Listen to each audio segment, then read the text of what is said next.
This is the tumultuous journey of a solitary wolf. Sanner, clutching his bloodied thigh while wielding a golden harpoon, gazes with anguish in his cerulean eyes, contorted in pain. Huo Yuhao, you are currently pointing a divine artifact at a member of the God Realm's law enforcement. A startled exclamation reverberates through the mist-laden heights of the divine realm, leaving countless deities who bear witness to this moment utterly dumbfounded. From now on in the God Realm, when you see me, Huo Yuhao, bow your head and acknowledge your place. Huo Yuhao, holding the divine artifact, displays a countenance that mingles ferocity with mockery as the moment of madness approaches. Chewing coffee without sugar, I am the lone wolf Huo Yuhao. With a frozen fish in hand, I pursue, remember the name Huoli. Setting up stalls to sell fish and dealing in bulk, seek out Yao Jinma for your fish needs. Young Yueheng, do not fall in love. The intoxication of wealth and beauty is a mirage. Remember the name of Brother Donkey. We know who the undercover agent is. Iron Head can handle an ashtray, while the prominent figure, Zhu Kaijiang, reigns supreme. Chapter 1. A new life has just begun. The God Realm. Ethereal clouds swirl. The air is imbued with a refreshing essence, and countless wondrous flowers and exotic grasses are painted by gentle hues of light. The beauty of this place is overwhelming, making one feel as though they are on the brink of a legendary paradise. Yet, amidst this pristine scenery, a jarring cry disrupts the tranquility. Impossible, absolutely impossible. The God King, brandishing his golden trident, paces back and forth, murmuring, "Why has an unforeseen variable emerged from the Chosen One? Could it be that my observations are in error? No, I am the supreme deity." A day in the God Realm equates to a year in the mortal realm. Time slips away like a fleeting shadow, swift as a startled swan.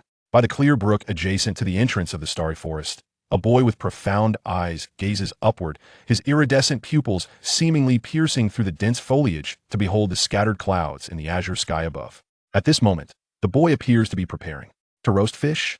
Huo Yuhao draws the white tiger dagger from its ancient sheath, the slender blade emitting a faint emerald glow, slicing effortlessly through the branches as if cutting through tofu. The radiant light flickers momentarily as Huo Yuhao effortlessly captures a green fish from the brook, scales it with a white tiger dagger, ignites a bonfire, and commences the roasting of fish. Chef Huo roasts fish, entering the forest for a month, awaiting companions. It has been a month. Why have Tanya and Bei Bei not yet arrived? Huo Yuhao muses quietly, his hands working deftly yet gracefully, for this is the skill upon which he relies for sustenance, honed over 2.5 years. Huo Yuhao is a time traveler from Blue Star, having unexpectedly traversed into a novel he once read, titled The Peerless Tang Sect. The good news is that he has incarnated as the Chosen One, the protagonist Huo Yuhao. The bad news is that his memories did not resurface until the awakening of his martial soul at the age of 6, and he immediately faced a series of melodramatic events, including oppression from the Duchess of the White Tiger and beatings from his dog-like brother Dai Huabin. Pain, excruciating pain, the identity of a bastard child and the fate of a useless protagonist have led Huo Yuhao to lose count of the innumerable instances of 1000-7 over the years. Fortunately, all of this is about to come to an end. Everything is in place, awaiting Tanya. As the rich aroma begins to waft, Huo Yuhao's movements falter mid-turn, and his typically serene face reveals genuine delight. He leaves the fish that is gradually turning golden and strides toward another direction. Huo Yuhao opens his spirit eyes and gracefully steps forward, employing his remarkable vision to gaze intently at the fish still sizzling over the flames. At last, the banquet of the Tang sect has arrived. It was worth my early departure before turning 11 to minimize errors. Huo Yuhao contemplates, and after a while, as the aroma spreads, a delightful exclamation pierces the air. How fragrant! Following the direction of the voice, he sees two figures approaching along the brook. At the forefront is a young girl appearing around 15 or 16, her long black hair tied in a ponytail cascading down her back, clad in a light blue outfit that accentuates her blossoming youthful form. Following closely behind the girl is a boy of seemingly similar age, tall and upright, with deep blue short hair glistening like gemstones under the sunlight. Though young, he emanates an air of sophistication. "Oh no, it's about to burn," Tanya exclaims, rushing to the bonfire to retrieve the two fish that are gradually charring, her face etched with concern as she gazes at the half-blackened fish. Bei Bei ambles over, a contemplative expression on his face, his eyes narrowing as he observes the surroundings. How strange! Where has the owner of the fish gone? Bei Bei observes intently, but finds nothing, leading him to speculate about the identity and disappearance of the other. Huo Yuhao glances at Tanya, who appears eager to take a bite of the fish, and at Bei Bei, who wears a thoughtful expression, shakes his head, and turns to depart. In truth, the original Tangya and Bei Bei were quite favorable towards Huo, but alas, this Tang sect is directly linked to the notorious Tang god. According to the original narrative, aside from the direct influence of Princess Tang, the Tang sect can be seen as the root of all events. After all, this book is entitled Peerless Tang Sect, and the actions of formidable beings wielding power are entirely understandable. He does not wish to end up like the original Huo, who, after toiling to cultivate, is ultimately trained like a dog, only to spend his days idolizing a young lady who resembles his past loves, living a muddled life. Power. With a weighted exhalation, Huo Yuhao clenches his fists tightly before gradually relaxing them, expelling a breath of pent-up frustration as he strides forward. Not long into his journey, a wooden sign by the roadside captures his attention. 50 miles ahead lies the entrance to the Douluo forest, where soul beasts roam. Exercise caution.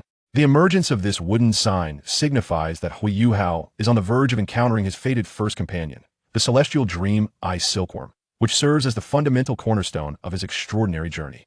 Although the dream ice silkworm is deemed a rather unimpressive soul beast, often referred to as the shame of the soul beast realm, its significance as the foundation upon which Huo Yuhao's destiny is built is undeniably paramount. Without the dream ice silkworm, Yuhao would be incapable of sharing his spiritual perception and becoming the beloved of his early companions, let alone capturing the slightest attention of the esteemed teachers at Shrek Academy, much less qualifying for entry into the Soul Guidance Department and earning the recognition of Fan Yu. Absent the latent ice martial spirit bestowed by the dream ice silkworm, Huo Yuhao would never achieve the status of a twin martial spirit wielder. Without the dream ice silkworm, he would be unable to capture the Ice Emperor, nor could he undergo the profound transformation offered by the Ice Emperor's formidable soul bone, cultivated over nearly 400,000 years, to forge a robust physique. Moreover, aside from the dream ice silkworm, there exists the singular thought capable of determining one's ascendance to divinity, embodied by the nearly continent-toppling necromancer, the divine law of death, Ilex. Huo Yuhao cast a glance around him and continued deeper into the Douluo forest, where the unmistakable warmth of spring caressed him with a gentle breeze. With his spiritual eyes unveiled, ethereal currents swirled around his gaze, and Huo Yuhao's eyes shimmered with a lustrous glow, allowing him to discern a figure concealed amidst the trees from a considerable distance. "Found it," he murmured, picking up a stone from the ground. With a flick of his wrist, he aimed at the target and hurled it toward the hidden figure. The stone seemed to have undergone meticulous calculation, striking the figure squarely on the head.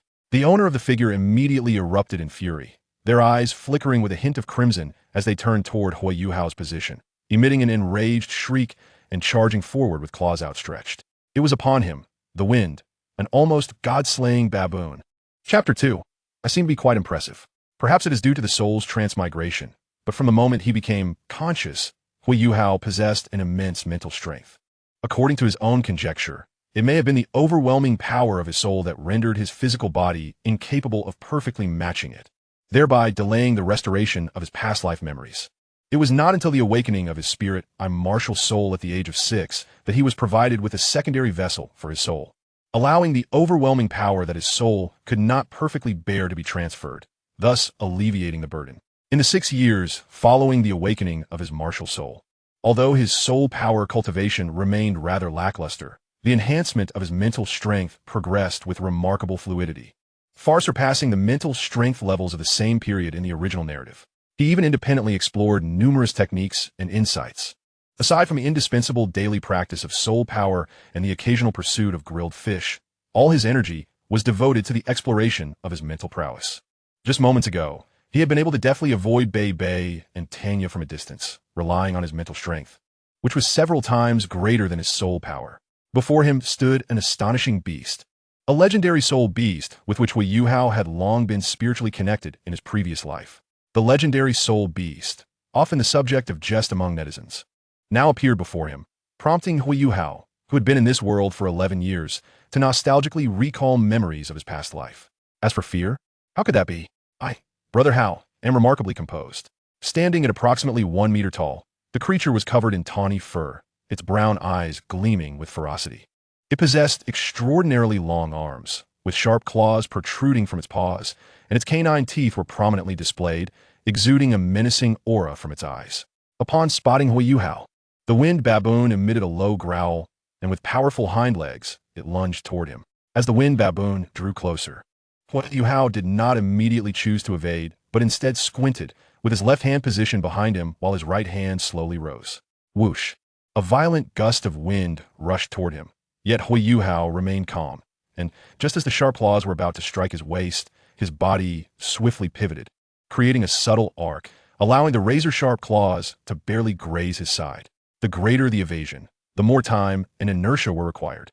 And this flawlessly executed maneuver was entirely attributable to Huo Yuhao's extraordinary mental strength. Seeing such an effortless evasion of its attack seemed to infuriate the wind baboon, which abruptly turned, raised its upper body, and fiercely pounded its chest with its fists.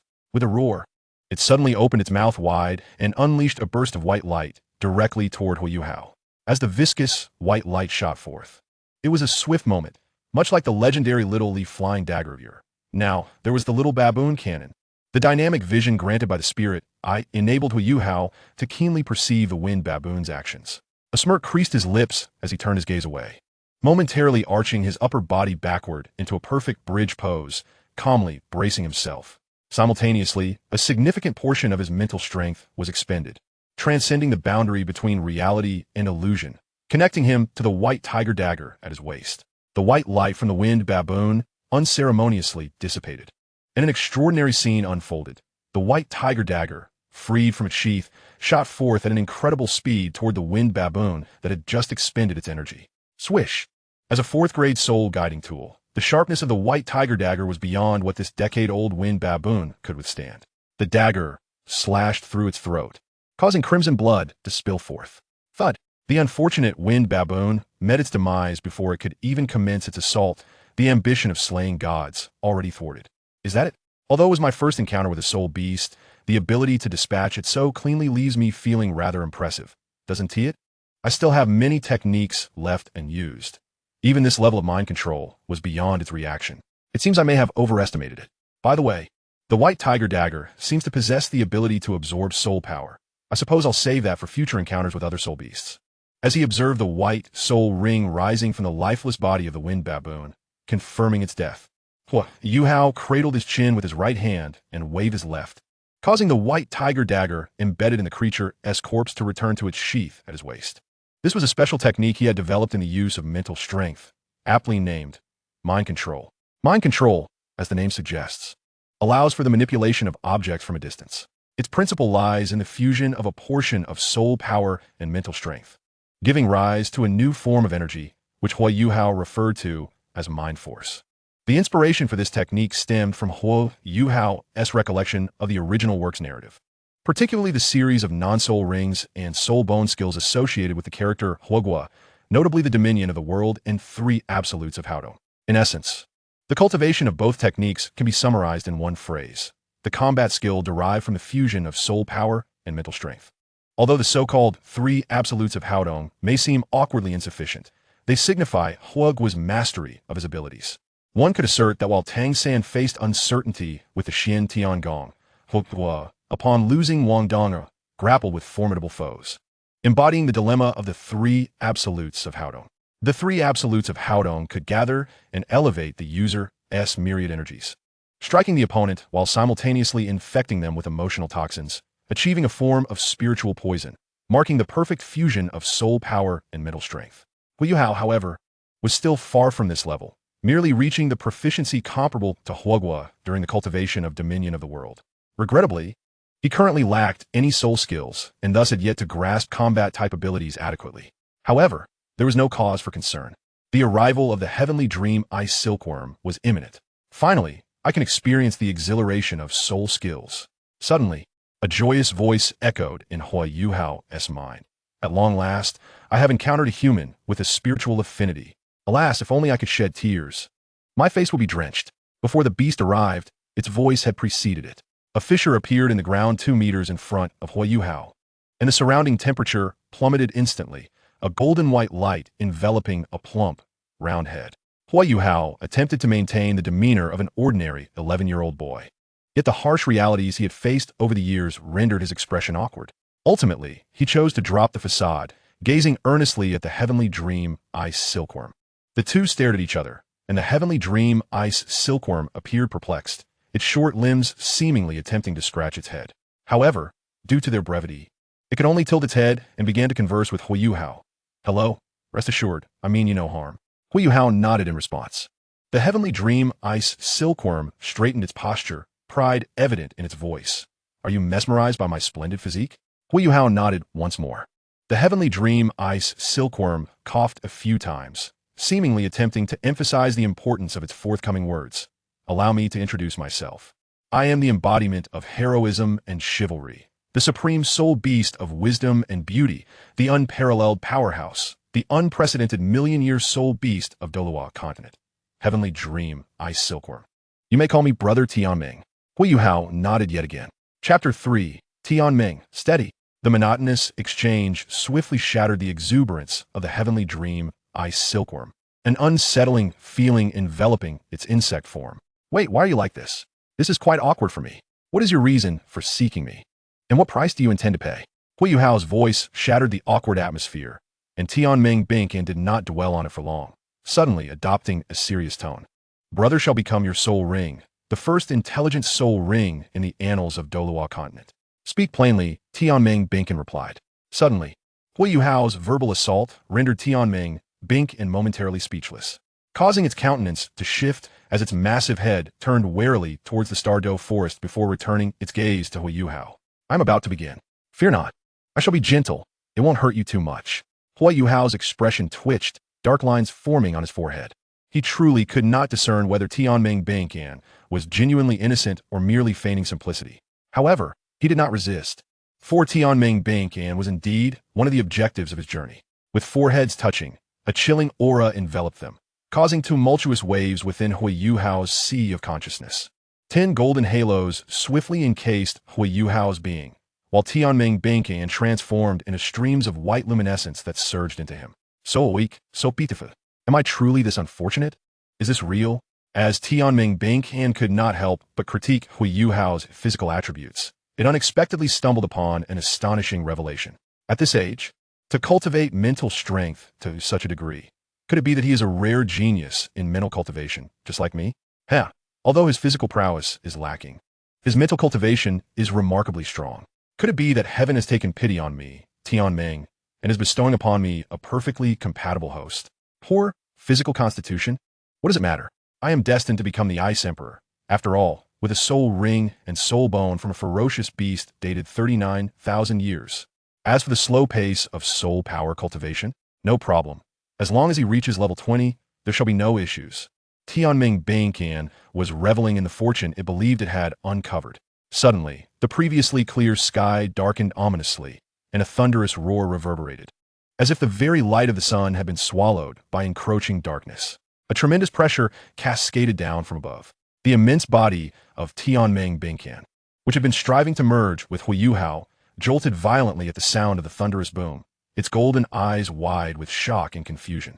A stream of gray energy, seemingly drawn by an immense gravitational force, descended from the heavens, silently penetrating the back of Huo Yuhao's head in an instant. Damn it! I've come this far, and now someone seeks to usurp my host. Tianming Binkin seethed with anger, promptly utilizing its mental force. A rather indistinct figure materialized behind Huo Yuhao, an ancient voice resonating with an indescribable authority, proclaiming, with the sun and moon in hand, none in this world can compare to me. To its astonishment, this vague apparition seemed untouched by Tianming Binkin's mental assault, swiftly vanishing into the depths of Huo Yuhao's mind. How unfortunate! Why must I be so cursed? I merely sought a human adept in mental prowess. Must this process be fraught with such tumult? Tianming Binkin scratched its head, only to find it out of reach. A triumphant voice echoed, "Haha, regardless, I am finally liberated. Those who sought to consume me shall find no opportunity now." Ha ha! The once resounding voice of Tianming Binkin dwindled. Its vast mental power, which had once spread over a radius of 100 miles, receding at an astonishing rate until it faded away entirely within Huo Yuhao's sea of consciousness. La. Let me first explore this child's memories. Tianming Binkin exultantly delved into Huo Yuhao's memory, its 10 colossal platinum halos serving as its mental essence. Nearby, a gray orb the size of soybean floated silently, which was none other than the Alaics. Unbeknownst to it, Huo Yuhao's consciousness had remained alert throughout, unaware of the true visage of Mount Lu. I can only blame my presence within these mountains. This line of poetry aptly encapsulated Tianming Bingsan's current state, which was also a technique developed by Huo Yuhao for utilizing mental force. Not only that, but after 5 years of exploration, Huo Yuhao had also managed to organize his memories, ensuring that Tianming Bingsan could not glimpse anything pertaining to his past life. What you see is merely what I wish for you to see. Though Tianming Bingsan possessed a vast reservoir of mental force, its cultivation had largely been a result of the unique treasures that had enhanced its level, leaving it with little understanding of mental techniques, merely capable of basic operations. This was precisely why its combat prowess was so feeble. Had it been possessed by the likes of the evil, tyrant dominator, it would have wreaked havoc with such power. Let me take a look.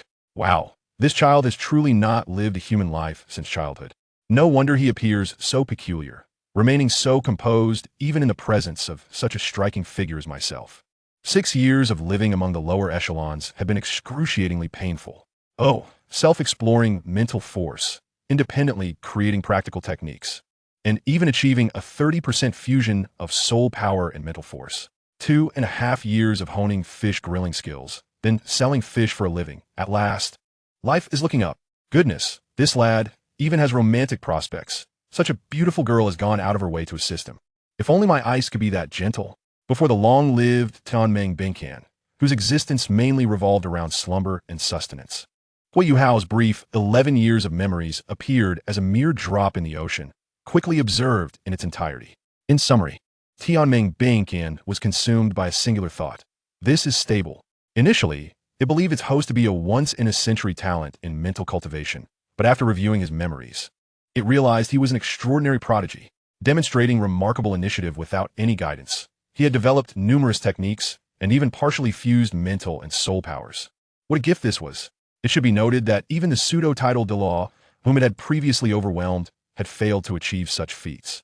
Moreover, Huo Yuhao's temperament far surpassed his apparent age, indicating that he could now embrace a life of ease and comfort, just as Tianming Bingsan completed its review of the memories. Huo Yuhao's consciousness concurrently emerged in the sea of his mind. Are you that large, fleshy worm from earlier? Huo Yuhao's voice, tinged with hesitation, prompted Tianming Bingsan to explode with indignation. Ha! Ha! Ha! What large, fleshy worm? I told you, I am Tianming Bingsan. You should call me Brother Tianming.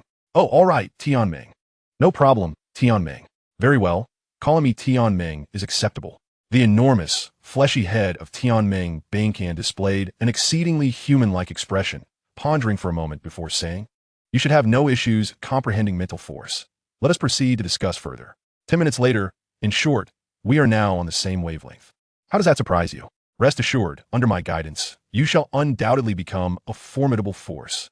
After listening to the grandiloquent recounting of his experiences by the dream ice silkworm, Huo Yuhao found himself akin to a character who had just undergone an elaborate background animation in a virtual reality game. With a contemplative demeanor, he supported his chin with his right hand and mused, "In essence, you have bestowed upon me 4 soul abilities: mental detection, mental sharing, mental interference, and soul impact, along with the yet-to-be-awakened second ice martial spirit." The dream ice silkworm nodded, a tone of pride evident in its voice. "Now, do you grasp the magnitude of my power? This is the value of a million-year soul beast." Huo Yuhao regarded the dream ice silkworm with a bemused expression, fully aware that this little companion was concealing numerous truths from him. In the original narrative, the utterly naive Huo Yuhao had been deceived by it to venture into the extreme northern regions, even becoming emotionally vulnerable due to the dream ice silkworm's heartfelt confessions of love for the Ice Emperor. To put it bluntly, what? You love her and not me? How could you deceive me without my knowledge? Had you informed me beforehand, I would have surely forgiven you. The dream ice silkworm felt a bit unnerved under Huo Yuhao's gaze, as if it were entirely exposed and laid bare before him. So, where shall we head next, Huo? Once we reach level 20, we can acquire the second martial spirit.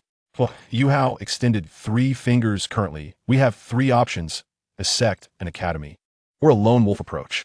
The advantage of a sect lies in its concentrated resources and specialized cultivation methods for martial spirits. An academy offers holistic development, whereas the lone wolf path provides freedom in time management and the potential for unexpected encounters. Personally, I lean towards the lone wolf option. The degree of freedom in these 3 choices decreases in that order, and considering my circumstances, solitary cultivation poses no issue. In truth, Huo Yuhao's preference for the lone wolf lifestyle stemmed not only from his yearning for freedom, but also from other considerations. In the original text, he had initially mingled with Shrek Academy, and to optimize his advantage of foreknowledge of the plot, he could only follow the original path. Yet, what significance did that hold? Not to mention the long-standing tradition of Shrek's Outer Academy, which had been inherited from the likes of Yu Xiaojiang and Yu Dashi, running in a manner that had already extinguished the opportunity to extort Su Sanshi for the Xianshui pill. Moreover, the looming presence of the daughter of a divine king served as a veritable pitfall, a sight to be admired from afar, yet never trifled with. As for soul engineering devices, Huo Yuhao did not deny their might and potential, but at this juncture, he would not expend significant effort to study them. The capabilities of second-tier soul devices were woefully limited, unlike third-tier devices, which had produced two 12th-level fixed soul-guided artillery shells directly overwhelming Shrek, guarded by a pseudo-divine level figure. Moreover, in the later stages of the original tale, aside from a set of ice extreme battle armor, Huo Yuhao had little use for other soul devices. After all, one must ultimately rely on their martial spirit in combat. The body sect, while not without merit, presented the issue that Huo Yuhao had no idea of their whereabouts. The only lead was through Yu Tao and Langya during the Continental Advanced Soul Master competition, but would he really have to join an academy merely to compete? As for the Sun and Moon Empire, it was not only the stronghold of evil soul masters, but, to be frank, how could a foreign soul master with an exposed white soul ring and an 11th level cultivation at the age of 11 gain access to the Royal Academy of the Sun and Moon? Even if the Empire urgently needed spiritual type soul masters for research on humanoid soul devices, they would not be desperate enough to accept someone as pathetically unqualified and suspicious as him. In summary, the lone wolf approach was his best option at present. Well, to be honest, the primary reason was his desire to forge his own path, to ground himself in practice, and to exercise his initiative. Having a strong will is commendable. Truly, you are the chosen one, the Dream-Eyed Silkworm remarked. In any case, let us swiftly reach level 20 and proceed. Huo Yuhao nodded and then inquired, Dream, having spent so many years in the Stardow Forest, do you have knowledge of any rare herbs, spiritual materials, or treasures nearby? The Dream-Eyed Silkworm fell silent, its tail flicking nervously, the entire creature seeming to squirm. Well, shortly after I arrived in the Stardow, I was captured by those despicable scoundrels. Huo Yuhao sighed. I should not have harbored any expectations of you. This was quite troubling. The Stardow Forest was vast, and searching one by one would be a colossal waste of time. If he wished to gather treasures swiftly, he could only. A rare look of difficulty crossed Huo Yuhao's face. Approaching that fellow carried considerable risk. The Dream-Eyed Silkworm observed Huo Yuhao in silence, refraining from interrupting his contemplation. Exhaling a heavy sigh, the hesitation on Huo Yuhao's countenance was replaced by a steely resolve, revealing a blend of coldness, gravity, and a hint of reckless audacity. Let us do it. If this endeavor succeeds, the entire Stardow Forest will become my hunting ground, and I will expedite my progress to level 20. The risks and rewards are undeniably proportional. This is a real world. Attempting to control everything through the plot alone is simply infeasible. If I do not take risks and only look back in fear, how can I overturn the Duke of White Tiger's estate? How can I resist Tang San? However, before that, he needed to conduct an experiment to confirm the prerequisites for action. Surveying the sea of consciousness, 10 massive golden rings brimmed with boundless energy. Yuhao addressed the Dream-Eyed Silkworm, which appeared lethargic. Dream, I will conduct a small experiment now. Come here. The Dream-Eyed Silkworm, its nascent bubble on the verge of formation, withdrew it quietly. Okay. The round body of the Dream-Eyed Silkworm curled up beside Huo Yuhao, its soft, white flesh yielding under Huo Yuhao's fist, creating ripples that spread outward. While the Dream-Eyed Silkworm puzzled over Huo Yuhao's actions, it suddenly felt its mental energy connect with his. In an instant, the 10 mental essences that had been placidly hovering above the sea of consciousness erupted into enormous golden spheres, transforming the serene sea of consciousness into a veritable golden tsunami, engulfing both the boy and the silkworm in an instant. Oh my, I'm still young and do not wish to perish yet. Chapter 5. May the wolf god protect you. With a splash, the golden ocean rippled, and Huo Yuhao's consciousness surged to the surface. The 10 sources of mental power once again coalescing into circular formations. The gray sphere, transformed from ilex, had already secured its dominance amidst the tempest. A closer inspection would reveal a minuscule yet discernible tremor. What a bold child! You mirror the audacity of my experiments with magical prohibitions from years past. Failure.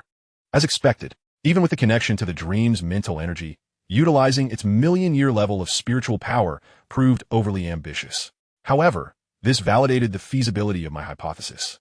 The dream ice silkworm truly possessed a treasure trove of potential without awareness. The next step was to ascertain the limits and critical points of its explosive capabilities. Stretching his limbs, Huo Yuhao felt a wave of fatigue wash over him mentally. Just as he was about to withdraw from the sea of consciousness, he abruptly recalled something he had almost forgotten. "Hey, dream, don't play dead.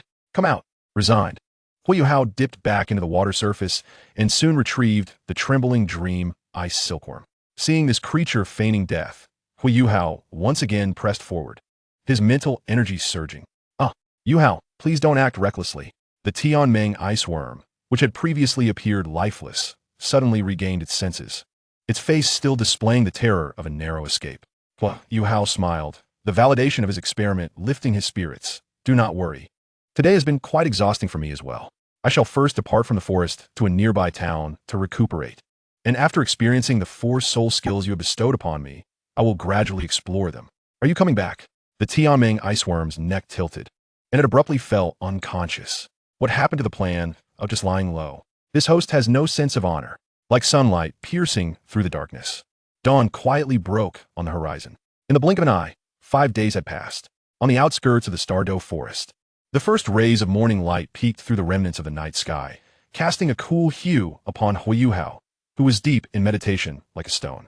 A rebellious strand of hair hung loosely over his forehead, and his 2 brows, painted with a subtle elegance, framed a face that appeared considerably more mature than his peers. Merely judging by appearance, Huo Yuhao was not extraordinarily handsome. At best, he could be considered above average. However, when paired with his dangerously deep and captivating eyes, he could indeed be described as a striking young man. Despite being merely in the periphery, the nature of the soul beast habitat rendered the atmosphere desolate and silent, with the occasional echo of beastly roars. A soul ring radiating a pearly glow appeared, and Huo Yuhao's eyes sparkled as he surveyed the surroundings within a 70-meter radius. There was no need for his eyes to see. Everything presented itself in 3 dimensions within his mind, and any subtle changes would be instantly reflected. Soul skill, mental detection. The potency of his mental energy allowed the range of his detection to far exceed that of the original Huo Yuhao from the same period, reaching 30 meters, while the consumption remained within acceptable limits. Over the past 5 days, Huo Yuhao had adeptly mastered the 4 soul skills granted to him by the Tianming iceworm, seamlessly integrating them into practical combat. The most beneficial were the mental detection and soul shock. These abilities significantly enhanced his combat prowess, with the combination of soul shock followed by a thought-controlled white tiger dagger becoming his signature attack. The effect of mental interference was minimal, as the physical attributes of soul beasts far surpassed those of soul masters of the same rank, most being high in attack and robust in health. Even if a couple of long-range soul skills missed their mark, it would be challenging to seize the opportunity for a fatal strike. The team combat skill of mental sharing had unfortunately degraded to the level of mere toilet paper, serving no purpose, especially since he was a lone wolf player. Of utmost importance, however, was the experiment concerning the Tianming iceworm's spiritual essence. At present, Huo Yuhao could confidently say he possessed the most crucial factor necessary for a lone wolf player to thrive. Self-reliance leads to abundance. Within the sea of spirits, the Tianming iceworm appeared resolute, evoking a sense of a valiant warrior facing an inevitable fate. Clearing his throat, Huo Yuhao coughed lightly and then patted the Tianming iceworm reassuringly. "Rest assured, Tianming, we shall not experiment today."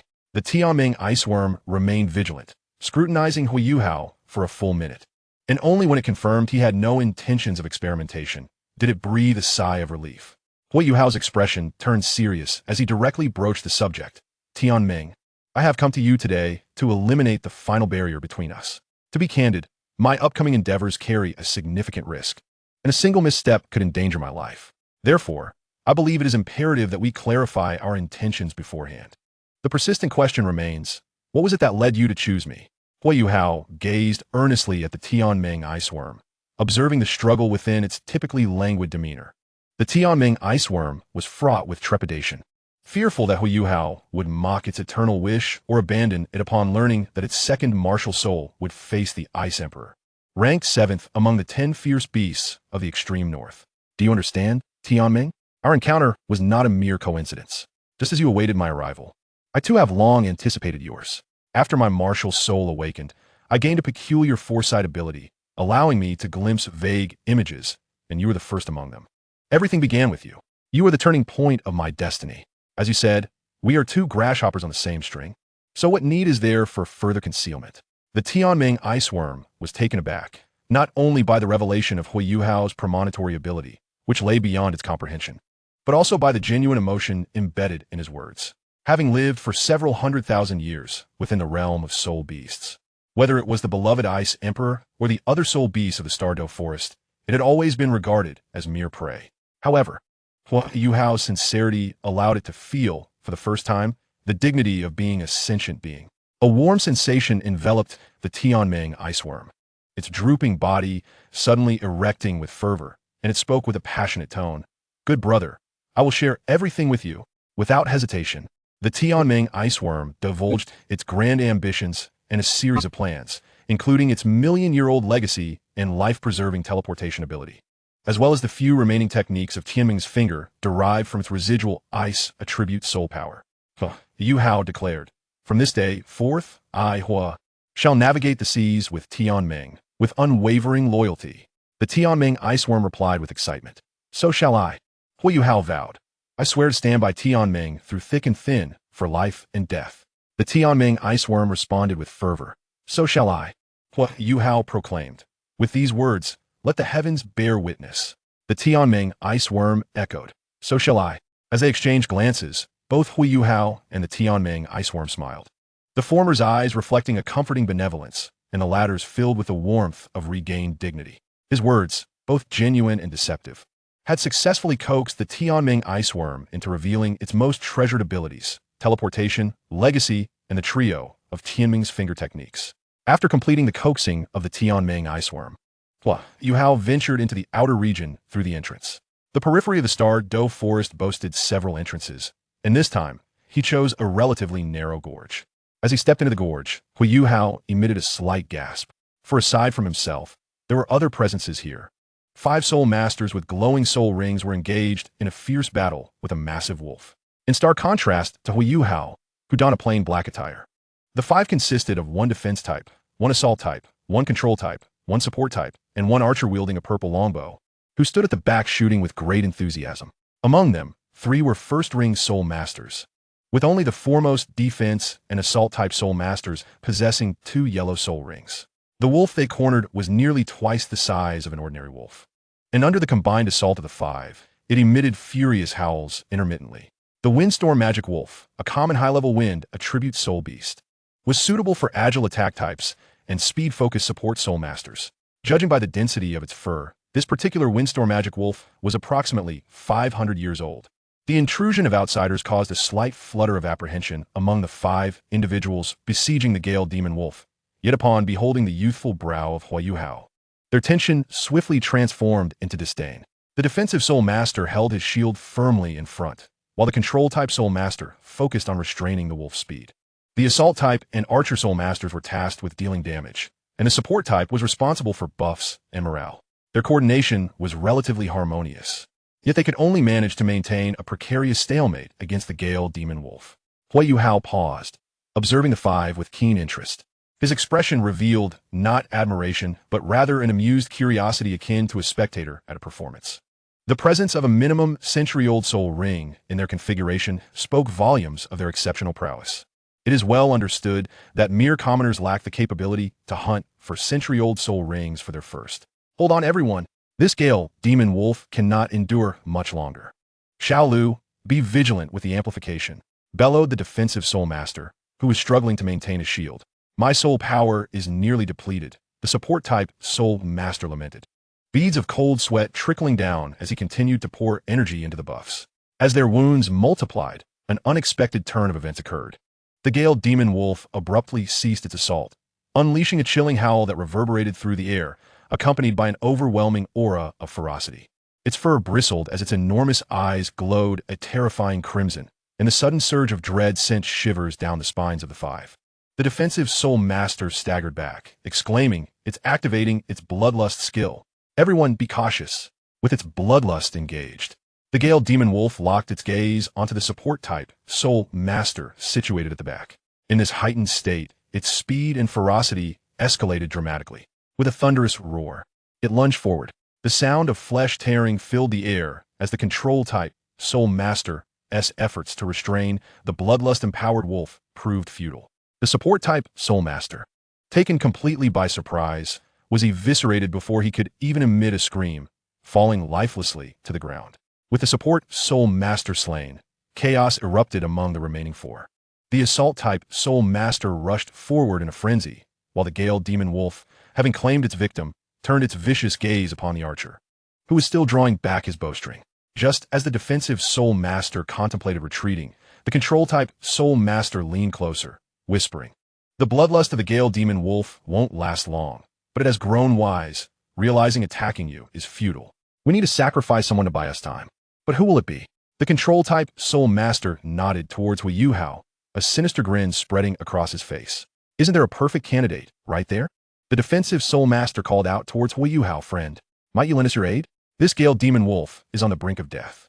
Join our ranks, and when we defeat it, we shall share the spoils equally." Huo Yuhao narrowed his eyes, a serene smile gracing his calm visage. "Very well, but remember to honor your word." A luminous white soul ring materialized beneath Huo Yuhao's feet, and upon witnessing the emergence of a decade-old soul ring, the remaining four expressed their disdain. The previously fleeing crowd converged once more, launching into another round of attacks. Huo Yuhao, too, ambled forward at an unhurried pace, wielding a plain short dagger to stab at the Gale Demon Wolf, yet he could barely breach its superficial defenses. The onlooker's mockery deepened as the control-type Soul Master seized the moment, dousing Huo Yuhao with a vial of crimson liquid. In an instant, the air around Huo Yuhao was thick with the scent of blood. The Gale Demon Wolf howled, its eyes blazing with a sanguine glow as it charged at Huo Yuhao with reckless abandon, its wild, unrestrained gait reminiscent of an unstoppable force. Seeing the control-type Soul Master shout for distance, the Gale Demon Wolf sped towards him. A cold smile crept upon Huo Yuhao's lips as the brilliance of his soul ring flared, his mental energy coalescing into a powerful psychic impact. With a swift sidestep, Huo Yuhao's short dagger vanished, replaced by a pristine arc that sliced through the air, striking the Gale Demon Wolf squarely. The dagger pierced its throat, ending its life amidst a heart-wrenching howl, revealing the subtle azure glow of the white tiger dagger.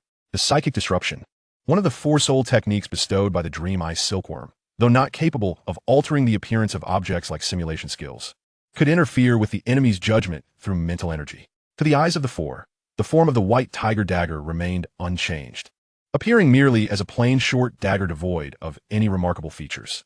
This Gale Demon Wolf, over 500 years old, was the highest-level soul beast Huo Yuhao had slain thus far, without the relentless attrition inflicted by the five, compelling the activation of its bloodlust skill. Huo Yuhao, with his low soul power and lack of offensive soul skills, would have found it exceedingly challenging to prevail. The remaining four members of the Soul Master team stood rooted in place, their expressions frozen as they gazed at the century-old soul ring that emerged from the lifeless body of the Gale Demon Wolf. This had originally been their target, yet their focus was now entirely fixated on the white tiger dagger in Huo Yuhao's grasp, its faint azure glow and the occasional glint of coldness, coupled with the shock of having felled the Gale Demon Wolf, rendered them unable to avert their gaze. After the initial shock came a surge of greedy desire. They felt no guilt over betraying Huo Yuhao, and even the fact of the wolf's demise became inconsequential. Unquestionably, this was a formidable soul-guiding artifact. With only a decade-old soul ring, he could not possibly be a disciple of a great power. If we eliminate him, that soul-guiding artifact will belong to us. The expression of the defensive Soul Master shifted repeatedly before he finally let out a low growl, surging towards Huo Yuhao. However, the enigmatic smile on Huo Yuhao's face caused an inexplicable jolt in his heart, prompting him to falter momentarily. Suddenly, a dizzying sensation overwhelmed his mind, and a line of blood appeared on his neck. "Your conduct makes me crave fish." Chapter 7. In this world, one must eventually repay their debts. A single psychic impact, combined with mental control, resulted in the swift demise of the second-ring defensive Soul Master, who had been valiantly holding the front line and battling the Gale Demon Wolf for an extended period. The eerie and formidable prowess of the mental system was vividly manifested in Huo Yuhao. Huo Yuhao was acutely aware of his current circumstances. with his strengths and weaknesses starkly polarized. In areas pertaining to mental acuity, such as reaction time, perception, and concentration, he possessed an overwhelming advantage. However, in aspects related to physical attributes, such as endurance and defensive capability, he was severely disadvantaged, even falling short compared to most soul masters of his rank. His combat experience could hardly be deemed extensive. Yet Huo Yuhao's intelligence lay in his ability to maximize his strengths. His mental probing allowed him to reach the pinnacle of predictive ability, while the existence of the White Tiger Dagger alleviated his concerns regarding offensive power. Thus, as long as he unleashed a torrential flurry of attacks to keep his opponent gasping for breath, he could effectively obscure the glaring deficiencies in his defensive and endurance-related physical attributes. As the adage goes, in martial arts, speed is paramount. Among low-tier soul masters, particularly those of the first and second rings, the amplification of martial souls is not as significant as one might imagine. Therefore, the intensity of explosive power becomes particularly crucial. A swift kill. A soul master possessing a decade-old first-ring soul ring effortlessly dispatched a second-ring defensive soul master, who boasted a dual century-old defensive soul ring. Even considering the fatigue stemming from an arduous battle with the Gale Wolf, the spectacle that unfolded before their eyes felt surreal, as if they were ensnared within a dream. The control-type soul master was rendered ashen, while the remaining second-ring assault soul master and the archer were jolted from their stupor. However, with hostilities now fully ignited, there was no possibility of retreat. The assault soul master, a formidable figure with a tiger martial spirit, muscles rippling with power, let out a furious roar upon witnessing his companion's demise and charged directly at Huo Yuhao, while the archer drew back his bow to unleash an arrow. As if foreseeing their every move, Huo Yuhao leaned back at an almost calculated angle, retracting the White Tiger Dagger to his waist. In a synchronistic dance, both tiger claws crossed in front of his chest, a mere breath apart, executed with a precision that seemed almost mathematically choreographed. Simultaneously, a slender arrow whizzed past his ear. Gifted with reflexes and perception far surpassing that of the ordinary, Huo Yuhao's body instinctively evaded the impending attacks, and with the activation of his mental detection, he could anticipate their movements in advance. His mental energy surged forth like a dam bursting, unleashing a soul shock and mental disruption in unison. The tiger-type soul master appeared as though struck by a thunderclap, his eyes glazing over, staggering backward. Meanwhile, the archer was instantaneously beset by despair, his arrows scattering at awkward angles, failing to land a single shot within 5 meters of Huo Yuhao, rendering him akin to a charlatan archer. The White Tiger Dagger swept out once more, and the tiger-type soul master fell beneath its blade. The archer, his complexion drained of color, hastily retreated. Yet, the moment he shifted, Huo Yuhao had already closed the distance, a shadow looming larger in the archer's vision. In the blink of an eye, 2 more foes lay vanquished at Huo Yuhao's feet. The control-type soul master, witnessing the swift demise of his companions in mere seconds, stood frozen, paralyzed by shock. As he finally regained his senses and contemplated escape, Huo Yuhao was upon him, the White Tiger Dagger swirling menacingly around him. A shrill, exaggerated scream erupted, causing Huo Yuhao to pause his assault. The control-type soul master, now crumpled on the ground, his face a mask of terror, pleaded, "Spare me, I beg you. I will part with all my valuables, just do not kill me." He hurriedly removed a ring from his hand, exclaiming, "This is a second-level soul guide storage ring, capable of holding 20 cubic meters of items. It contains my possessions and 100 silver soul coins. Please grant me mercy." A playful smile graced Huo Yuhao's face as he slowly sheathed the White Tiger Dagger. "Weren't you quite resolute in your treachery moments ago? Why beg now?" The control-type soul master's heart bled, recognizing his betrayal of his comrades, a treachery he had committed before. Yet this time, he had stumbled upon an insurmountable obstacle. How could a first-ring soul master with a decade-old white ring be this formidable? This is utterly absurd. It defies the very essence of Douluo. Observing the trembling control-type soul master, Huo Yuhao's understanding of this world deepened. In a realm awash with extraordinary powers, many intricate matters were distilled into simplicity. Had he been a mere earnest first-ring soul master, even if ambushed, he would either perish in bitterness or bark like a wounded dog. In this world, only greater violence could quell the chaos. Today marked Huo Yuhao's inaugural act of killing, yet he was surprisingly unperturbed, devoid of the righteous revulsion or the sadistic thrill that often accompanies such acts. Instead, he felt an overwhelming emptiness. With these thoughts, He ceased his words and delivered a fatal blow to the control-type Soul Master.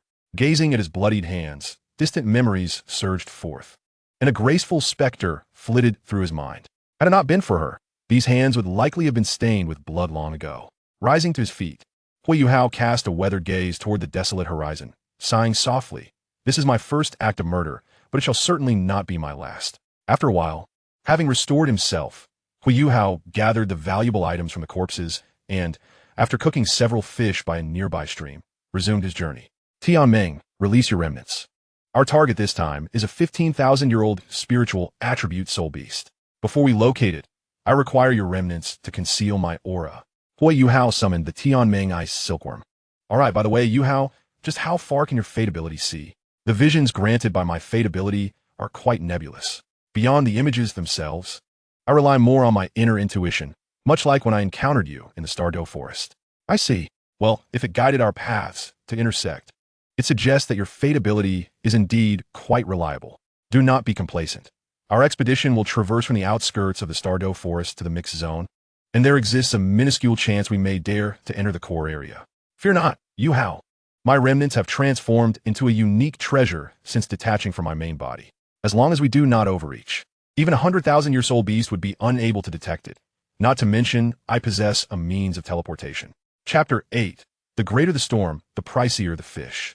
A delicate golden light began to emanate from Huo Yuhao's crown, dispersing warmth throughout his being.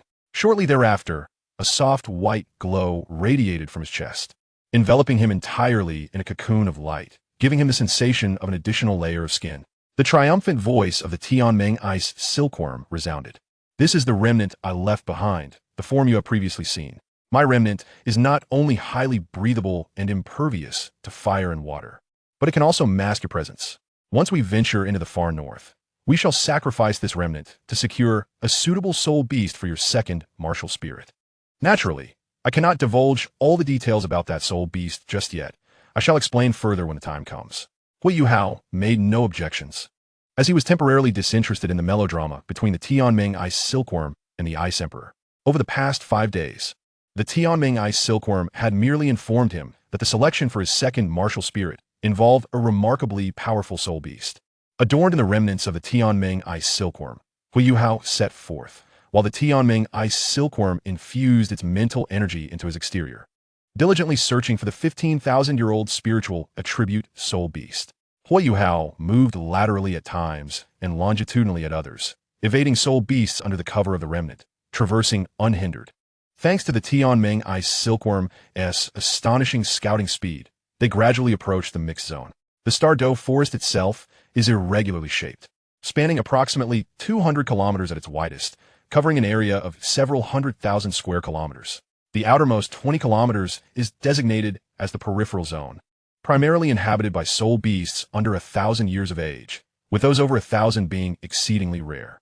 Proceeding inward, the next 40 kilometers are referred to as the mixed zone, which boasts the greatest diversity of soul beasts, predominantly consisting of 1,000-year and 10,000-year soul beasts, with occasional 100-year soul beast groups appearing as well. Throughout the journey, the celestial dream Ice Silkworm raised a question regarding the rationale behind searching in the outer regions, as a soul beast of 15,000 years in age could hardly be found there.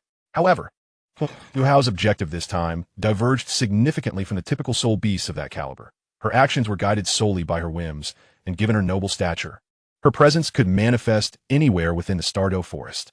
Yuhao, ahead lies the mixed zone. How far are we from the location of your destiny ability? Let us venture into the mixed zone and see. It should be close, she suggested, although Huo Yuhao was uncertain of her exact whereabouts. The intelligence gleaned from the original text indicated a considerable likelihood of finding her in the mixed zone.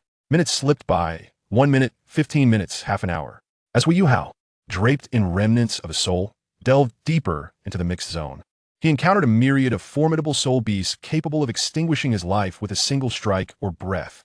Golden earth dragons, ironclad tyrannosaurus, fiery lions, and nether tigers. During this time, the celestial dream Ice Silkworm also detected several soul beasts of similar age with spiritual attributes, though regrettably, none of them were Huo Yuhao's target. To traverse the most perilous congregation of soul beasts on the continent with a soul power of level 11 was nothing short of legendary. At last, After 3 hours within the mixed zone, the celestial dream ice silkworm discovered yet another soul beast aged 15,000 years. Yuhao, this is the third one. This one possesses an unprecedentedly powerful spiritual force. Let me see her and transmit her image for your confirmation. The excitement in her voice was abruptly halted. What is it? Huo Yuhao inquired, puzzled. Yuhao, look closely. Is this the soul beast you seek? The tremor in her voice was accompanied by an unquenchable shiver. The projection derived from the sea of spirit trembling uncontrollably. Before them stood an extraordinary soul beast measuring over 3 meters in length and standing 8 feet tall, enveloped in a dazzling golden fur. The creature's golden coat resembled translucent crystal, radiating an enchanting quality. Its overall form was reminiscent of a lion, yet its 4 limbs were draconic, each claw wreathed in golden flames, with a longer muzzle than that of typical lion-like soul beasts. Beneath the fur, intricate golden scales could be discerned. Beyond its normal pair of eyes, it possessed a third eye, which was red with enigmatic vertical pupils, while its 2 regular eyes shimmered with gold. Indeed, it is her. Yuhao, have you lost your senses? Do you comprehend who she is? She is the Emperor's auspicious beast, the most exalted entity among soul beasts. Should you lay a hand upon her, it would unleash an unprecedented tempest within this star-dove forest.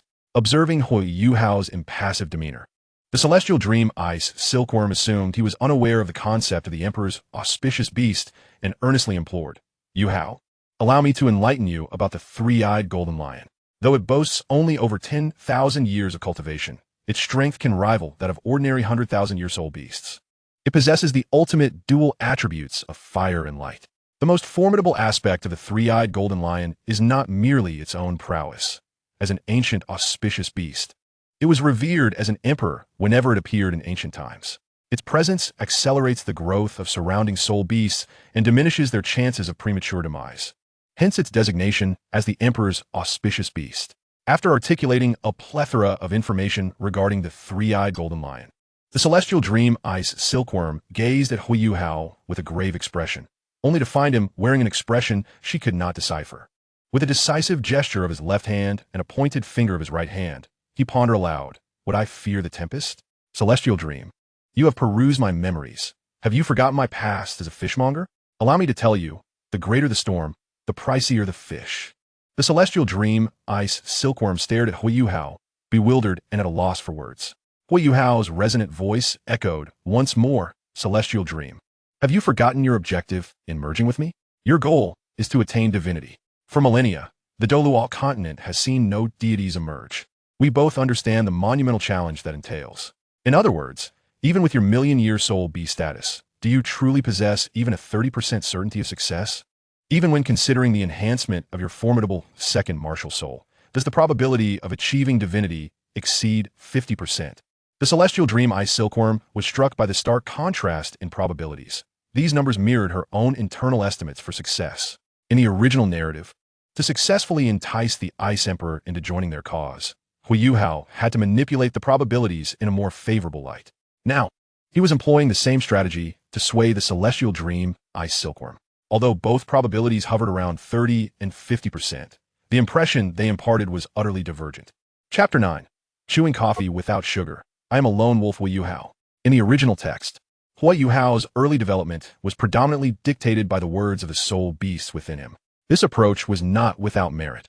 On the contrary, enlisting the guidance of experienced professionals was indeed the optimal solution, for a mere adolescent could hardly surpass their wisdom. However, adhering strictly to the original path would trap him within Tang San's intricate schemes. The current Huo Yuhao was both Huo Yuhao and someone beyond him.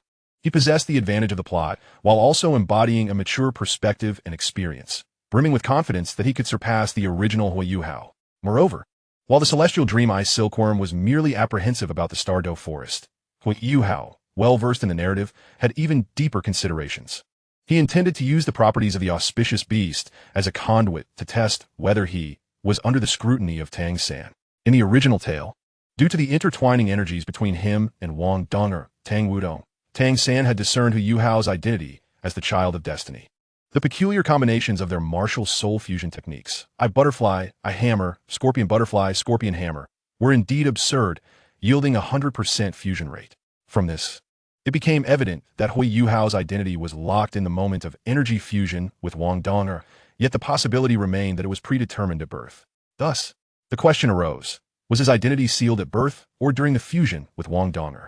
Huo Yuhao was uncertain. Those in the know would understand. This decision to connect with the attributes of the three-eyed golden lion also bore the implication of testing whether Tang San had control over his identity as the child of destiny.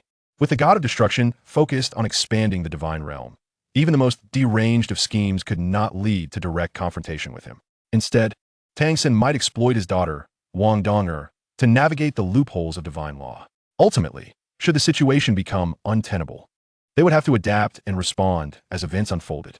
One must remember that during her time in the divine realm, Tang Wudong referred to the god of destruction and his spouse as Uncle Purple and Aunt Green. If it pertains to Tang Wudong, then it's one matter to allow destruction to open an eye, but in the absence of Tang Wudong, it would mean that Tang San is willingly handing over evidence for self-impeachment to the god of destruction. In the original work, the orange not only bore the seed of Huo, but nearly obliterated the entirety of the three kingdoms. Yet, even under such circumstances, the god King Tang did not take direct action against him. Rather, he resorted to intimidation to compel a retreat. Tianming Ice Silk could scarcely articulate a response, and Huo Yuhao seized the moment to press on. Rest assured, Tianming, I have comprehended the significance of the imperial divine beast. From the very outset, I never intended to endanger her life. Moreover, although we have made groundbreaking progress in our experiments on the essence of the spirit these past few days, we are still far from being able to slay the divine beast. After all, she possesses combat prowess on par with a typical title Douluo. What we need to do is merely to control her for a brief moment. Of course, considering the ferocious beasts that accompany her, you must remain ever vigilant, ensuring the transmission is flawless. Once we seize the opportunity, we shall make our escape. Upon hearing Huo Yuhao's assurance that he would not threaten the life of the divine beast, Tianming Ice Silk's anxious heart was finally at ease. Though still astonished by Huo Yuhao's audacity, a flicker of courage began to blossom within. It is worth noting that those ferocious guardians surrounding the divine beast regarded him as mere fodder. Tianming Ice Silk steeled himself, declaring, Yuhao, I shall heed your counsel. Today, the two of us shall take the plunge, come what may, and ensure that those rascals experience the thrill of fear. Huo Yuhao patted his plump frame. That's the spirit. We must embody this audacity. As the saying goes, the soft fear the hard fear the reckless, and the reckless fear the desperate. Although Tianming Ice Silk nodded in agreement, feeling a strange sensation, he found himself resonating with Huo Yuhao's words, entirely forgetting that he initially wished to be a laid-back silkworm. As the two of them stood tall, a gray orb hovering above the sea of consciousness trembled. This little fellow is subtly altering the temperament of this large insect. How intriguing, truly intriguing. The scene before them unfolded as a remarkably ordinary forest, devoid of any peculiarities. Towering trees reached for the sky, verdant grass carpeted the ground, and the air was crisp and invigorating. The only oddity was the excessive silence. As they drew closer, Huo Yuhao distinctly sensed an undercurrent of pressure. His heart raced wildly. Although he had spoken with poise to Tianming Ice Silk, the reality before him was far from the light-hearted skirmishes of the past few days. He retrieved a pouch of black powder from his storage ring, tore it open, and poured the powder into his mouth. A bitter taste instantly filled every corner of his mouth, the intense flavor invigorating Huo Yuhao's spirit and causing him to momentarily forget his anxiety. This was a substance known as concentration powder, derived from a special plant-based spirit beast. Its effects and taste remarkably akin to coffee from his previous life. Over the past 5 years, whenever he felt nervous, he would chew on a small packet, and it could be said that his courage to reach this day was closely tied to this concentration powder. Here goes. After finishing, Huo Yuhao advanced without hesitation. The distant azure mountains stretched endlessly, while the lush forest swayed gently in the breeze, the rustling leaves creating a soothing symphony. The three-eyed golden lion, resembling a radiant sun, added a brilliant splash of color to the verdant spring landscape. In terms of physical beauty, even amidst the entire realm of spirit beasts, the three-eyed golden lion was an exceptionally striking entity, its extraordinary allure attracting countless intelligent beings. Suddenly, the three-eyed golden lion surveyed its surroundings, and a clear, melodious voice, reminiscent of a lark, resonated in the air. How boring.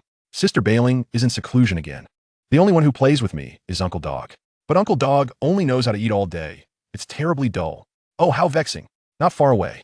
Huo Yuhao observed the leisurely strolling, three-eyed golden lion with a grave expression, took a deep breath, and slowly shut his eyes. The shed skin of Tianming ice silk was indeed a rare treasure in the original tale.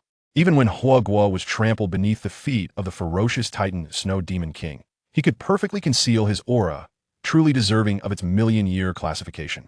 Within the sea of consciousness, Huo Yuhao pressed his right hand against Tianming ice silk, their spiritual energies seamlessly merging as if they were one. The foremost golden essence of spirit seamlessly flowed in a Huo Yuhao's sea of consciousness, and a tempestuous golden tide surged once more. Chapter 10. The Interweaving of Fate. An overwhelming sense of power enveloped Huo Yuhao's entire being. Every inch of his skin, flesh, and even his cells was infused with spiritual energy, transforming into a resplendent golden hue. To an observer, he appeared as a dazzling golden statue. Under this surge of power, Huo Yuhao felt a certain constraint within his body shatter, an unprecedented strength filling every corner of his heart SC. However, the bliss was short-lived.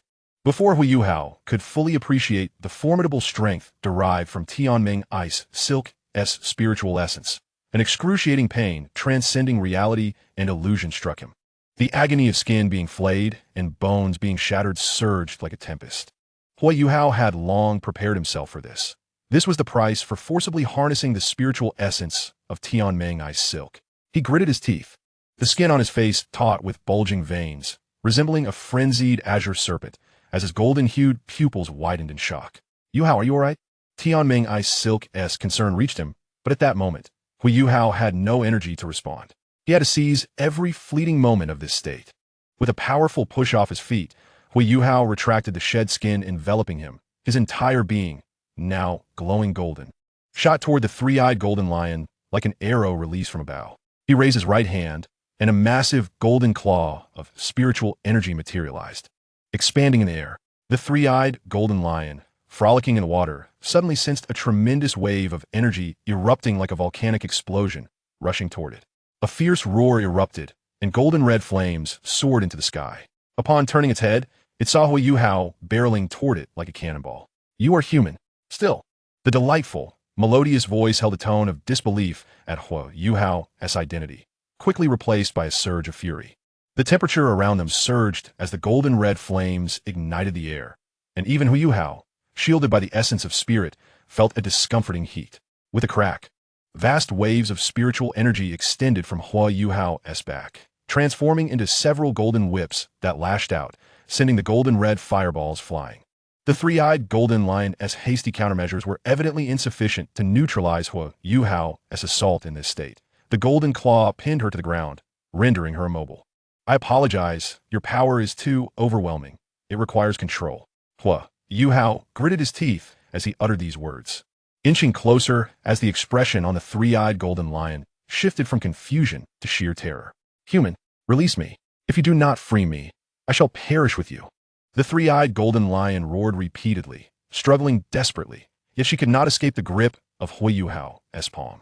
As the forehead of Huo Yuhao pressed against the singular eye of the three-eyed golden lion, both his and the creature's bodies trembled violently. In that instant, Huo Yuhao felt an overwhelming emptiness in his mind, as if even the sea of consciousness had vanished. A peculiar, distorted halo enveloped the two beings, their resplendent golden forms flickering with visible radiance. With each transformation of light, both Huo Yuhao and the three-eyed golden lion shuddered slightly. The entire Star Doe forest seemed to awaken, a vibrant essence of life invisibly infusing into their beings, merging continuously within them. The distorted light grew increasingly potent, forming a unique force field of intertwined black and white, encasing both Huo Yuhao and the beast. In Shrek Academy, Dormitory 108, brilliant sunlight streamed through the window, casting intricate patterns of mottled light on the floor that should have been shrouded in shadow. The dormitory was modest, measuring merely around 10 square meters, furnished simply with an enormous bed that occupied most of the space, accompanied by a table and 2 metal wardrobes, with a lone lamp on the ceiling and several soul guide lamps adorning the walls. Upon the pristine, unblemished white bedding lay a handsome youth who, although night had yet to fall, had already succumbed to slumber, a stark contrast to the intense competition pervasive among Shrek students.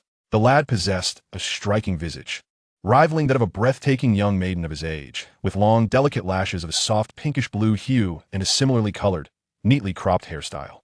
His youthful face was so strikingly handsome that it elicited sighs, his skin fair, imbued with gentle rosy undertones. Wang Dong furrowed her brow, tossing over to cocoon her head in the bedding, her eyes sparkling with a strange blue-golden light. For reasons unknown, she felt an odd sensation, as if something of her own had been taken away, yet this feeling was faint, leaving her unable to discern its nature.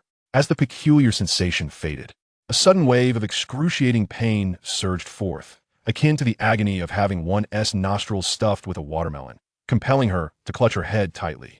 A scream escaping her lips.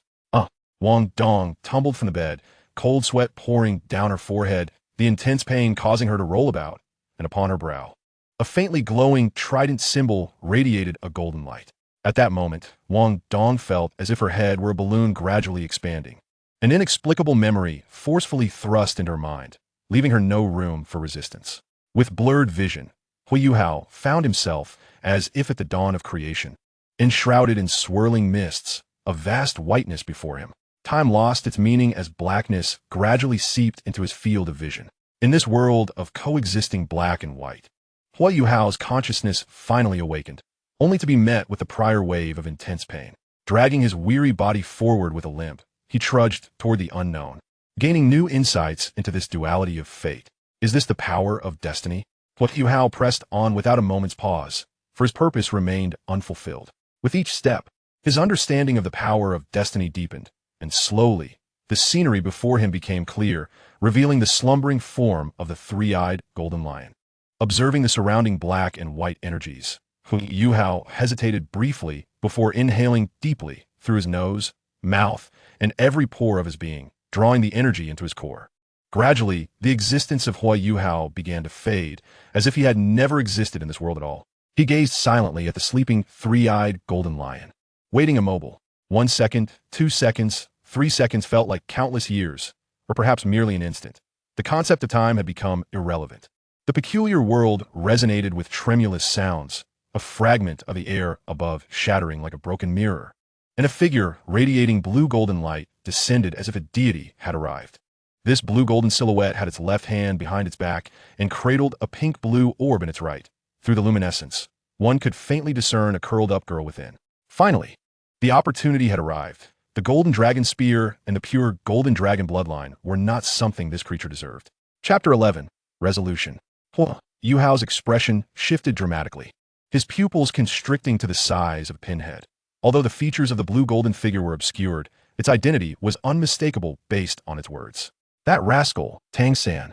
Huo Yuhao seized his absorption of the black and white energies, intently observing every action and utterance of the figure. A towering edifice rises from the ground, every brick and tile forming its foundation. For Huo Yuhao, any intelligence regarding Tang San would bolster his self-preservation. The blue-golden figure gazed down upon the sleeping three-eyed golden lion, guiding the pink-blue orb toward it while murmuring, "It's a pity the child of fate is nowhere to be found. Otherwise, the first millennial plan would be foolproof. But then again, is this lad with the attribute of a divine beast simply fortunate? Or..." The blue-golden figure scanned the surroundings, a peculiar energy radiating outward from him, passing through Huo Yuhao's position without a moment's pause. Have I lost my mind? How could I suspect this lad is the child of fate? After the attribute induction, he wouldn't even qualify to delineate the power of destiny. Such a frail fate could never be the child of fate born of Douluo star. The self-mocking voice echoed in the space, and the blue-golden figure shook his head, witnessing a protective shield enveloping the three-eyed golden lion and the pink-blue orb forming. It's time to leave. If destruction discovers me, he will surely seize the opportunity. Right now, I might struggle against him. Once I utilize the power of belief to cultivate the sea god's position to the level of a divine king and elevate the golden trident to a true super artifact, even destruction will pose no threat. Having yet to uncover the whereabouts of the child of fate, I shall have to endure a bit longer with Wu Tong's true form. Once I digest the memories from this transmission, I shall prepare for the next phase of my plans. As the blue-golden figure dissipated, Huo Yuhao suppressed the overwhelming urge to reveal himself and depart. The composure cultivated over the years, rendering his heart as resolute as steel, especially since that fractured fragment had yet to mend. Indeed, The blue-golden figure vanished only to return once more, observing the same scene as before, and then dissipated again. That old silver coin, I'm glad I'm cautious. Huo Yuhao silently cursed, an illusory sweat seemingly trickling down his cheeks, briefly resting on his chin before dropping onto his thigh. Only when that fractured fragment was fully restored did Huo Yuhao exhale the black and white energies, his form emerging, a wild, unrestrained laughter breaking forth. Tang-san, in this lifetime, I shall always be a step ahead of you. This trial was undoubtedly a gamble, where a single misstep could lead to eternal damnation. Fortunately, he had emerged victorious. Every word uttered by Tang-san held immense significance for him, and upon realizing that he had misjudged his true identity, Huo Yuhao's spirits soared. Free from the watchful gaze of that rascal, he felt as if he could soar high like a bird in the sky and swim freely like a fish in the vast ocean. Boundless opportunities lay ahead. Casting a final glance at the three-eyed golden lion and Tang Wutong, enveloped in an energy shield, Huo Yuhao sighed, hesitated repeatedly, and ultimately refrained from taking action.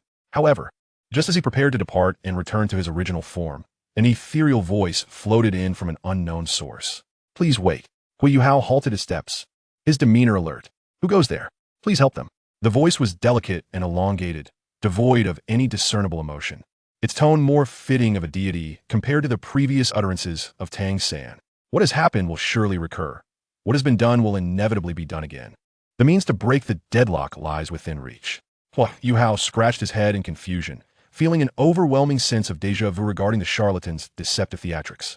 He muttered incoherently, turning to leave without a backward glance. A peculiar humming sound resonated, causing Huo Yuhao to pause.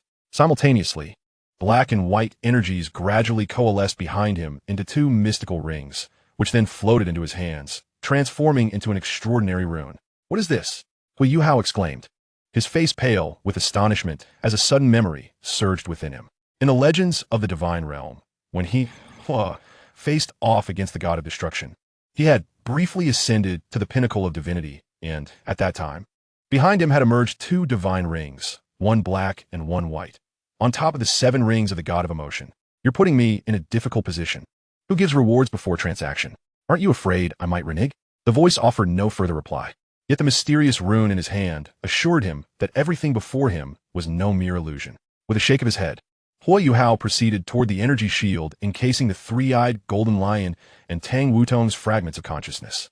In the outside world, as Huo Yuhao and the three-eyed golden lion's foreheads parted, what seemed like an eternity was merely a fleeting moment during the attribute induction. The vast memories of the three-eyed golden lion surged into his mind, and the voice of the dream ice silkworm echoed in his mental sea. Yuhao, how are you faring?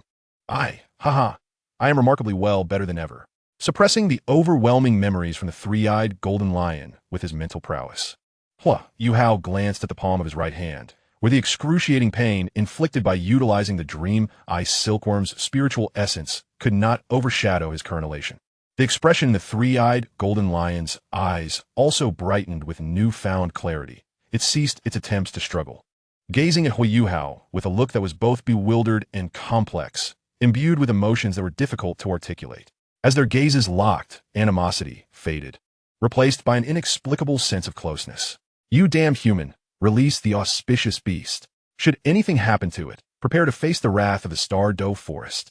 A colossal soul beast, over 5 meters in length, emerged, its formidable form resembling a lion, but with 3 identical canine heads. Each head boasted a diameter exceeding 1 meter, its terrifying fangs gleaming with a golden hue, and the 3 heads roared in unison, causing all soul beasts within a 10-mile radius to prostrate in fear. Dream. Now is the time to teleport. Haha, Yuhao, I must say, witnessing the Red King in such a fluster is immensely satisfying. You must regale me with the details of this adventure upon our return. A golden beam of light erupted from below, accompanied by a thunderous roar akin to a lightning strike, as Huo Yuhao's body gradually vanished within the light, leaving the three-eyed golden lion staring blankly at the spot where he had disappeared. The Red King, unfazed by Huo Yuhao's departure, turned its 3 heads in various directions, anxiously checking for any signs of danger to the auspicious beast. Oh, my dear little lady, are you unharmed? The three-eyed golden lion shook its head softly. Uncle Dog, I'm fine, as long as you're all right. No, we must find Bai Ji to have a look. From now on, you must never wander off. All right, Uncle Dog, let's return home. The Red King nodded, leading the three-eyed golden lion deeper into the forest, as it followed closely behind, frequently glancing back. Within its mind, memories of Huo Yuhao's life and a peculiar door gradually materialized. Behind that door stood an enchanting maiden with long, powder-blue hair. Chapter 12. The Advancing Yuhao. 6 months later. Douluo Empire, Soul Hunting City. Soul Hunting City is an ancient town with a history spanning a millennium, its layout quietly revealing the rich heritage it embodies. The eaves are adorned with yellow tiles, and the buildings are uniformly constructed of wood, creating an inviting atmosphere steeped in antiquity. Situated near the Douluo forest, the sky above is a pristine blue, unmarred by pollution. Due to its proximity to the Douluo forest, the number of low-ranking soul masters in the town is exceedingly large. Many soul masters who hunt soul beasts choose this place as their supply point and resting place. The soul hunting tradition, essential to Soul Hunting Village, has spawned a multitude of industries, giving rise to various projects related to food, accommodation, and more. After soul masters kill soul beasts and obtain soul rings, they acquire the beast corpses. While the value of these corpses pales in comparison to that of soul rings and soul bones, they can be exchanged for equivalently valued items, roughly 1/10 that of the soul rings. For instance, the teeth of wolf-type soul beasts, the hides of bear-type soul beasts, and the scales of scaled soul beasts.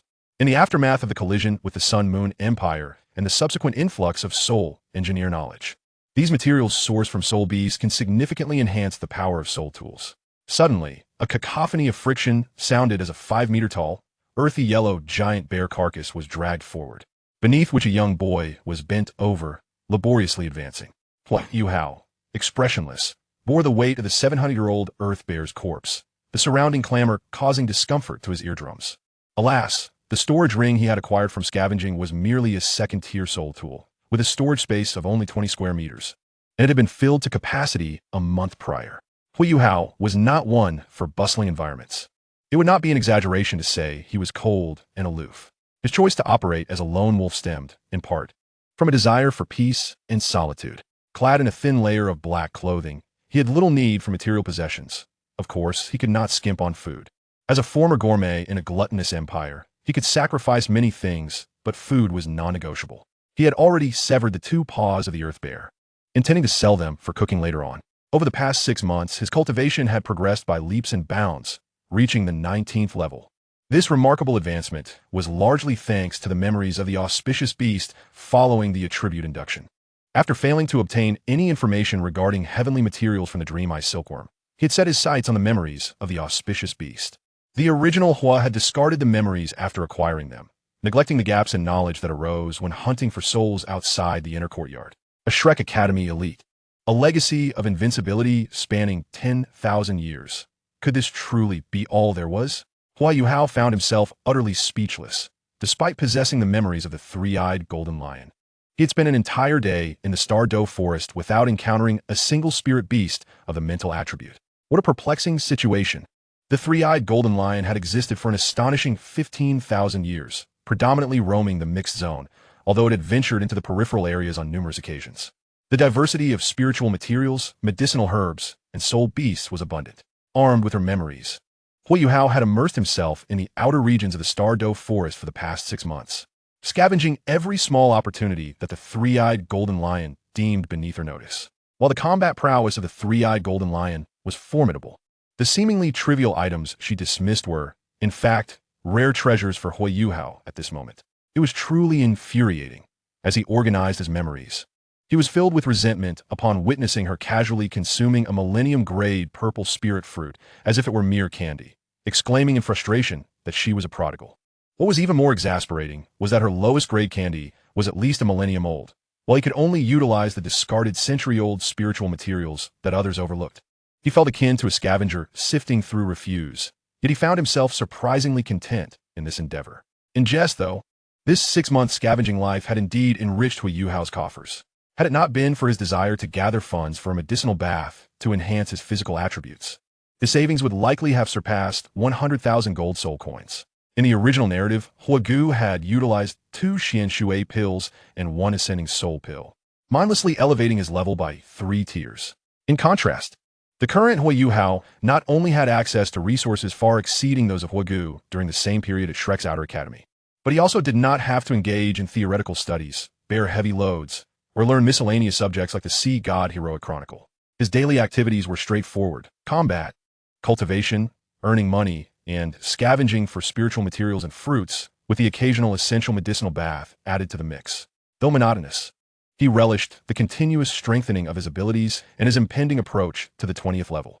After all, reaching level 20 would grant him the second martial soul of ultimate ice, a tantalizing prospect for someone like Huo Yuhao, who relied on skill and explosive power in every battle. He aspired to be a robust powerhouse capable of charging headlong into the fray, rather than a high-damage, fragile assassin. After trading the remains of the Earth Bear, Yuhao first grilled the two severed bear paws, savoring them with his special seasoning, before heading toward a shop. The sign above the establishment boldly declared Soul Guidance Specialty Store. Inside, various low-tier soul devices were meticulously arranged, mostly items of the first and second rank, predominantly of a mundane nature, none of which aligned with Huo Yuhao's objectives. At the end of the shop, an emaciated old man reclined in a chair, resembling a wizened monkey. "Do you have any higher-grade merchandise?" Huo Yuhao inquired. The shopkeeper opened his eyes. "Oh, you're looking for something of higher quality. What type specifically?" Huo Yuhao raised an eyebrow. "Fixed artillery." The shopkeeper scrutinized Huo Yuhao carefully before rising from his chair and walking toward the right side of the store, with Huo Yuhao closely following. "Have you brought enough money? I believe I should have no issues with items below rank 4. Huo Yuhao waved his hand dismissively. The shopkeeper retrieved a ring that shimmered with blue light from a drawer, followed by a dark iron lump. Rank 3 fixed artillery high explosive soul shell. Ready for use once infused with soul power. It's hand-fired, priced at 100 gold coins each. What do you think?" Huo Yuhao's lips twitched. Hand-fired? What on earth was this? This fixed artillery device was not at all what he had envisioned.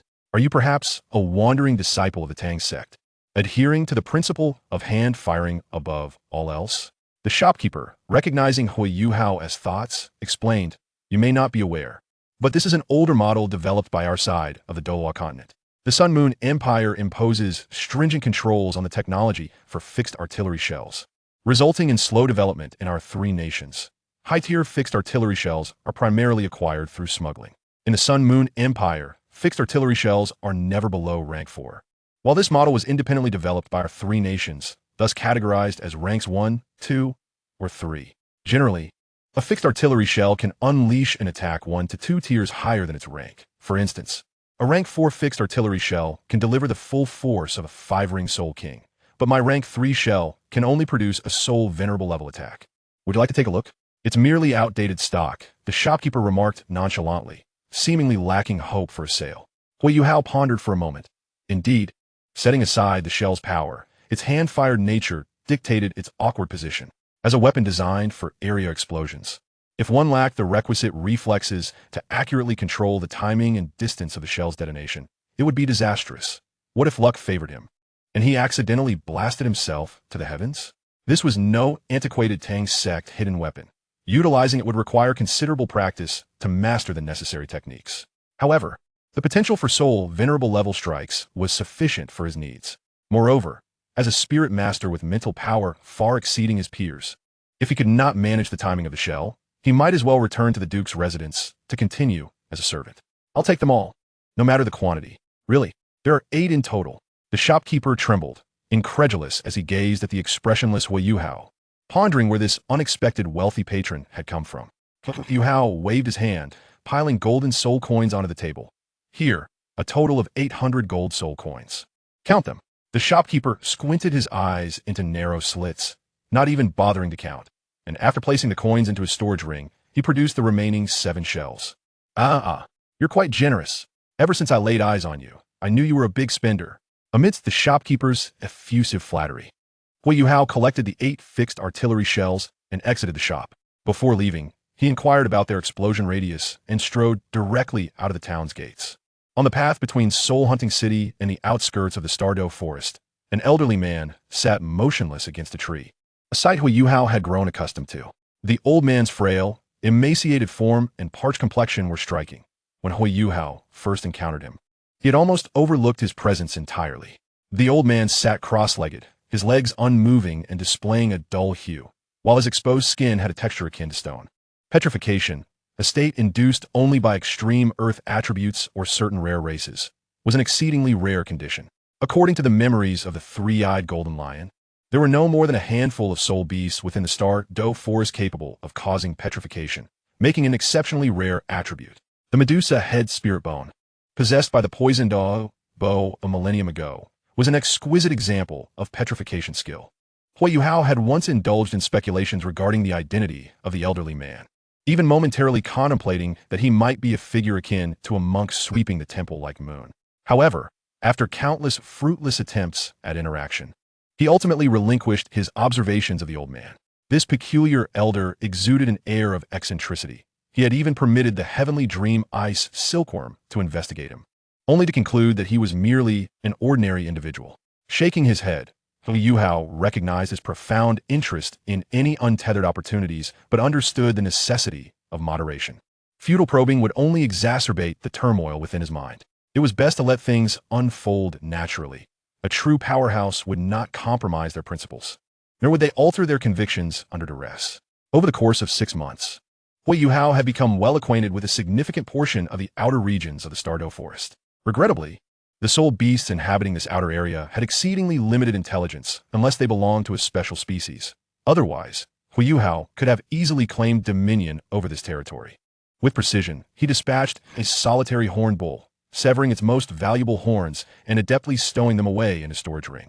In the original narrative, Wang Xiu'er had once boasted about her exceptional combat and survival skills, which allowed her to thrive alone in the Douluo forest for an entire year, an assertion that had astounded everyone, including the illustrious senior sister Zhang Lishuan, the first genius of Shrek Academy. Of course, that so-called year was mere exaggeration, but it underscored the formidable challenges of enduring in the Douluo forest for an extended period. Although Huo Yuhao did not traverse the outer, mixed, and core regions as she did, he nonetheless devised standards tailored to his own capabilities based on her recollections. Compared to 6 months prior, he had undergone a transformative evolution in practical combat. As usual, he infused the gray or belonging to Ilex with pure mental energy.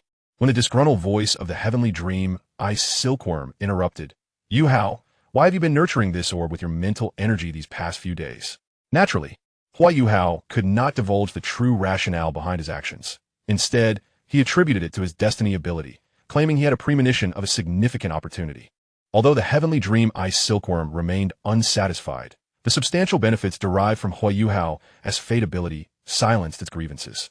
The fact that Huo Yuhao had reached near level 20 within 6 months was a notion that was unfathomable at the time of his fusion with the heavenly dream ice silkworm. As he drifted into slumber, he murmured, "Hee my ice." In truth, during his foraging in the outer regions of the Douluo forest, Huo Yuhao could have expedited his ascent to level 20.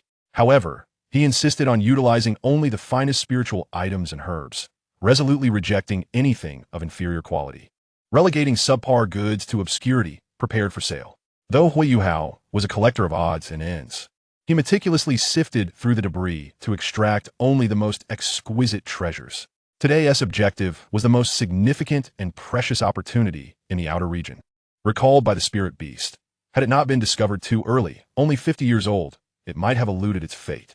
Indeed, once Huo Yuhao set his sights on it, it was equally doomed, for this treasure is fated to be mine, a true chance capable of altering one's fate, with effects surpassing those of the ice and fire dual cauldron-s celestial herbs. The 5th-ranked beast among the 10 fiercest creatures, the Wanyao King, achieved a reversal of destiny by consuming a celestial herb, emerging from the ranks of plant-type soul beasts to become a legendary predator. This was also the sole item of significant merit in the memory of the 3-eyed golden lion, a high-grade spiritual object in the realm of super soul beasts, incomparable to the meager jelly beans it typically consumed.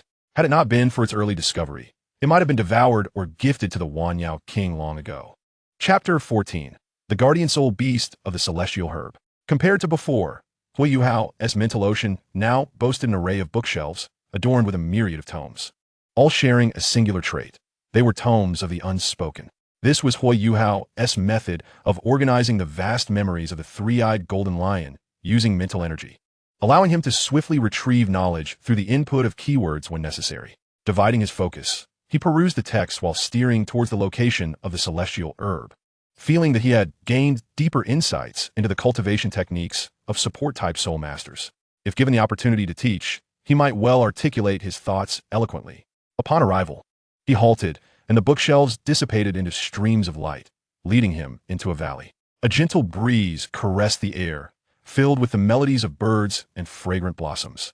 The refreshing atmosphere enveloped Huo Yuhao, momentarily intoxicating him with pleasure as he strode forward. His eyes shimmered with a strange vortex as he activated his spirit eyes. A translucent soul ring gradually materializing and radiating light as his mental detection commenced, quietly perceiving his surroundings. Once his martial soul was activated, he entered a state of utmost vigilance, a habit ingrained in him during the 11 years prior to encountering the heavenly dream ice silkworm. In the next moment, a faint smile graced his lips as ethereal strands of mental energy extended towards his direction. Mental energy, he scoffed, before me, such a level is mere rubble. A sudden soul shock was unleashed towards the approaching direction, and without hesitation, Huo Yuhao retaliated. In the distance, a piercing wail from a beast echoed. Yet he chose not to investigate, shifting his stride with calm composure. As his footsteps echoed, the ground retained its serene natural hues, yet the air inexplicably chilled, prompting a slight furrow of his brow. It seemed some unknown transformation had occurred. However, this was within Huo Yuhao's expectations. After all, considerable time had elapsed since the three-eyed golden lioness encounter with the celestial herb. Possessing an advantage derived from his understanding of the plot, he recognized that it merely provided a general direction. Specific events must be grounded in practice. To blindly adhere to the original narrative and regard everyone as fools could lead to dire consequences. Treading softly, Huo Yuhao's mental detection unveiled the scene ahead with clarity. The first sight to greet him was a white giant tiger crouched on the ground, its form and the emblem of a king on its head unmistakably identifying it as a tiger. Not far from its imposing body lay a peculiar spiritual object. This object bore no resemblance to flowers or grass. Slender, seemingly transparent threads extended outward like delicate silver gauze, exuding an ethereal beauty as they danced in the gentle breeze, creating ripples akin to water. At the core of these threads, a pure, holy white radiance could even overshadow the warm sunlight of winter, flawless in its brilliance. The existence of the celestial herb was unsurprising to Huo Yuhao. The flickering light indicated it had reached over 400 years of age. However, what instilled a complex sentiment within him was the presence of the white giant tiger. The name of this soul beast, the diamond fierce tiger, could be discerned even without the memories of the three-eyed golden lion, for it was a soul beast that the Duke of the White Tiger lineage would invariably hunt. The White Tiger's martial soul-s techniques, White Tiger's radiant wave, and White Tiger's diamond transformation were derived from this very soul beast. Reflecting on his days within the Duke of the White Tiger's estate, he recalled how servants would eagerly discuss this soul beast upon Dai Huabin's return with his second soul ring. The lineage of the White Tiger Duke has been passed down for over 10,000 years, and the origins of its initial 3 strikes derived from soul beasts are no longer a secret. Servants and miscellaneous workers, mostly low-ranking soul masters, naturally harbor great interest and yearning for them. Is it mere coincidence? Or is it destiny?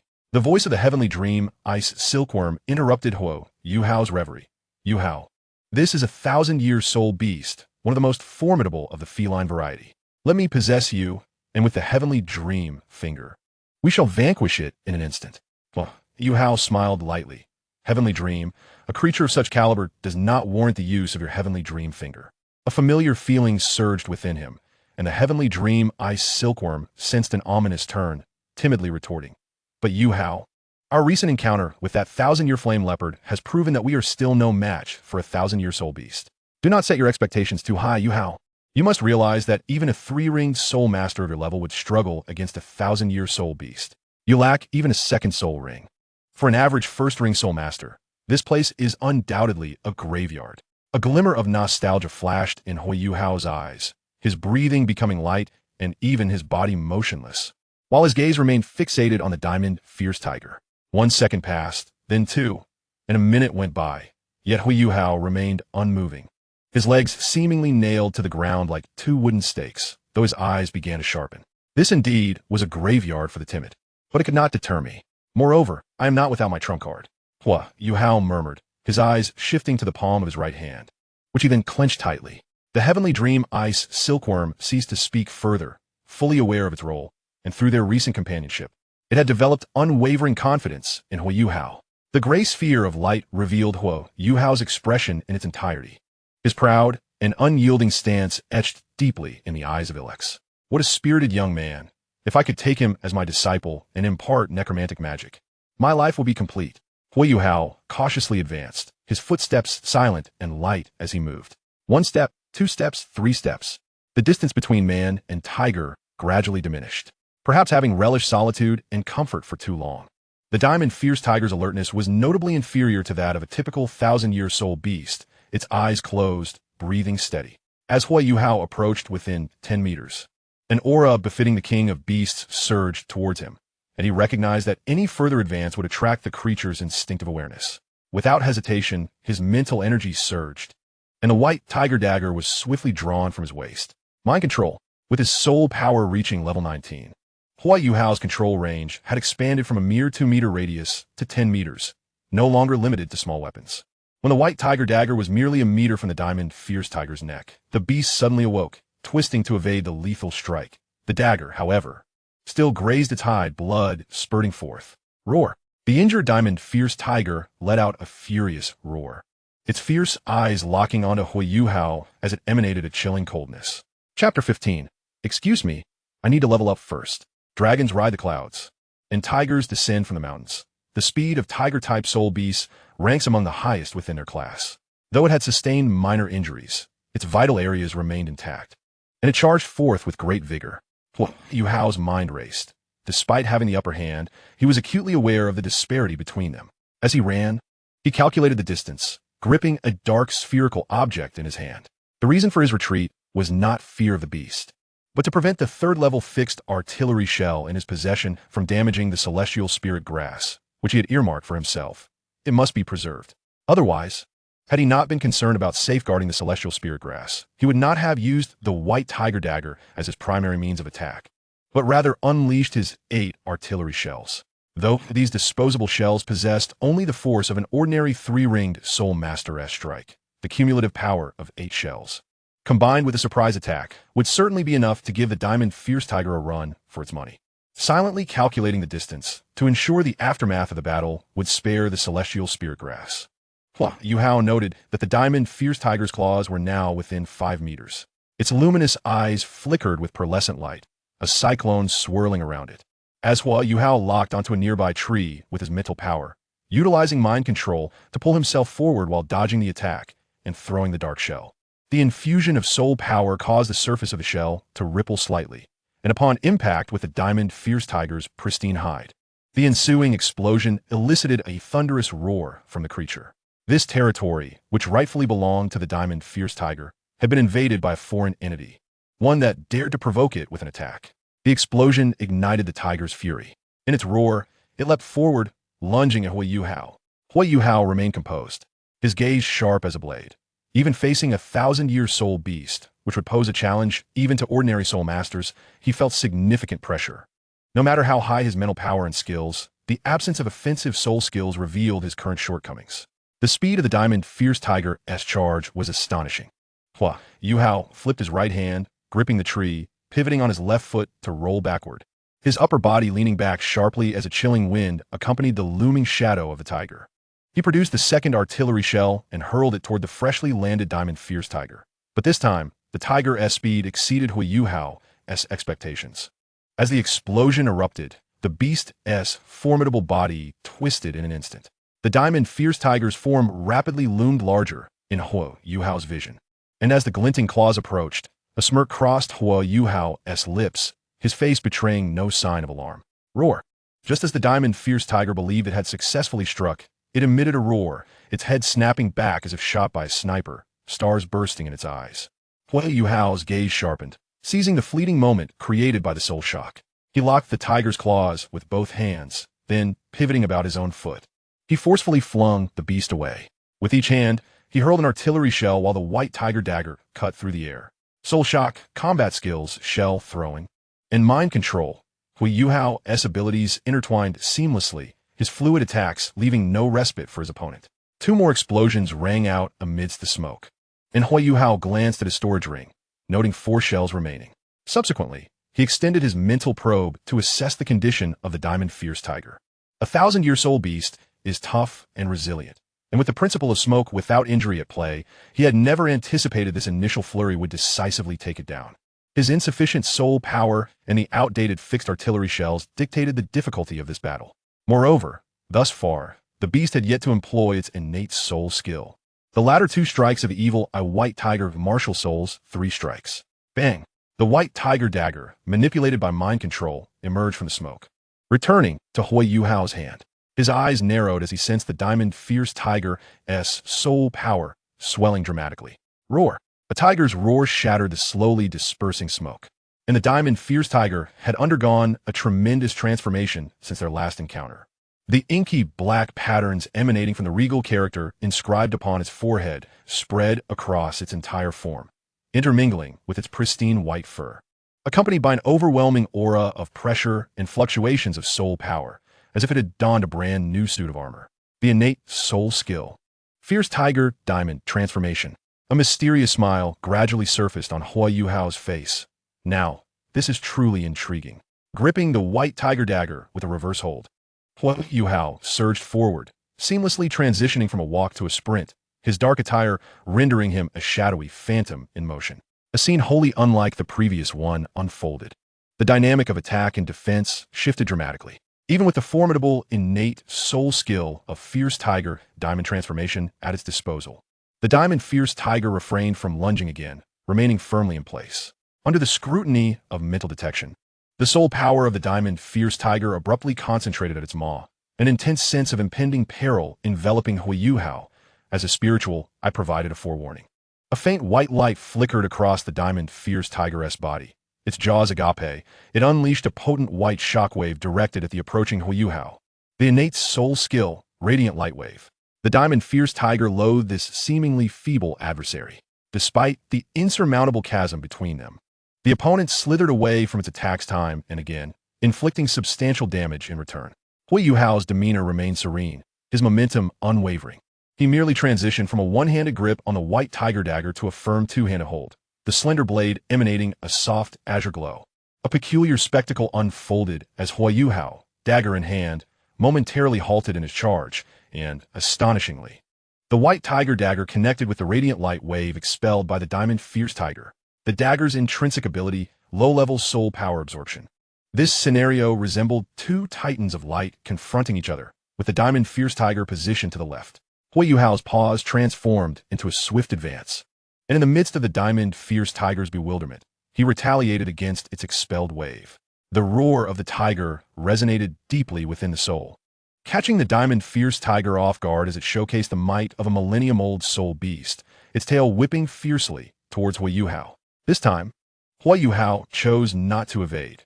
Instead, he braced himself against the powerful strike of its tail while plunging the white tiger dagger into its fur. A sharp sound echoed. Crimson blood flowed from the point of the dagger's entry, and although the tail's power paled in comparison to its lethal claws, it still sent Huo Yuhao reeling, blood spilling from his mouth. The ensuing battle astounded the observing Tianming iceworm within the sea of consciousness, for Huo Yuhao was engaging the diamond fierce tiger in close-quarters combat. With each strike, 1, 2, 3, despite the aid of mental detection and telekinesis allowing him to evade attacks, this extreme form of combat drained Huo Yuhao's spirit significantly. At last, a resounding crash echoed as the diamond fierce tiger struck Huo Yuhao, sending him flying into a boulder, debris scattering in all directions. The diamond fierce tiger advanced, poised to deliver a finishing blow to Huo Yuhao, only to be taken aback by a powerful wave of soul energy. Coughing, Huo Yuhao emerged from the dust, stepping forward, twisting his neck and grinning at the diamond fierce tiger, baring his teeth. Pardon me, I need to level up first. Chapter 16, Self-Created Soul Skill, Ascension Style. The soul power within him surged like the tide, revitalizing what had previously been expended. Each final tier of a major level symbolizes the transformation of the innumerable into the whole. For ordinary soul masters, this journey represents both a passage to the next tier and a formidable bottleneck. When the bottleneck shatters, the soul power within autonomously circulates, replenishing all previously drained energy in an instant, allowing for the safe absorption of soul rings. What Huo Yuhao accomplished was leveraging the sense of crisis instilled by the diamond fierce tiger to achieve a breakthrough amidst battle. Yuhao, you finally reached level 20. Haha, truly worthy of being my chosen one. Your method of breakthrough is so unique. The jubilant voice of Tianming Iceworm resonated within the sea of consciousness. Huo Yuhao replied with a subtle smile. I didn't expect you to have such faith in me. I thought you might think I'd lost my mind. A hint of embarrassment flickered across Tianming Ice Worm's countenance. Indeed, that was precisely what he had thought moments before. This is the purpose behind your fight with this tiger. Isn't it? Now it's time for me to shine. Tianming Iceworm rolled up non-existent sleeves, his rotund form swaying. No, that is merely one of the reasons. Huo Yuhao declined, his gaze once more fixing upon the distant, uncertain diamond fierce tiger. No way, this isn't sufficient, Yuhao. I'm not trying to rain on your parade, but even if you've reached level 20, your inherent flaws remain unchanged. You are still a spiritual type soul master. Without powerful attack skills, it's exceedingly difficult to slay a millennium-level beast with just level 20 soul power, especially with this tiger's innate skill bolstering it. Your soul power may have recovered, but the mental drain from that previous extreme state has taken its toll. I assure you, once we obtain the second martial soul and break through to the second ring, coupled with your exceptional combat skills, defeating an ordinary millennium soul beast will be as effortless as eating and drinking. Huo Yuhao chuckled softly, once again refusing Tianming Iceworm's suggestion to possess him. Assuming a ready stance, his aura clashing with that of the diamond fierce tiger. He cast a sidelong glance at the palm of his right hand. Attack capability, indeed. The man and the tiger stood in stillness. The fierce gaze of the diamond fierce tiger betraying a hint of hesitation as it fixed its predatory stare upon the unmoving Huo Yuhao. Suddenly, it seemed unable to endure the oppressive atmosphere any longer. Its furious roar escalated into a frenzy, and it lunged forward. The diamond fierce tiger had also expended considerable energy in the preceding battle, had its age not reached a millennium. Huo Yuhao might have been able to wear it down through a kite-flying strategy. Yet, a millennium soul beast was not to be compared with the century-old ones. Even after having its stamina depleted by several third-level fixed spirit cannonballs, its vitality remained formidable. He needed a powerful technique capable of determining life and death with a single strike. Huo Yuhao's blood surged with fervor, every cell in his body on the verge of bursting forth. At that moment, he felt akin to a finely stretched thread, taut and fragile, ready to snap at the slightest breeze. Another quarter of an hour passed in their struggle. 1, 2, 3 of his ammunition were exhausted within this brief span. The claws of the tiger, glowing with fierce white light, grazed Huo Yuhao's face, the sharp, whistling wind painfully brushing against his skin. Not enough, just a fraction short. Each time he evaded the diamond fierce tiger's attacks, it was akin to a close brush with death. Once was swift, twice perilous, thrice fortunate. But 10 or 20 times could only be described as miraculous. A soul master without a second soul ring engaging in a fierce battle with a millennium soul beast for half an hour is a legendary feat within the vast realm of soul masters. Especially when Huo Yuhao was not merely dodging, but seizing every opportunity to strike, inflicting significant wounds upon the diamond fierce tiger. When an individual's focus is intensely concentrated, time seems to accelerate, ephemeral and fleeting. As one teeters on the precipice between life and death, each fleeting second can stretch into what feels like an eternity, akin to a century. At last, with the spirit coalescing, Huo Yuhao, seemingly oblivious to the passage of time, seized this moment of profound realization. The interplay of black and white energies shimmered with resplendent brilliance. As Huo Yuhao entered a peculiar state where the dynamics of strength between him and the diamond fierce tiger shifted imperceptibly. Within the sea of spirit, the sky dream ice silkworm, poised to forcefully possess him, was taken aback to find itself utterly incapable of doing so. Its attempt at possession had inexplicably failed. What a masterstroke of returning to simplicity. A voice, aged and resonant, suddenly echoed through the air. Who dares to disturb me? The sky dream ice silkworm's expression turned grave. This unfamiliar voice ignited a surge of anxiety within him. After all, this was Huo Yuhao's sea of spirit. How could there be an outsider? No need for alarm. I am here. The voice floated like mist, ancient and deliberate, yet its weight reverberated through the sky dream ice silkworm, causing it to buzz with discomfort. Then, a wisp of gray light descended from above, coalescing into a shadowy figure. The ethereal glow formed into an elderly man cloaked in gray mage robes, standing resolutely within the sea of spirit, his long beard cascading down to his chest. This was a man whose countenance was as serene as a still pond. His hair, beard, and brows were all white, radiating a shimmering gray light. Even his eyes bore a lifeless hue. For a first encounter, Great Bug, I too, like you, am a resident of this child's sea of spirit. Great Bug, The Sky Dream Ice Silkworm seethed with indignation. Despite the evident power emanating from the old man, the Sky Dream Ice Silkworm was no mere creature to be trifled with. Just as he was about to assert his dominance, the gravity of Huo Yuhao's current predicament surged to the forefront of his mind, and he turned his anxious gaze towards the ongoing battle outside. Why can't I possess him? What on earth is happening? The Ice Silkworm's concerns went unheeded by the unflappable Ilex, who smiled serenely and murmured, "The cycle of yin and yang. Could this be the force of destiny?" The diamond fierce tiger lunged back, its razor-sharp claws glinting with a chilling white light. A peculiar rune materialized within Huo Yuhao's palm, as two ethereal rings, one black and one white, flickered into existence for but a fleeting moment before vanishing into nothingness. While two streams of colored energy entwined around his being, the tension within him, stretched to its limits, gradually unraveled, with a furrowed brow. He stamped his right foot firmly upon the ground. With clouds as his quill, his fists as ink, and energy as paper, a resplendent talismanic inscription emerged, accompanied by a roar that resonated like a dragon's cry or the trumpet of a divine elephant. From his clear, radiant eyes burst forth flashes of lightning, and his dark attire rippled violently. The bodies of man and tiger intertwined, and the radiance of the talismanic inscription surged forth as they collided. The diamond fierce tiger emitted a prolonged, mournful howl before its massive form succumbed, collapsing to the ground, silenced in its lament. As a magnificent purple soul ring slowly materialized above its lifeless body, with a heavy exhalation, Yuhao fell back to the ground, gazing at his palm and whispering, "This technique is named the Ascendancy of Destiny." Chapter 17, My Grandfather Has Arrived. Yuhao's breath quickened. The instant he relaxed his spirit, an overwhelming sense of weakness surged from within, compelling him to sit and gasp for air. He had triumphed, orchestrating the demise of a millennia-old soul beast through a series of calculated maneuvers. Having emerged from the brink of death, whether through a sudden breakthrough or a grueling half-hour battle, he had truly exhausted every ounce of his potential. Of course, the crux of his victory lay in the Ascendancy of Destiny, a technique founded upon the power of fate, whose potency far exceeded his expectations, delivering a fatal blow to the diamond fierce tiger.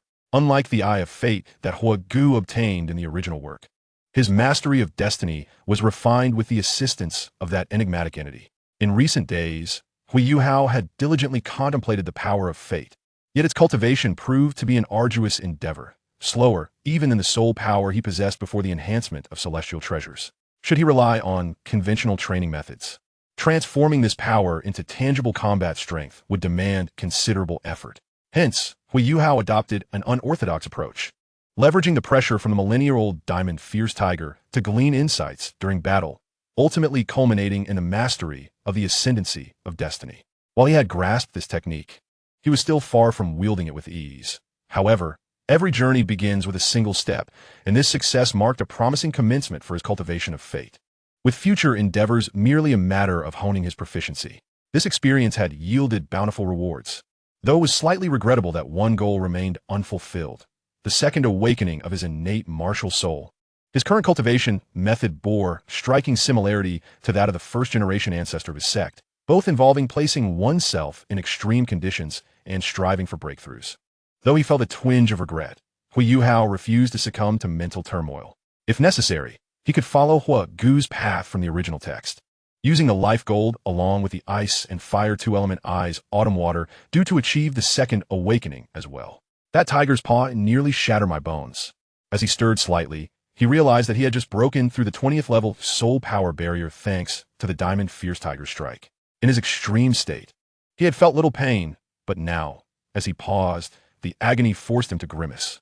Enduring the discomfort, he retrieved a pill from his ring and let it dissolve in his mouth, circulating his soul power to gradually mend his injuries. Sensing no soul beasts in the vicinity, Huo Yuhao descended into the sea of spirit. The moment his consciousness materialized within the sea of spirit, he was met with the brash voice of the Sky Dream Ice Silkworm. "Old man, while you may be formidable, I am a dignified million-year soul beast. I warn you, this is Yuhao's sea of spirit. Do not act recklessly. Otherwise, I shall unleash the full might of my million-year spiritual essence upon you." Huo Yuhao's thoughts shifted as he turned to see the old man hovering opposite the Sky Dream Ice Silkworm. Ilex's demeanor remained calm, The ice silkworm's threats failed to disturb even a hint of tranquility upon his countenance. He replied coolly, "I am not one to repay kindness with enmity. My consciousness has only regained this level of strength thanks to the assistance of this child. As for your so-called million-year spiritual essence, even if it were 10 or 100 times more powerful, it would not faze me. Had I wished to, I could have long since ascended to the realm of death." Just as the sky dream ice silkworm was about to make further bluster, it caught sight of Huo Yuhao's consciousness projection and hurried over to his side, prompting Ilex to turn his gaze as well. "Yuhao, let me tell you about this old man." Huo Yuhao raised his hand to silence the ice silkworm, for he had long been eager to converse with this figure. "It is an honor to meet you, esteemed elder." A slight smile graced his lips as he bowed respectfully, neither obsequious nor indifferent, yet maintaining the proper decorum. Ilex stroked his beard, satisfaction gleaming in his deep-set eyes. Intrigued, he remarked, "No need for formalities. You appear to harbor little suspicion towards me." Huo Yuhao's expression was buoyant, regarding this enlightened and peerless powerhouse, although their interactions in this life had only just commenced. In the original narrative, Ilex could be regarded as the sole elder who wholeheartedly dedicated himself to Huo, deserving of utmost respect. Whether it was guiding Huo's temperament, imparting knowledge, or leaving behind protective charms, even if fragments of his consciousness existed solely to safeguard Huo, ultimately sacrificing themselves in the process. Without Ilex, Huo would have been utterly powerless to prevent the Snow Emperor's berserk snow pill during his time at the Haotian sect. Without Ilex, Huo would never have been able to create a soul spirit or establish the spirit transmission tower. Without Ilex's necromantic spells, Huo would have had no chance of participating in the underground arena matches in Mingdu. He would have inevitably exposed his identity during the combat phase. Furthermore, without Ilex's half-plane of necromancy, Huo, alongside Shrek and the original 3 pits of Douluo, would have been incapable of contending with the Sun and Moon Soul Engineer team. Even at the Qian Kuan Inquiry Valley, when King Tang mercilessly slaughtered Huo, the deceased Ilex had left behind contingencies to protect his disciple. Moreover, setting all else aside, simply from a perspective of benefit, a legendary mage who had survived for over 6 millennia possessed knowledge that far surpassed ordinary imagination. The ability to reverse the power of light into an entirely different attribute, while simultaneously embodying the common characteristics of both, rendered Ilex unparalleled across the entirety of the Douluo continent, and indeed, the entire Duo divine realm. Perhaps only the emotion god, who could transform the 2 elemental magics of ice and fire from the same source, could rank alongside him. The might of the Elder was but a mere iceberg's tip that I could observe. As for whether the Elder would bring misfortune upon me, fate would surely provide the correct answer. Huo Yuhao spoke with feigned profundity, a mysterious smile glimmering in his eyes. Ilex chuckled heartily. "How amusing. It has been many years since I encountered someone who can speak so casually before me. It brings me great joy." At this juncture, Ilex's tone shifted. "Will fate reveal the answer to you? Truly, you are a child endowed with great fortune in this realm, being able to harness the power of fate." Huo Yuhao's gaze flickered. It seemed that his earlier combat with the Diamond Fierce Tiger and the resulting manifestation of the God Ascension technique had led Ilex, this legendary mage, to unreservedly believe in his fate abilities. This revelation caught Huo Yuhao off guard. He had not anticipated that the fate power acquired from the mystical beast would seamlessly patch the gaps in his fabricated fate abilities. Chapter 18. Strengthen my martial soul. Ilex flicked his sleeve, his profound gaze fluctuating as he earnestly stated, "Thanks to your continuous nurturing of my consciousness with your pure mental energy over the past 6 months, my state has gradually stabilized. I have observed much about you during this time. I am Ilex, Huo Yuhao. I ask you, do you wish to become my disciple? My closed-door apprentice?" Delighted, Huo Yuhao felt an overwhelming joy at the prospect of receiving Ilex's acknowledgement so easily. It was undoubtedly a momentous occasion. In the original narrative, Huo had only won Ilex's approval during a moment of genuine emotion upon Muin's death, gradually impressing Ilex through months of tireless, restless living. This was a far earlier initiation than in the original tale. Without a hint of hesitation, Huo Yuhao projected his consciousness and knelt in the sea of spirit, respectfully bowing 3 times as he proclaimed, "How Piao Ling has wandered for half a lifetime, lamenting the absence of a wise mentor. If you do not disdain me, I wish to become your disciple. Keep it simple. Rise, and from this day forth, you shall be my closed-door disciple." Watching Huo Yuhao's respectful bow, Ilex's smile grew increasingly satisfied. The stunned Tianming ice worm looked around, unable to fathom how events had unfolded in such a manner. "Wait, is that it? Just like that? He becomes a disciple? How rash and direct. Why do I feel so superfluous here? I was clearly the first to arrive. Feeling indignant, the Tianming ice worm wriggled its plump body and assertively approached. Old man, since you are now Yuhao's master, let us coexist peacefully from here on. Ilex chuckled, you great worm. It seems I have not acted out of line since my appearance, have I? I guess not, the Tianming ice worm replied, slightly taken aback. Huo Yuhao, covering his face in embarrassment, signaled that he did not know this shameful creature. Suddenly, Ilex's figure flickered and became somewhat ethereal. Huo Yuhao, utilizing the mental energy from the sea of spirit, inquired, Master, how is your current condition? Ilex shook his head, expressing a sense of melancholy. Although my consciousness has stabilized, I'm still some distance from complete recovery. Yuhao, I possess 3 types of abilities, 2 of which I have already transmitted to your elder brothers and sisters in that other realm. The final one, which represents my utmost achievement, I shall impart to you once you have resolved matters with this great worm. Of course, should you choose to reject this inheritance after discerning its essence, I will not force you. Patting Huo Yuhao's shoulder, Ilex floated toward the gray orb, his distant voice resonating in the sea of spirit. Call for me when you need assistance. As Huo Yuhao watched Ilex fade into silence, he resolved to acquire the soul-devouring carving knife at the Star Luo auction, then returned his consciousness. Upon opening his eyes, he noted that the diamond fierce tiger's spirit ring had already dissipated, which left him feeling somewhat regretful. Another significant sum had vanished. The importance of soul guide devices became apparent. If only there had been a soul ring storage device, it would have been much more convenient. Stretching his body, Huo Yuhao dismantled the valuable items from the diamond fierce tiger, then proceeded toward the location of the immortal spirit grass. The soul beasts in the outer region were primarily 10-year and 100-year beasts, with the 1,000-year beasts reigning as dominant entities.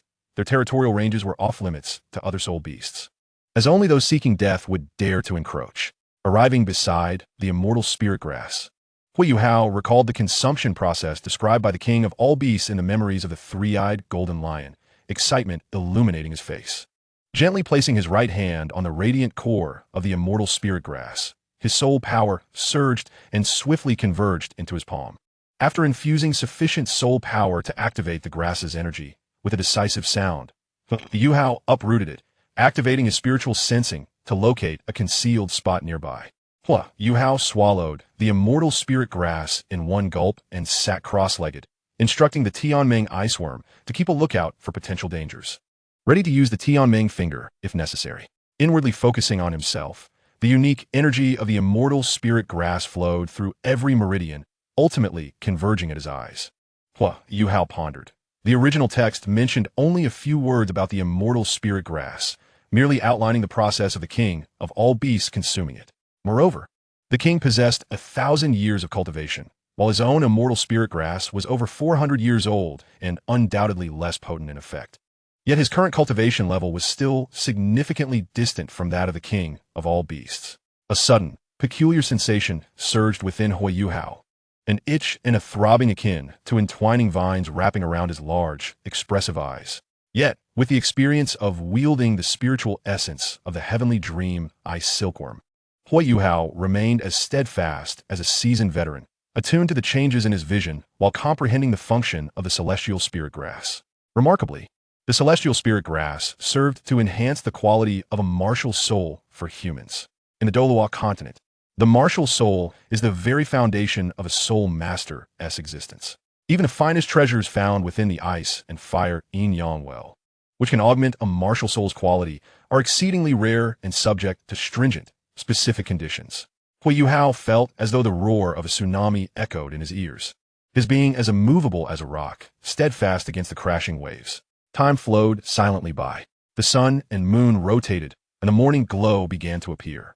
In a lush forest, Huo Yuhao sat cross-legged beneath a tree. The once overwhelming sensation akin to 1,000 ants gnawing at his heart had receded, and invisible waves of mental energy rippled through the air. Mental energy, a fusion of soul power and spiritual force, had reached a remarkable level of integration, enhanced by the celestial spirit grass, now surpassing 50%.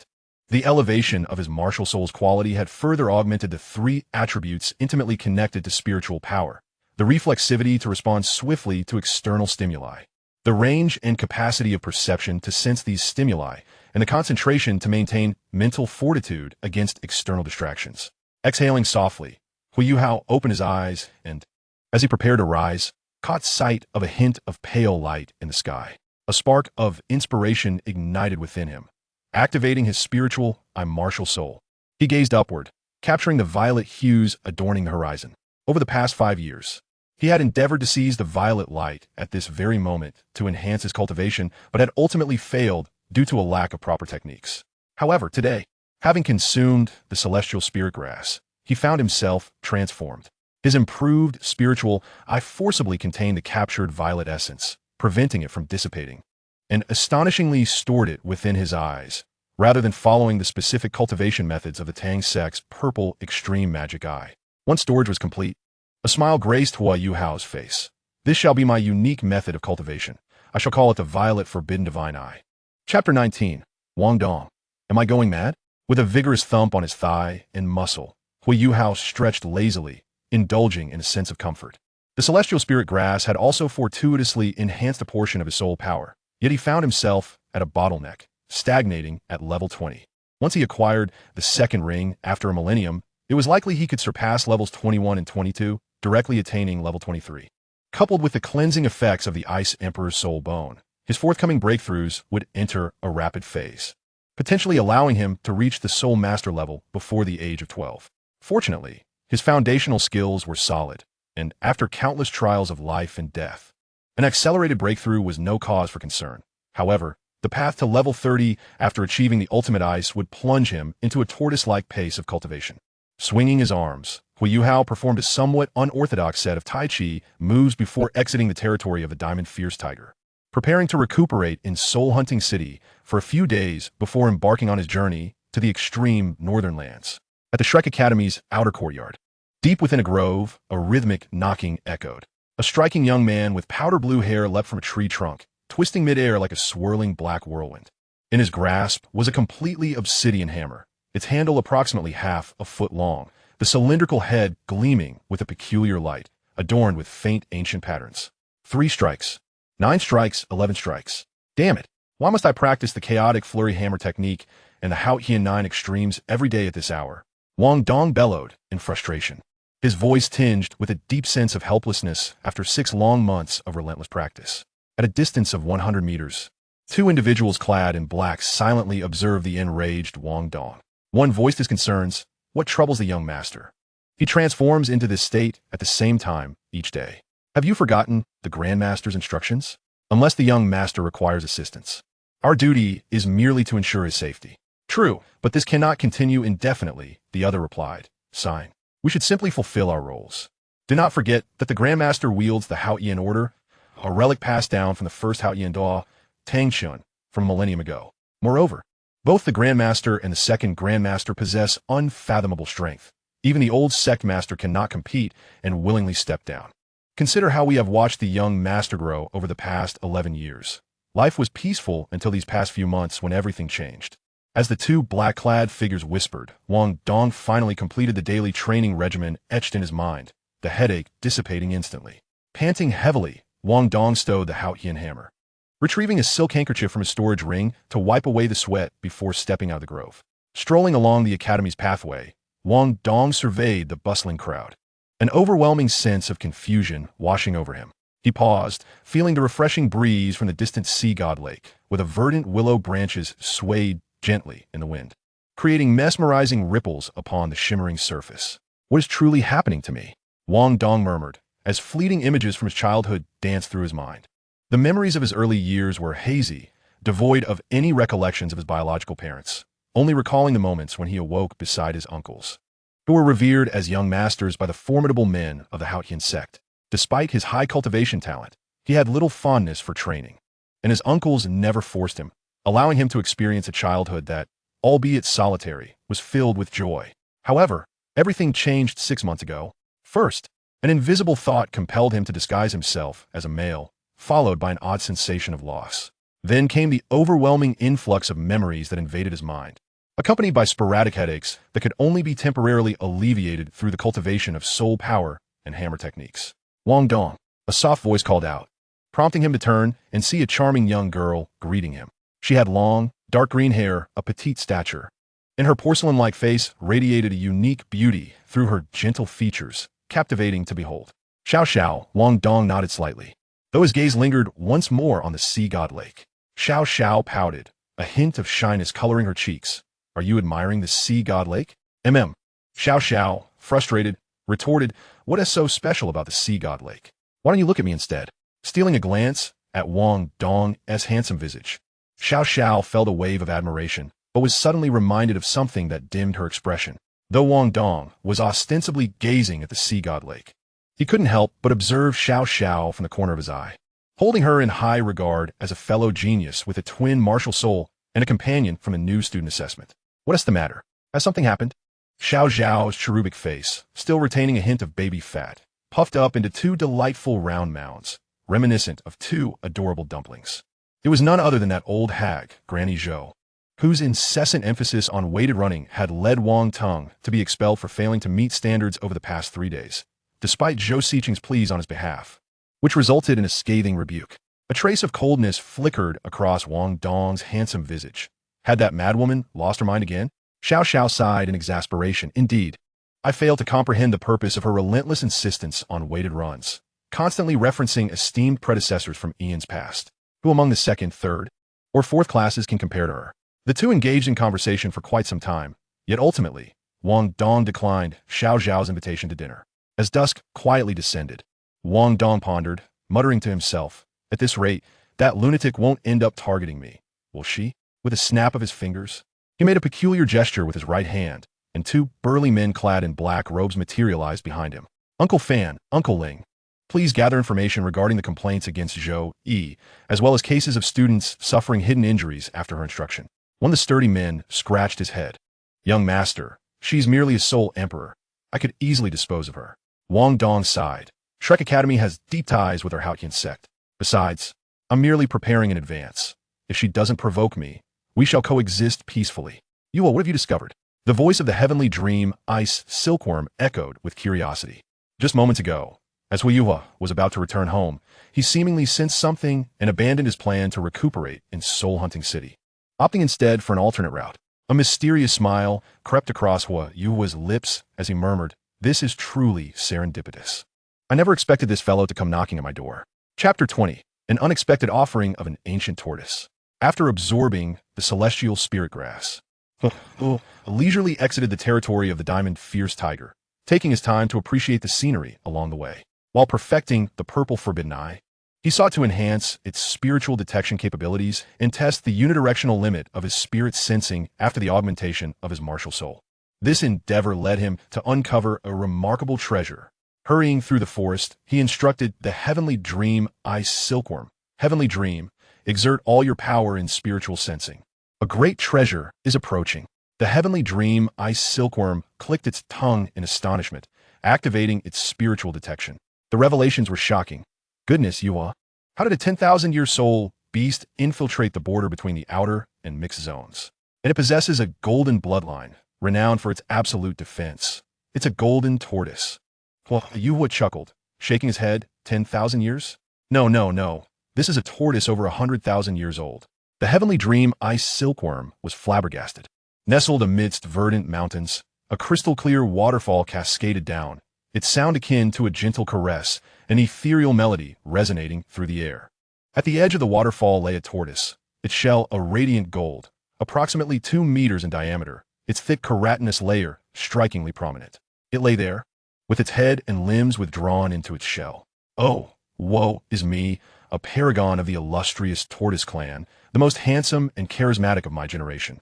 A golden tortoise with over 100,000 years of cultivation, reduced to this pitiful state, lamented the golden tortoise, its tone filled with sorrow.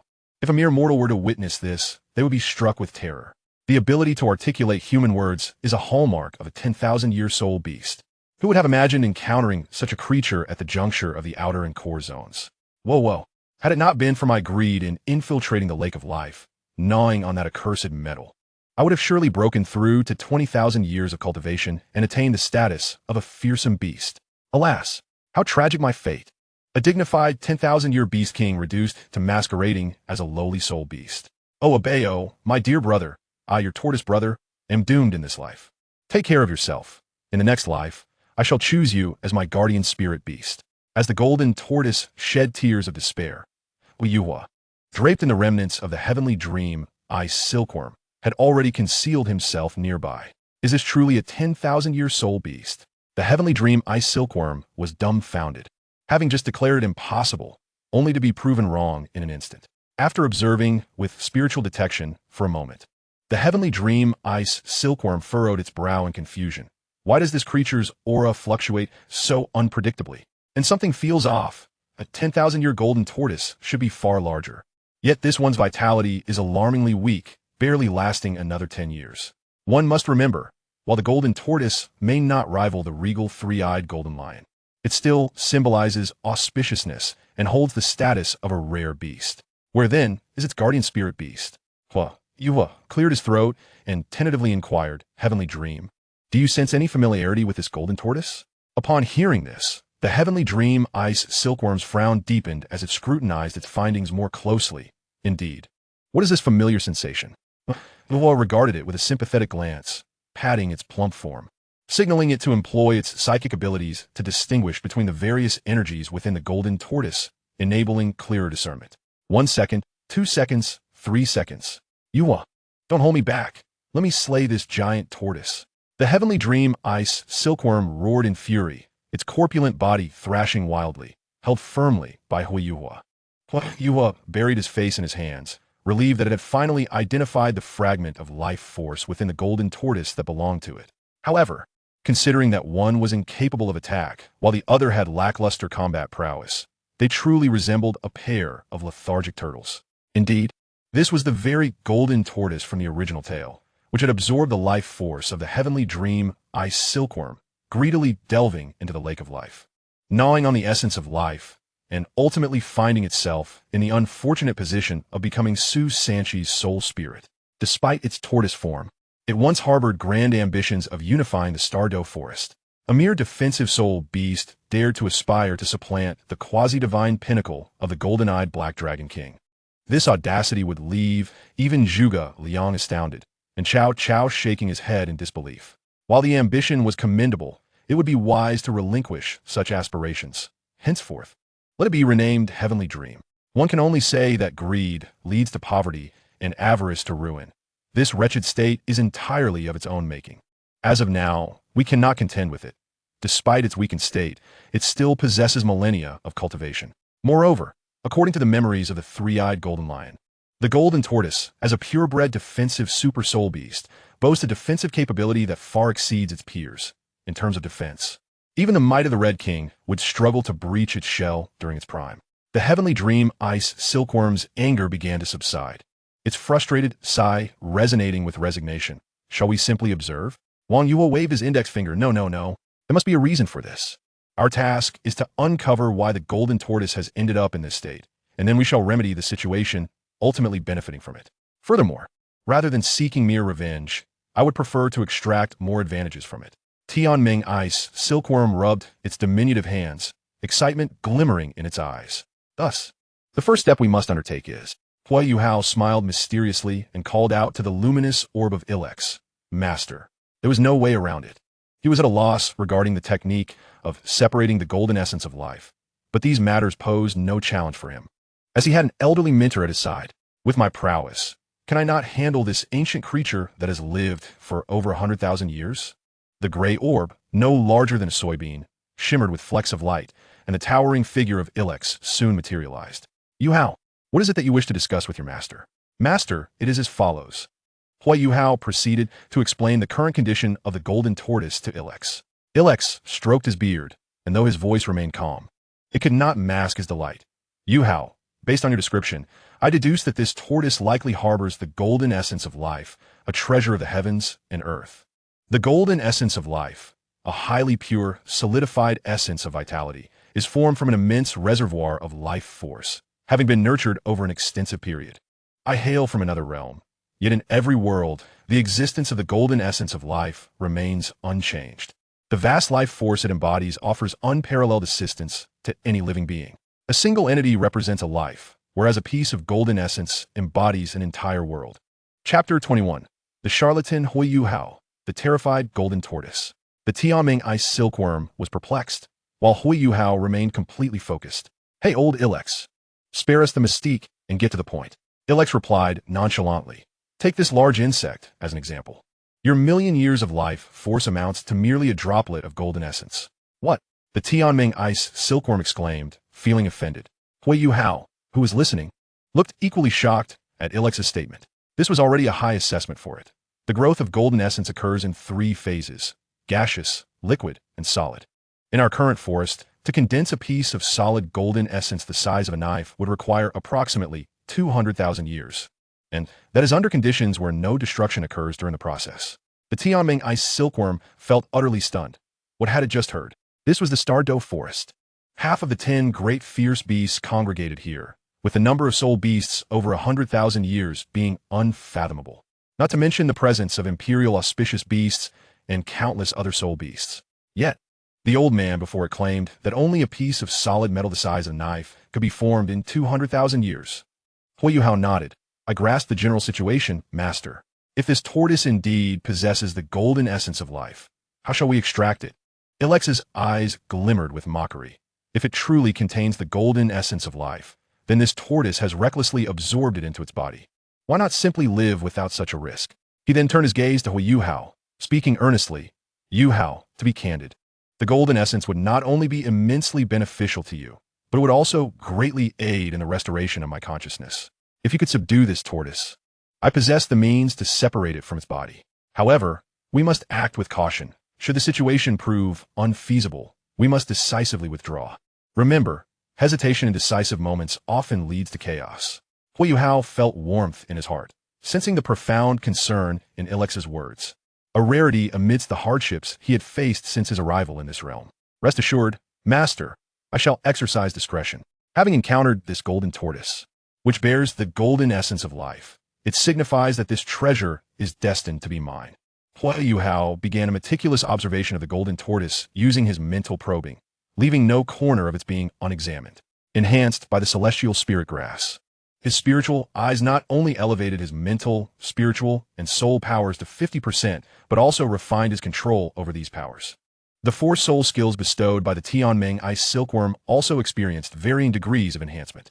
Among these skills, the most significantly improved was neither his signature soul skill, soul impact, nor his most frequently used and valuable mental probing, but rather the seemingly insignificant mental sharing. For someone like him, a lone wolf, mental sharing had previously seemed less useful than the trivial mental interference. However, after consuming the celestial spirit grass and evolving his spiritual eyes, this previously underwhelming skill exhibited remarkable potential for development. It could now transmit information without regard for the recipient's will. Previously, the original Huo Yuhao's mental sharing was primarily utilized alongside mental probing, serving as the brain of a soul master team, commanding various battles, but it required the recipient's consent. Now, however, after the enhancement from the celestial spirit grass, Huo Yuhao could convey information regardless of the other party's wishes. The disparity between the 2 states was astoundingly vast. Before consuming the celestial spirit grass, Huo Yuhao was akin to a diligent, earnest programmer, while after its consumption, he transformed into a shameless, opportunistic hacker. Alas, the celestial spirit grass he consumed was merely 400 years old, unlike the 1,000-year-old specimen consumed by the Demon King. Otherwise, he could have ascended to unparalleled levels of hacking prowess, inundating his opponents with torrents of garbage information, causing their minds to explode in chaos. As it stood, he could only relay information normally, yet Huo Yuhao was unperturbed. His self-created purple forbidden eye could subtly amplify his spiritual eyes, making the possibility of transforming the battles of Douluo continent into a fully fledged online game a potential reality in the future. In that time, the trash talk of a certain swordsman named Huang could once again resurface, leaving his opponents in utter despair. The golden tortoise, filled with impotent rage, withdrew its head into its shell, gazing at the azure sky with eyes once vibrant now dimmed. Suddenly, an ethereal voice echoed within its mind, as if emanating from all directions. The golden tortoise thrust its head forward, its back drenched in cold sweat, adopting a vigilant stance, yet carefully refraining from uttering a word. It was a dignified creature of the Beast King level, yet it had not even detected the approach of another. Stop feigning innocence. I am aware of your true nature. Do not presume that by narrowly escaping the Beast God's pursuit, you can live in peace for eternity. The golden tortoise involuntarily took 2 steps back, its once lively gaze now traversing through shock, confusion, panic, and ultimately terror, its limbs trembling, its body quaking. Still in denial? You, who once infiltrated the perilous life lake, absorbing the life force of the million-year golden patternized silkworm, gnawing at the special metals beneath the lake, attempting to dominate the Stardow forest. A beast king of over 10,000 years. At these words, the taut strings of the golden tortoise's composure snapped entirely, the last vestige of its defenses shattered. And it exclaimed, "Who are you truly?" Hee. I am merely a fortunate observer of a fragment of fate, traversing the river of time to experience the tribulations of humanity. An ordinary being. I am called Wei Changong, styled Tongshin, with the epithet pure as ice and jade, the king of kings of the end of the path, one of the 12 war gods, and a lifelong bearer of the platinum sacred armor. Of course, you may address me as Huo Yuhao. Subsequently, Huo Yuhao began to weave tales from the farthest corners of the world, regaling all manner of beings, immortals, gods, demons, ghosts, spirits, and monsters, with the unparalleled grandeur of the formidable powers of the Terminus sect.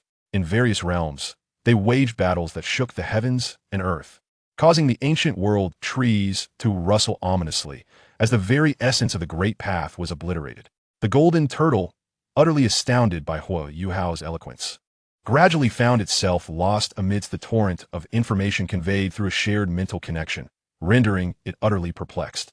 Its eyes began to lose focus, and it gasped in awe, realizing that it was indeed the King of Kings, a terror beyond comprehension. The God King. No, the King of Kings was insurmountable. Coughing lightly, it concluded, in any case, should you place your trust in me, I too am willing to offer you a glimmer of hope. Chapter 22. The moment of indulgence, the agony to the western heavens. The golden turtle's pupils flickered as it realized that its true identity had been uncovered, akin to having its Achilles heel grasped firmly.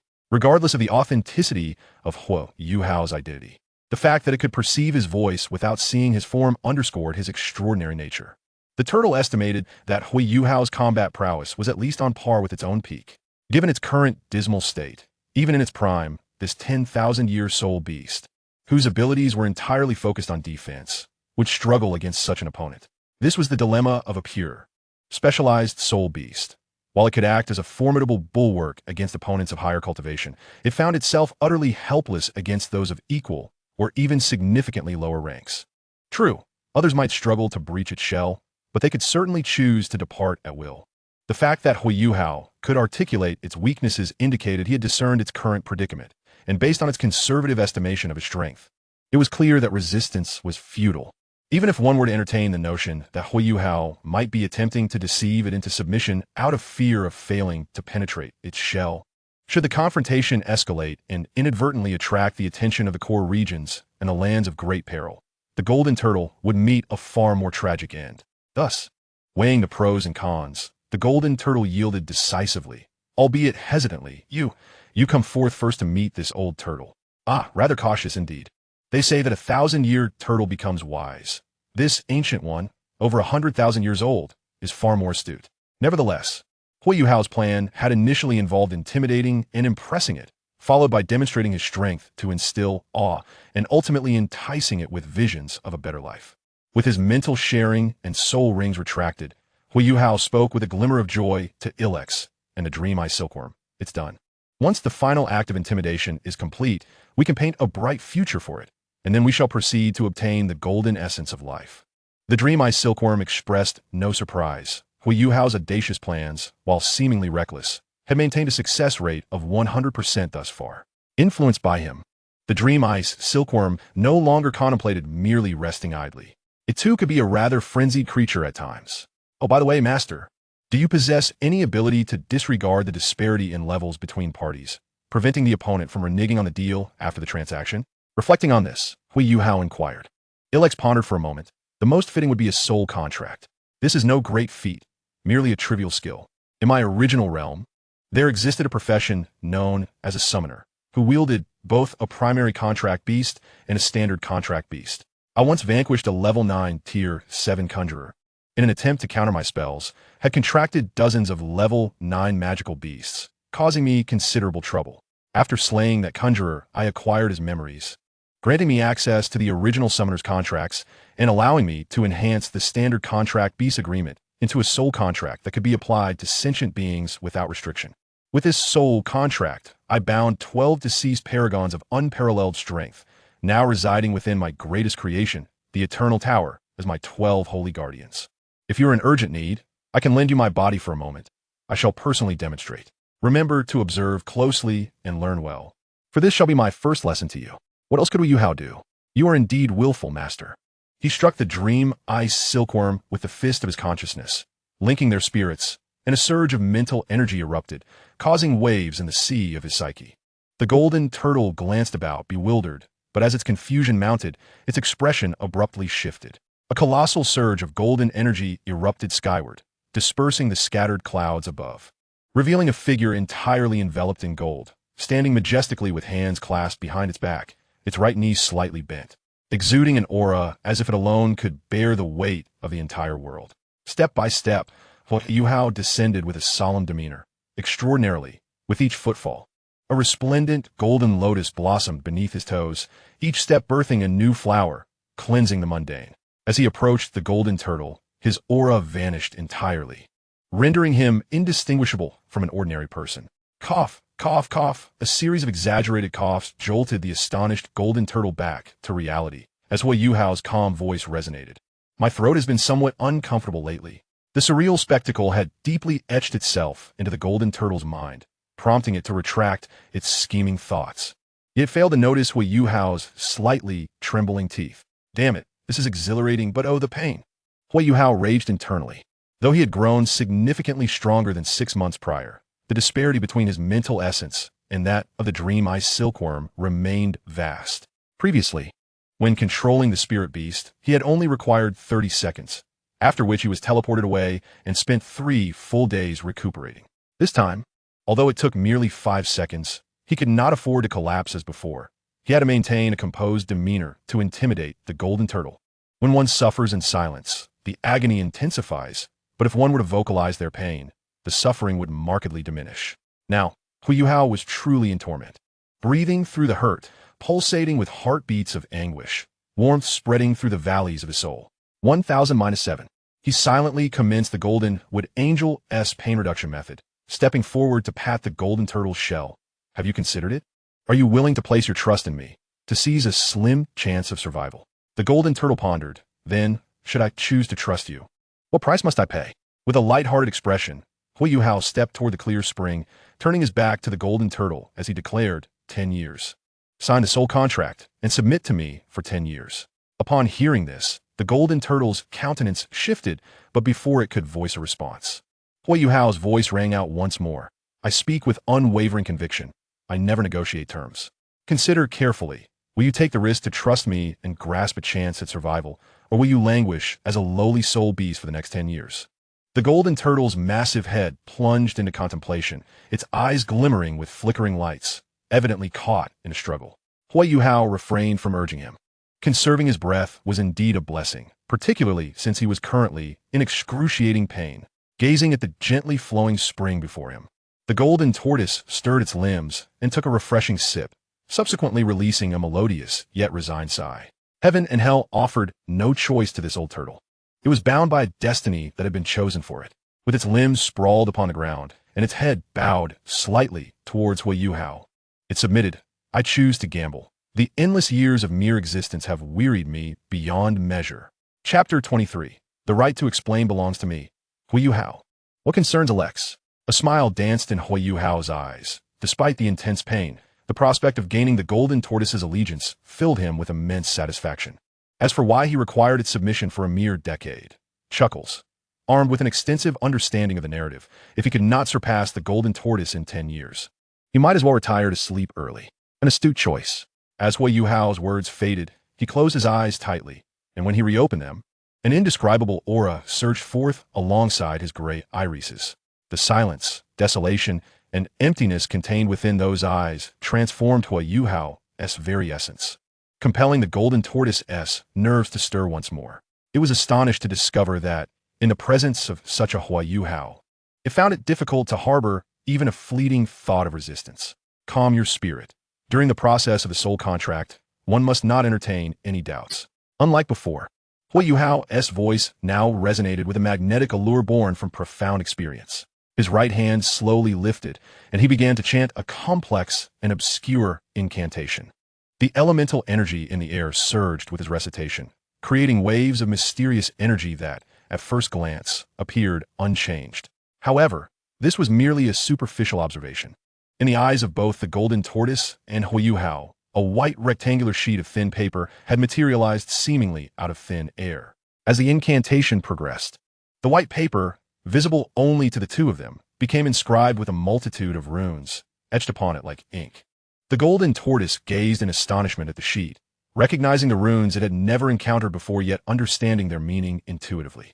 Soul contract. 1. Should Huo Yuhao succeed in extricating the golden tortoise from its current plight, it shall submit to him for a decade, during which it must unconditionally comply with Huo Yuhao's non-lethal commands. 2. While receiving Huo Yuhao's assistance, the golden tortoise must remain honest and free of ulterior motives. 3. Important notes, violations, and consequences. Note: the right to interpret the above rests solely with Huo Yuhao. The golden tortoise diligently perused the stipulations, but when it reached the final clause, it could not help but exclaim, "This is far too unfair to this old turtle." Huo Yuhao's gaze was as still as a stagnant pond, utterly unmoved by the golden tortoise's complaints. Signing or not is entirely your choice. It is of no concern to me. Meanwhile, Huo Yuhao, observing from the sea of consciousness, scratched his head. There was indeed no fault in the arrangement, as the right to interpret belonged to him, and it was irrelevant to Alex. The golden tortoise, having no ulterior motives, had just entertained the notion of signing the contract when a transparent, turtle-shaped spirit emerged from its head, eventually forming a palm-sized turtle. The transparent soul pressed its imprint onto the white sheet, and in the next moment, a red seal appeared, linking its spirit to the paper. A shiver coursed through the golden tortoise. Though it lasted but an instant, it felt an undeniable sense of its life slipping beyond its control.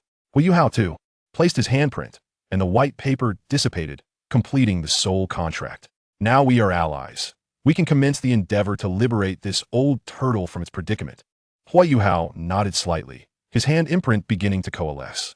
Guiding the energies in a complex intertwining, he uttered incantations that were profound and inscrutable, waves of energy continuously shifting.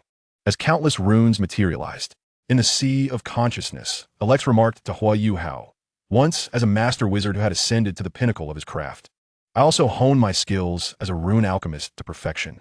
The profession of rune alchemy boasts a long-standing history, tracing back to the ancient runes employed by the elven race, and is a field many magical practitioners choose to study in conjunction with their primary disciplines. Divided into two major categories, artifact forging and potion brewing, to extract the life essence from a creature that has nearly merged entirely with it. There exists but one conventional method.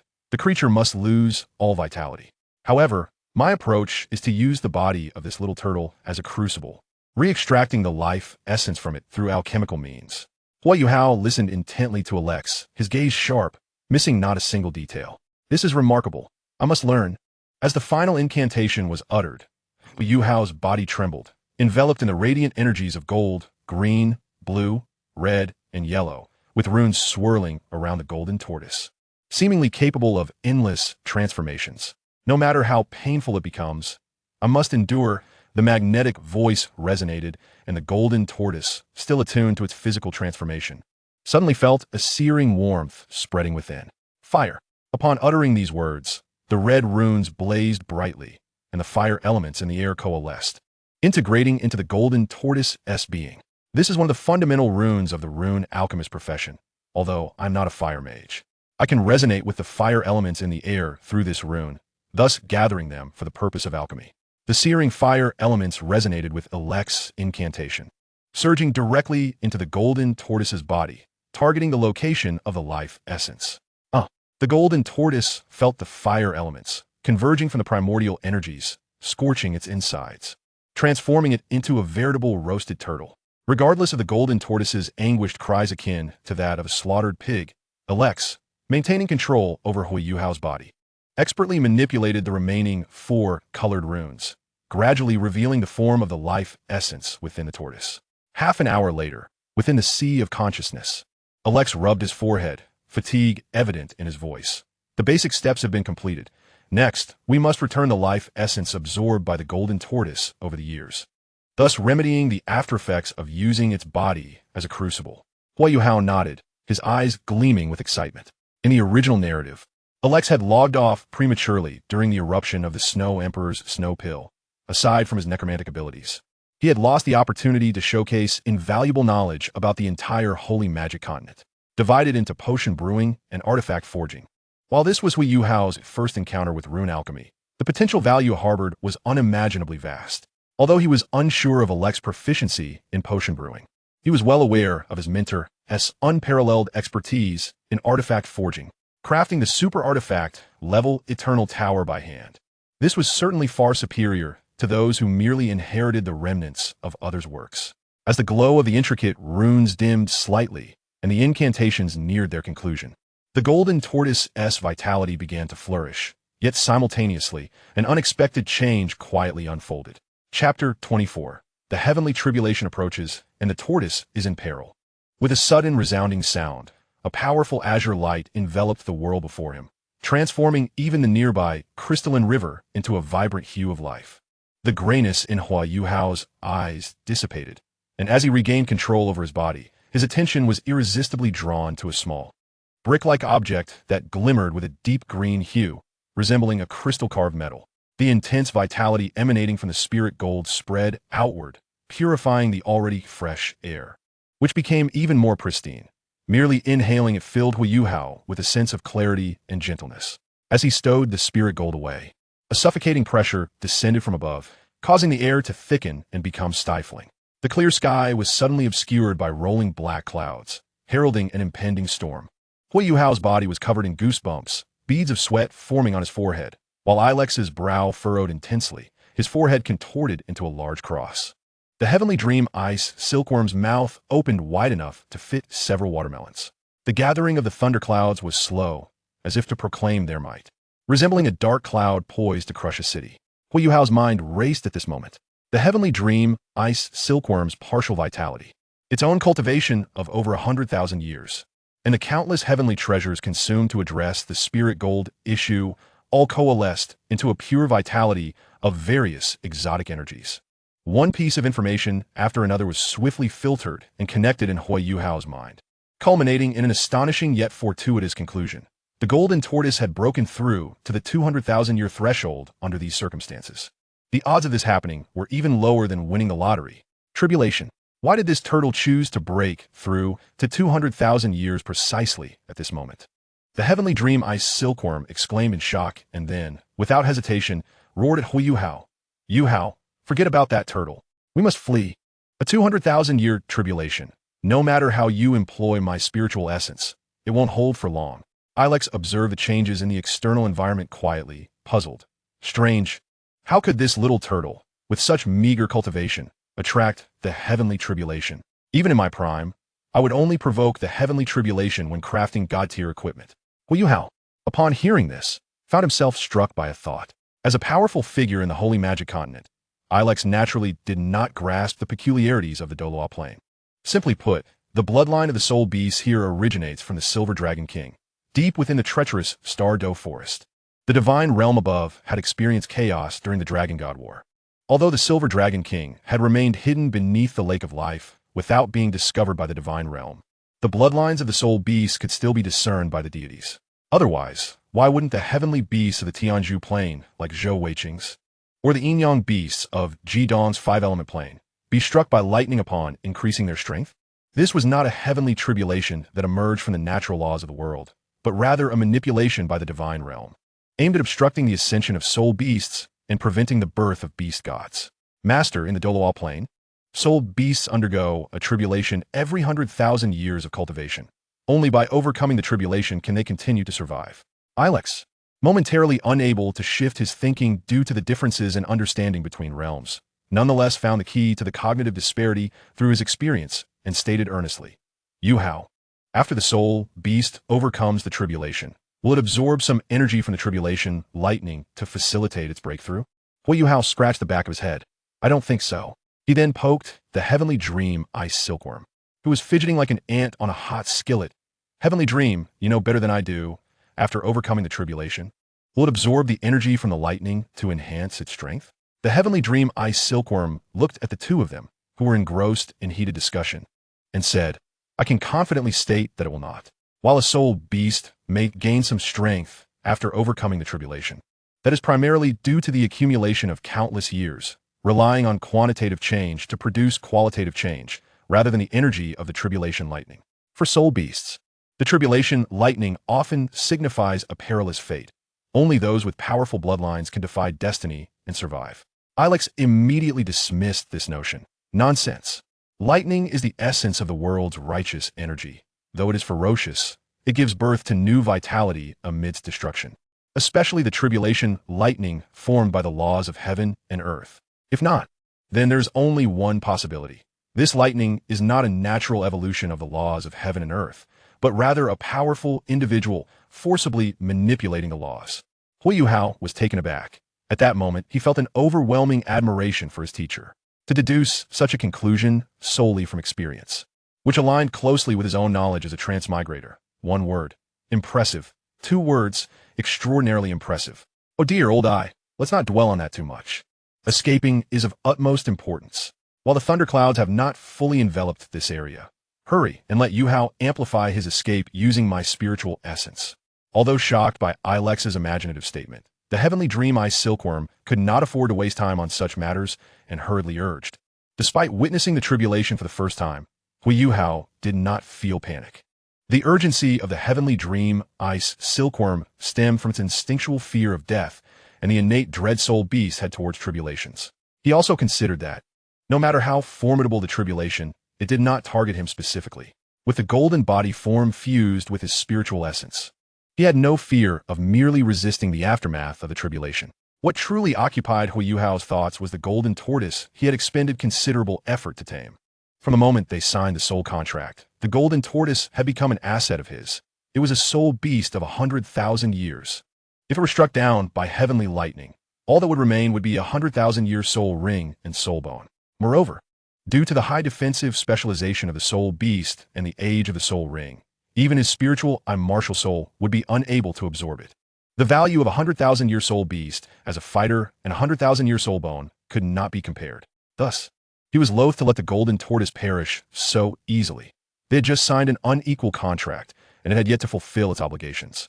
At the very least, it should survive for the 10 years of the contract before meeting its end. There would be time for that later. Master, this predicament arose because of us. If there is any way, I hope to preserve the life of the golden tortoise. What do you think? Ilex nodded slightly. To save the little turtle, given our current conditions, a head-on confrontation is out of the question. Even with the immense spiritual essence of the great bug, your own realm limits your ability to utilize it. Since conventional methods are ineffective, we must think outside the box and explore alternative paths. Chapter 25, Equitable Life Contract. There's only one method. Ilex pointed forward, and in Huo Yuhao's eyes, his figure seemed to merge with that of a sagacious four-eyed figure. This was the ace contract of the summoner profession, the Equitable Life Contract. It had been previously mentioned that summoners possess both life contract beasts and ordinary contract beasts, and this Equitable Life Contract corresponds to the life contract beast. Alakis paused momentarily, casting a glance at Huo Yuhao before continuing. This pact differs from the equitable contracts signed by other professions that require mounts, due to the exceedingly high demands of soul power. Only summoners have the privilege to wield it. However, Yuhao, your soul power is exceptionally rare, unmatched even by those of my own age. Were it not for your lack of the 7th level summoning art inherent to the soul children, I would almost suspect you hail from the sacred magic continent. Well, Yuhao understood. Recognizing that his talent in the realm of the soul stemmed from his previous life, sharing certain traits with the soul children of the sacred magic continent. The distinction, however, lay in the fact that soul children could only cultivate a gamble-based summoning gate before reaching the 7th level, with all other summoning arts being out of their reach. If fortune favored them, they might summon a powerful race far exceeding their own level. Conversely, ill luck could lead to the summoning of a mere lamb. In contrast, Huo Yuhao found satisfaction in his current circumstances, seeking not accolades but a lack of blunders. Stability was preferable. To be succinct, the Equitable Life Pact possesses a unique ability. It allows for the exchange of vitality between the two parties. Should one party perish, the other may, at the cost of half their life force, resurrect the deceased. I had originally intended to enhance your physical form using the gold of beasts. In my estimation, this transformation would significantly prolong your lifespan, potentially rivaling that of the long-lived elven race. If you choose to save the little tortoise, you must make a decision to offer half of your life force to it. While your lifespan would still surpass that of the mightiest humans, it would be diminished nonetheless. Huo Yuhao chuckled softly, interrupting Alakis. There's no need for deliberation, master. Let us forge an equitable life packed with the golden tortoise. Vitality, an invaluable asset, is indeed precious to the average individual. Yet, for Huo Yuhao, who was well-versed in the narrative, it amounted to merely a string of simple numbers. In the Douluo continent, achieving divinity grants one immortality. Moreover, as my teacher indicated, after the transformation by the gold of beasts, even sacrificing half of my vitality would still leave my lifespan far exceeding that of peak human warriors. The original Huo ascended to godhood in his 20s. He could not fathom being unable to attain divinity within several centuries, having traversed realms. He felt it a disservice to himself not to become a god after enduring 11 arduous years. Exchanging a mere handful of inconsequential numbers for a formidable beast on the brink of surpassing 200,000 years, which would serve as his guardian. While he rapidly seized opportunities for growth amidst the unfolding narrative, was a trade he deemed at worst neutral. Alakis regarded Huo Yuhao with a sense of comfort and reminiscence flickering in his deep, aged eyes. To him, Huo Yuhao's actions were a clear testament to his accountability for prior deeds. And he found reassurance in the fact that an 11-year-old boy could resist the allure of immortality. Such composure allowed him to feel more at ease in imparting the forbidden necromancy to him, though their personalities were entirely different. Looking at Yuhao inevitably reminded me of that rascal, Long Haochen, in the external world, as a vast surge of life force erupted from the golden tortoise. Brilliant golden light intertwined with an extremely rich essence of life emanated from its shell, each ridge of its carapace radiating with golden brilliance. Once the gold of beasts was extracted, the golden tortoise's form expanded, its body aglow with golden luminescence, as the patterns on its shell appeared to come alive. Ha ha ha! The old tortoise have finally. What in the world is happening? Just as the golden tortoise, having regained consciousness, was about to exclaim in joy, it suddenly perceived the unusual state of the sky, dark clouds blanketing the horizon, seemingly harboring destructive thunder. Heavenly tribulation, what has befallen me? Just as I escaped that wretched metal, am I to face death once more? The golden tortoise's emotions swung from exhilaration to despair as it sought Huo Yuhao, only to be struck by an overwhelming pressure descending from above, locking onto it. Boom! Thunderbolts crisscrossed the sky, striking fiercely against the golden tortoise's shell. It let out a furious roar, enveloped in a radiant golden aura that clashed with the descending lightning. Innate soul skill, invincible shield. This was the source of the Golden Tortoise clan's reputation for absolute defense, the inspiration behind the invincible shield and soul-guiding devices. Boom! Boom! 3 consecutive thunderbolts crashed down. The duration of its invincible shield had expired, and it conjured a new soul power shield, only to have it fracture under the relentless assault of the lightning, ultimately shattering. The onset of the heavenly tribulation was far too abrupt, and after years of diminished vitality, the golden tortoise could not swiftly convert the energy returned by the gold of beasts into its own essence.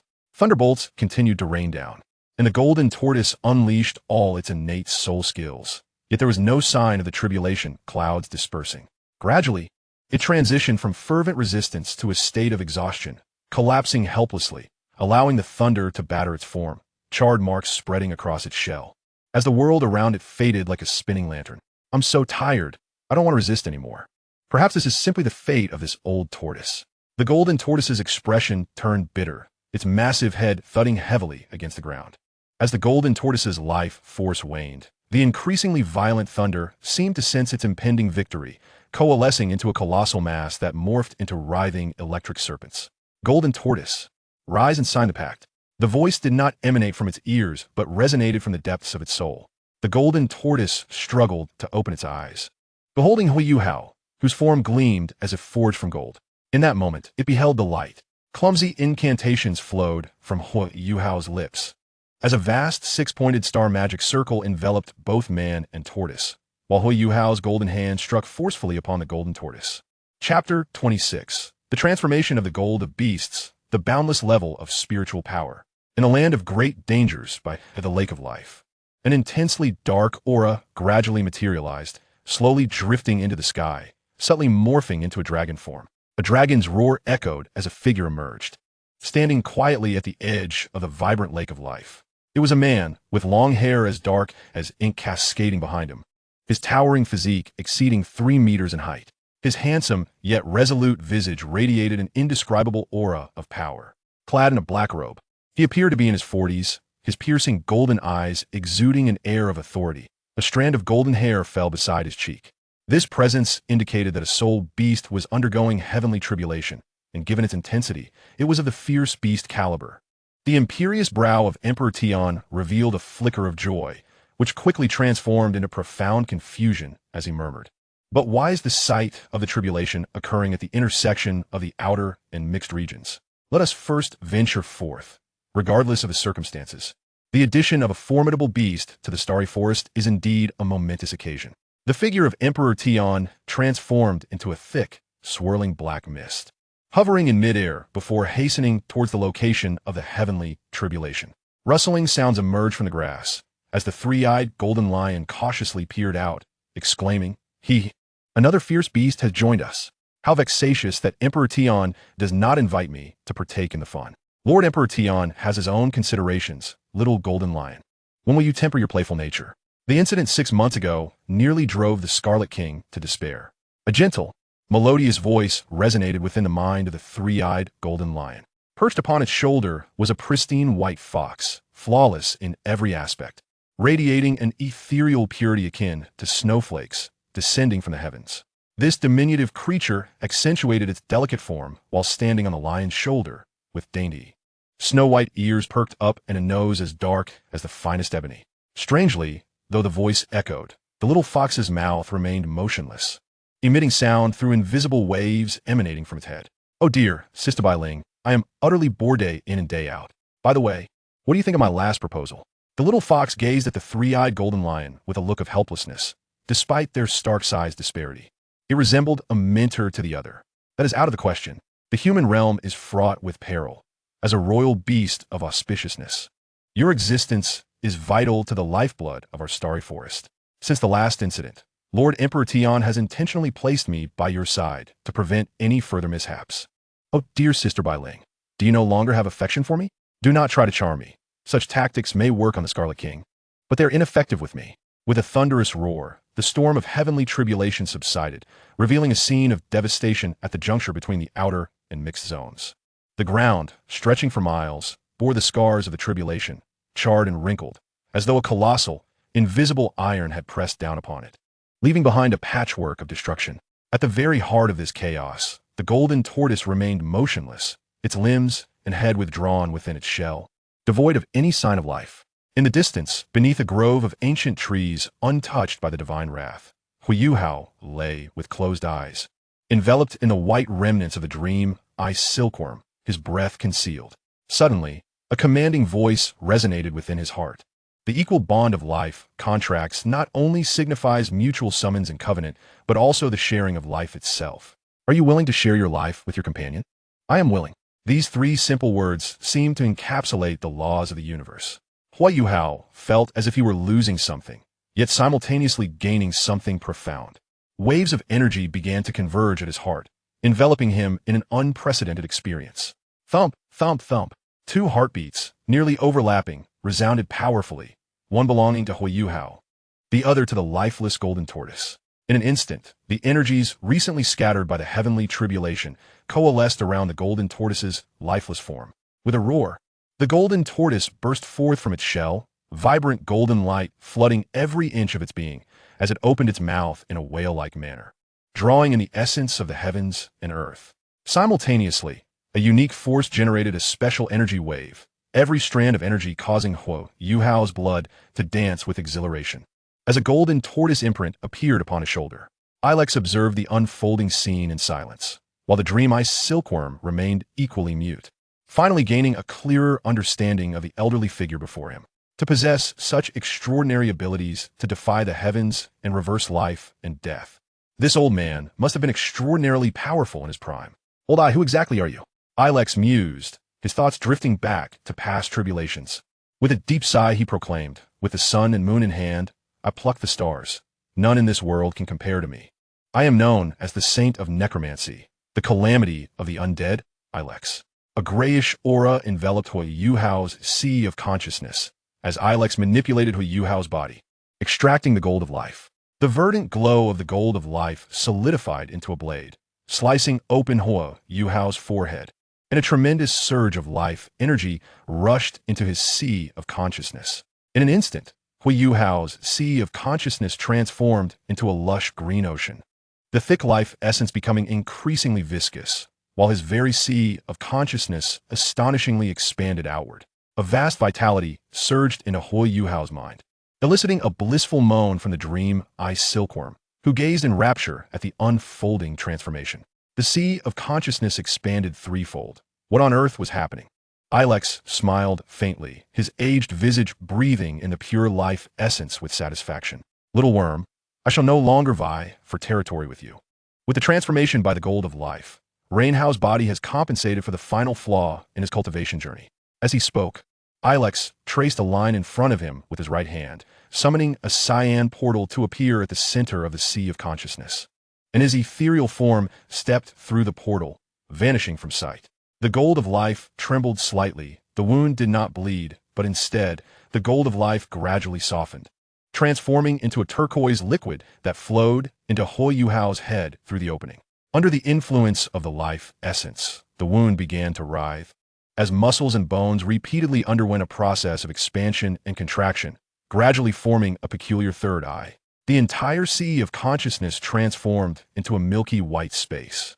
At its center lay a turquoise lake, brimming with vibrant vitality, its surface smooth as glass, nurturing the essence of Huo Yuhao's very being. Suspended above the lake was a verdant orb, seemingly the embodiment of the gold of life. As Huo Yuhao's consciousness returned, he was about to observe the changes in his sea of consciousness when he suddenly heard Ilex's voice. Rainhao, take this opportunity to swiftly elevate your mental prowess to the boundless realm of the vast sea. A spark ignited within Huo Yuhao. The so-called boundless sea referred to a level of mental prowess in the second ring. Surpassing this level would lead to a profound transformation of mental energy. In the original narrative, Huo Yuhao achieved this level during his time as an exchange student at the Royal Soul Engineer Academy, breaking through during a duel with Ji Juechen, coincidentally entering a month-long deep meditation. By that time, Huo Yuhao had already attained the fourth ring. To reach such a level of mental prowess in the second ring was no small feat. It required the unique soul talent of a transmigrator. 5 years of diligent mental training, serendipitous opportunities from the outskirts of the starry forest, the baptism of the gold of life, and the equal life contract with the golden tortoise, all factors were indispensable. Moreover, the baptism of the gold of life not only enhanced mental prowess, but also significantly improved soul power and overall physical attributes. During the period of his transfer to the Royal Academy of Sun and Moon, Huo excelled in the physical assessment phase, skillfully demonstrating his prowess and proclaiming, "Our Shrek Academy nurtures only monsters, not ordinary individuals." This was made possible by the exceptional physical constitution granted by the Ice Emperor's soul bone and the essence of life. In terms of soul power, he had already surpassed the 20th level during his battle with the Diamond Fierce Tiger, although he had not yet acquired a second soul ring. After absorbing the immortal grass and undergoing the transformation with the essence of life, his soul power was approximately at level 23. It should be noted that the mention of level 23 is accurate, as earlier chapters indicated that this level included the second soul ring. Once he absorbed the second soul ring and acquired the Ice Emperor martial soul, his soul power would likely approach the rank of soul ancestor. As his thoughts flickered away, Huo Yuhao summoned his mental energy. In the vast expanse of white, strands of mental force surged forth, enveloping the emerald lake at the heart of the sea of spirits. The rich vitality at that moment resembled a delectable jam, ensconced within Huo Yuhao's formidable mental energy, akin to a cream-filled cookie. The radiant white light was gradually retracted, and Tianming, who was gazing foolishly at the sea of spirits, was suddenly engulfed by profound darkness. Fortunately, the central emerald lake provided a beacon, preventing him from being completely lost in the void. As mental energy continued to condense and compress, specks of golden light began to diffuse, unexpectedly tracing a massive gilded circle in the darkened world. The circle diminished steadily until it ultimately formed a resplendent golden sun, illuminating the entire realm with its brilliant radiance. Boom!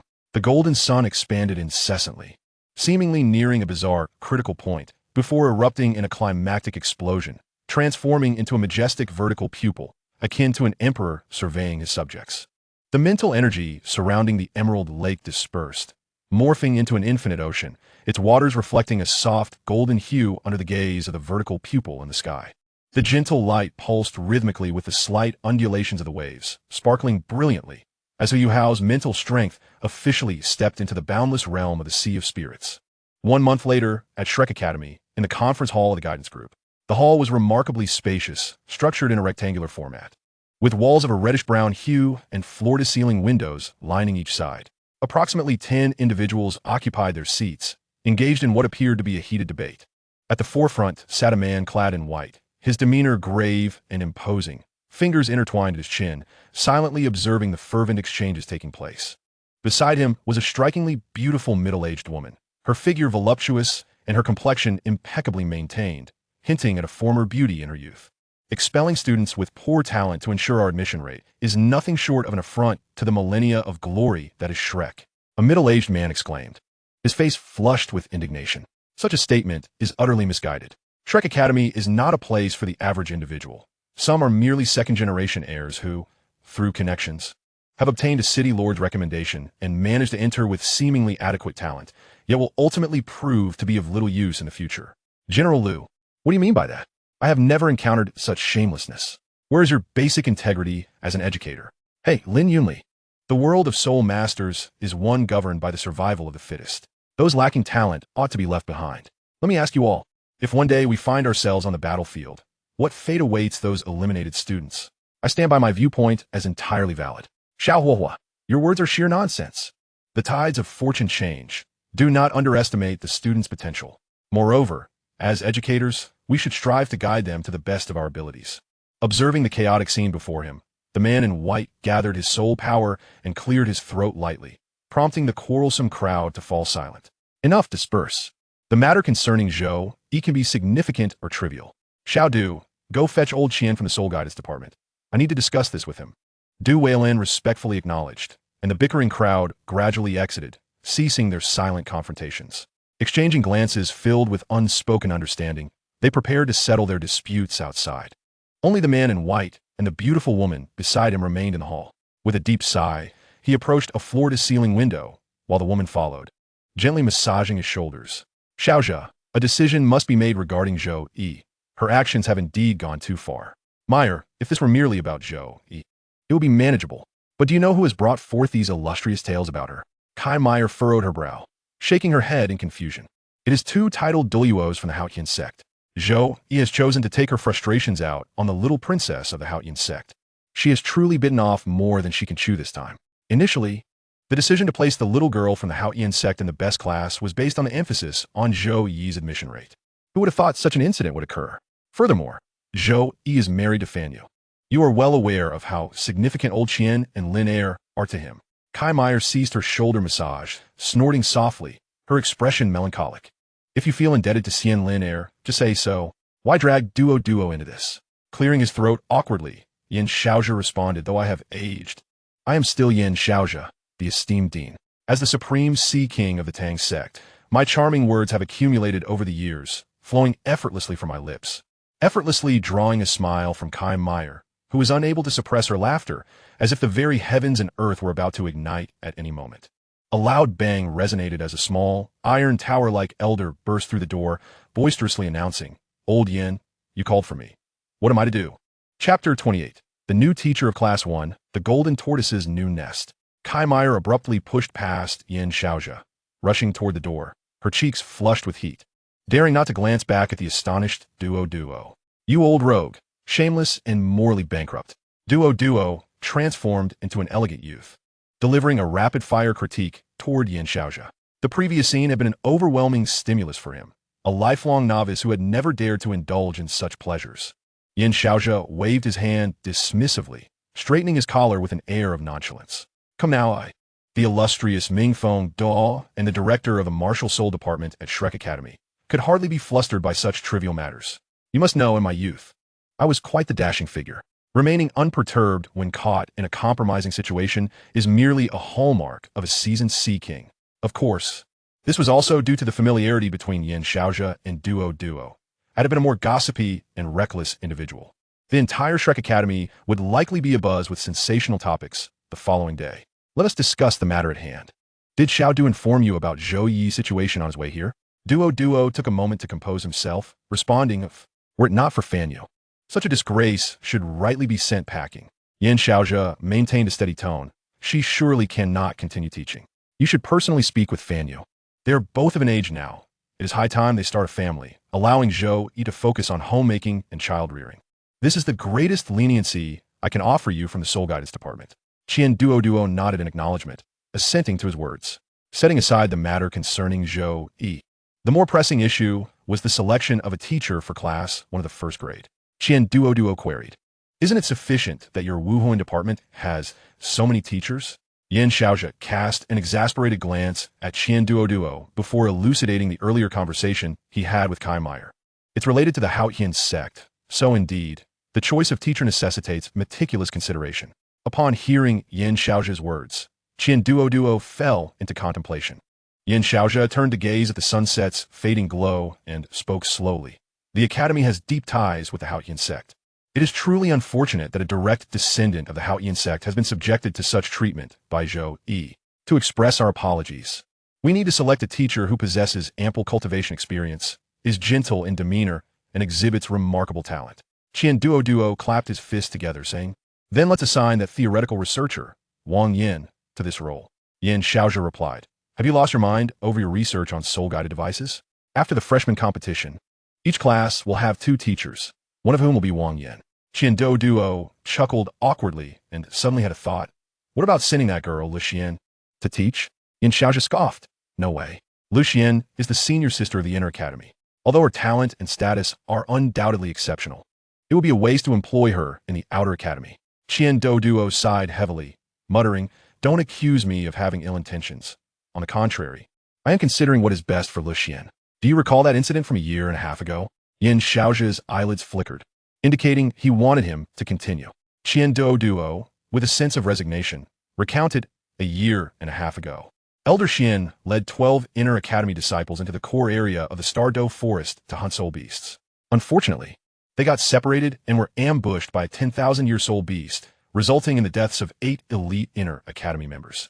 This was the first tragic incident in our Shrek Academy's history in centuries. You know well how deeply Lu Xian feels about such matters. And as the bearer of that 10,000-year soul ring, her guilt is magnified infinitely, considering it is stained with the blood of her comrades. Elder Mu saved her when she was young and instilled a series of ideals in her. After that incident, she has devoted herself to the belief of protecting Shrek to the utmost. Linner has privately discussed her state with me, and it truly invokes concern and sympathy.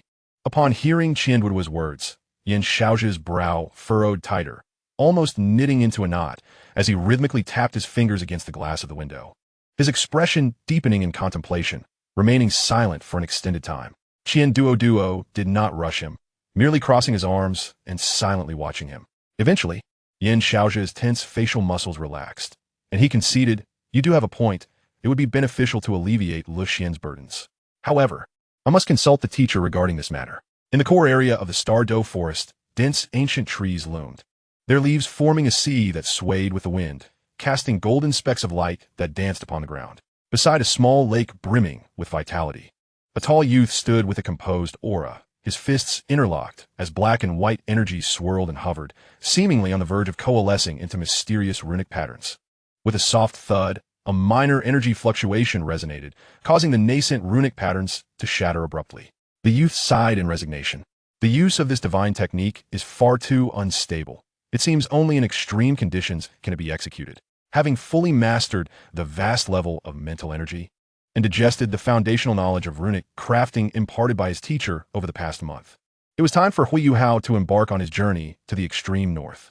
He retrieved the cup from his storage ring, filled it with water from the lake, and upon drinking, felt a refreshing vitality that prompted a satisfied sigh.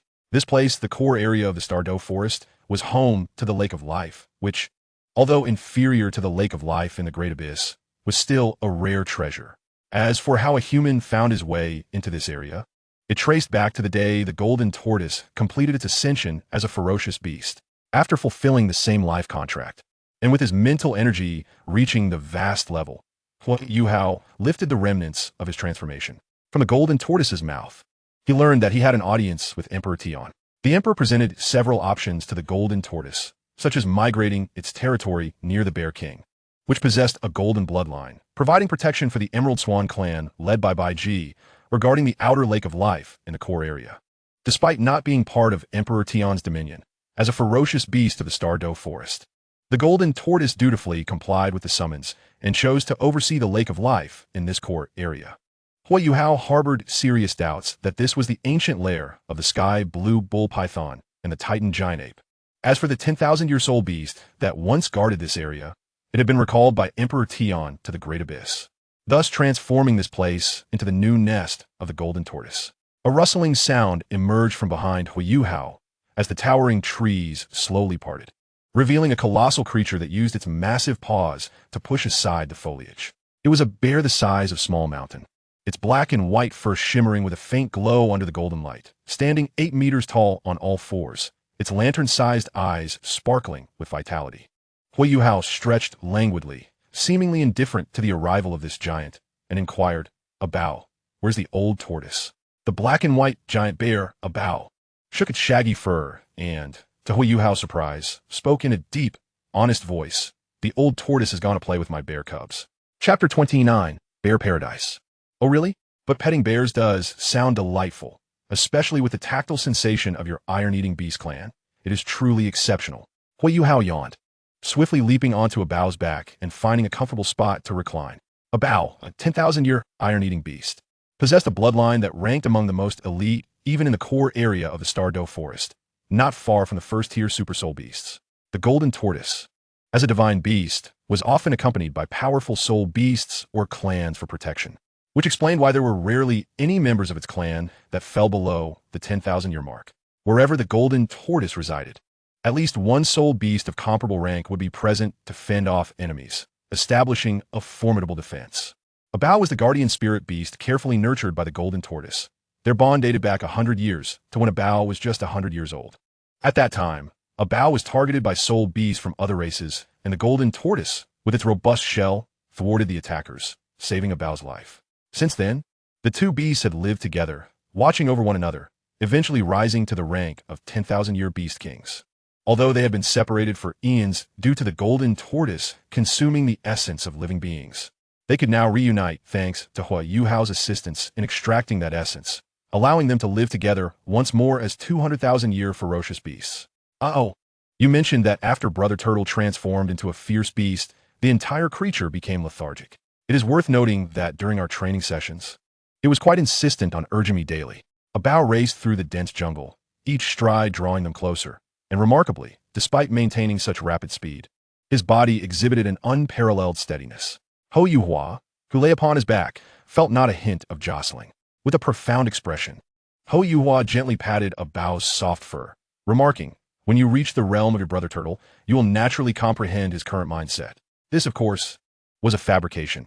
He could hardly divulge the series of foolish antics committed by the golden hawksbill to Abao. We must protect the purity of its spirit and preserve the noble image of the golden hawksbill in its eyes. Swift as the wind and gentle as a forest. Within 3 minutes, Abao carried Huo Yuhao to another area, a cluster of small hills nestled beside a stream that meandered through the woods. And in this secluded locale stood a simple tent, invoking a sense of wonder.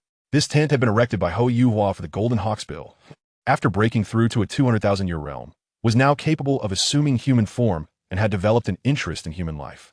Adorning the tent were strings of green fruits, rustic yet exuding the serene essence of nature, leaving one with a lingering sense of nostalgia. Just as Huo Yuhao dismounted from Abao, a commotion erupted from the nearest hill. A plump, furry little iron-eating beast made an impressive entrance by tumbling headfirst, causing Huo Yuhao's heart to race. He quickly retrieved a hairband from his storage ring to secure his hair. The little iron-eating beast, standing at waist height, clung to his leg, playfully shaking and demanding affection.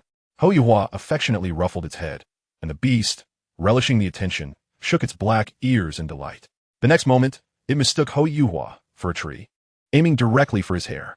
Huo Yuhao grasped its chubby paws to halt its antics, lifting the pudgy creature and exclaiming, "Oh dear, you've gained weight again." It replied, seemingly confirming that it had indeed gained several pounds.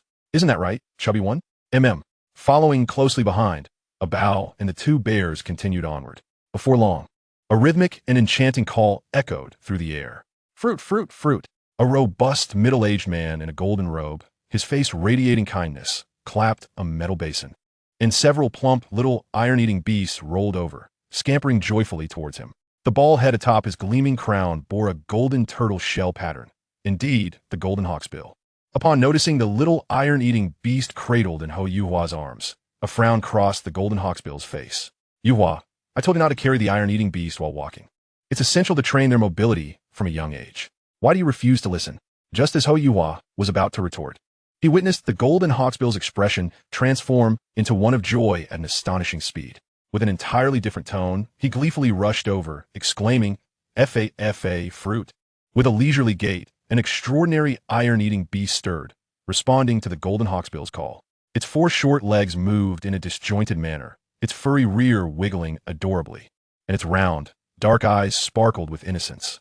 Huo Yuhua's lips twitched, for the golden hawksbill had just reprimanded him. Yet the next moment, he was happily cradling the iron-eating beast, named F.A., as if fearing it might fall. After lifting it, he noticed that its little legs had grown longer, and when he set it down again, it resembled a perfectly shaped isosceles triangle, akin to a gas canister. After placing the little iron-eating beast down, the golden hawksbill, with an expression reminiscent of a benevolent grandfather, flashed a friendly gesture and began rummaging through his storage ring, saying, "Old turtle, I must take my leave." "So soon? Aren't you going to stay a while longer?" The golden hawksbill's gaze flickered, turning to Huo Yuhua's profile, while F.A. remained obediently still in his arms. "I've stayed long enough. A new storm is on the horizon, and I cannot remain stagnant." The golden hawksbill pondered for a moment before speaking again. "Very well. But before I depart, I shall gift you something. It is a treasure I have cherished for many years. Although you cannot utilize it, its value is immense."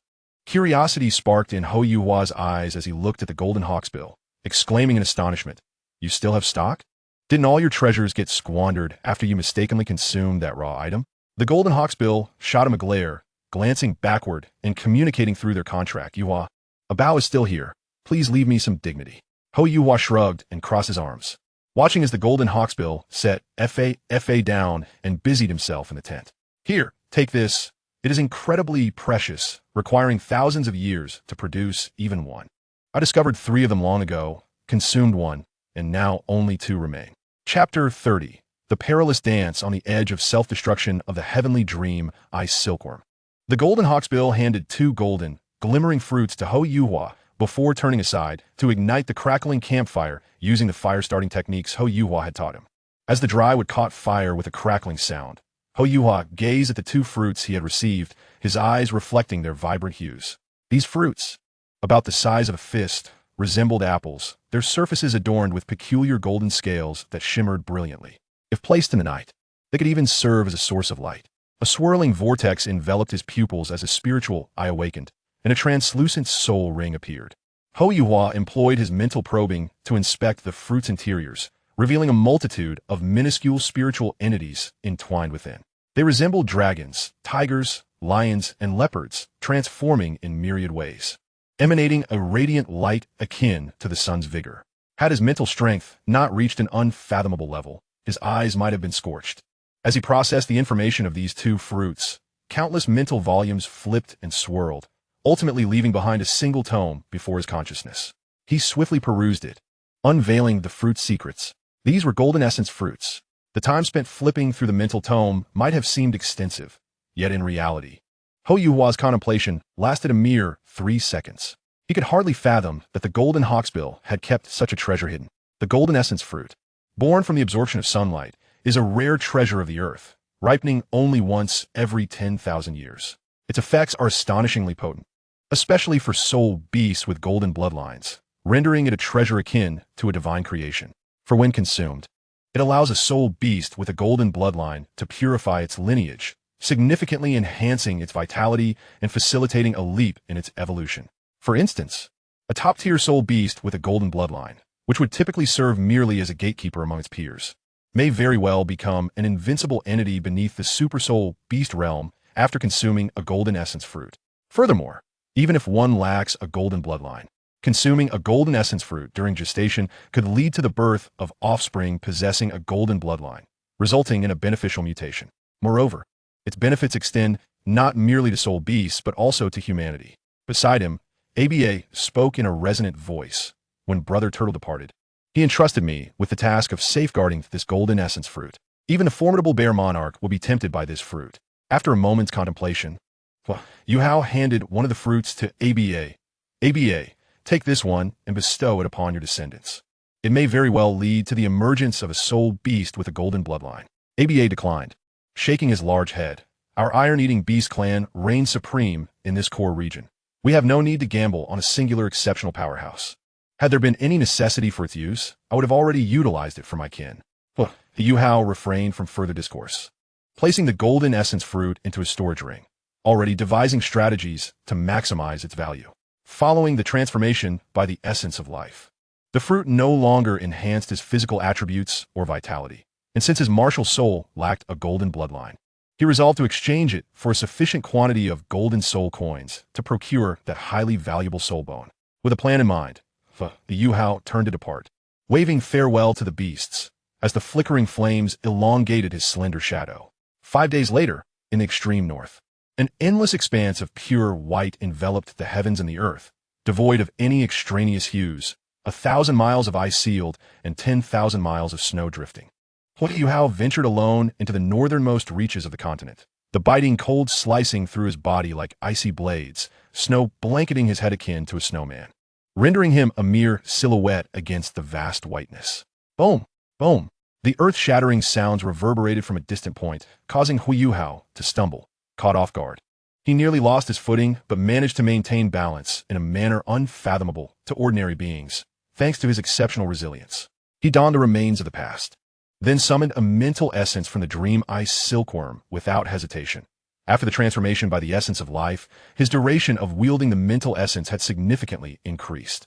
Propelling himself forward with a powerful push, he evaded the impending danger, and 5 minutes later, a colossal giant, towering far beyond any skyscraper from his previous life, strode past the spot he had just vacated. Each footprint it left was exaggeratedly immense, dwarfing his entire form, which lay stretched flat on the ground. Barely a third the size of single print, truly a genuine giant.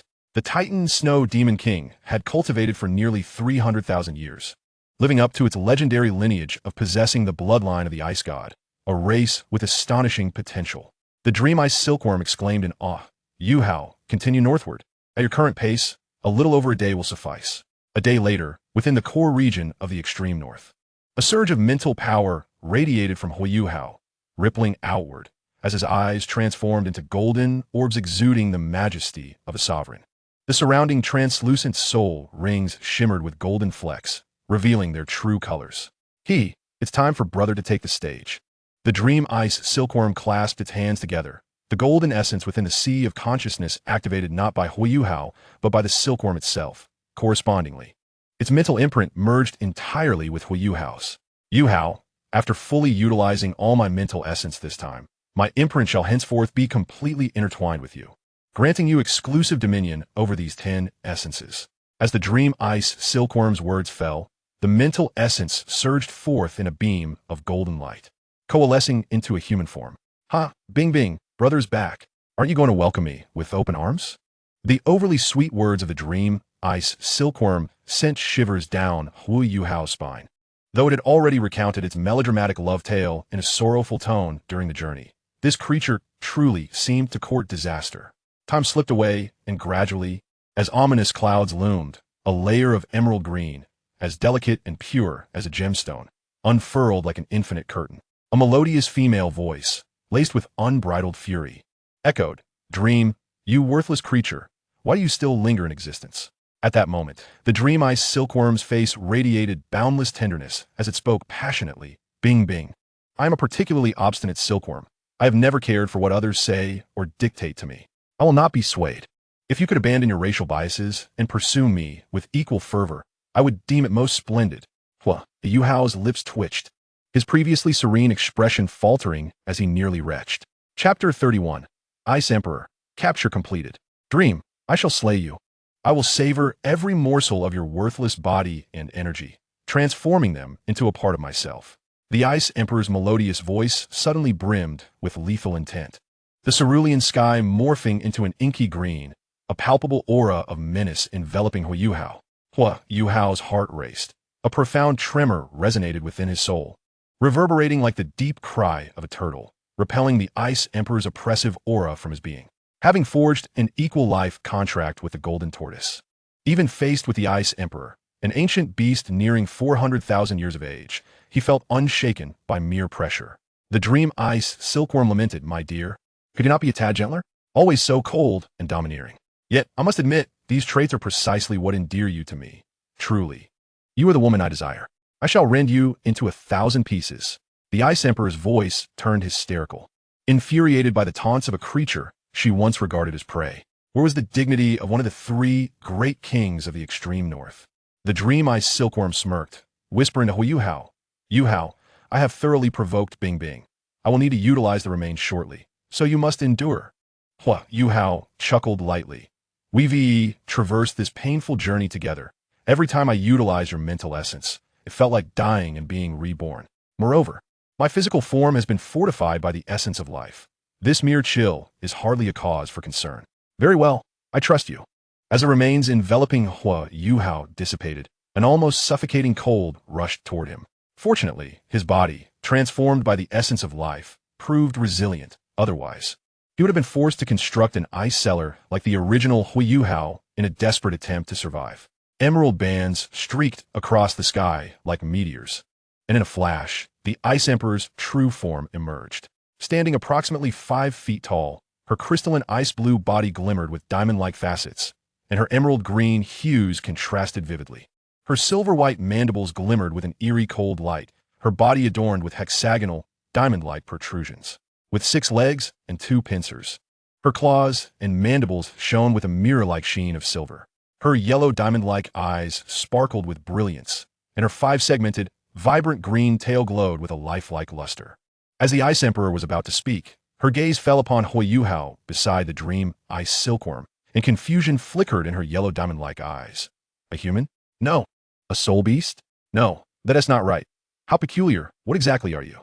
Even when confronted with the Ice Emperor, Huo Yuhao's expression remained remarkably placid, as tranquil as a still pond, which indeed garnered the Ice Emperor's respect for this peculiar being. In the realm of soul beasts, earning recognition is surprisingly simple. Regardless, whether you are a soul beast or a human, today you must perish alongside this worthless Tianming. The corners of the Tianming Ice Silkworm's mouth seemed to glisten with a crystalline substance. "Oh my Ice, your form remains irresistibly captivating. That alluring green scorpion tail is truly a masterpiece of the heavens, and my estimations were indeed accurate. You are not far from reaching 400,000 years." The Ice Emperor had no desire to engage in further banter with this self-absorbed individual. With her tail hook raised high, she prepared to unleash a deadly strike. The Tianming Ice Silkworm's countenance was a blend of regret and anticipation.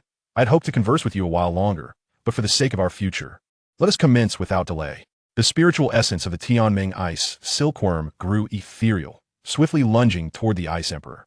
The Ice Emperor's formidable power prompted an immediate reaction from her, even eliciting a hint of amusement. Was this Tianming presenting herself right at her lips?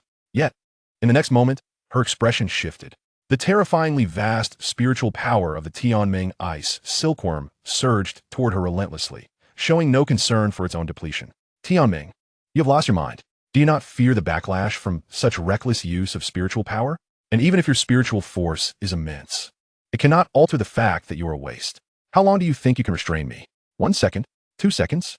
The Tianming Ice Silkworm smiled gently, murmuring, "1 second is already sufficient." The white remnants ascended from the ground, undetected even by an entity as powerful as the Ice Emperor.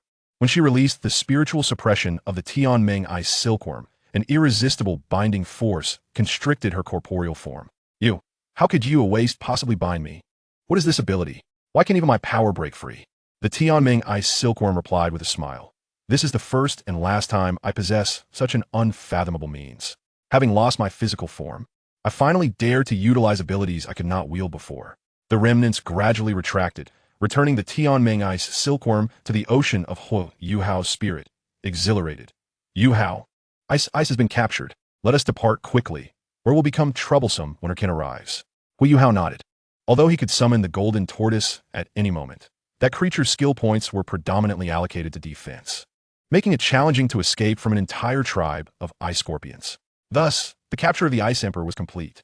Several hours later, on the fringes of the extreme north, Huo Yuhao surged forth like a wild stallion, propelled by his formidable physical prowess, racing through the unimpeded expanse of the extreme north. This was one of the few advantages of the extreme north. Obstacles were virtually non-existent, and he merely needed to maintain his direction and run. His chest rose and fell gently. Despite the prolonged exertion, Huo Yuhao remained vibrant, far better than the near-exhausted state he had been in within the original narrative. Now, the main event was at hand. A cage-like orb of light protruded from Huo Yuhao's forehead, within which the Ice Emperor struggled incessantly. The Tianming ice silkworm projected her spiritual essence lazily, saying, Ice, do not struggle. It is futile. The Ice Emperor retorted coldly, Tianming, what do you intend to do? Upon hearing the Ice Emperor's voice, the Tianming ice silkworm's face softened with warmth and affection. My dear, Here. A multitude of endearing words spoken by the Tianming ice silkworm are omitted. What? You have been reduced to a mere spiritual essence. Yet you have become a human's intelligent soul ring? Just him? No. Upon further reflection, if this peculiar being is involved, he might indeed possess some qualifications. Not only can he remain composed under my immense pressure, but he also leaps about in this harsh environment with a frail human form, far superior to you, a waste. The Ice Emperor scrutinized Huo Yuhao earnestly, articulating the objective truth in a neutral tone. The Tianming ice silkworm smiled awkwardly, then recounted in heart-wrenching detail her series of events while fleeing from the Ice Emperor's pursuit, ultimately highlighting the critical turning point in persuading the Ice Emperor. Chapter 32. The Beast Revelation. Huo Galong's Layered Strategies. You are not unaware of the terror of the heavenly tribulation that befalls our soul beasts, especially for those of us who have lived so long. I do not wish to perish. I sense that you feel the same. I can perceive your anxiety, for your demise approaches in less than a century. To enhance our chances of survival, I have conceived the best method. The Ice Emperor instinctively inquired. What method? Deification. By utilizing the most promising human from the intelligent races as a foundation, we can assist him in attaining divinity and thereby secure eternal life. Omitted several words. No desire to pad the text. The original is excessively lengthy. Otherwise, several chapters could be elaborated. After presenting the enticing prospect of eternal life and weighing the advantages from the Ice Emperor's perspective, the Tianming finally succeeded in enlisting her cooperation, convincing her to release her spiritual essence. A soft, proud, long-legged, green-haired lowly materialized within Huo Yuhao's spiritual sea. Upon her arrival, the Ice Emperor was taken aback. Is this peculiar being truly a human? So young, yet how can this spiritual sea be so vast and with such pure vitality? The Tianming ice silkworm gazed at the Ice Emperor's human form with delight, eager to approach, only to be kicked aside by Huo Yuhao. Enough, Tianming. Spare me your sentimental ramblings. Allow me to discuss matters with the Ice Emperor. Huo Yuhao turned to the Ice Emperor. First, I am not a peculiar being. I have a name, Huo Yuhao. Second, welcome to our alliance, one of the three great kings of the extreme north, the Ice Emperor of the Ice Scorpion. The Ice Emperor nodded slightly, recognizing Huo Yuhao's extraordinary nature, and refrained from delivering the pitiable remarks found in the original text. Greetings. While I have witnessed your exceptional qualities, as Tianming mentioned, combining our strengths presents the possibility of assisting you in achieving divinity and securing eternal life. However, I wish to hear your thoughts on this matter. Huo Yuhao smiled faintly. In the original narrative, the Tianming ice silkworm and the Ice Emperor had no need to consult Huo Yuhao's opinion. Yet given his displayed earnestness, the Ice Emperor reciprocated with appropriate respect. Ice Emperor, it is no exaggeration to say that with your and Tianming's assistance, even a waste can undoubtedly attain the pinnacle of Super Douluo, and the lifespan of a Super Douluo is at least 200 years. You have scarcely a century left before your demise. In other words, aiding me in achieving divinity could grant you an additional 100 years of life, even in failure. Of course, existing as a spiritual entity may be somewhat beneath your status as one of the three great kings of the extreme north. However, after living in this world for so long, do you not find your existence rather monotonous? The world is so vast. Do you not wish to see it? The Ice Emperor contemplated Huo Yuhao's words carefully, her eyes shimmering with a hint of longing. Huo Yuhao's approach of using the allure of exploration was a strategy he had deliberated upon extensively. The lifespan of soul beasts on Douluo continent is exceedingly lengthy, especially for the 10 fearsome beasts who, despite being reclusive, often harbor desires to experience different vistas. Take Emperor Tian, for instance. He has lived the longest and harbors the grandest dreams, aspiring to become an astronaut. Other soul beasts merely yearn to witness the diverse customs and cultures of various regions. Yet his aspirations soar towards the stars and the vast ocean. One can only say, Tian is indeed a true man. Were it not for the barriers established by the divine realm and the silver dragon king resting at the bottom of the lake of life, he would not linger in Douluo, but would have ascended to the heavens long ago. Well, perhaps one should exclude Bear Lord. Aside from his sporadic bouts of madness where he challenges Tian's authority as the beast god, he seems to know nothing but eating and sleeping, right? Of course. This alone cannot persuade the Ice Emperor, and thus, Huo Yuhao directly delves into the matter at hand. To be candid, 7 months ago, I was an absolute wastrel. At the tender age of 11, my soul power barely reached level 10. Although I possessed extraordinary talents in mental and spiritual aspects, had I continued on that path, my achievements would have been rather modest, perhaps a soul ancestor, or maybe a soul king. However, fate led me to encounter Tianming, and my life underwent a remarkable transformation. In just 7 short months, my soul power has surged to level 23, and my physical and mental prowess far surpasses my soul power level. The Ice Emperor's gaze sharpened, a rise of 13 levels in merely 7 months. Coupled with such immense mental strength and the physical capability to traverse the extreme northern lands. Such talent, combined with her support, truly increases the probability of divinity. Observing the Ice Emperor's intrigue, Huo Yuhao decided to further astound her. Clearing his throat, he spoke, "You must have harbored some doubts regarding my aura." The Ice Emperor nodded slightly, her melodious voice resonating in the sea of consciousness, causing Tianming Ice Silkworm to feel a delightful stir within, utterly entranced. "Your aura resembles both a soul beast and a human. Had I not entered your mental sea, I would not have discerned the difference." As Huo Yuhao's spiritual entity dissipated, before the Ice Emperor could express her confusion, his voice echoed throughout the mental sea. "Allow me to show you, and let this fellow greet you." Tianming Ice Silkworm smiled mysteriously, anticipating the Ice Emperor's forthcoming expression with a heart full of delight. In the external world, Yuhao opened his eyes, and streams of golden energy surged from within him, converging instantaneously upon his forehead, subtly forming a peculiar pattern resembling a golden tortoise shell. Unlike the resplendent golden essence of Tianming Ice Silkworm, this golden tortoise shell pattern appeared unassuming at first glance, yet imparted a sense of weight and completeness. With a sudden strike of his right hand against the ground, Huo Yuhao smirked, and the ethereal melody of the soul reverberated from his heart.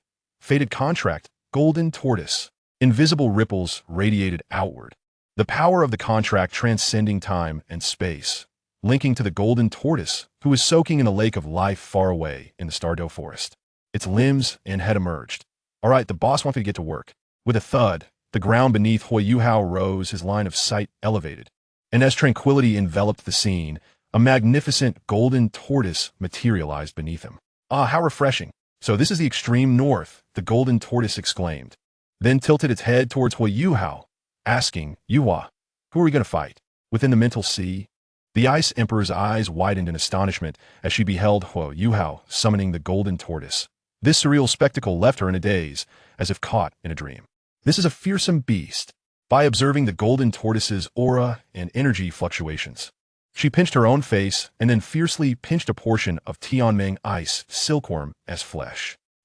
Tianming Ice Silkworm felt both pain and joy, while the Ice Emperor, momentarily disregarding his saccharine tone, stammered, "Tianming, what on earth is happening?" "Little Scorpion, there's no need for such alarm. It's merely a fated contract beast." An ancient, ethereal voice chimed in, causing the Ice Emperor to feel a sense of foreboding as she turned to see the cloaked figure of Ilex standing silently beside her. How could she, a fearsome beast with nearly 400,000 years of cultivation, have failed to notice this old man's presence? Chapter 33.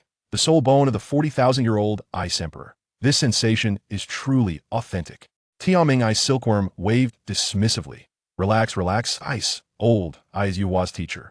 His strength and origins are unfathomable, possessing even the means to reverse life and death. Now you can feel at ease joining us, right? In the external world, Huo Yuhao utilized spiritual sharing to draw the golden tortoise into the mental sea chat, first bowing respectfully to Ilex, before explaining their identities to the Ice Emperor and the golden tortoise. The Ice Emperor mused, "So, it turns out to be a fierce beast from the Stardow Forest. With such a powerful beast to protect me, and that unfathomable mysterious elder, if I cannot ascend to godhood, then I truly cannot fathom what kind of extraordinary individual could achieve divinity." The golden tortoise chimed in, "My goodness, the Ice Emperor, ranked 7th among the 10 fierce beasts. Yuhua has reeled in such a big fish on this outing. It seems he truly is my old tortoise master. So, do we possess the qualifications to have you join us?" The Ice Emperor instinctively nodded, and Huo Yuhao's lips curled into a sincere smile as he extended a hand towards her. His boundless mental strength summoned forth, creating an aura reminiscent of sunlit landscapes. A stirring, passionate BGM resonated within Huo Yuhao's mental sea, and with an upward angle, he appeared as if possessed by the spirit of a king. "If that is the case, join us as my partner." At that moment, the snow falling outside seemed to lose its chill, revealing the gentle essence of the snowflakes. As the atmosphere reached a crescendo, the Ice Emperor no longer hesitated, extending her hand in relief. "Very well, let us collaborate towards the grand endeavor of achieving godhood." The world continued to transform, regardless of whether for better or worse. Yet for Huo Yuhao at this moment, it was a bittersweet experience. The excruciating pain surged like a tsunami as the Ice Emperor's soul bone, due to its extraordinary age, possessed a skeletal structure far more complete than other soul bones of the same kind. Unlike the golden essence, which cleanses impurities from the meridians and infuses new vigor into the cells, absorbing the Ice Emperor's soul bone would entail replacing all of his vertebrae, ribs, and sternum, essentially dismantling his original bones and reassembling them anew. Huo Yuhao had long prepared for this, though the sensations of itchiness and soreness spread like an army of ants across his body. The points where the soul bone connected felt as though pierced by a scorpion's stinger, yet he remained utterly silent. The Ice Emperor's soul bone. With nearly 400,000 years of age, this sensation is truly authentic. The more intense the pain, the greater the transformation. Yet Huo Yuhao had endured pain throughout his journey, so although this bone replacement was excruciating, it was not insufferable. Whether it was the 11 years of relentless bullying in the Duke's residence, or each time he utilized Tianming Ice Silkworm's spiritual essence to absorb the celestial spirit grass. The golden essence's transformation had deeply ingrained the sensation of pain into his life, making it an indispensable part of his existence. The pain tolerance he honed step by step allowed him to remain steadfast, even without the original secret methods to alleviate the agony from the soul bone. Within the mental sea, the Ice Emperor busily sealed the primordial force contained within the soul bone, while trembling at Huo Yuhao's formidable willpower. Does this fellow truly not know what pain is? Just what sort of host have I bound myself to? The Ice Emperor sighed. Yet the Tianming Ice Silkworm beside him remained unusually silent, having witnessed the memories of Huo Yuhao's current life and accompanied him thus far. He understood the obsessive pursuit that lay deep within Huo Yuhao's heart for formidable power. Due to his weakness, he was powerless to resist the stigma of being a bastard. Because of his frailty, he was kicked aside by Dai Huabin while performing menial tasks. And due to his vulnerability, he lost his mother forever. What sent shivers down Tianming Ice Silkworm's spine was the realization that at some point, Huo Yuhao, while loathing his fate, also observed it with a cold detachment, as if he harbored two entirely contradictory philosophies within him. Had it not been for a noble benefactor who appeared when Huo Yuhao was merely 8.5, illuminating his dark existence with a glimmer of hope, Tianming Ice Silkworm could hardly fathom what Huo Yuhao would be like today. Alex's aged eyes narrowed slightly, and a flicker of brilliance occasionally sparkled within his weary gaze as he scrutinized the crimson soul ring adorned with 4 golden patterns beside Huo Yuhao. An intriguing system, yet its limitations are rather pronounced. In comparison to the spiritual professions of the Holy Spirit continent, it offers convenience but lacks substance. Moreover, the divine beings of this world do not conform to my preconceived notions. At this moment, Tianming Ice Silkworm prepared to harness his strength. As the absorption of the soul bone approached its conclusion, he needed to channel his innate ice attributes and fuse them with the Ice Emperor's essence to bestow the Ice Emperor Scorpion martial soul. Huo Yuhao gritted his teeth, feeling the restructuring of his bones. With a sharp sound, his garments shattered into countless tiny black fragments, revealing a robust and well-defined physique. A verdant light surged towards him like a weary bird returning to its nest, as a tattoo of the Ice Emperor Scorpion materialized across his entire back. In his perception, the cold seemed to dissipate, and everything associated with ice felt intimately familiar. As half an hour passed, thanks to the inherent vitality of the soul of life, the Ice Emperor did not exhibit the fatigue typically found in the original narrative. She remarked softly, "Tianming, though you are a waste, I must admit you are quite fortunate." With a silly grin, Tianming Ice Silkworm stood there, accustomed to the Ice Emperor's scolding, having long since become impervious to her barbs. He then cast a sidelong glance at Alex, his tone shifting to one of formality. "Mighty human, may I inquire your esteemed name for future reference?" Alex replied casually, "I am called Alex. You may refer to me as Old Alex." The Ice Emperor nodded in understanding and asked, "Old Alex, in your view, what are the odds of Yuhao achieving divinity with his current capabilities?" Alex smiled slightly, his voice resonating with vigor, and within his aged eyes lay the ardent faith and eager anticipation of a mentor for his disciple. 10 out of 10. The cold wind howled, and snowflakes danced in the air. The emerald glow receded to the tattoo on Huo Yuhao's back as he unsheathed the white tiger dagger and made a deep incision on his left hand, leaving behind a faint white scar. He struck his left shoulder with his right hand, the force of his fist penetrating the skin, with part absorbed by the dermis and the rest sinking deep into muscle and bone. With this, he deemed his task accomplished. Possessing the Ice Emperor martial soul, he can now opt for a more aesthetically violent combat style, finally able to engage recklessly. Yuhao formed a palm with his left hand and a fist with his right, colliding them together, cracking his knuckles as he swung his arm. A vortex of force, born from his physical prowess, expanded outward. With unmatched endurance, he felt like an unyielding powerhouse, perpetually energized, capable of enduring 3 days and nights without fatigue. A stark contrast to his previous meticulous and explosive fighting style. He was ready to take on 10 opponents. Having been stagnant at level 20 for so long, it was time for a gratifying leap in power. 3 days later, in a valley blanketed by pristine snow, Huo Yuhao walked lightly upon the snow, activating his spiritual I martial soul, with 2 soul rings, one white and one purple, manifesting. Through his mental probing, he discerned a vague cave entrance beneath the valley, obstructed by a massive ice wall. Is this the place? After acquiring this 3rd soul ring, I shall officially attain the rank of Soul Master. Following the absorption of the Ice Emperor's soul ring and soul bone, Huo Yuhao rested for half a day before embarking on a quest for his 2nd and 3rd soul rings. His 2nd soul ring remained a simulation of the original Huo Yuhao's, as it was imperative to acquire this soul skill. Firstly, Tianming Ice Silkworm's discarded husk had been consumed during the capture of the Ice Emperor over the past 7 months. His audacity stemmed not only from his fearless heart, but also from this husk, which served as his primary support. The newly acquired simulated soul skill would act as a lower-tier substitute for the husk. Admittedly, the simulation's effectiveness in concealing presence paled in comparison to the husk's. Yet it was a necessary compromise. One could not have both fish and bear's paw. The 2nd martial soul was still crucial. Secondly, the usage of the Ice Emperor martial soul posed a dilemma. As his cultivation progressed and new opportunities arose, he would inevitably return to human society. He could not carelessly reveal his 400,000-year soul ring during a fight. "Wake up, don't mindlessly expose yourself," he admonished himself. Though bold, Huo Yuhao was guided by reason and certainty. His reliance on Tianming Ice Silkworm's husk and teleportation allowed him to confront the Diamond Fierce Tiger with a safety net, while saving the Golden Tortoise depended on Alex's knowledge and contracts. Revealing a Crimson Soul ring in combat would invite unnecessary attention, leading to conflicts with powerful factions such as Shrek, the Holy Spirit Church, the Body Sect, and the Sun Moon Empire, all vying for his dissection rights. Thus, after weighing the pros and cons, he decisively opted for a soul skill identical to that of the original narrative, successfully absorbing a 2nd soul ring with an impressive age of 7,000 years, a feat he deemed sufficient. After the bath of life from the soul of life, he had gained an edge over the original Huo Yuhao, enhancing his simulation in terms of area and duration. No longer constrained to a mere 3-meter diameter, it now extended to 50 meters, with an incomparable margin for error. As a snowflake descended, it released a unique elegance and purity belonging solely to snow.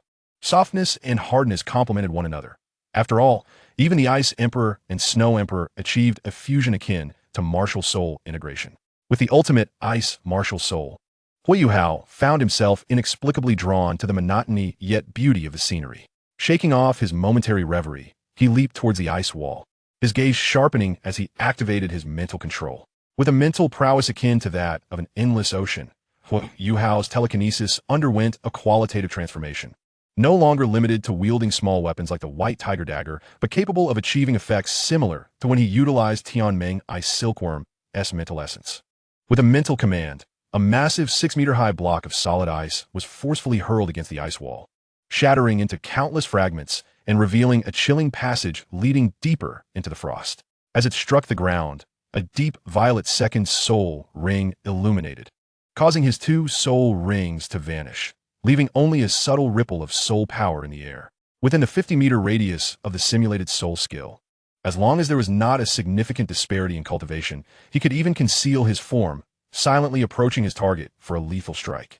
In the past, this simulated soul skill would have undoubtedly been his most frequently employed ace, for he had once been an assassin with explosive power and a fragile constitution. However, now, he was as resilient as they come, to the point that others would feel nauseated by his toughness.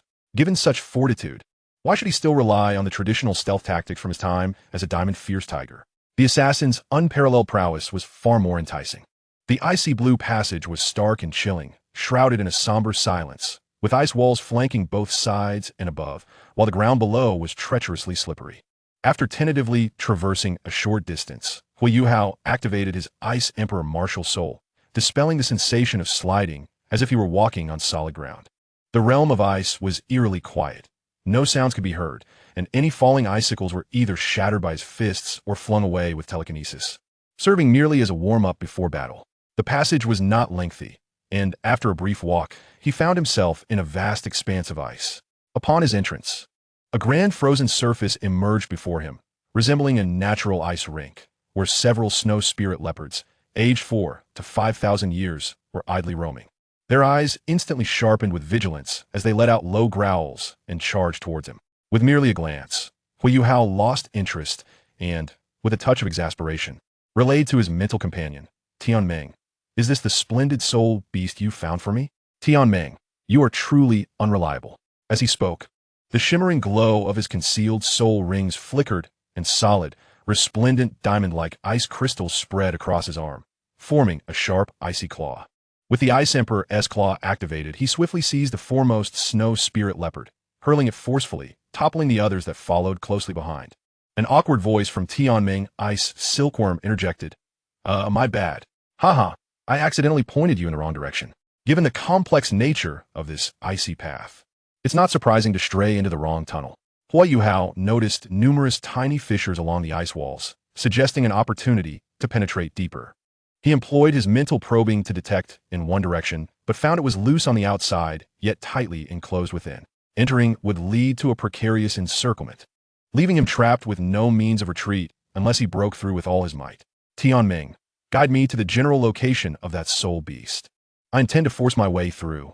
After pondering for a moment, Huo Yuhao's eyes gleamed with determination, and he unleashed a soul shock that sent the snow spirit leopard reeling backward. "All right, the southwest wall of ice leads further ahead to another passage.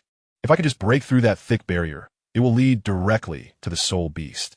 Seizing one of the snow spirit leopards, he executed another precise strike, and with a fingertip pressed to his forehead, the eye of the living being manifested, its emerald light illuminating as he swiftly identified the weak point of the ice wall to the southwest. He positioned himself in a preparatory stance, rhythmically swinging his arms, and the soul ring of the Ice Emperor glowed once more, encasing him in a layer of diamond-like ice crystals, akin to impenetrable armor. Ice Emperor Soul Ring. Second soul skill, Ice Emperor's Protection. Boom! The resounding crash reverberated throughout the desolate, icy realm. Empowered by the Ice Emperor's protection, the thick ice wall succumbed to Huo Yuhao's formidable strike, shattering under his force as he glided along the ice surface for dozens of meters, entering another passage. The snow spirit leopards, witnessing the event, hesitated to advance. Though the intelligence of thousand-year soul beasts was limited, their instinct to avoid danger prompted them to halt. Huo Yuhao's collision had not only breached the ice wall, but also shattered their courage. After stretching his neck, Huo Yuhao continued toward the southwest. As the icy blue hue deepened, his mental probing revealed a broader scene ahead. Before him lay an immensely expansive ice path, spanning nearly 100 meters, adorned with countless hanging ice spikes, some even reaching the icy ground. In the open space of the path, a peculiar soul beast crouched. It measured approximately 7 meters in length, its scales exhibiting a strikingly unique hue of deep blue. Yet, Huo Yuhao discerned that this coloration was not inherent, but rather a reflection of the surrounding environment, meaning each scale resembled a small mirror, echoing everything around it. This was the target of Huo Yuhao's journey, a mirror shadow beast boasting an impressive cultivation of 18,000 years. A millennium ago, Oscar, the god of food from the Shrek 7 monsters, had obtained a 20,000-year mirror shadow beast S6 soul ring, thus gaining formidable combat prowess as a food-type soul master. The mirror shadow beast belonged to the pinnacle of the second-tier soul beasts, and with its innate soul skill of duplication, it ranked among the most elite entities within the highest echelon of soul beasts. While the memories of auspicious beasts in the extreme north were severely limited, the Ice Emperor, within his mental sea, was well acquainted with the various soul beast species of the frigid north. By determining the general range of the mirror shadow beast activities, and with Tianming Ice Silkworm conducting a meticulous search, locating this exceedingly rare soul beast would be a straightforward task. The mirror shadow beast's innate soul skill of duplication bore some resemblance to Huo Yuhao's previous encounter with the silver shadow beast, yet there were distinct differences. The duplication skill of the mirror shadow beast could directly replicate all abilities of a soul master or soul beast. Oscar had utilized blood as a medium to replicate the martial soul of its owner and wield all its soul skills, albeit with diminished power, only about 70 to 80% of the original strength. In contrast, the imprinting skill of the silver shadow beast involved reconstructing a soul skill that had been observed or imprinted using mental power, with a number of stored soul skills dependent on the age of the beast. Comparatively, the mirror shadow beast's duplication appeared to be less effective than the silver shadow beast's imprinting in terms of single soul skill copying. However, after the Ice Emperor's elucidation, Huo Yuhao grasped the true essence of the mirror shadow beast's duplication skill. This skill essentially comprised 2 steps: understanding and reproducing, allowing the mirror shadow beast to deepen its comprehension of the soul skill during the copying process. This meant that any innate soul skill or martial soul duplicated by the mirror shadow beast would convert into its own abilities and combat experiences with varying degrees of proficiency. This was the reason the mirror shadow beast's combat prowess significantly surpassed that of the silver shadow beast, both being second-tier soul beasts. During the Douluo era, the 2,000-year mirror shadow beast that Oscar hunted had managed to contend with a team of elite soul masters led by a level 76 soul sage for a considerable duration. Huo Yuhao has a comprehensive strategy for his soul skills, unless it involves a soul skill with a lifespan exceeding 100,000 years. He opts exclusively for functional or enhancement-type soul skills. This is because as one progresses further into the later stages, lower-age spirit rings become increasingly ineffective. Only functional or enhancement-type soul skills retain their value in the later stages, preventing them from becoming mere tokens of minimal utility. He hopes that you can provide him with the soul skills he desires, as the fusion of his mental power and the activation of his conceptual mental energy rely heavily on the efficacy of these skills. As this thought crossed his mind, Huo Yuhao narrowed his eyes, determined not to approach this formidable creature with the same reckless abandon he had displayed when facing the diamond fierce tiger. Although his strength has significantly increased, the mirror shadow beast is not merely a gatekeeper among the top-tier soul beasts. It stands at the apex of its kind, boasting an impressive cultivation age of 17,000 years. It would be sheer folly to challenge it directly. In his estimation, excluding the highly unstable factor of the Destiny Ascension move, even with his full power unleashed, he would only be able to withstand it for a few minutes. He is not so arrogant as to confront a creature that even soul saints find formidable. Tiandream. Use your Tiandream finger to eliminate it. Oh, and Ice Emperor, please draw upon the primordial power within your soul bone. Both Tiandream and Ice Emperor nodded in unison. Huo Yuhao took a deep breath of cold air and then exhaled heavily, his gaze fixed upon the segments of ice cones hanging precariously to the right of the mirror shadow beast, wisps of purple energy squeezing out, casting a faint violet hue over his eyes. Purple Forbidden Divine Eye, Mind Control. After cultivating the purple Forbidden Divine Eye with the celestial spirit herb, the slight purple essence he could gather daily has now accumulated into a total of 66. while nurturing his spiritual and martial soul. He could also amplify all techniques and soul skills related to mental power. Suddenly, the crouching mirror shadow beast leapt into action, sensing danger from above. It emitted a furious roar and swiftly jumped to the right, rolling onto the ground. Just as it landed, a violent collision echoed from its previous position. A massive ice cone had impaled the very spot where it had been, so sharp that it remained lodged in the ice, unbroken and upright. The initial ice cone was merely the beginning. Under Huo Yuhao's mental control, the entire environment transformed into a realm uniquely his own. Ice cones morphed into a relentless tempest of icy rain. The mirror shadow beast, being one of the strongest among top-tier soul beasts, possessed heightened perception and reflexes due to its nature as a spiritual-type soul beast. It could sense the slightest movement of the ice cones and evade them with ease. As it dodged the potential threats from above, it scanned for the presence of its adversary. Unfortunately, under Huo Yuhao's simulation soul skill, which had reached an impressive 7,000 years, and his boundless mental power, its search efforts were futile, akin to battling against thin air. In this simulated state, Huo Yuhao controlled the descent of the ice cones while observing the mirror shadow beast's evasive maneuvers. 1, 2, 3, 9. Remarkably, this creature had replicated 10 soul skills that it could utilize as its own. It was hard to fathom just how many innate soul skills it had absorbed from other soul beasts. Huo Yuhao's mental focus sharpened. As the ice cones within the arena neared depletion, he slowly closed his eyes, using his mental probing to assess the real-time status of the mirror shadow beast. Commencing a countdown. 10, 9, 8, 7, 6, 5, 4, 3, 2, 1. In the final second of the countdown, Huo Yuhao's eyes glimmered with golden light, akin to the sudden rise of a radiant sun, while his skeletal frame shimmered with a verdant glow. Chapter 36. External Soul Bone, Mirror Pupil. As the mirror shadow beast evaded the last ice cone, a momentary lapse in its mental state allowed a terrifying aura from the Ice Emperor to descend upon it like the weight of a mountain, causing its limbs to tremble and rendering it completely immobilized. The essence belonging to the Ice Emperor evoked the most primal fear within its bloodline, a disdain rooted in its lineage, as well as an insurmountable barrier of life levels. In the realm of soul beasts, the influence of bloodlines is particularly profound. The pressure emanating from the bloodline left the mirror shadow beast paralyzed. This phenomenon is not exclusive to soul beasts, as human soul masters with beast martial souls also experience varying degrees of power fluctuation during combat due to bloodline disparities. For example, Tang Wulin, with his Golden Dragon King bloodline, could easily suppress beast martial soul masters he fought against, reducing their combat strength significantly even before the battle formally commenced. The mirror shadow beast trembled violently, and Huo Yuhao's right arm slowly lifted, his index finger shifting to a frosty blue hue as white light flared anew in his eyes. Haha, this is the first time my brother and I have cooperated. Little fellow, you can rest easy. Pointing his finger forward, a beam of icy blue light, infused with hints of vibrant green, surged toward the prone mirror shadow beast. Perhaps sensing the impending life-threatening crisis, the mirror shadow beast suddenly strained against its paralysis, followed by a low, furious roar as a shield of ice blue soul power materialized before it. Had it employed another defensive soul skill, it might have provided some degree of resistance. However, it was unfortunate that the mirror shadow beast was utilizing an ice-type defensive soul skill. Yet it cannot be blamed, for in this frigid northern expanse, the majority of soul beasts are ice-type, leaving it no opportunity to replicate defensive soul skills of other attributes.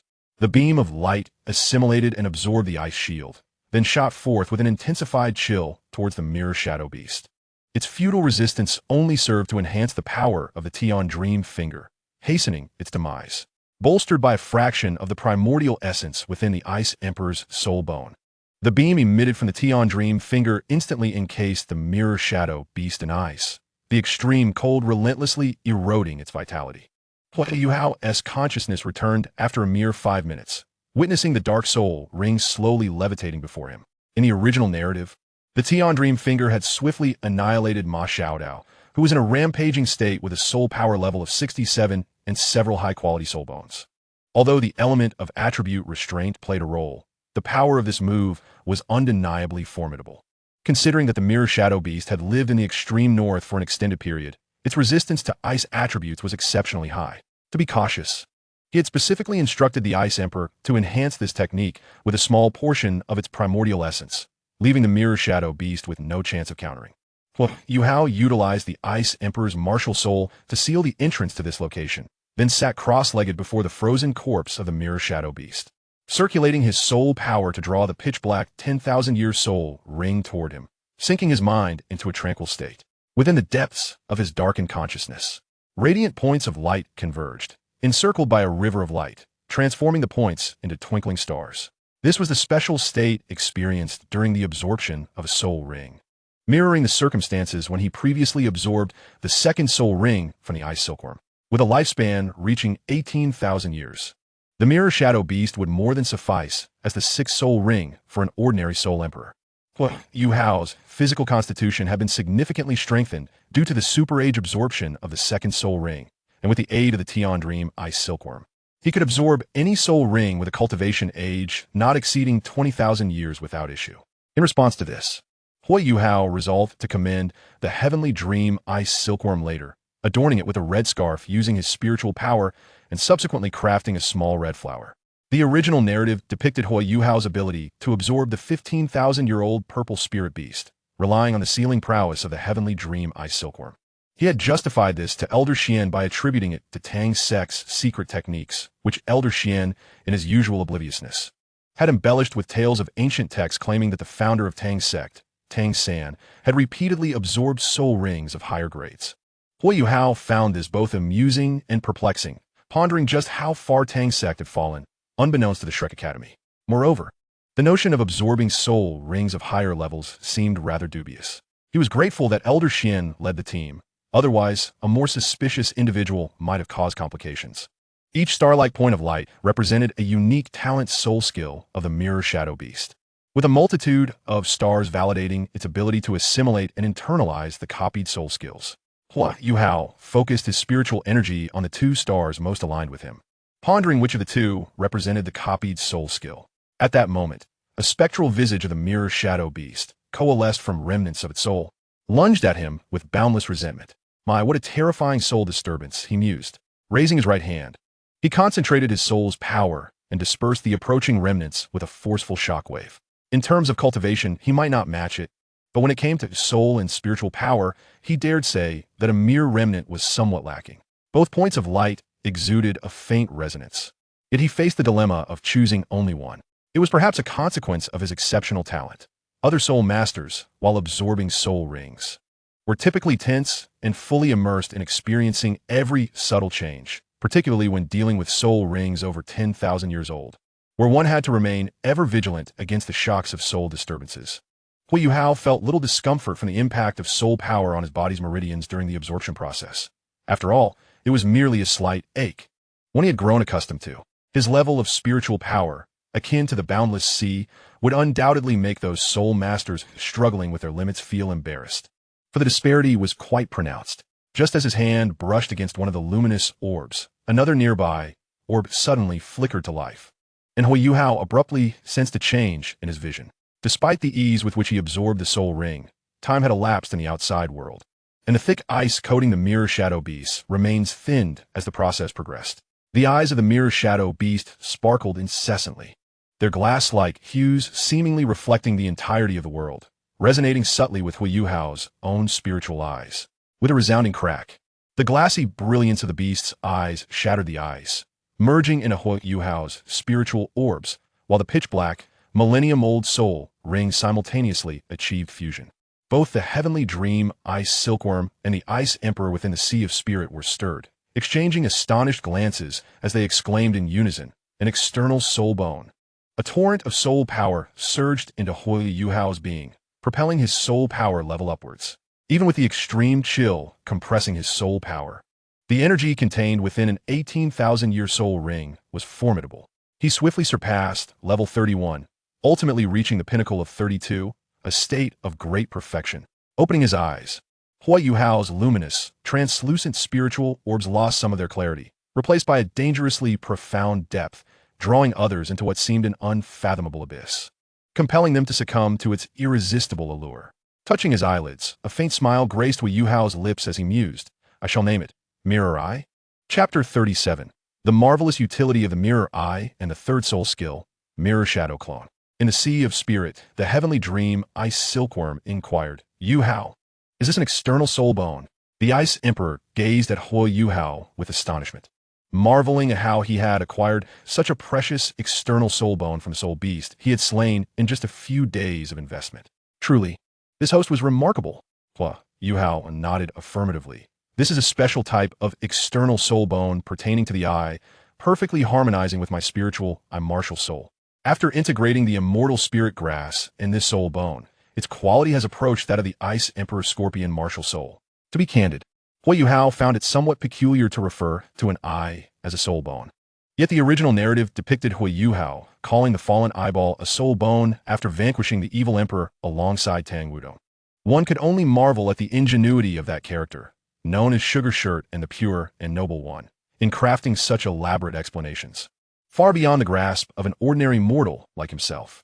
Regardless of whether this mirror eye could truly be classified as a soul bone, considering the abilities it bestowed upon him, he would adopt the term for now. Huo Yuhao reflected. The mirror eye soul bone flawlessly inherits the capabilities of the mirror shadow beast. Its fundamental ability, as a prerequisite for releasing an external soul bone, manifests as a doubled capacity for learning, enhanced analytical speed, and fortified spiritual power. This is specifically expressed through improved memory retention, expanded range for spiritual soul skills, and amplified potency for spiritual impact abilities, along with the capability to perceive the flow of soul power within an opponent's body. The replication manifests as a soul skill, requiring sufficient soul and spiritual power to utilize. Its specific effect allows for the copying of all abilities demonstrated by an opponent within the duration of the soul skill. After utilizing the copied soul skill, the mirror eye leaves behind a faint imprint in the sea of spirit. Each time the same soul skill is copied, the residual imprint strengthens, and once the soul skill imprint solidifies, it may even be entirely transformed into a part of his own abilities. And crucially, because it operates through the medium of a soul bone, the mirror eye's replication is not limited to a singular martial soul. It can also assimilate self-created soul skills, techniques of soul power utilization, battle techniques, and physical arts from others. The Heavenly Dream Ice Silkworm and the Ice Emperor exchanged astonished glances, seeing the surprise reflected in each other's expressions. Huo Yuhao himself was exceedingly pleased with the mirror eye. Drawing from the information in the original narrative, external soul bones could be classified into two categories. The first type possesses only the foundational abilities of the soul beast to which it belongs. For instance, Tang San's 8 spider lances, which specifically enhanced mobility and incorporated sharp, venomous lances that mirrored the combat style of the man-faced demon spider. While such an external soul bone significantly bolstered the combat capabilities of its bearer, especially since Tang San was adept at poison, it lacked soul skills activated at the cost of additional soul power. The second type, however, not only incorporates the foundational abilities of the respective soul beast, but also includes accompanying soul skills. For example, the dark golden terror claw bears right paw bone, which could manifest 5 sharp claws to tear apart adversaries and sculpt rare metals for soul guiding devices. Could also unleash the eponymous soul skill, dark golden terror claw, at the expense of substantial soul power. Even the I-type external soul bone released by the evil emperor possessed soul skills. Although the second type, which includes soul skills, demands greater consumption. Huo Yuhao was already aware of their relative merits. Undoubtedly, his mirror eye belonged to the category of external soul bones with accompanying soul skills. Yet what delighted him even more than the replication soul skill was the foundational ability of the mirror eye, a doubled capacity for learning and enhanced analytical speed. This ability may seem modest for ordinary soul masters, but for him, it was truly a divine skill. Due to the formidable strength of his soul and mental prowess, his capacity for learning far surpasses that of his peers, even those hailed as prodigies among soul masters. Coupled with this exceptional ability, his pace of acquiring knowledge is astonishingly swift, almost unfathomable to ordinary individuals. For instance, consider an elite disciple from Shrek Academy's inner court. Conservatively estimated, under the enhancement of the mirror eye, his learning speed could be 4 to 5 times that of his inner court counterparts. However, let us remain modest. It must be acknowledged that while Shrek Academy's methods may be questionable, the inner court does possess its merits. After all, joining Shrek's inner court entails aligning oneself with the so-called Shrek Supervisory Group, which requires signing a life and death contract. Once admitted to the inner court, there exists a significant likelihood of being indoctrinated with the Academy's so-called glory, and thus, the upper echelons of Shrek are not stingy with resources and soul skills when it comes to their own, with certain exceptions for non-affiliates. The trio of Ma Xiaotao, Zhang Lishuan, and Han Ro have each demonstrated remarkable secret techniques during the Advanced Soul Master competition across the continent, showcasing their unique abilities in various scenarios. While his extraordinary learning capacity may hold limited efficacy for the indigenous populace of Douluo continent, his proactive initiative is undeniable. Moreover, he is accompanied by a legendary sorcerer of prodigious talent, whether it be the art of rune, crafting, or necromancy. Each is a means potent enough to instill fear in any adversary. With the augmentation from the mirror eye, he can delve into the heavenly techniques of Ilex with even greater alacrity. Do you comprehend the value of time in this vast cauldron of Douluo? Figures like Xiao, Bian, and Huo, who ascend to divine status in their 20s, owe their expedience to the convenience of divine inheritance and, to some extent, imparted enlightenment. Rising from the icy surface, Huo Yuhao stored the corpse of the mirror beast into his storage soul guide, positioning it alongside the ice silkworm from his second soul ring, reserving them for his practice in rune crafting. This storage soul guide is nearing capacity. I should take some time to sell a few items and procure something of higher quality. Having comprehended the myriad applications of the mirror eye, Huo Yuhao once again revealed his soul rings. The 3 soul rings, white, purple, and black, defied conventional reasoning, emanating a profound darkness. As he summoned his soul power, the 10,000-year soul ring radiated brilliantly. Huo Yuhao's form gradually became translucent, enveloped in a glaze-like hue, with wondrous light cascading in a glimmering stardust that detached from his back. The light coalesced, took shape, and ultimately morphed into a human figure, an exact replica of himself, indistinguishable in appearance and attire, without a single flaw. The mirror shadow clone. This soul skill is quite impressive. It serves as a life-preserving technique of the mirror beast, and even if not utilized for survival, it serves as a commendable option for combat. The voice of the heavenly dream, ice silkworm, echoed, expressing satisfaction with this soul skill. Huo Yuhao furrowed his brow. The mirror shadow clone from his 3rd soul ring bears resemblance to Oscar's head soul bone ability, as both were derived from the soul ring of the mirror beast. The clone's combat effectiveness has escalated from 70% to 80%. However, unlike Oscar, the high quality of the mirror beast does not necessarily align perfectly with him. Oscar's relentless pursuit of the mirror beast's soul ring was purely for the sake of augmenting his combat prowess, providing him ample justification to prove his worthiness to court Ning Rongrong. Consequently, Oscar's mirror beast soul bone skill is bound by stringent temporal limitations, given that he is inherently a food-type soul master.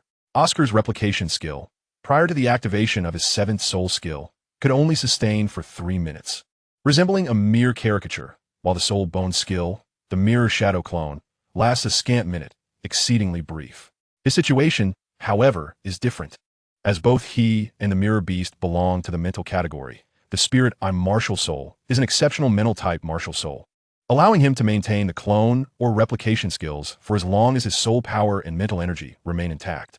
What leaves Huo Yuhao feeling somewhat insufficient is that while the mirror shadow clone appears corporeal, it possesses only combat instinct and can act only through simple commands transmitted from his original body.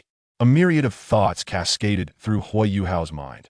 If only this mirror shadow clone could possess the ability to learn and convert its acquired knowledge into experiences for my original self, then my learning capacity could potentially double once more. Doubling my learning ability would allow me to conserve even more time for cultivating my soul power.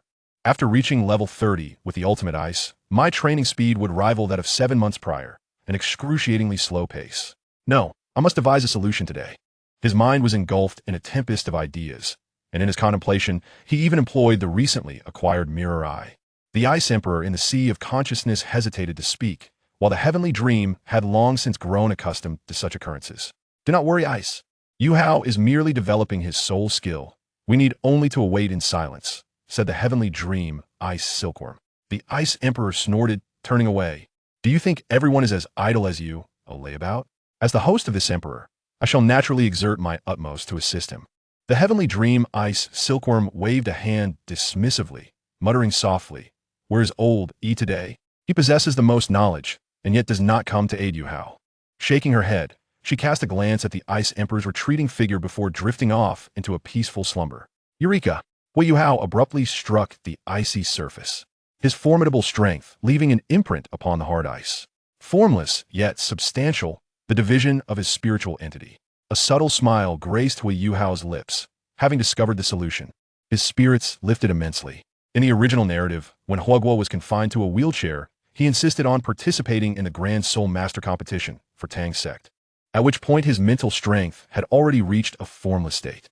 During the Soul Guide competition held in the underground world of Mingdu, he utilized this technique to manifest his spiritual entity clone, guiding the Shrek group while simultaneously competing. If he could now manifest his spiritual entity and inject it into the corporeal mirror shadow clone, it would exponentially enhance his already formidable learning ability. However, this division of the spiritual entity must be considered with caution. After all, the original Huo only attempted it once his mental strength attained a formless state. Although his mental prowess has surged significantly due to the mirror eye soul bone, it still falls short of achieving formlessness. After all, external soul bones evolve in tandem with their bearer strength, emphasizing a gradual development rather than the rigid limitations imposed by the other 6 soul bones. Wait a moment. If my mental strength reaches a formless state, then the ultimate ice will no longer hinder my cultivation speed. The crux of the matter revolves around whether to experiment with this division of the spiritual entity prematurely. The risks are negligible. After all, with the support of the heavenly dream ice silkworm and Ilex, the worst outcome would merely require a brief period of recuperation. With his mind racing through the pivotal arrangements, Huo Yuhao contemplated the next steps. His expedition to the northernmost reaches had concluded satisfactorily, and in just over 5 months, the prestigious Continental Senior Soul Master Competition would commence. Although he had no intention of participating in such a trivial contest, the presence of the mirror would allow him to observe the soul skills of the young elite soul masters. In the meantime, he would seek guidance from his teacher regarding rune refinement techniques, as his mentor had promised to impart his highest legacy once he found an opportune moment for profound cultivation. After exchanging greetings with the dream of the spiritual sea and the Ice Emperor, he made his way directly to the Eye of Life, where his mentor, Ilex, awaited him. Inside the vibrant space of the Eye of Life, Ilex wielded a quill fashioned from condensed spiritual energy, surrounded by an array of tomes on spiritual knowledge. Upon noticing Huo Yuhao's arrival, he paused his work and smiled gently. "Yuhao, what brings you to seek your master's counsel?" "Teacher, I have finally carved out time for deep cultivation and have come to learn about rune refinement techniques, as well as to inherit your supreme achievements," Huo Yuhao replied, his spirit alight with eagerness. Seeing the fervor in Huo Yuhao's eyes, Ilex chuckled softly and pulled him closer. After a contemplative pause, he proposed, "Before I bestow my legacy upon you, I would like to propose a trade." Huo Yuhao beamed. "Teacher, there is no need for such formalities between us. If you have any requests, as long as they do not contravene my principles, I will strive to fulfill them with all my might." Observing the unrestrained delight and sincerity radiating from Huo Yuhao, Ilex felt an inexplicable pang of emotion. He shook his head with a smile before rearranging the surrounding tomes into a neat display. "These are my writings on rune refinement, categorized into weapon forging and potion crafting. While I possess only a modest understanding of potion crafting, having barely scraped by as a rank 8 apothecary, my expertise in weapon forging is considerably stronger." Huo Yuhao was nearly ecstatic, overwhelmed by the prospect of his teacher's words regarding his modest proficiency as an 8th-level apothecary and the superior skills in weapon forging. "This knowledge contained within my fragment of consciousness is all that pertains to rune refinement. However, this knowledge is not yet yours. It serves as the bargaining chip in our exchange, and you must first agree to my terms." As Huo Yuhao's face radiated sheer joy, a genuine smile emerged on Ilex's aged, gentle features. "Teacher, I will do whatever it takes, even if it means traversing heaven or descending into the abyss," Huo Yuhao stammered. Ilex gently tapped Huo Yuhao's head. "The terms are simple. For the next 10 days, you are to refrain from any form of cultivation. Replace meditation with sleep. Do you understand?" "What?" Huo Yuhao was taken aback, his usually tranquil countenance now displaying an unprecedented daze. He lowered his gaze, concealing his entire expression. "For the next 10 days, you shall not cultivate your martial soul, engage in battles with soul beasts, nor delve into your telekinetic techniques. Your only task is to indulge in the activities you desire and explore the places you wish to visit," Ilex instructed, rising to merge with the gray mist of the fragment of consciousness, leaving Huo Yuhao in a state of bewilderment. This time, unlike his usual respect for his mentor, he felt an inexplicable, profound emotion stirring within him. Carrying the weight of despair and driven by an insatiable pursuit of strength, he often reminded himself to grow stronger. Who could truly fathom the solitude and sorrow concealed beneath his serene exterior? "If you were my father, how wonderful that would be," As his thoughts returned, he leaned against the cold ice wall, instinctively raising his head to cover his face. Crystalline tears silently gathered and slipped down his cheeks. In the main hall of the Douluo Pavilion, the headmaster was nearing the end of his days. At Shrek Academy's dormitory building, an elderly man sat at the entrance, clad in gray cloth, his face a tapestry of wrinkles, eyelids drooping, a visage of impending mortality.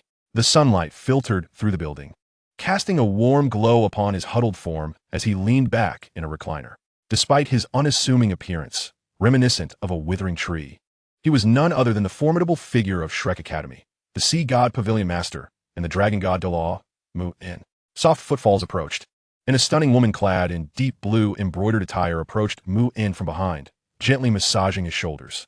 She appeared to be in her mid-20s, with long, flowing black hair cascading down to her waist, a flawless complexion, and delicate fingers akin to the finest porcelain.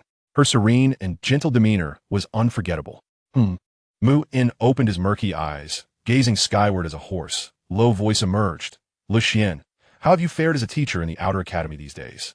Lucian continued her gentle ministrations, replying softly, Rest assured, Master Mu, I will diligently instruct the outer academy students. With a long sigh, Mu-in extended his trembling hand, and Lucian swiftly moved to support him. Together, they ambled beneath the warm sun, surrounded by ancient trees, verdant willows, and the shimmering sea god lake, with the elegant pavilions of Shrek Academy standing as a testament to its grandeur. Passers-by paused in their tracks, particularly the young men, captivated by Lu Xian's breathtaking beauty. As her silhouette faded into the distance, they snapped back to reality, some young students blushing, their hearts suddenly feeling an emptiness. The pair halted before the grand, gilded statue of the original Shrek 7 monsters, and Mu-in gazed at the girl supporting him, a glimmer of nostalgia flickering in his eyes. Time is unforgiving. It feels like only yesterday you were still so young. I wonder if Shrek Academy will remain this tranquil after I depart. Lu Xian fluttered her lashes. Master Mu, you are the guardian deity of the academy. Ah, even mortals must face death. Moreover, given my lingering injuries from years past, Lu Xian, you may as well forget the vow I made to you long ago. Master, Mu-in raised a hand to interrupt her. There's a 10-year age gap between you and Bei Bei. My decision to have you as a child bride was a momentary lapse in judgment, and I now deeply regret that choice. Ask yourself, do you genuinely harbor romantic feelings for Bei Bei? Or is it merely the shackles of your childhood promise that bind you? For so many years, you have devoted yourself to cultivation, leading Shrek to numerous victories in the Continental Senior Soul Master Competition. Your dedication to Shrek is well recognized by me and the elders of the Sea God Pavilion. Enough is enough. Even if you're no longer Bei Bei's child bride, you can still contribute to Shrek. Lucian silently lowered her head at a loss for words. As her heart waged an internal battle, Mu-in did not press her, having lost hope in persuading her to abandon her vow after the recent incident with Xian Lao. He understood that the chains she bore were of her own making. However, during these recent days when she assumed the role of an instructor at the Foreign Affairs Academy, a glimmer of change emerged due to a certain student. I do wish to personally express my gratitude to that little girl from the Haotian sect. I wonder what transpired between her and Lishuan. What words were exchanged that allowed Lishuan to gradually emerge from the shadow of that incident a year and a half ago? And then there's that fellow, Xuanzi, Sai. At his age, he still gives no rest to others. In the Star Luo Empire, within the Imperial Palace, the resplendent palace stands majestically at the heart of Star Luo City, with its glazed bricks and golden embellishments, a description that hardly seems exaggerated, manifesting the grandeur and opulence befitting a royal residence. To the northeast of the palace lies an expansive hall, which, in stark contrast to the other palaces within the imperial complex, lacks any semblance of luxury.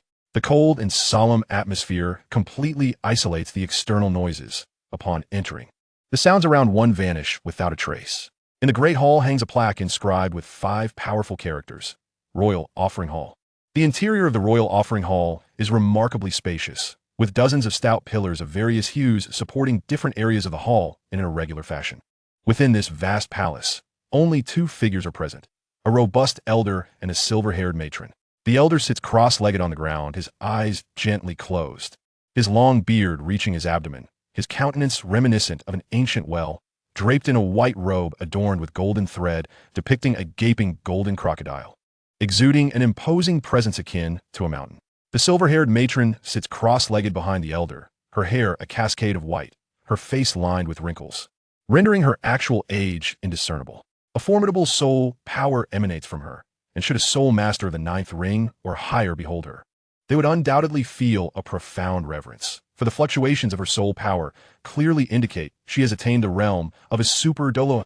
Her eyes suddenly transform into a vibrant green, radiating warmth and vitality, as 5 pairs of verdant wings unfurl gracefully from her back, rendering her appearance akin to that of a youthful maiden. Her bright, captivating gaze is imbued with a life-affirming beauty that elicits a deep sense of familiarity, compelling one to draw closer. The matron is none other than the most powerful healing soul master on the continent, the vice master of the Royal Offering Hall, known as the medical immortal Douluo, Wang Xian'er, revealed at this moment. Xian'er, spare yourself the effort. My time is nearly up, and your own lifespan is also dwindling. The elder sighed helplessly, witnessing his wife summon her martial spirit to nurture him. Silence, you old fool. Do not speak such nonsense. I will not allow you to die. Wang Xian'er replied, her lips pressed tightly together as she exerted her soul skills to regulate the elder's body, the emerald radiance of life dazzlingly blossoming. Unfortunately, the elder's body at that moment resembled a flickering candle in the wind, unable to absorb and retain the life force she infused. The elder smiled gently, his serene countenance unwavering, as he began reminiscing with his old companion about the past. In my youth, aside from those 3 and the toxin in my true form that guaranteed death, I was invincible across the 3 kingdoms. How spirited I was back then, he lamented. Yet, alas, constrained by the flaws of my martial spirit and the battle with the old black dragon decades ago, not only has my lifespan been greatly diminished, but my soul power has also stagnated at the 97th level, leaving me powerless to pursue higher realms. How pitiful and lamentable it is that even that young Xuanzi has surpassed me with his super martial spirit, the gluttonous divine ox. Though I am unwilling, I find myself helpless. The golden crocodile and the golden crocodile king, one word apart, yet a chasm of difference. Chapter 40. A brother teaches his younger sibling to train. One willing to strike, the other willing to endure. As dusk descends, layers of mist envelop the golden palace, the setting sun casting its final rays, bursting forth crimson hues through the gaps in the clouds, descending upon this grand edifice. This sprawling palace serves as the residence of the hereditary duke of the Star Luo Empire, the White Tiger Duke, spanning over 3,000 acres and holding a position of immense reverence within the empire. Several miles from the duke's gates lies a barren mountain, devoid of grass or birds, silent as a ghostly realm. A gentle breeze stirs, and suddenly, an unusual sound brings a semblance of life to the desolate mountain. A weathered gravestone emerges from the earth, meticulously cleaned, inscribed with 2 lines, Beloved Mother, Huo Yuhao, Unfilial Son, Huo Yuhao. Huo Yuhao leans against the gravestone with closed eyes, holding the leaves at either end to his lips, ethereal notes resonating in the stillness.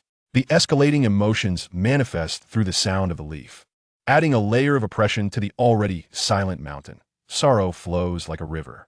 The brief and delicate notes carry a melancholic lament as time quietly passes. The deep blue night unfurling, stars hanging high, the crescent moon casting a pure light upon the dreamlike figure of Huo Yuhao as he gradually rises, bowing 3 deep bows before departing. At the White Tiger Duke's residence on the rear mountain, a youthful boy, slightly past the threshold of childhood, sits cross-legged in meditation, diligently cultivating his soul power. The boy boasts a tidy head of golden hair, his features handsome, appearing to be around 10 years of age. With a soft exclamation, pure white light rapidly expands from within him, a yellow soul ring floating into existence. His muscles visibly swell, pure white first sprouting from his body, while a pair of sharp tiger claws glint with a cold sheen. Douluo sighed in frustration, his right hand clawing the ground, leaving 5 deep scratches as he muttered. It's one thing not to have the dual pupils, but the fur of the white tiger martial spirit isn't even the traditional black and white. Now my soul power cultivation speed is as slow as a snail. If this continues, before I turn 12, I'll never reach level 20 soul power, and I 1T meet the admission requirements for Shrek. Damn it. Must I settle for enrolling in a second-rate Soul Master Academy? Just as Douluo wallowed in despair, an invisible threat stealthily approached. With a flash, a dazzling silver light streaked across, a sharp, thin dagger darting from the nearby trees at an impossible angle, aimed directly at Douluo. The life and death crisis sent Douluo plummeting into despair, every hair on his body standing on end, the breath he had just inhaled choking in his chest. Is that Liu finally making a move against me? I fear for my life. Terrified, Douluo failed to notice that as the dagger, shimmering with a green light, came within 5 meters of him, its speed suddenly diminished. All of this transpired in the blink of an eye. A primal instinct for survival surged within Douluo. And at that moment, his mind seemed to enter a peculiar state, his body faintly emanating waves of mental power. With a fierce roar, his tiger claws met the incoming dagger head-on, but before his claws could strike, the dagger veered mid-air and embedded itself into the tree to his right. What on earth is happening? Douluo stared in shock at the dagger, which had penetrated deeply into the wood, but the next moment, a blurred figure, indistinct in appearance, flashed back into his line of sight with lightning speed. He barely had time to contemplate, summoning all his strength to evade to the other side.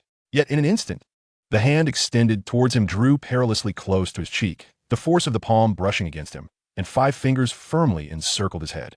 This truly felt like the end. Douluo seemed to have lost all his vigor, closing his eyes to embrace death. After a brief moment, when he reopened them, the life-threatening fingers had already departed from his cranium. A voice filled with disappointment echoed from ahead. A true man, living between heaven and earth, should not let his spirit be broken, nor should he languish in sorrow. Douluo gazed at the somewhat familiar face of the man before him, his eyes glimmering with contemplation. Suddenly, he seemed to recall something and uncertainly inquired, "Are you my brother?" Huo Yuhao retracted the white tiger dagger embedded in the tree with his telekinesis, reflecting honestly that engaging in combat with his younger brother was far from satisfying, fearing that a careless move might lead to his demise. Just moments ago, he had indeed unleashed the white tiger dagger, albeit nearly severing this foolish brother's tiger-like claws. Joking aside, with his control, it was impossible for him to harm his beloved younger sibling. Douluo, the youngest son of the Duke of the White Tiger, had a mother who was at least recognized as a concubine, unlike Huo Yuhao, who was an illegitimate child. Furthermore, due to possessing a not entirely authentic but seemingly unblemished white tiger martial soul, his circumstances were considerably better, albeit not by much, compared to Dai Yueheng and Dai Huabin, the legitimate offspring of the main wife. They were indeed brothers in adversity. During his childhood, while living with Huo Yuhao, they had once received aid from Douluo and his mother, only to lose contact later due to the Duchess's interference. In the original narrative, Huo was sacrificed to the imperial beast triggered a beast tide. After resolving the beast tide in the Stardow forest, he chose to enlist in the Star Luo army, unexpectedly encountering Douluo, who had joined the military to assert himself and pursue a romantic interest. By that time, Douluo was already 18, having completely forgotten Huo, and their recognition was achieved through a blood bond. In this lifetime, under the influence of the butterfly effect as a transmigrator, he met Douluo ahead of schedule at just over 11 years old.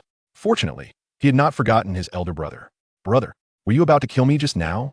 Douluo exclaimed, belatedly realizing the gravity of the situation. Huo Yuhao couldn't help but slap his forehead and cover his face.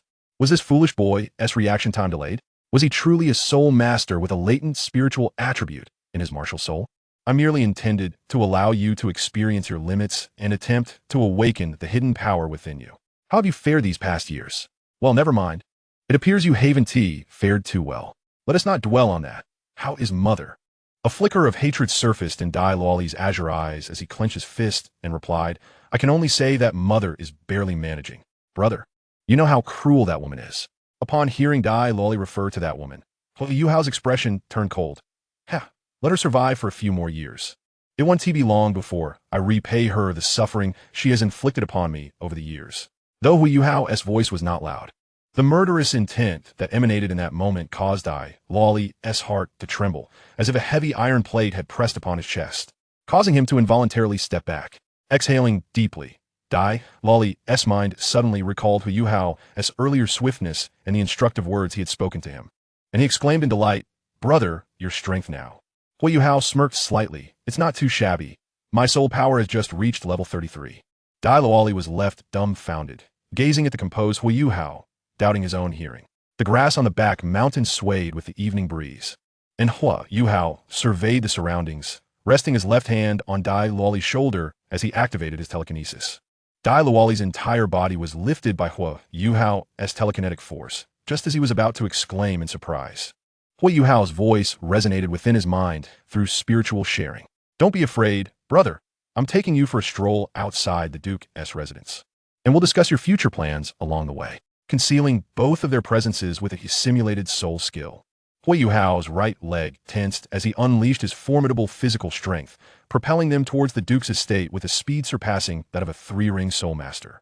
The scenery before them transformed rapidly, and Dai Luoli excitedly covered his mouth, exhilarated by the sensation of flying, which stirred his spirit. Unlike Dai Yueheng and Dai Huabin, who had been nurtured by soul saints and soul emperors since childhood, he, as a descendant of a concubine with lacking cultivation talent, could only bury himself in hard work. At that moment, a thought blossomed in Dai Luoli's mind. Someday, I shall soar even higher, as they leaped and dashed across the expansive Duke's estate within mere minutes. Huo Yuhao had led Dai Luoli to another patch of verdant grass outside the Duke's residence, where the green grass and the sounds of the wind and insects embraced them. How refreshing! This feeling is simply marvelous. Dai Luoli lay on the grass, panting heavily, his face flushed with excitement. Brother, it's been years since we last met, and I never imagined you would become this strong. Dai Luoli gazed at Huo Yuhao with admiration, unable to fathom that the brother who had once been looked down upon now possessed such extraordinary strength. Oh, by the way, how is Aunt Yin? Huo Yuhao's expression stiffened slightly as he turned his head away. Mother, she has passed. Upon hearing Huo Yuhao's words and observing his current demeanor, Dai Luoli's joyful expression immediately darkened, and he said apologetically, I'm sorry, brother. I had no idea. It's all right. We haven't seen each other in years. Besides, one day I shall. Shaking his head, the melancholy faded from Huo Yuhao's face as he spoke softly. I have been away from the White Tiger Duke's residence for 7 months. This time, aside from paying homage to Mother, I return for you. For me. Dai Luoli pointed at himself in confusion, not grasping Huo Yuhao's intent. An eye for an eye, a kindness for a kindness. In our childhood, I was indebted to you and Aunt for your care. Thank you, Luoli, Huo Yuhao said earnestly, nodding slightly. Dai Luoli scratched his head awkwardly, feeling sheepish as he replied. Actually, my mother and I didn't help you much at all. Alas, it's mainly my failure to meet expectations. Without the dual pupils and exceptional cultivation talent, I could never gain that man's attention. Huo Yuhao sat down, raising his gaze toward the boundless starry sky. Luoli, I wish to inquire about your views on Dai Hao. Dai Luoli was momentarily taken aback. Then his expression turned distant. I admire him, yet I detest him. For the nation, Dai Hao is undoubtedly a commendable leader, commanding thousands of soldiers, steadfastly defending the borders against foreign foes. However, on a familial level, from the perspective of a victim, he is merely a negligent master and father. Since my birth, I can count on one hand the number of times I've seen him. Huo Yuhao cast a sidelong glance at Dai Luoli, whose eyes shimmered with unshed tears. Before responding, is that so? It seems your feelings towards Dai Hao are not as profound. Dai Luoli met Huo Yuhao's gaze, silently nodding in agreement. If a path capable of defying fate were laid before you, with the condition that you sever all ties with Dai Hao, adopting an entirely new identity to survive in this world, would you be willing to tread that road? Dai Luoli hesitated for a moment, sensing something profound in Huo Yuhao's words. Reflecting on his myriad experiences since childhood, he clenched his fists and nodded vigorously. The intricate and esoteric incantations flowed from Huo Yuhao's lips, manifesting a soul contract of radiant white light between him and Dai Luoli. Very well. I shall grant you this opportunity to alter your destiny. By binding your spirit to this soul contract from this day forth, you shall possess a destiny unlike any other and a life transformed. Though he did not fully comprehend the essence of the soul contract, Dai Luoli, often referred to as the son of a formidable father, understood the weight of this opportunity. With Huo Yuhao as a testament to its potential, he resolved to take the plunge. Sometimes, even the slightest hesitation could lead to profound regret in the future. With high risks come high rewards. After all, who knows? A bicycle might just transform into a motorcycle. As the soul contract dissipated, Dai Luoli, regaining his senses, eagerly inquired of Huo Yuhao, Brother, please teach me how to grow stronger. Huo Yuhao bore a mysterious smile. Patience, my dear brother, before I impart the secrets to strength. You must first come to understand yourself and the true essence of your martial spirit. Myself and the essence of my martial spirit? Isn't my martial spirit merely the flawed, white tiger martial spirit? Huo Yuhao rose slowly, his soul rings appearing as he combined mental detection with mental sharing for the first time. Having signed a soul contract, he had refrained from altering the color of his soul rings through simulated skills. After all, it was essential for our dear little brother to grasp the magnitude of his elder brother's prowess. before Dai Luoli could fully absorb the bewildering configuration of Huo Yuhao's soul rings.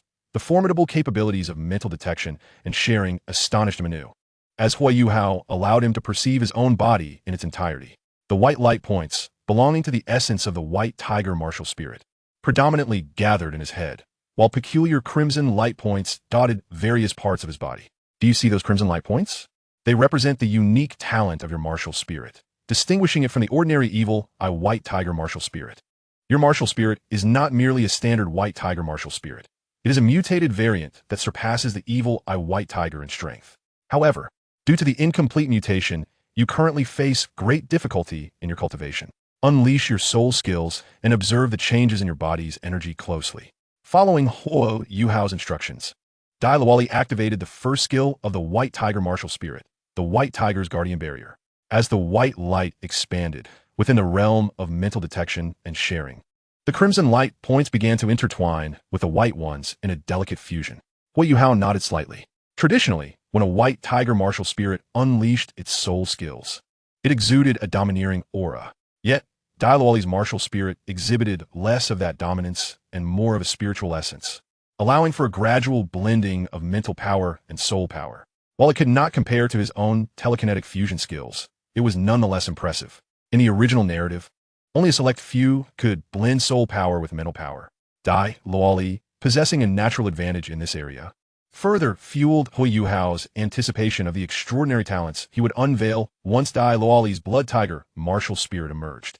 Chapter 42, In the Name of Huo Li. Half a month later, the dawn's light danced upon the horizon, the night receding as a new day dawned. The morning air was refreshingly cool, reminiscent of the grassy meadow from half a month prior. Huo Yuhao sat cross-legged, perusing the knowledge of rune refinement within the library of his mind. Elixirs of knowledge were indeed vast. Despite the enhancement of the mirror eye, he had merely skimmed through the content amidst the necessary time devoted to cultivation. Among the plethora of information, what captivated him most was a particular elixir and a unique artifact. The Beast Spirit Transformation Pill, a growth-type humanoid puppet known as the Xianling Battle Puppet. The purpose of the Beast Spirit Transformation Pill was to enable beasts to transform their soul aura into that of a human, allowing them to alter their essence at the soul level. According to his elders' teachings, once the golden tortoise consumed this pill, even beings of far superior strength would be unable to discern whether it was a soul beast or a soul master. With this pill, he could accompany the golden tortoise on adventures in the human realm. However, the difficulty of crafting this elixir was considerable, requiring numerous auxiliary materials and top-tier soul herbs as core components. As for the Xianling Battle Puppet, it was an artifact he envisioned creating for Alikes, designed not only to grow and take on a humanoid form, but also to integrate into the soul body. With Alikes' formidable consciousness, should he successfully create such a puppet, it would bring him immense joy. Moreover, having traversed into another realm, it was only fitting for him to experience its unique customs and culture firsthand. However, for now, these ambitions remained mere fantasies.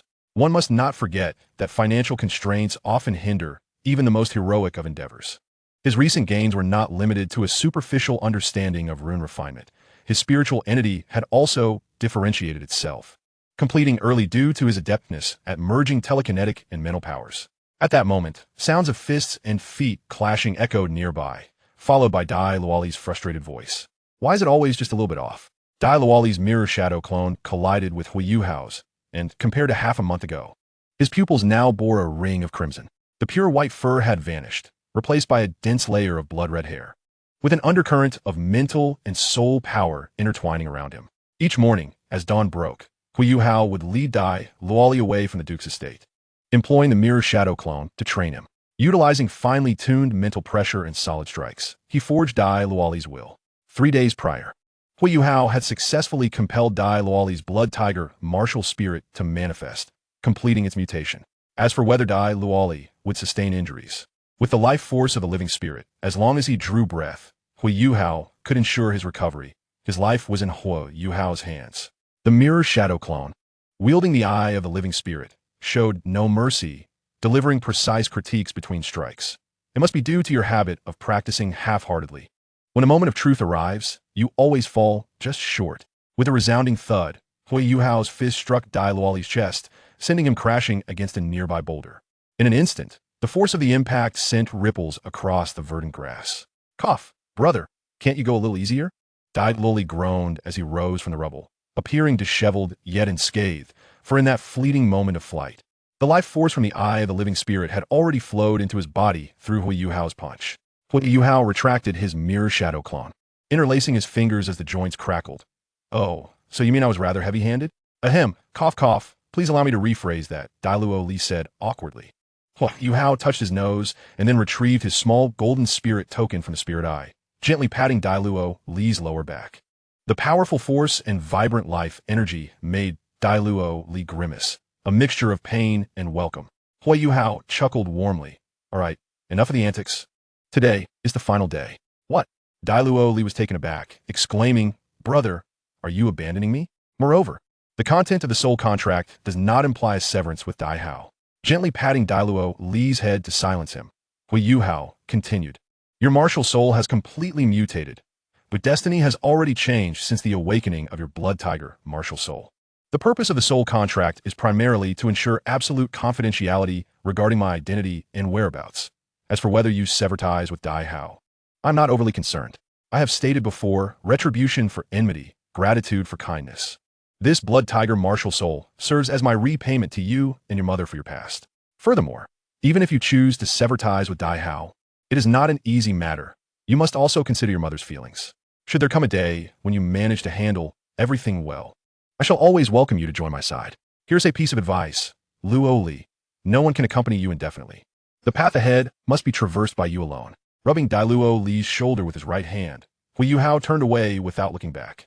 Douluo's emotions surged as he stood rooted in place, and once Huo Yuhao had vanished from sight, the astonishment in his eyes dissipated, replaced by unwavering determination. You awakened my blood tiger martial soul and allowed me to experience the warmth of family. A feeling far superior to that which I received from a father I've scarcely seen over the past decade. I understand you seek no reward, yet I shall one day repay your kindness to me. A man of honor must keep his word. From this day forth, my new name shall be Huo Li. In the bustling streets of Star Luo City, Huo Yuhao walked alone among the crowd, his hands casually tucked in his pockets. His head slightly bowed as he gazed at the ground beneath his feet. Although the time spent with the adorable Douluo was brief, he had developed quite an affinity for him. Of course, he could not afford to take him along. Reality was harsh, and with Douluo's limited capabilities, having him by his side would merely be a burden. For instance, the destination he was headed to was entirely beyond the scope of Douluo's level of involvement. Donning a purple soft armor mask to conceal his identity, he entered a seemingly disreputable supply store. Observing the drowsy proprietor, he lightly tapped on the table a few times and cleared his throat, stating, the soft-boned rabbit does not consume the blue silver grass near its nest. Chapter 43, The Web. The drowsy shopkeeper rubbed his eyes, a gleam of realization flashing in his gaze. Your information-gathering skills are commendable. You managed to uncover our web's stronghold and secret code. Huo Yuhao remained silent, quietly standing to the side. He was not one for excessive chatter. Over the past few days, aside from Douluo, Golden Tortoise, and a bow, he had only conversed with a few individuals in the Sea of Spirits. With his spirit on martial soul and the ability to simulate soul skills, his information-gathering capabilities were unparalleled on the Douluo continent. He had ascertained the distribution of forces in Star Luo City over the past few days. In summary, the powers in Star Luo City, apart from the royal family, were divided into three major categories: the Starlight Auction House, the Underworld, and the web he was currently heading towards. The Starlight Auction House was, in fact, a facade for the royal family, a detail that had been made quite clear in the original text. The Underworld, meanwhile, was under the control of Zhu Kaijiang, the elder head of the Yuming Zhu family, one of the hereditary dukes of the Star Luo Empire. Although Huo Yuhao had never met Zhu Kaijiang, their connection ran deep, as his daughter was the Duchess. Note, the identity of the Duchess has inconsistencies in the original text. Here, we adopt the setting of the Yuming Lingmao family. The web, signifying the net of Star Luo, maintained a neutral stance, engaging neither in conflict nor reckless aggression. It boasted numerous high-quality partners and offered a range of services, including safe houses, intelligence sales, mercenaries, and bounties. Of course, a more straightforward name would also suffice: the Assassin's Alliance. In the original text, the Sun Moon Imperial Academy acquired the Snow Empress embryo, which faced numerous assassination attempts during its transport to the Sun Moon Empire. The primary reason for these attempts stemmed from that villainous character, Su Jiawei, while facilitating the Starlight Auction House's sale of the embryo, simultaneously placed bounties on it. Fortunately, the main body sect had yet to emerge at that time, and only Yu Tao and Langya, who were sole Douluos, roamed freely. Otherwise, had the poisonous one personally intervened, Huo Yuhao was 1,000% certain that the embryo purchased by the Sun Moon Empire would not have survived. However, even if they successfully transported the embryo back, subsequent events would prove that Jing Hongshun could not halt the advance of the main body sect. They directly launched an assault on his stronghold. As a thoroughgoing chaos enthusiast, the web suited Huo Yuhao's current stage of development perfectly. In terms of foundational accumulation, he was still merely a fledgling. While he could rely on the iron-eating beast clan for assistance with alchemical materials, he would need to procure the materials for forging himself. A penny can be a roadblock for a hero. Although he had the guidance of Ilek and the formidable learning ability granted by the Mirror Eye, practical experience was essential. Without hands-on practice, it was merely theoretical discourse from a certain Zhao-like individual. This could be considered one of the drawbacks of being a lone wolf. While the freedom was immense, without the support of an underlying force, one could never be lavish in financial matters. Since Huo Yuhao became a dual-core disciple of Shrek, he rarely worried about finances. After a millennium of accumulation, Shrek had indeed excelled in networking, wealth, and resources. The shopkeeper retrieved a form from the drawer, scribbled something on it, and placed on the table before Huo Yuhao. Here is your voucher. The basic processing fee is 10,000 gold soul coins. Go to the Yifan Hotel, located a mile southeast of the Star Emperor Hotel, and present this voucher at the front desk. The Yifan Hotel, a 6-story establishment, appeared rather modest compared to the opulent Star Emperor Hotel to the northwest. The ownership of this hotel belonged to the Web and catered exclusively to its internal members. The Web had numerous branches throughout the Star Luo Empire, each with a different name, such as Yifeng Hotel and Equin Hotel. The interior of the hotel was elegantly simple, adorned with materials that exuded a sense of quality. In Huo Yuhao's eyes, this style was undoubtedly more practical than the ostentatious display of wealth characteristic of a nouveau riche. After presenting his voucher to the front desk for verification, Yuhao ascended to the second floor of the hotel, where a girl in a long dress, seemingly no older than 18, approached him. The girl had a sweet appearance, her hands adorned with simple white gloves, while her lower body was concealed by a long skirt. Her upper body was bare, revealing her fair shoulders, tightly wrapped across her chest, her face adorned with a professional smile. Hello, welcome to the Web. Please choose a code name for yourself. The eyes of the girl welcoming him were filled with curiosity. Judging by her physique, she appeared to be quite young, likely not more than 15 years of age. Among those who had joined the organization, it was rare to find anyone other than middle-aged men, let alone the elderly. Typically, those who had channels to enter the organization were nobles or influential sections. Individuals of Huo Yuhao's age were usually still attending Soul Master Academies, preparing for various competitions. As the girl scrutinized Huo Yuhao, pondering his motives for joining the organization, his gaze subtly shifted and their eyes met. An inexplicable chill surged up her spine, reaching her mind. In that fleeting moment, to her, Huo Yuhao's pair of eyes resembled two abyssal voids devoid of pupils, emanating a dangerously profound aura that ensnared her attention. Lone Wolf. Huo Yuhao's voice, calm yet resonant, jolted the girl back to reality. She lowered her head, refraining from further glances, silently marking Huo Yuhao as a figure of potential danger in her mind. Lone Wolf, very well. You're now classified as a yellow-level assassin with an empty record. The third floor served as the hub for accepting public bounty tasks and commissions, while the fourth floor was designated for meetings with private employers. The fifth floor was dedicated to intelligence trading, and the sixth floor offered leisure and dining facilities. Assassins were categorized into 4 ranks: heavenly, earthly, profound, and yellow. The public bounties on the third floor primarily fell within the yellow and profound levels, whereas higher-tier bounties of earthly and heavenly ranks were typically customized by the employers. The organization did not impose strict requirements on registered assassins, yet it extracted varying percentages of commission fees based on their rank. With trembling fingers, the girl presented a box. This contains the communication soul guides, information materials, uniforms, and other relevant supplies for members of the organization. Please have a look. Huo Yuhao nodded slightly, opened the box for a cursory inspection, confirmed its contents were accurate, and then closed it, setting off towards the third floor to peruse the public bounties displayed on the Soul Guide's luminous screen. Reaper's Messenger, leader of the Death Hand Bandits. Indifferent to life and death, bounty of 800,000 gold soul coins, coordinates located in the Ming-Do mountain range at the borders of the Star Luo Empire. Isn't this the super powerhouse who killed Inner Academy students under the guidance of a profound-level master with a soul power exceeding 50? Huo Yuhao's facial muscles, concealed beneath his purple armor, twitched subtly. Although he had never encountered this individual, he was all too familiar with the first-rank powerhouse of the Tang sect. Renowned throughout the entirety of the Tang sect's literature, the Ming-Do mountain range was far too distant. He had no inclination to venture there. The wife of Lin Jia's eldest son, who holds a hereditary count title, indifferent to life and death, bounty of 300,000 gold soul coins. Coordinates in the western region of the Star Luo Empire. The squabbles between a mistress and the legitimate wife, best not to meddle in such affairs. The public bounties consisted solely of yellow and profound grades. Yet the Reaper's messenger stood head and shoulders above the rest, due to the sensitivity of his domain and the backing of an entire bandit group, boasting a bounty that far exceeded others of the same rank, firmly securing his position at the top of the leaderboard.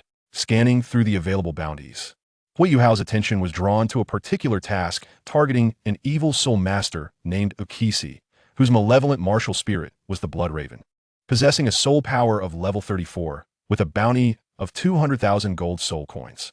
Active in a dilapidated ancient castle on the outskirts of Star Luo City and the surrounding dense forests. He had previously escaped the pursuit of a Soul King specializing in offensive techniques and had used his knowledge of the terrain to execute a counterattack, rendering him exceedingly dangerous.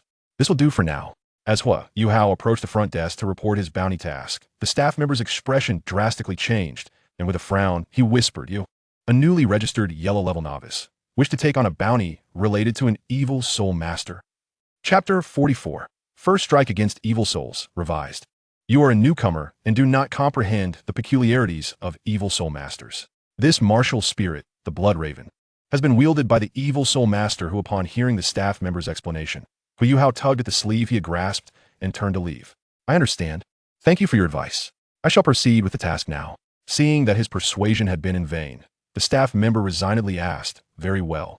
How long do you estimate it will take to complete the task?" Huo Yuhao paused, glancing out the window to assess the time, and responded from beneath his purple armor mask, "There's still a few hours until mealtime." The staff member stood there, bewildered by Huo Yuhao's statement.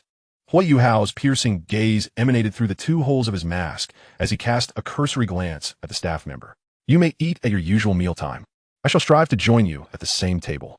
The desolate and uninhabited area was eerily quiet, the dilapidated structures resembling an ancient castle, seemingly proclaiming a sense of historical weight. This was a long-abandoned ruin, not far from Star Luo City. A piercing, shrill scream shattered the tranquility of the ruins. A pitch-black light, devoid of any impurities, quietly coalesced, gradually forming a towering figure. Standing 2 meters tall, the bulging figure was shrouded beneath an expansive black cloak. Two blood-red eyes gleaming ominously, reflecting twisted excitement and coldness. For soul rings, white, yellow, purple, and purple, hovered around him, and black. Decaying feathers spilled out from the gaps of his cloak. Grasping a still-warm corpse of a soul master, he tossed it onto the ground, crimson blood dripping from his arm, saturating the air with a pungent scent of blood. The eighth one. Indeed, the blood of soul masters provides a more exhilarating sensation of cultivation. At this rate, within a year, I shall reach the realm of a soul king. Licking his elongated tongue, Ukisi sensed the soul power fluctuations from the communication soul guide and pressed a button to connect. "Hey Ukisi, it's been a while. Haven't you taken care of those targets yet?" A raspy male voice came through the other end of the soul guide. "Gaga boss, besides my own 5 targets, I've also eliminated 3 of Chi Tong's targets. This is a significant overachievement compared to the original plan." "You fool. Did I not instruct you to return immediately after dealing with those 5? Are you not afraid of losing your head?" The man chastised Ukisi in a furious tone. Fully aware of the recklessness and lack of morals exhibited by evil soul masters, yet still trembling with anger at this reckless behavior. Despite their notorious reputation, he knew well that the Star Luo royal family possessed the means to make them vanish at any moment. They were merely a bunch of rats in a gutter. Star Luo City, being the imperial capital, boasted nearly a dozen title-level powerhouses. Did they truly think they could evade the authorities? The only reason they managed to survive in Star Luo City was due to the protective umbrellas behind them and the clandestine exchanges with the royal family. These bounty criminals were merely pawns and tools for their backers. Should they ever fail to satisfy their protectors, their lives would hang in the balance. "Gaga boss, rest assured, Okisi's eerie laughter abruptly ceased, his body stiffening as blood flowed from his 7 orifices, collapsing limply to the ground. The communication soul guide slipped from Okisi's grasp and fell to the ground. The raspy man on the other end immediately realized that Okisi had been killed and spat in anger before disconnecting the call. Several hundred meters away, Huo Yuhao, clad in the organization's specially made black robe with red clouds and a purple armor mask, activated his spiritual eyes, raising his right hand slightly in the shape of a gun. The swirling mist in his eyes gradually dissipated. Through the lens of spiritual perception, Oxer had ceased to breathe, his body growing colder and increasingly rigid. The mirror eye meticulously organized the data from the soul shock that had just obliterated Oxer, transmuting it into a tome of spiritual power to be stored within the library of his mind. Approximately 25% of mental power can silently annihilate a soul master, right?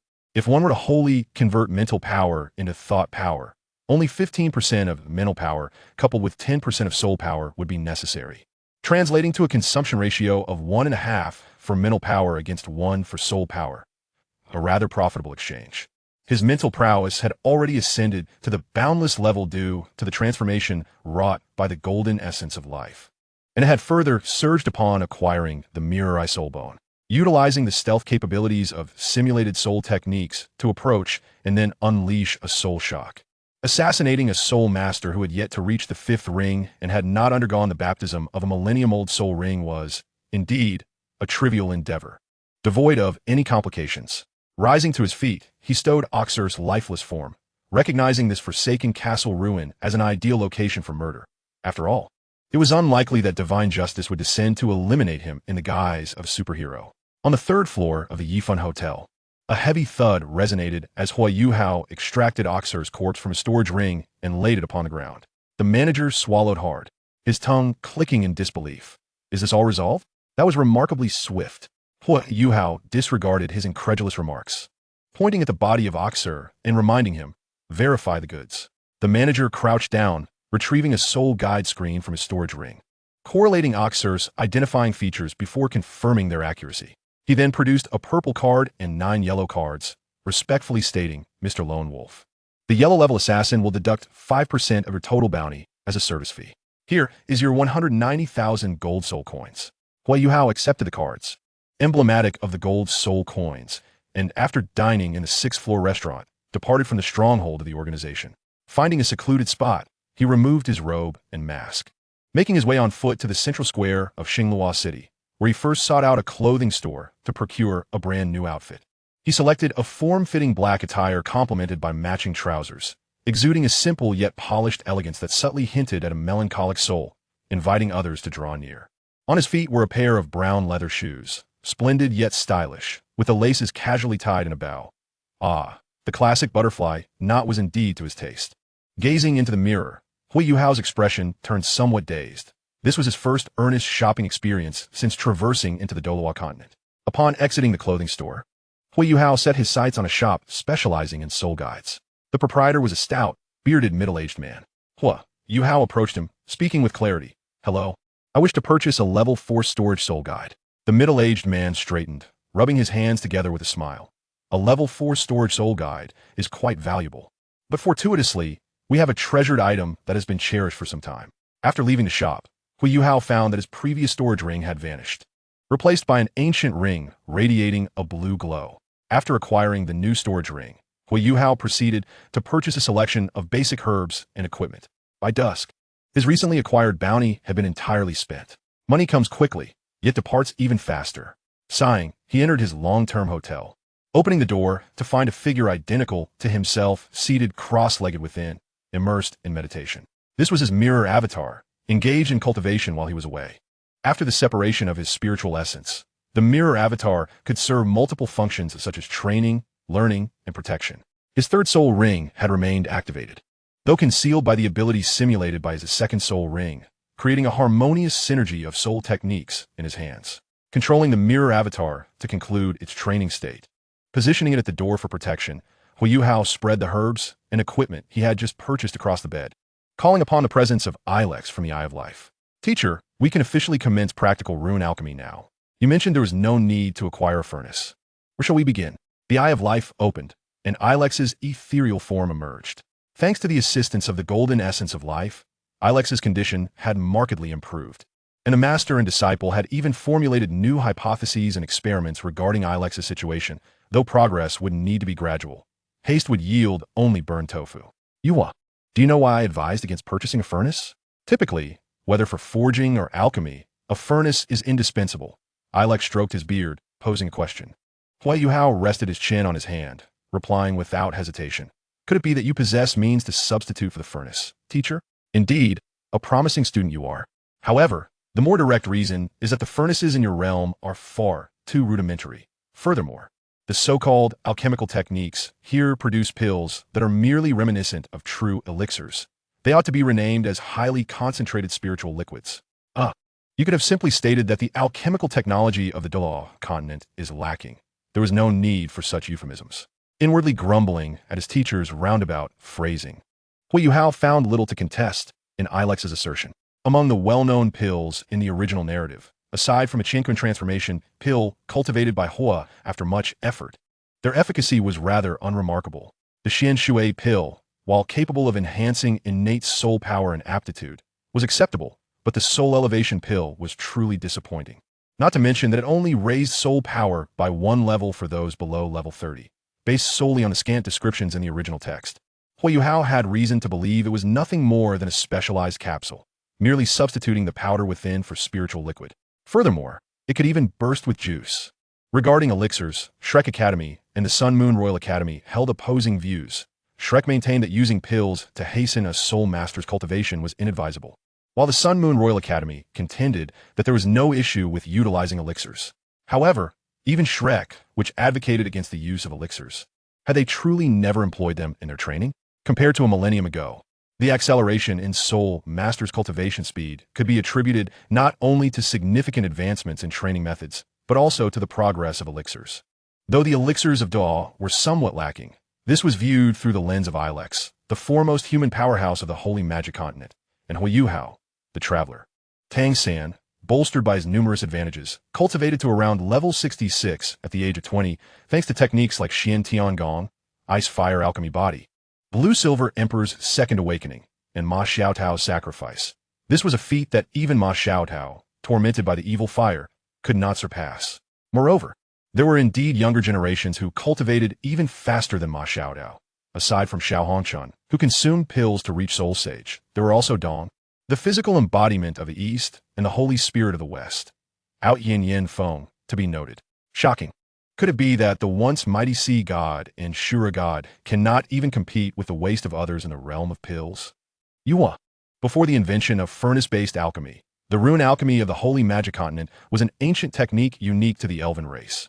The elves, being inherently attuned to nature, possess a remarkable affinity for various laws and are born with potent spiritual power. In terms of the laws, the elven race has a close relationship with certain treasures of the Holy Magic Continent. What kind of supreme treasure is this? Huo Yuhao gazed at Ilex, his brow furrowed in confusion. Ilex replied slowly, "This supreme treasure is known as the Spirit Furnace." Huo Yuhao's heart skipped a beat. Ilex continued his explanation. There are many types of spirit furnaces, birthed from the miraculous wonders of nature. They are the embodiment of laws.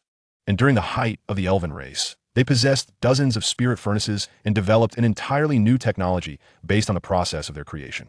This technology was named the Five Symbols Transformation Cauldron, which utilizes mental energy as a guide, employing the 5 fundamental runes of gold, wood, water, fire, and earth, which interact in a cycle of mutual generation and restraint to construct a cauldron akin to a spirit furnace.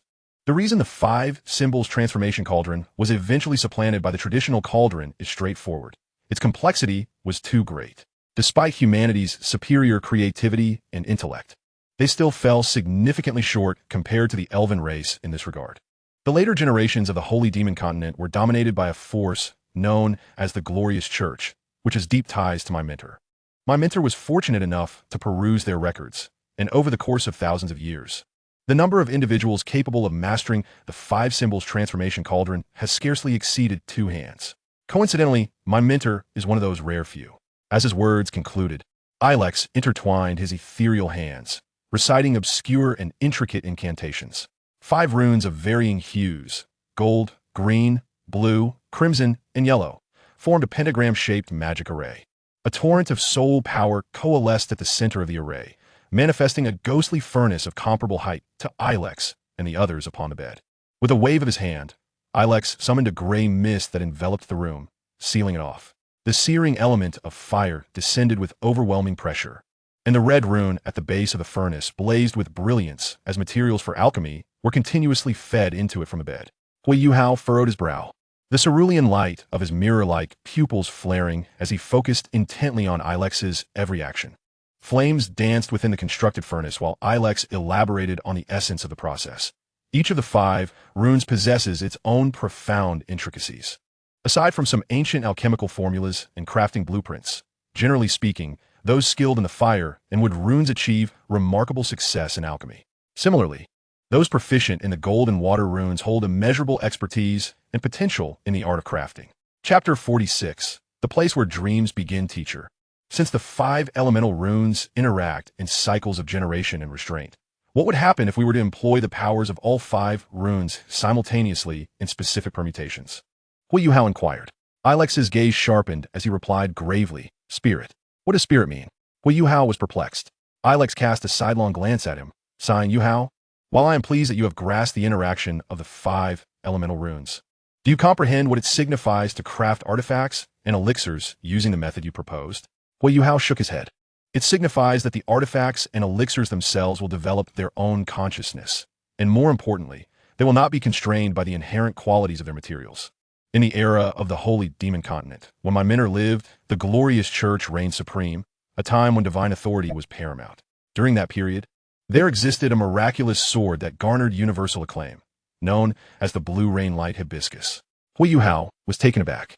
The name of the sword sounded somewhat familiar.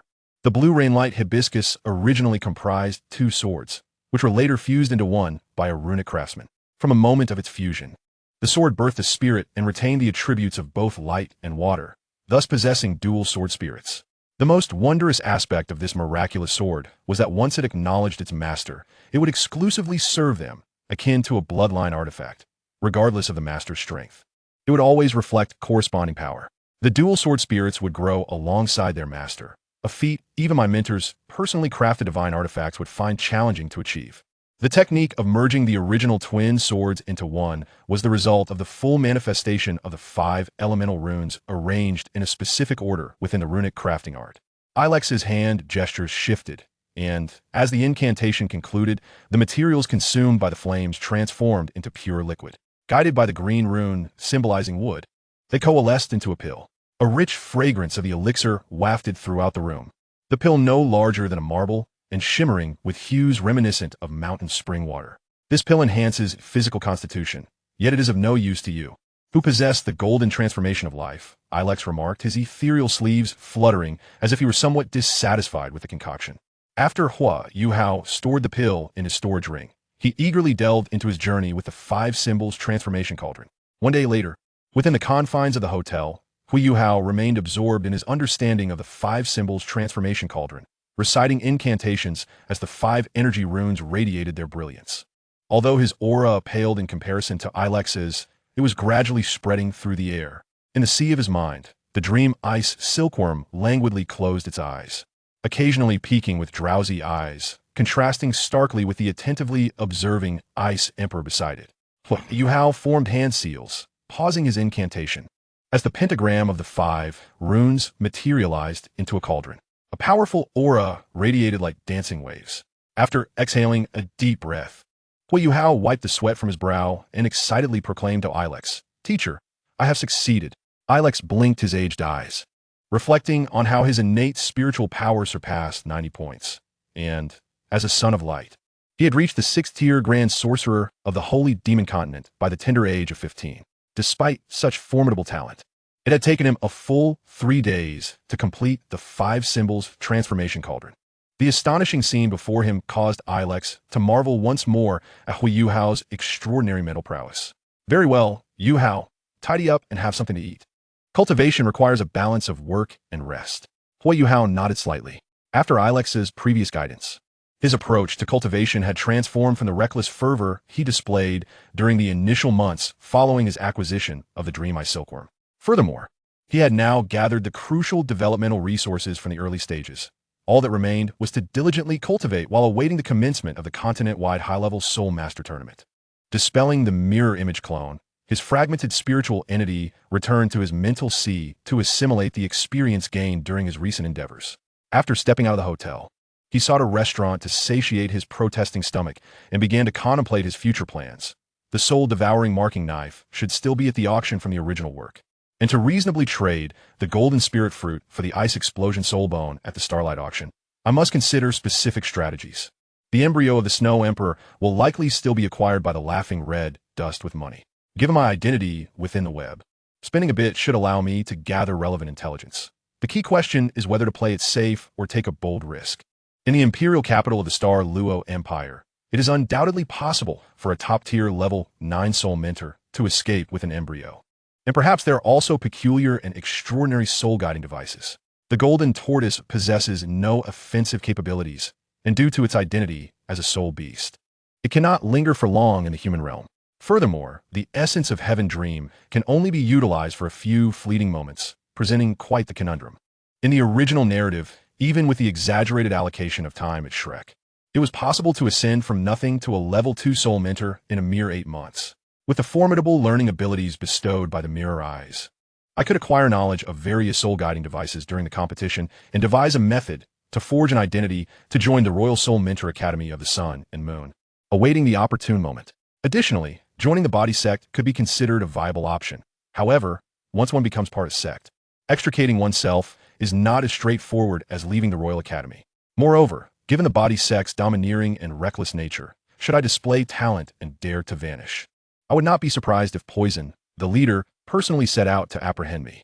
Well, the Huo Yuhao shook his head, clearing his thoughts as he wandered aimlessly through the streets of Douluo City. The sky today was overcast, with a brisk wind that hinted at the imminent possibility of rain. As he approached a familiar cluster of buildings, he halted in his tracks, momentarily transfixed. It had indeed been a long time since he had seen this place. Before his eyes lay a dilapidated slum, where it was challenging to find a single intact wall. The ground was a mixture of dirt and gravel, making it difficult to find even a small patch of level ground. The throngs of people here stood in stark contrast to the bustling Douluo city, and even Huo Yuhao, dressed in freshly donned garments just a day prior, appeared as an incongruous figure in this setting. No matter how prosperous a city may be, the existence of impoverished districts cannot be overlooked.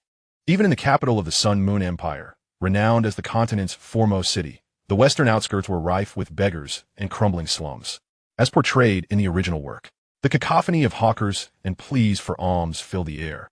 And as Huo Yuhao's increasingly blurred vision drifted into the depths of his regrettable past, he realized that, despite the passage of years, this place remained unchanged.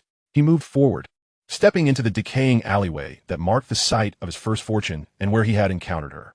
Chapter 47. A return to the familiar on the dark. Worn streets, many tattered individuals wandered, yet Huo Yuhao's steps remained steadfast toward a singular destination. Although this was a return to familiar grounds, he sought only to reminisce briefly, not wishing to evoke memories in old acquaintances. Employing a unique mental technique, he cloaked his visage with a subtle mental force, designed to diminish the focus of anyone who glimpsed his face at that moment. This technique hinged upon the ability to render others incapable of clearly perceiving his features, allowing him to blend into the surroundings. Coupled with a robust physique refined by the golden essence of living beings and the Ice Emperor's soul bone, even those who once knew him would fail to recognize him. After approximately 5 minutes, the desolation began to fade as the atmosphere grew livelier, with the flow of people increasing significantly compared to the initial desolation. Amidst the bustling marketplace, a modest shop bustling with patrons bore the sign, Yuhao Grilled Fish. Inside, a slender youth expertly tended to a number of grilled fish, the mouth-watering aroma wafting through the air, detectable from a distance. Huo Yuhao silently observed this familiar establishment, a smile subtly gracing his lips. Despite having been away for several years, it remained unchanged. As time passed, once the customers had made their purchases, the slender boy wiped the sweat from his brow and immediately spotted Huo Yuhao, who had been standing there for quite a while. "Hey, brother, you've been standing here for some time. Would you like a grilled fish? If so, you might have to wait a bit longer." Yes, please, I'll take one. Huo Yuhao replied with a casual smile. The boy, inspired by Huo Yuhao's easy demeanor, nodded eagerly and stepped forward a few paces. All right, I see you've been standing here for quite a while. Why not have a seat? Thank you. Huo Yuhao's gaze fell upon an old reclining chair within the shop, and he casually walked inside, exuding an air of ownership. By the way, brother, I notice your little shop may be small, but business seems quite good. The slender youth, fiddling with his utensils, responded with a hint of pride. Of course. You see, despite its size, this shop has quite the history. Oh. The boy turned his gaze toward Huo Yuhao, who was reclining in the chair. A few years back, a person from this slum managed to climb the ranks and establish connections with the royal family. He was the previous owner of this shop. Young though he was, he possessed remarkable talents, merely riding on the coattails of that girl's reputation. How did it become such a grand tale? Huo Yuhao mused, his eyes still closed, though a slight smile graced his lips. How fantastical it sounds for someone from the slums to forge ties with royalty. Perhaps it's merely a ruse. The slender boy shook his head, responding calmly, judging by your attire, you must be from outside. It's understandable that you may not be aware of the prowess of our young boss, but you can inquire around. There's genuine skill behind it. A few years back, those brothers, a Biao and a Han, who used to extort protection fees, were put in their place by our young boss. And now they coexist peacefully with us poor folk. A Biao and a Han still behaving themselves after all these years? It seems my decision to nearly take their lives with a white tiger dagger was indeed a wise one. And then there's the lad next door, Dog Dan. The trouble his father stirred up with a gang of ruffians was also resolved by our young boss. Standard intimidation tactics, but Dog Dan took that to heart. The slender boy continued as he turned the fish over. Meanwhile, Huo Yuhao reclined quietly in the chair, appearing to doze off. A few minutes later, hey brother, wake up. Your grilled fish is ready. The slender boy gently shook the sleeping Huo Yuhao. He stirred, opened his eyes, and accepted the grilled fish. For copper soul coins. Oh wait. Since you've waited so long, 3 copper soul coins will suffice. The slender boy held up 4 fingers, then sheepishly retracted one. Huo Yuhao retrieved 3 copper soul coins from the storage ring in his pocket and handed them to the slender youth before departing with the grilled fish. Ah, the flavor is quite decent, nearly at 6 parts of my own cooking. Take care, brother. Come again for another meal. Remember, my name is Xiaohui. I will surely become a powerful soul master, the next to emerge from this slum. Xiaohui waved goodbye with a hopeful gleam in his eye. Huo Yuhao paused, glancing at Xiaohui as he pulled from his pocket a pill meant to enhance physical prowess, which he no longer needed, and casually tossed it to Xiaohui. Hey, brother, what is this? Xiaohui asked, puzzled. Just some leftover sugar beans my father made. They taste quite good. Here, take it and enjoy. All right, thank you, brother. The ominous clouds in the sky coalesced, casting a dark pall over the surroundings as the light was entirely engulfed. The gentle patter of raindrops fell, cascading from the dilapidated eaves, pooling into a puddle in the corner of the street, sending ripples dancing across its surface. Huo Yuhao raised his head slightly, his languid gaze starkly contrasting with the hurried pedestrians seeking refuge from the rain. He tapped his toes on the ground, splashing tiny droplets of water. Young man, don't get wet. Come inside and take shelter, called a woman from a nearby sewing shop, waving at Huo Yuhao. He paused, recognizing her, a familiar face from years past. After awakening his memories of a previous life, he had struggled in this area for years to earn money for Huo Yuner's medical care, alongside his daily studies of mental power techniques and soul power cultivation. He would often spend a few hours here, selling grilled fish. Although the outcome had not been as favorable as he had hoped, the faces of certain individuals had etched themselves into his memory. The interior of the sewing shop was rather simple, lacking the grandeur of establishments in the city center. In this modest space, the quality of the building was already commendable. Upon entering, the woman began searching for a towel to wipe away the rainwater. Huo Yuhao's attention, however, was drawn to a graceful figure seated on a chair. Before him sat a young girl clad in plain attire, her soft golden hair cascading gracefully, her form reminiscent of ethereal peaks that inspire contemplation. Her delicate fingers bore a hint of rosy hue, and her exquisite neck shimmered with a lustrous glow. Though her clothing was unadorned, it could hardly conceal her innate grace and elegance. Has a customer arrived, Auntie? The girl inquired, her lips parting to reveal a captivating smile that illuminated her stunning visage. Her azure eyes sparkled like the stars, and her ruby lips were captivating. Yet, despite her near-otherworldly beauty, Huo Yuhao found himself inundated with familiar memories. The Stardow Forest, a land fraught with danger, and the Lake of Life. The lake, though not vast, was easily visible from its shores. Its surface was as smooth as glass, and the pale green waters resembled the most exquisite natural jade, shimmering with vibrant life. Towering ancient trees surrounded the lake, reaching toward the heavens. A faint mist hovered over the water, and the humid air carried the unique fragrance of the surrounding flora. The three-eyed golden beast lay languidly at the edge of the lake of life, utterly still, which puzzled Bai Ling, who was nearby. How boring, she lamented, her melodious voice tinged with dissatisfaction. Since acquiring Huo Yuhao's memories, her interest in monotonous life in the Stardow forest had waned. Just as she contemplated escaping, the three-eyed golden beast recalled various aspects of the human world from Huo Yuhao's memories. Disheartened, it lay back down, leaving Bai Ling bewildered. Going to the core area isn't much fun either. Perhaps I should delve into that scoundrel's memories to alleviate my boredom.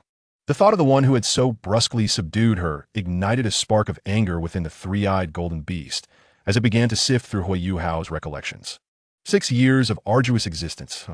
Considering this guy's pitiful state, when I venture into the human world, I shall spare his life, at most giving him a good lesson to vent my frustrations.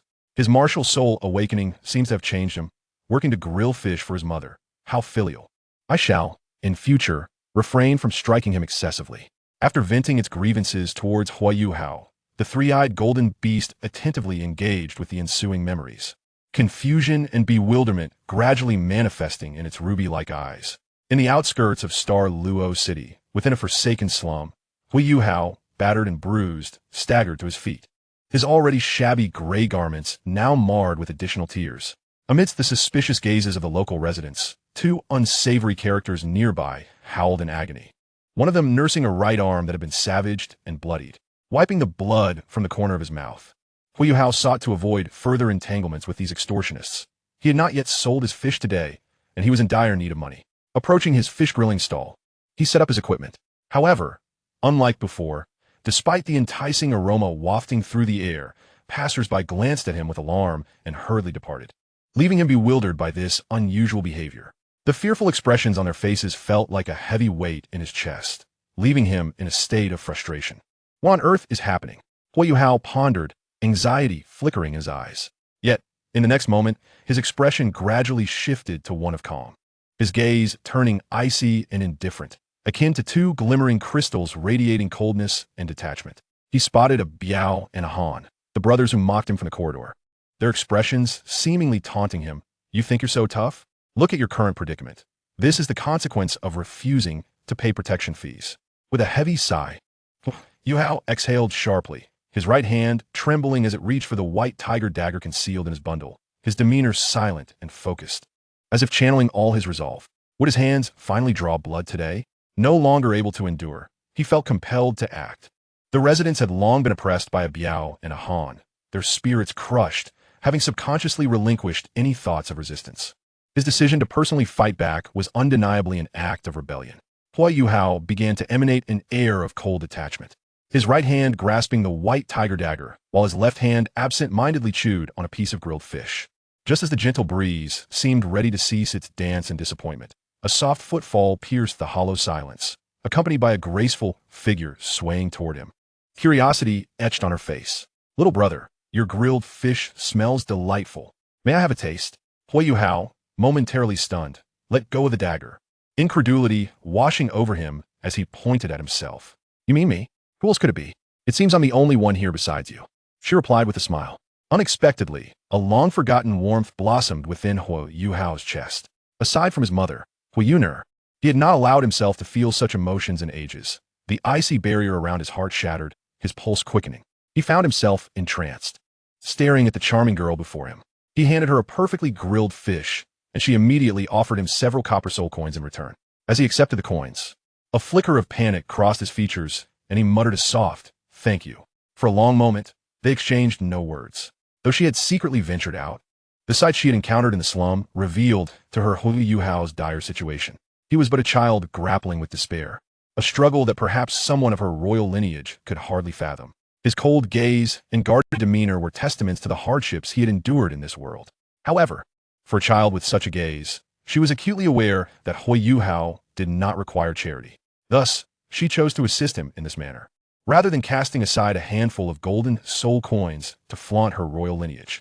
Nevertheless, Su Jojo's actions irked the onlooking brothers, a Biao and Han, hidden in the corridor, who thought to themselves, where did this golden-haired girl come from, daring to aid this unruly brat?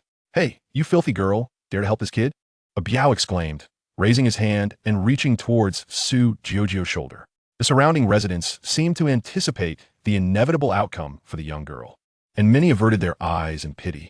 Bang! A resounding thud echoed as a Biao was sent flying, a wave of excruciating pain coursing through him, causing him to spit blood. You dare to strike at the princess? You must be weary of life. A middle-aged woman, dressed in plain clothes and exuding an air of authority, stood behind Su Jojo, her presence accentuated by 5 soul rings, 2 yellow, 2 purple, and 1 black.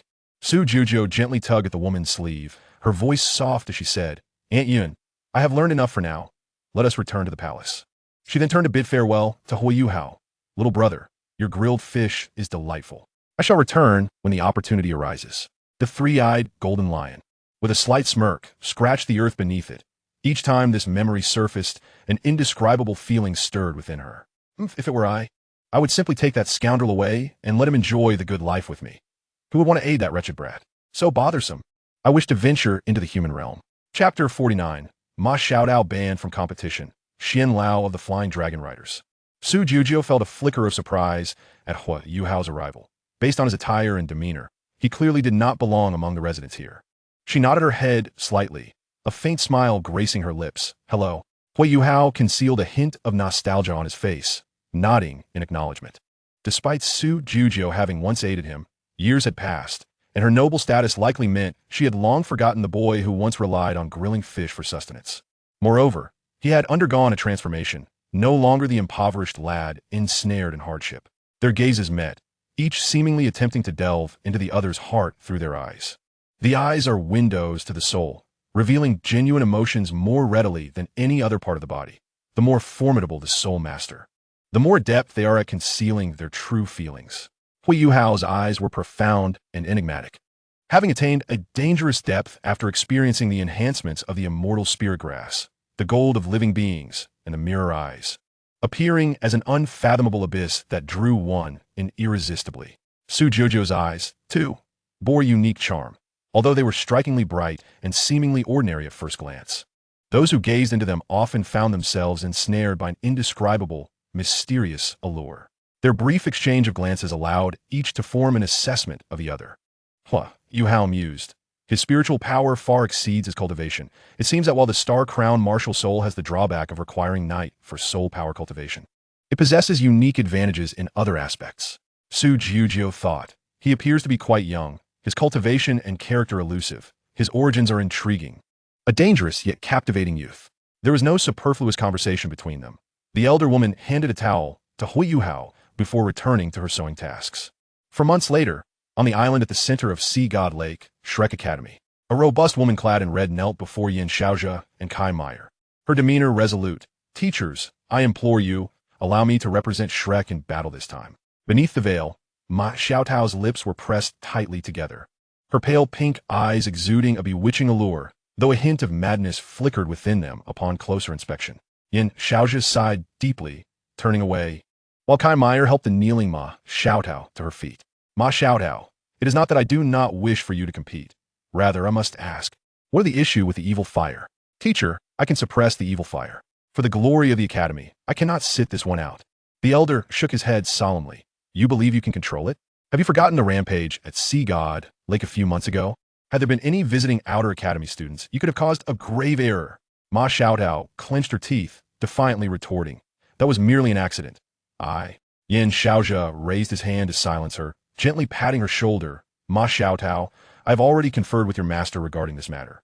For your future, you shall not participate in this competition. Stay at the academy. If only we could find a male soul master with the extreme ice martial soul to match you.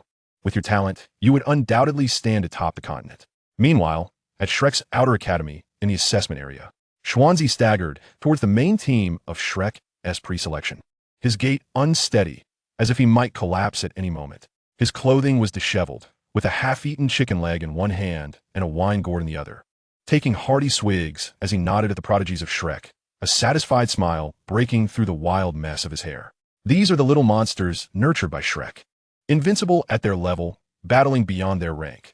Hope for the Soul Master Realm. Hope for the former Douluo continent. I must ensure their safety in this tournament. To avoid the mishap that befell Lu Xian and her peers a few years back. Should any fool dare to harm my students during the competition, they shall not escape my wrath. In this tournament, who could possibly obstruct Shrek's path to victory? Ri Yue, Xingluo, Tianhun, Ho Mia Putsindus. The main team members and the reserve members stood on either side of the assessment arena, their expressions filled with respect as they observed the approaching Xian Lao, while curiosity colored the gazes of the 7 reserve members. Could this elder also be an unparalleled powerhouse within the academy? The teacher leading this tournament, Wang Yan, respectfully approached Xuanzi to report on the participants' information. Xian Lao. The main team for this tournament consists of Dai Yueheng, Chen Zifeng, Ganyang Mo, Ling Luocheng, Cici, Yao Haoshuan, and Wang Qingjia. Among them, Dai Yueheng is a level 64 Soul Emperor, and Wang Qingjia is a level 5 Soul Engineer. With the remaining 5 members all above level 55, well-rounded in offense, defense, control, support, speed, and strong attack. Upon hearing Wang Qingjia's name, Xuanzi abruptly bit into the chicken leg, his gaze piercing through his unkempt hair towards Wang Yan, frowning. How did a soul engineer like Wang Qingjia make it into this prestigious competition, which concerns the Academy's millennia of glory? Wang Yan knelt slightly, his tone laced with regret. Ma Xiaodao was disqualified from participation due to her evil fire, and the only eligible inter-academy students who meet the competition's age criteria have overlapping abilities with selected candidates, and are also comparatively weaker, thus. Xuanzi waved his hand impatiently, saying, all right, I understand. Please continue discussing the reserve team. Wang Yan cleared his throat and continued. The reserve team members are Bei, Kaitu, Su Sanshi, Jiang Nannan, Wang Dong, Ning Tian, and Dai Huabin. Xuanzi mentally repeated the names of the 7 pre-selected team members. That's strange. Why has that young girl with the dual martial spirits whom I hold in high regard not been selected? Grabbing Wang Yan's shoulder, he leaned in and asked, what about that girl named Xiao Xiao? Why isn't she in the reserve team? Wang Yan explained, Elder Xian. The candidates for the reserve team are chosen based on their overall strength. In fact, aside from these 7 students, there are also Xiao Xiao from the external academy, as well as Xie Huanyue and Wu Feng, who qualify for the reserve team. He added, oh, and there's also Zhu Lu, who can form a martial spirit fusion technique. The Nether White Tiger, with Dai Huabin, along with 2 students whose martial spirits manifest as hair, also capable of executing martial spirit fusion techniques. After listening to Wang Yan, Xuanzi tossed the remaining chicken bone aside and wiped his oily hands on his disheveled clothing, saying, Little Wang, you are being foolish. As for that girl from Hao Qian's sect, let be. You must at least select one of either Dai Huabin or Ning Tian. Do not forget that these children have powerful backers, while Xiao Xiao comes from humble background. But you understand my meaning, don't you? Wang Yan was suddenly taken aback, realizing that while he had been focused on a fair selection process, he had neglected the importance of strengthening their academy's influence. Old but not dead is the essence. Elder Xian, a great sage. Chapter 50, Reverse Destiny Contract Transmission. Xuanzi snorted coldly and continued, moreover, this reserve team is also tied to the legacy of the Shrek 7 monsters. How can we merely consider current value and strength? Dual martial spirits are a formidable talent that our ancestor Tang San possessed, unparalleled in the latter stages of soul master cultivation. While Ning Tian and Dai Huabin possess high-quality martial spirits, they pale in comparison to dual martial spirits. However, Shrek stands by its word. Since the candidates have been determined, we shall not change them lightly and risk disappointing the children. Let us do this. We will bring Xiao Xiao along as well, as there are no regulations against allowing students to observe the competition. Wang Yan naturally had no objections. After Elder Xian's guidance, his thoughts had become much clearer. While Shrek's competitors were being finalized, Huo Yuhao had already embarked on a new round of endeavors. Over the past 4 months, he had made remarkable progress in the dark web, swiftly advancing to the level of an Xian-level assassin. Through his relentless efforts, he had eliminated 31 out of 39 high-profile bounty criminals, prompting other assassins in the organization to regard him as a ruthless lone wolf, earning him the nickname Bounty Slayer. Lone Wolf General. After accounting for necessary expenses, his savings had swelled to over 4 million gold soul coins, liberating him from financial constraints. During this period, he not only executed one bounty task after another, but also advanced his soul power by a level, reaching the 34th rank. He was quite satisfied with this pace. After all, Dai Huabin, renowned for his rapid cultivation speed, had progressed from the 37th to the 57th rank over 5 years, averaging 1 level every 3 months. This calculation did not even factor in the enhancement from absorbing soul rings, indicating that despite the challenges posed by the ultimate ice, his cultivation speed was not significantly inferior to Dai Huabian's. His mastery of runic alchemy was progressing, and the door to necromancy had opened under the guidance of Ilek. According to Ilek, he had now achieved the equivalent of a third-tier necromancer. While there were considerable differences between soul masters of Douluo continent and spiritual practitioners of the Holy Spirit continent, in terms of raw strength, the latter still held the upper hand. Among spiritual practitioners, those at the 5th tier would possess universal power techniques. At 5th tier liquid spirit power, 6th tier spirit wings and apertures, 7th tier elemental spiritual bodies, 8th tier close combat spiritual barriers, and 9th tier spiritual pills, along with domains above the 9th tier and 7th level domain seals. In contrast, within the Soul Master system, flight required reaching the 7th ring of Soul Sage, and the soul cores at the tidal Doa level had not even existed a mere 10,000 years ago. Such techniques were developed through millennia of experimentation. As for domains, they required extraordinarily high mental strength or fortunate luck from soul rings and bones. When comparing the two cultivation systems, the disparity was stark, akin to a muscular brute facing a frail maiden. The gap between these two systems rivaled the technological divide between the Douluo Three Kingdoms and the Sun-Moon Empire. In the northwest of Star Luo City, amidst an abandoned building, the Yuhao struck his chest with his right hand, silently invoking the same destiny contract he had with the golden tortoise. Golden patterns resembling turtle shells appeared on his forehead as he began to sketch the reverse contract array in his mind, based on Ilek's analysis. He bit the tip of his left finger, traced his blood on his right hand, and then forcefully slapped it against the ground. Reverse destiny contract, transmission. The power of the contract connected him to the golden tortoise far away in the Star Doe forest, but unlike before, the target of the transmission shifted from the golden tortoise to Huo Yuhao himself. His consciousness was enveloped in a blinding light, and when clarity returned, Huo Yuhao found himself in the heart of the lush Star Doe forest. A smile spread across his face. With this ability, as long as the golden tortoise did not stray, he could confidently face Mu'en, Long Xiaoyao, and Yishi Shui, the 3 limit Douluos. Wait, why am I thinking this way? That's too reckless. I need to remain composed. Not far away, a creature named Fa was being harassed by 3 bandit iron-eating beasts attempting to snatch away the purple spirit bamboo. As it peeled a tender shoot, it was suddenly seized, but Fa, unperturbed, arrogantly shook its paw and began to peel another bamboo shoot. Nearby, several small iron-eating beasts were happily munching on the shoots that Fa had already peeled, wiggling their plump behinds and sandwiching the now shorter Fa in between. Where has the old turtle gone? Oh dear, Yuhao, get up. I can't be stepped on like this forever. Huo Yuhao glanced down and saw the golden tortoise beneath his feet. Embarrassed, he stepped aside and helped it up. Huo Yuhao's slight weight was negligible to the golden tortoise, which patted its shiny head in surprise. When I sensed the contract's fluctuation, I was prepared to fight. But I never expected you to come here instead. Huo Yuhao explained. This is the reverse destiny contract transmission, modified personally by my teacher. The effect allows me to be transmitted to your location through the contract. It seems quite effective. The golden tortoise clapped its hands, saying this way, your safety is better ensured. By the way, last time you mentioned the beast spirit transformation soul pills ingredients, I, along with a bow, have managed to find some. But for those high-quality soul herbs, we searched the entire core zone and mixed zone without success. Huo Yuhao frowned. The fact that even a creature of the golden tortoise's caliber, along with the 10,000-year beast King Bao, could not find high-quality soul herbs speaks volumes about their rarity. Golden tortoise added, in truth, matters related to the soul are not absent from my ancient memories.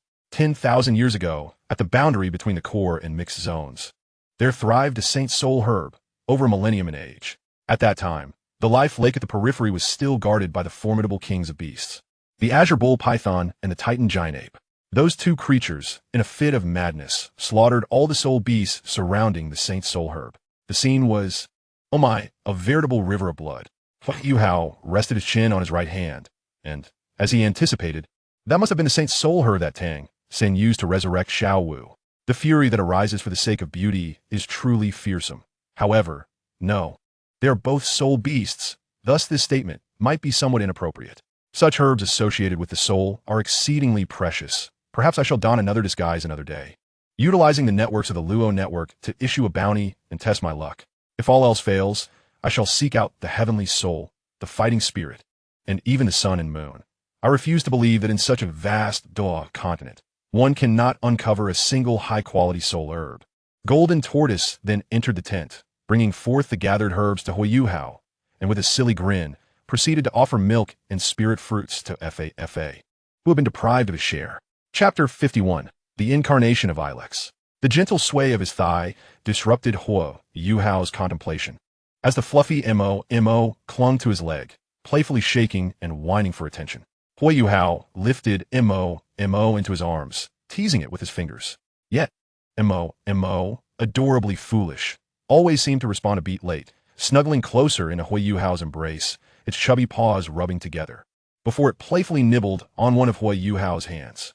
After a delightful play session with Mo, Huo Yuhao sought a tranquil spot, with the mountain-like 8-bow standing guard beside him.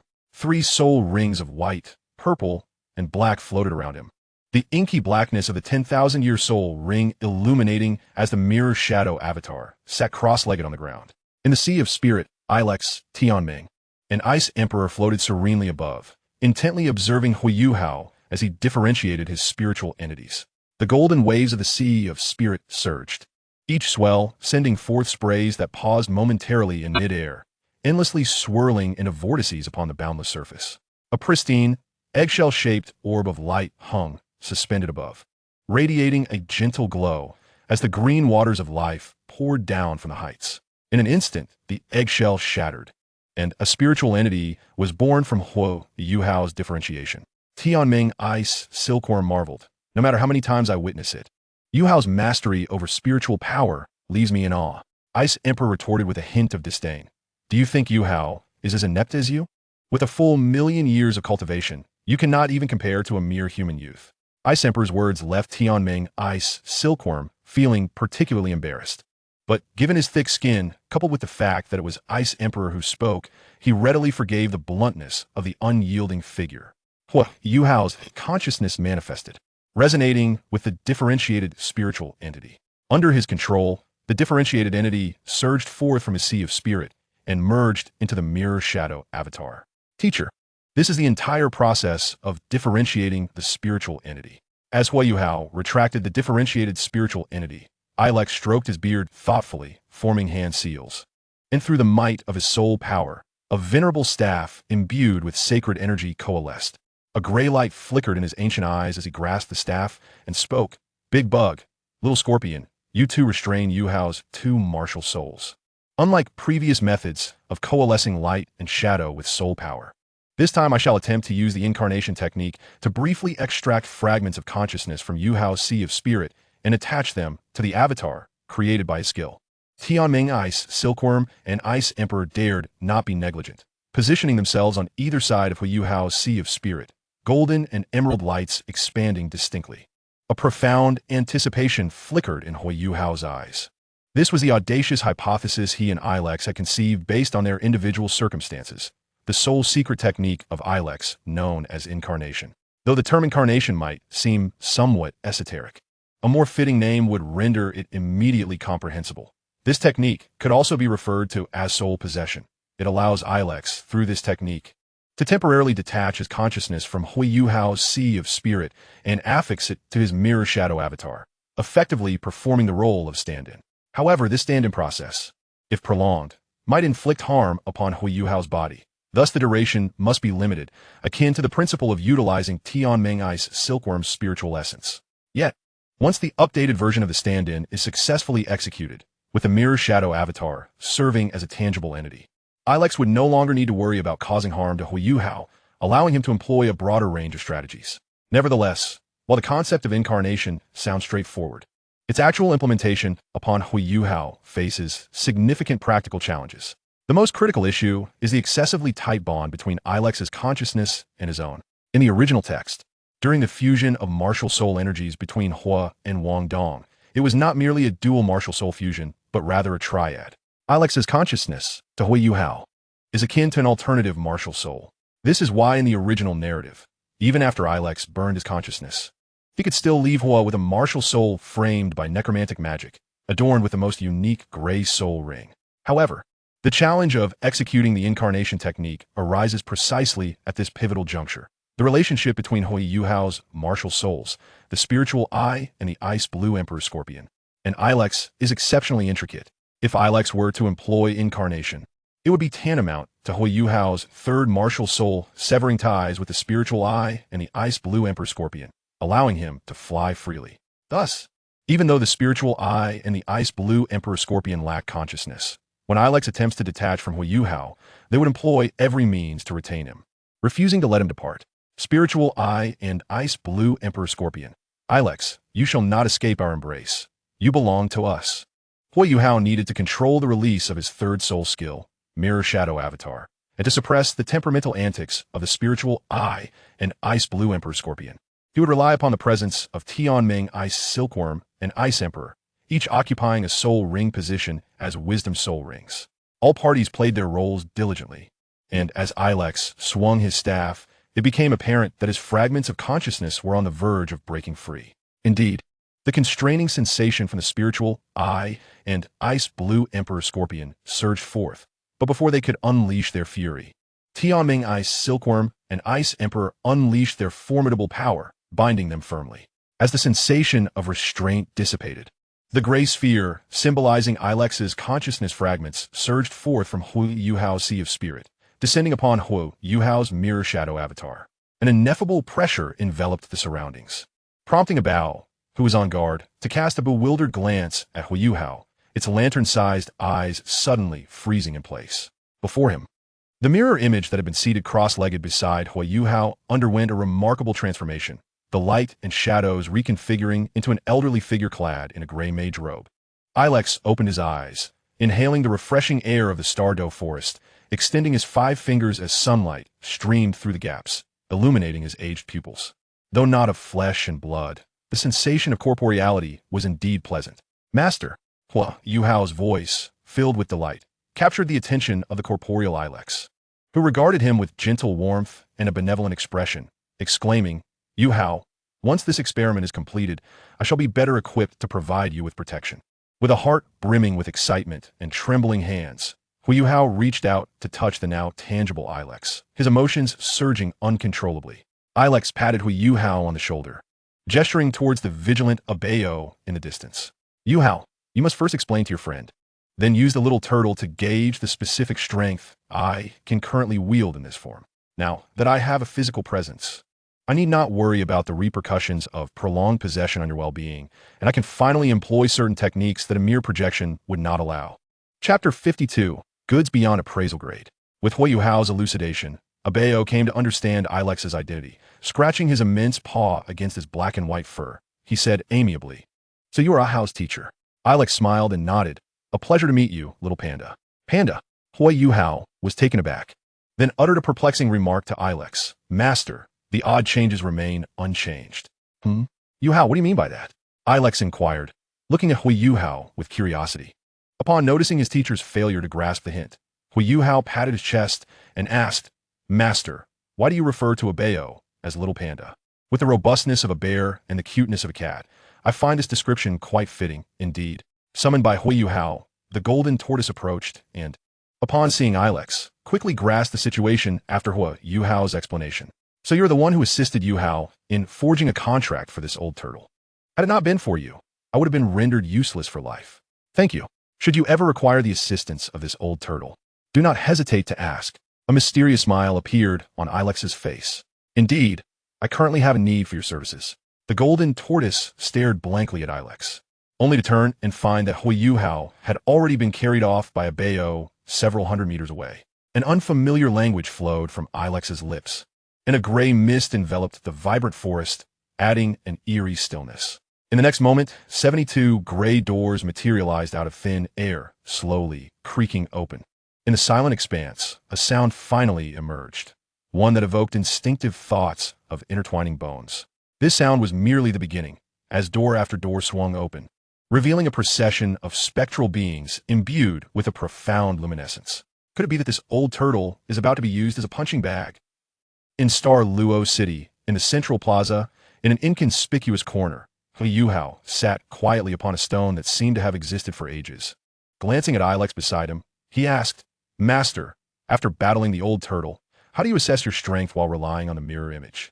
Ilex lifted his gaze, responding slowly.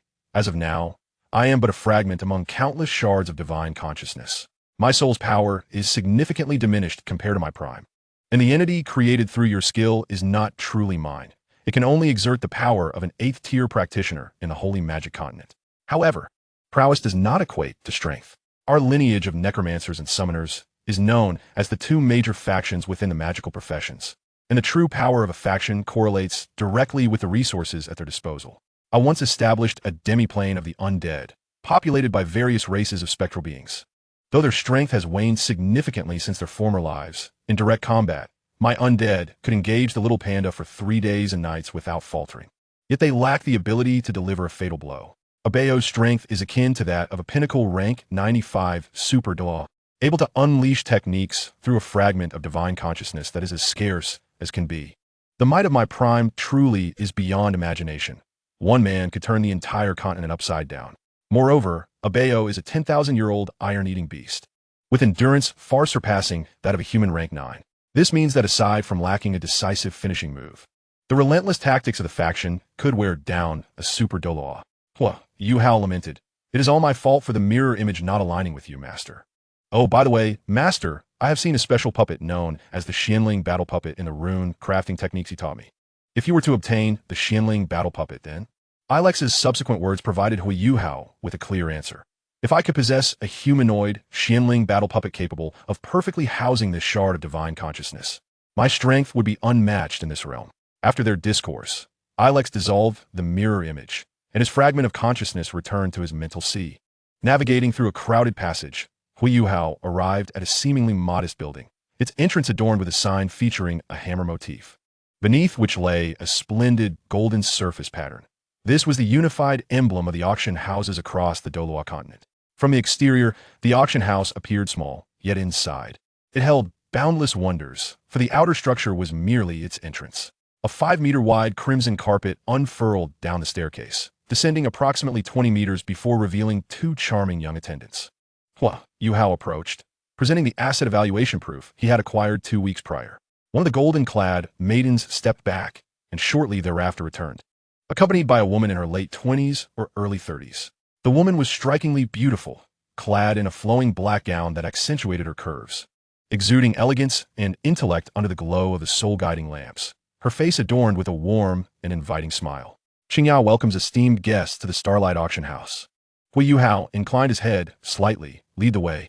As Qingya guided Huo Yuhao through an ancient wooden door, they entered a resplendent corridor, its opulence far surpassing the simplicity of common establishments like the Yifan Hotel or Yifeng Hotel. The floor was laid with precious white jade tiles, with intricately carved columns every 10 meters, and the walls appear to be enveloped in gold leaf, adorned with complex and lavish patterns.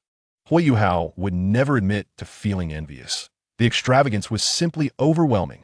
He had once believed that his several million gold soul coins amassed through bounties made him somewhat of a minor tycoon, yet in comparison to these genuine magnates, he was still leagues away.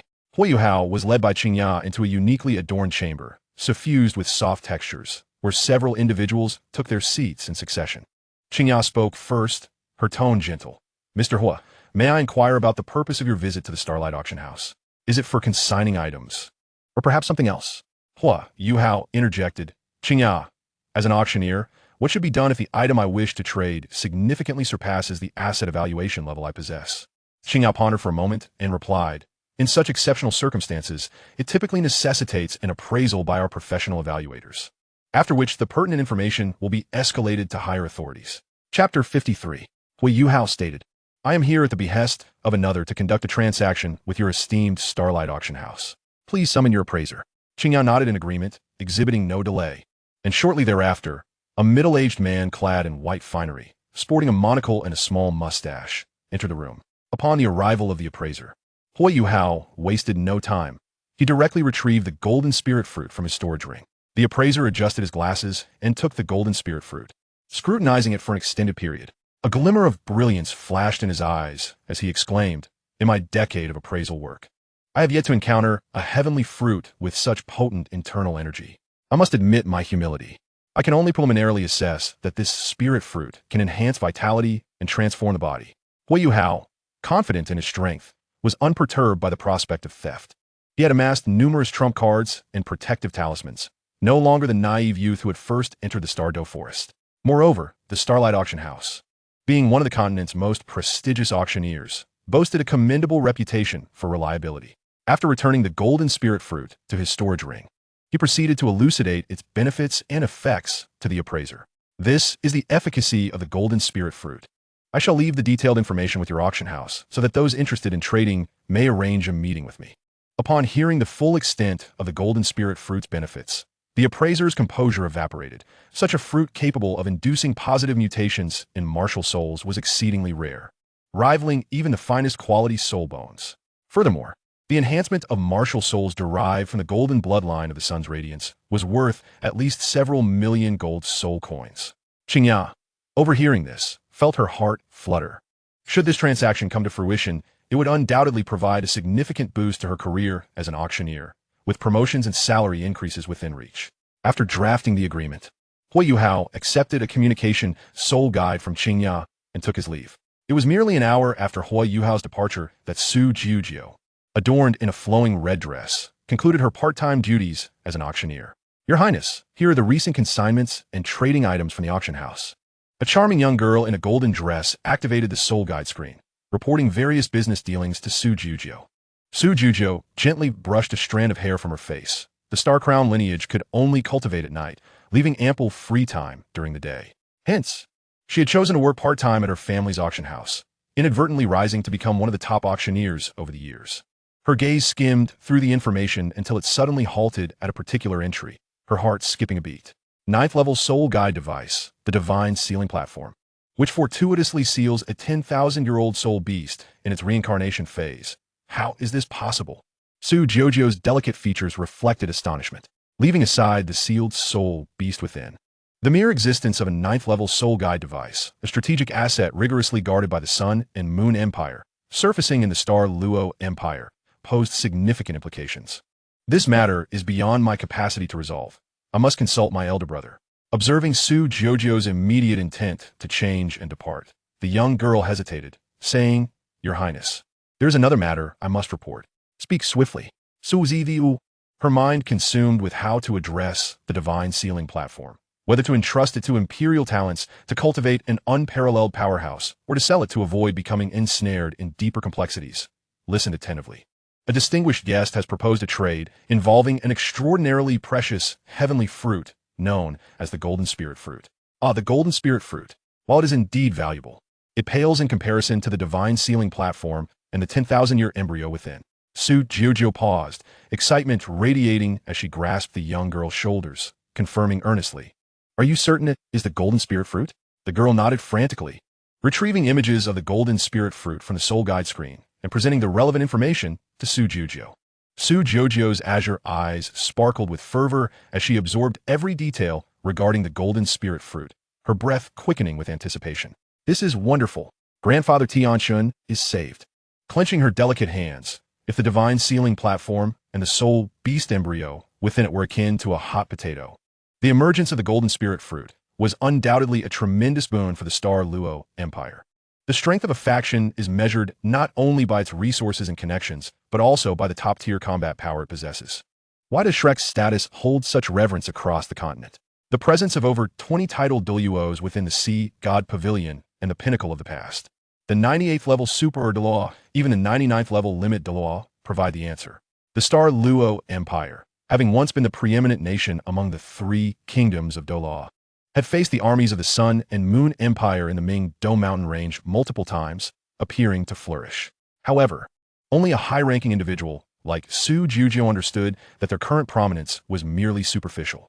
Most critically, their national pillar, the Hall Master Tianxun, whose soul power had reached 97, was approaching his final days. Once Tianxun was lost, the highest remaining power would only be a healing-type Super Douluo Wang Xiener. A nation like the Star Luo Empire, unable to produce even a single Super Douluo-level combatant, faced an exceedingly precarious situation for a top-tier power on the continent. Within the heavenly soul realm, various soul master factions thrived, with numerous soul master sects, yet the strongest among the 3 kingdoms was still the Douling Empire, which boasted a 97-level Tianyang Douluo as its support. Consequently, Su Juzhou had witnessed her elder brother, Su Jiawei, repeatedly ruminating, his hairline becoming increasingly sparse. In another decade, he would likely become a bald treasure. Speaking of a decade, leaving aside whether the Sun and Moon Empire would initiate an invasion, even the other healing-type Super Daw, Wang Xianer, would meet her demise. Elder brother, your hairline is saved. After a brief prayer for her brother's well-being, Su Juzhou, filled with joy, changed out of her auctioneer's attire and hastened to the royal palace. After departing from the Starlight Auction House, Huo Yuhao did not return immediately to his long-term hotel, but instead visited one of the network's strongholds, the Ikuan Hotel. This time, he did not enter the organization as a lone wolf, but rather donned a different guise using a simulated soul skill, intending to issue a bounty regarding high-quality soul herbs. The receptionist at the front desk initially intended to dismiss Huo Yuhao with the excuse that the hotel was fully booked, only to be surprised when he revealed his intent to announce a bounty. Observing the responsible party inputting the bounty for high-quality, soul-related celestial treasures, Yuhao departed with a sense of satisfaction, having attended to all necessary matters. The next step is to prepare for the upcoming Continental Senior Soul Master Tournament. Whether I can seize this opportunity to amass considerable profits hinges on subsequent actions. Chapter 54. Su Jiawei's Resolution in the Star Luo Empire, within the Imperial Palace. The deep azure night gradually descended, with a crescent moon hanging high above like a gleaming scimitar radiating its silvery light. Even as night approached, the opulent palace remained ablaze with brilliant illumination. The palace, entirely composed of gold, exuded an aura of extravagance, while its towering walls loomed like a colossal dragon coiled at the heart of Star Luo City. In the imperial study, Su Jiawei, engrossed in reviewing official documents, was suddenly interrupted by the sound of hurried footsteps echoing through the corridor. A series of knocks resounded at the door, prompting Su Jiawei to pause his reading and clear his throat. Enter. Su Jujing pushed the door open and gracefully bowed to Su Jiawei within. I Jujing, I've come to see my elder brother. No need for formalities. Upon hearing her voice, Su Jiawei lifted his gaze, revealing a countenance that blended warmth with authority. Rising to his feet, he smiled gently and inquired, Jujing, what brings you to seek your elder brother today? A radiant joy illuminated Su Jiujing's delicate features. Under the crystalline chandelier, her charming smile was enchanting. Elder brother, Jujing brings two exceedingly important pieces of news. Oh, curiosity flickered across Su Jiawei's face. He was well aware of his exceptionally gifted younger sister, yet he was eager to discern the nature of these two momentous revelations. Su Jiujing retrieved a peculiar soul guide projection from a violet storage ring. This device, imported from the Sun Moon Empire, was a soul guide capable of capturing images. Su Jiawei rose from his dragon throne and focused on the soul guide projection, which revealed an object. The screen displayed a white tray, atop which rested a wooden stand encrusted with over 100 gems of various hues. A swirling mass of air gently quivered upon this modest wooden platform. This ethereal mass appeared soft and white, and to the naked eye, it was merely a flow of air, difficult to perceive its extraordinary qualities. Is this an advanced soul guide? Su Ziaoyi Inquit, elder brother, this is a level 9 divine sealing platform, which contains a 10,000-year soul beast currently in its reincarnation phase. Su Jiawei's brows furrowed in astonishment. Despite being taken aback by the origins of this item, his years of experience in high office allowed him to maintain a composed demeanor. A level 9 soul guide has infiltrated our Star Luo Empire. It seems this object is inextricably linked to certain factions within the Sun Moon Empire. Although the sealing effect of the divine sealing platform is rather lackluster, if one could successfully capture a 10,000-year soul beast preparing for reincarnation, its value would be incalculable. If a genius were to absorb the memories of such a soul beast, they could potentially create a twin martial soul. The unparalleled talent of a twin martial soul, combined with the corresponding 10,000-year soul rings and bones, would make it formidable, rivaling even the limits of a tidal Douluo. Pausing momentarily, Su Jiawei regarded Su Jiujing with earnestness. Jiujing, your talent ranks among the finest in our Su family's history, and you are a source of pride for your elder brother. If you wish, I shall acquire it at the auction to foster a titan for the future of our Star Luo Empire. However, Su Jiujing promptly declined without a moment's hesitation. Her voice soft yet resolute. It would be disingenuous to say I am not tempted, but I must refuse. Setting aside whether I can successfully attain the twin martial soul. Can our Star Luo Empire truly endure until I reach maturity? A trace of bitterness surfaced on Su Jiaowei's authoritative visage. How could I possibly know? Ever since the peaceful emperor of the Sun Moon Empire passed away a few years ago, the current emperor, who ascended from the ranks of the princes, has exhibited a rather nuanced approach to foreign policy. The disparity between our soul guides and those of the Sun Moon Empire is vast. I have only held my position for a mere decade, and despite my aspirations to bridge this gap, my efforts have been insufficient. Su Jiujing glanced at the divine sealing platform displayed on the soul guide projection and asked, "Then, elder brother, how do you intend to handle this divine sealing platform?"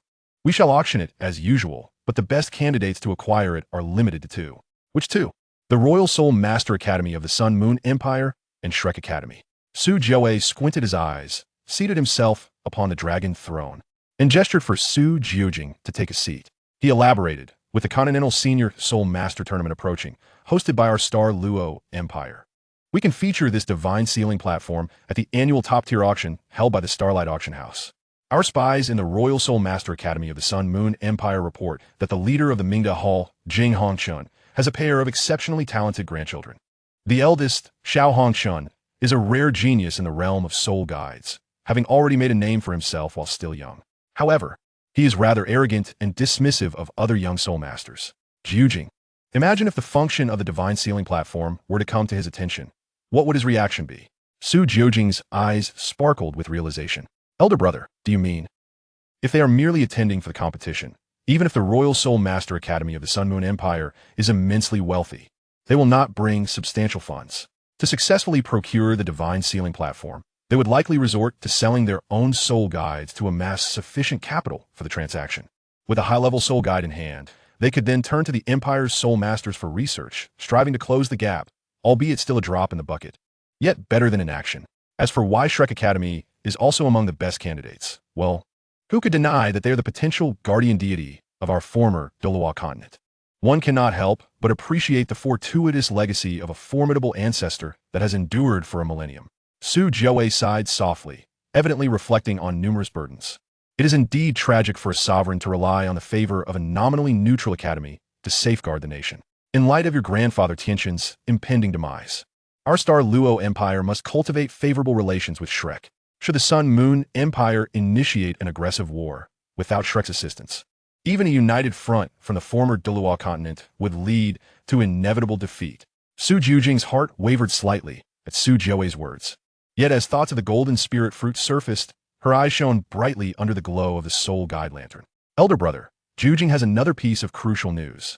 One that I deem even more significant than the 10,000-year embryo sealed within the Level 9 divine sealing platform." As her words fell, Su Jiawei's expression turned puzzled, and she once again activated the soul guide projection, revealing images of the golden spirit fruit before him. Chapter 55. A minor trading dispute in the early morning. The scarlet dawn broke across the horizon, suffusing the silver light of daybreak with vibrant hues. Sitting cross-legged upon the hotel bed, Huo Yuhao opened his eyes, a glimmer of brilliance flashing within his deep gaze as a robust aura of soul power emanated from his upright form. A breath of exasperation was gently exhaled from his lips as Huo Yuhao cradled his chin with his right hand. "The degree of fusion on my telekinetic abilities has surpassed 80%, yet my recent progress seems rather unsatisfactory." He pondered. "Cultivating telekinesis can inversely enhance my comprehension of the grand forces of nature, which in turn can facilitate the attainment of the harmonious state of unity between man and heaven." In the original narrative, the character Long Outyin only achieved such a state at the 7th Ring Soul Sage stage. "I should be able to accomplish this in a considerably shorter time, perhaps by the 4th ring."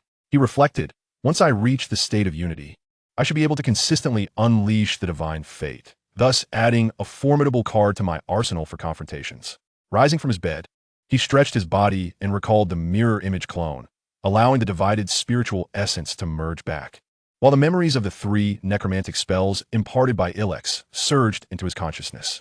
After assimilating the memories, Huo Yuhao opened the door of the hotel, just as a faint ripple of soul power suddenly emerged.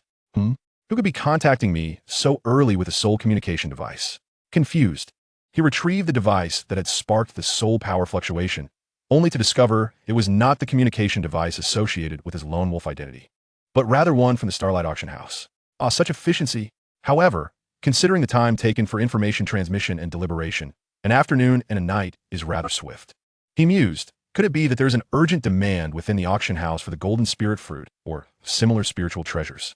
Allowing his thoughts to wander, he recalled that the Starlight Auction House was backed by Su Jiwei himself. Could it be that someone from the royal family requires the golden spirit fruit?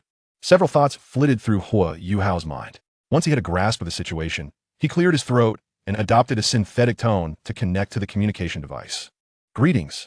A familiar, gentle female voice responded from the other end. Ah, it's that girl. How serendipitous. Huo Yuhao smiled, a spark of deep interest illuminating his expression, and directly inquired, what time and place have you arranged for the transaction? How about this afternoon at the Cat's Tongue beverage shop in the Starlight Grand Plaza? Such urgency? Considering her status as a royal princess, it seems the identity of the one in need of the golden spirit fruit is rather significant. Very well. I shall send the subordinate who visited the auction house a few days ago to negotiate the details of the transaction, Huo Yuhao replied. With a click, the communication device was disconnected, leaving Su Jiujio in a contemplative state. The age, gender, and level of confidentiality remain indiscernible. It is plausible that the other party possesses a unique martial soul. Requesting a subordinate to discuss the transaction indicates the other party's caution. We must not be too aggressive. Furthermore, my royal brother has stated that we must prioritize forging good relations with those capable of possessing the golden spirit fruit. Recalling Su Jiuei's advice, Su Jiujio patted her cheeks to invigorate herself, meticulously reviewing all the treasures that could be retrieved from the royal treasury in her mind, comparing them with the materials she had prepared. In the afternoon, Huo Yuhao strolled through the streets of Starlight Grand Plaza, attired in the same attire he wore during his visit to the commoner's den. Sending a subordinate was merely a smokescreen he cast for Su Jiujio. As a legitimate lone wolf, he had no capable subordinates at his disposal. Of course, the most significant reason was his confidence. Bolstered by the reverse fate contract and the spiritual essence of the heavenly dream ice silkworm, which allowed him to navigate any situation with ease. Caution is indeed a commendable habit, but to be overly apprehensive in every matter is merely the mark of indecisiveness and timidity, traits that do not define Huo Yuhao. Upon entering the Cat's Tongue beverage shop, Huo Yuhao was astonished to find the establishment devoid of patrons, save for a handful of attendants, clearly indicating it had been reserved in advance.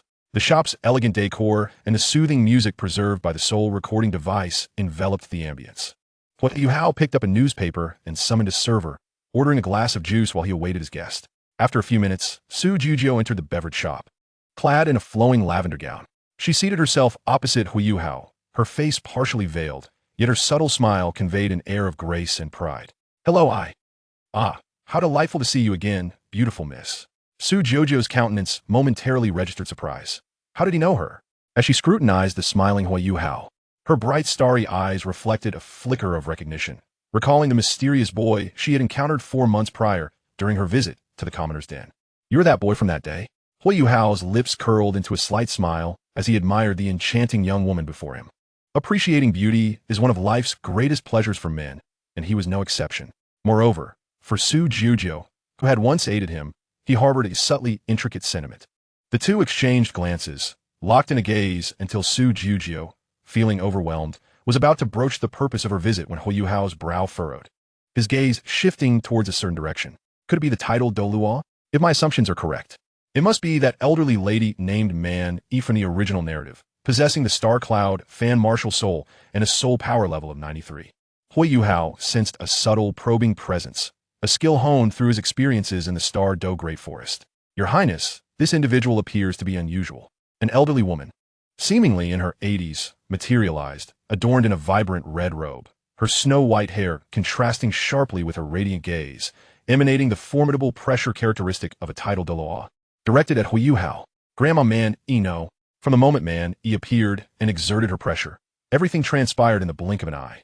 Su Jiujio's cultivation was far inferior to that of the titled low-level Man E. By the time she grasped the situation, she instinctively attempted to intervene, but her voice faltered in the next instant. Begone!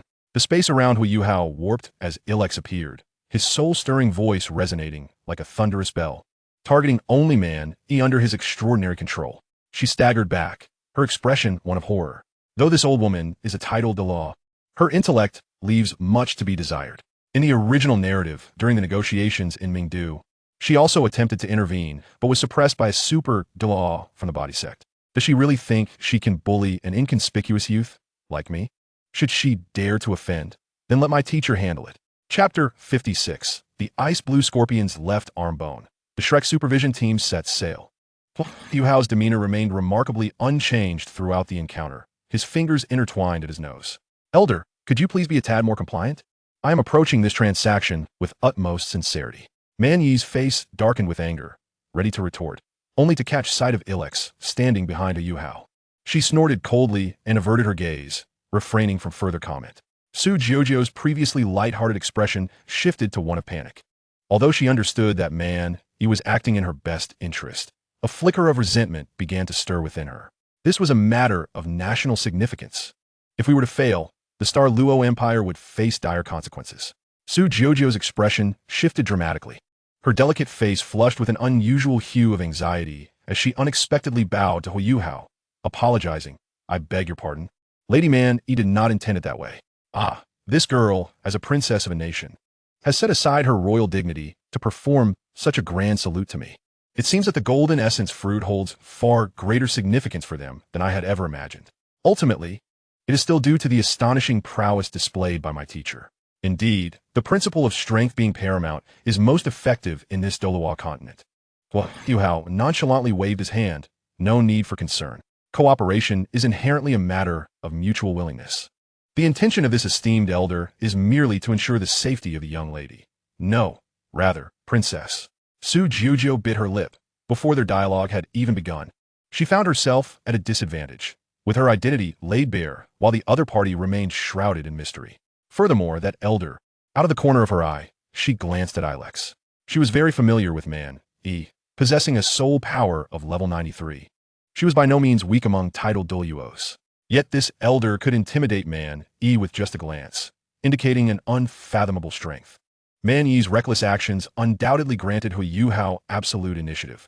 He wasted no time and asked directly, what price would Her Highness be willing to pay for the golden essence fruit? Noticing that Huo Yuhao displayed no dissatisfaction, Su Jiuzhou sighed in relief and carefully pondered before tossing the question back. What does your esteemed party require? Upon hearing this, a broader smile spread across Huo Yuhao's face. He had awaited this very inquiry. He had no intention of engaging in a prolonged dance of words with Su Jiuzhou and promptly articulated his demand. A top-tier ice attribute soul bone? Could it be that this young man has a powerful ice attribute soul master backing him? After listening to Huo Yuhao, Su Jiuzhou mentally matched the treasures in the royal treasury and realized that the only item worthy of the golden essence fruit S value was the incredibly rare 70,000-year ice scorpion left arm bone. She retrieved the soul guide screen from her storage ring, her slender fingers gliding over it, revealing an image before Huo Yuhao. It showcased a complete skeleton radiating a vibrant green hue, with a shimmering emerald aura coursing over it, pulsating as though it contained a liquid of the same verdant color. A delicate mist emanated from its surface, which appeared to be adorned with crystalline formations, reminiscent of intricately carved gemstones. Su Jiuzhou's eyes shimmered as she slowly lifted her gaze, a subtle smile gracing her lips. Her star-like eyes met Huo Yuhao's, and with a gentle parting of her petal-like lips, she began to recount the origins of this soul bone. At the main entrance of Shrek Academy, Xuanzai strode confidently at the forefront, flanked by teacher Wang Yin and 14 selected members, with the reserve team members gradually following suit. They were not clad in uniforms, as some wore simple robes while others donned elaborate attire, each distinct in their appearance. The petite Xiao walked beside Xuanzai, her face alight with excitement as she occasionally cast glances toward Wang Dong at the rear of the group. Not long ago, having been eliminated from the Academy's special assessment, she received a summons from the higher-ups and soon found herself in the presence of Xuanzai. Subsequently, a stroke of fortune befell her, as this enigmatic powerhouse took her under his wing as a registered disciple, inviting her to witness the high-level Soul Master competition across the continent. This was undoubtedly a monumental opportunity for Xiao, whose family was of moderate means. Her intention to affix a yellow 100-year soul ring to her second martial soul, the Nine Phoenixes flute, was to attract the Academy's attention, although she did receive a stern reprimand from her seemingly disheveled, yet well-meaning teacher. Upon exiting the Academy gates, Xuanzai released his aura, causing the chatting crowd to shudder involuntarily. He then announced the final trial before the competition, the eradication of the Death's Hand bandits situated in the Mingdo mountain range. The 7 members from the inner courtyard exhibited a fierce battle spirit, while the few from the outer courtyard appeared somewhat apprehensive. After all, They were facing evil soul masters, a significant departure from their usual encounters with soul beasts. However, considering that this operation would primarily be spearheaded by the senior students from the inner courtyard, accompanied by the formidable Xuanzai, the overall difficulty seemed manageable. Xuanzai's usual nonchalant demeanor vanished, replaced by an unprecedented solemnity. We are not far from the academy, and there are a few matters I must address beforehand. You 7 reserve team members must pay close attention.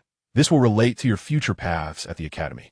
In the midst of Xuanzai's poignant discourse, the reserve team learned about the establishment and arduous mission of the Shrek Supervisory Group, instilling within them a profound sense of honor. During this time, Dai Yueheng, a strong heir to the Duke of the White Tiger title, seized the opportunity to impress. Recounting his experiences as a member of the supervisory group, all while under the watchful gaze of his younger brother, Dai Huabin. Although he had age on his side, that young man possessed the spectral white tiger of the Zhu family, compelling him to enhance his competitiveness from all angles. The students participating in the competition were destined for greatness, and he aimed to showcase his charm for potential future alliances. Life was not easy. Yueheng was putting on a performance. Now, I need an answer from you. Will you join or withdraw? Agreed. The voices of the 7 reserve members, along with Xiao Zhao's, resonated in unison. Xuanzai turned away, wiping away a tear. These children were remarkably understanding. Our Shrek has endured through the ages for 10,000 years, relying on this indomitable spirit that drives our students to strive valiantly. With these children among us, how could I fear that Shrek will not continue to thrive? With a chicken leg appearing from nowhere in his hand, Xuanzai instructed Wang Yin to distribute the equipment to the observers. Watching as each team member donned their flying soul guides, he raised his right hand, exuding a wave of earthy soul power that lifted Xiao Xiao into the air, proclaiming with a resonant voice, "Let us set forth." Chapter 57. A bag of rice, we are all porters. At the border of the Star Luo Empire, Mingdo Mountain Range. Following Wang Yan's astute analysis, the group located the Death's Hand bandits concealed within a cave, hidden by the ravaged Wanlan trees. In the absence of Ma Xiaotao from this competition, Dai Yueheng, with a soul power level reaching 64, undoubtedly assumed command over both the main and reserve teams. A fierce battle spirit ignited in Dai Yueheng's eyes as he surveyed the members now clad in Shrek uniforms. Instructing Wang Yin, "Teacher Wang, I leave the outer courtyard students in your care." Wang Yin nodded in agreement, and Dai Yueheng took a deep breath before leading the 6 from the inner courtyard into the cave, facing the Death's Hand bandits, whose average cultivation was merely around Soul Master to Soul Sovereign. Dai Yueheng charged forth, executing his White Tiger's 3 strikes with remarkable prowess, showcasing astonishing combat strength. Ganyang Mo unleashed his Rainbow Dragon martial soul, showering his teammates with various colored auras to enhance their abilities. Yao Haochuan transformed into a robust little giant, his fists relentlessly pounding against his chest. He stood guard behind Gong Yangma, while on the other side was the Ice Control Soul King, Ling Luocheng. Cece lay in wait nearby, hoping to seize an opportunity, while Chen Zifeng used his Pursuit Soul Sword to eliminate the approaching evil soul masters threatening Wang Qingjie, who was operating a soul guidance cannon. White Tiger Meteor Shower. With a resounding shout from Dai Yueheng, terrifying white energy orbs aggressively decimated the nearby evil soul masters. As a pair of tiger claws interlocked, yet another evil soul master fell. Outside the cave, the reserve team members were taken aback. They hadn't anticipated that the seemingly amiable seniors could unleash such terrifying power. This formidable combat prowess truly exemplified the strength of the inner academy students.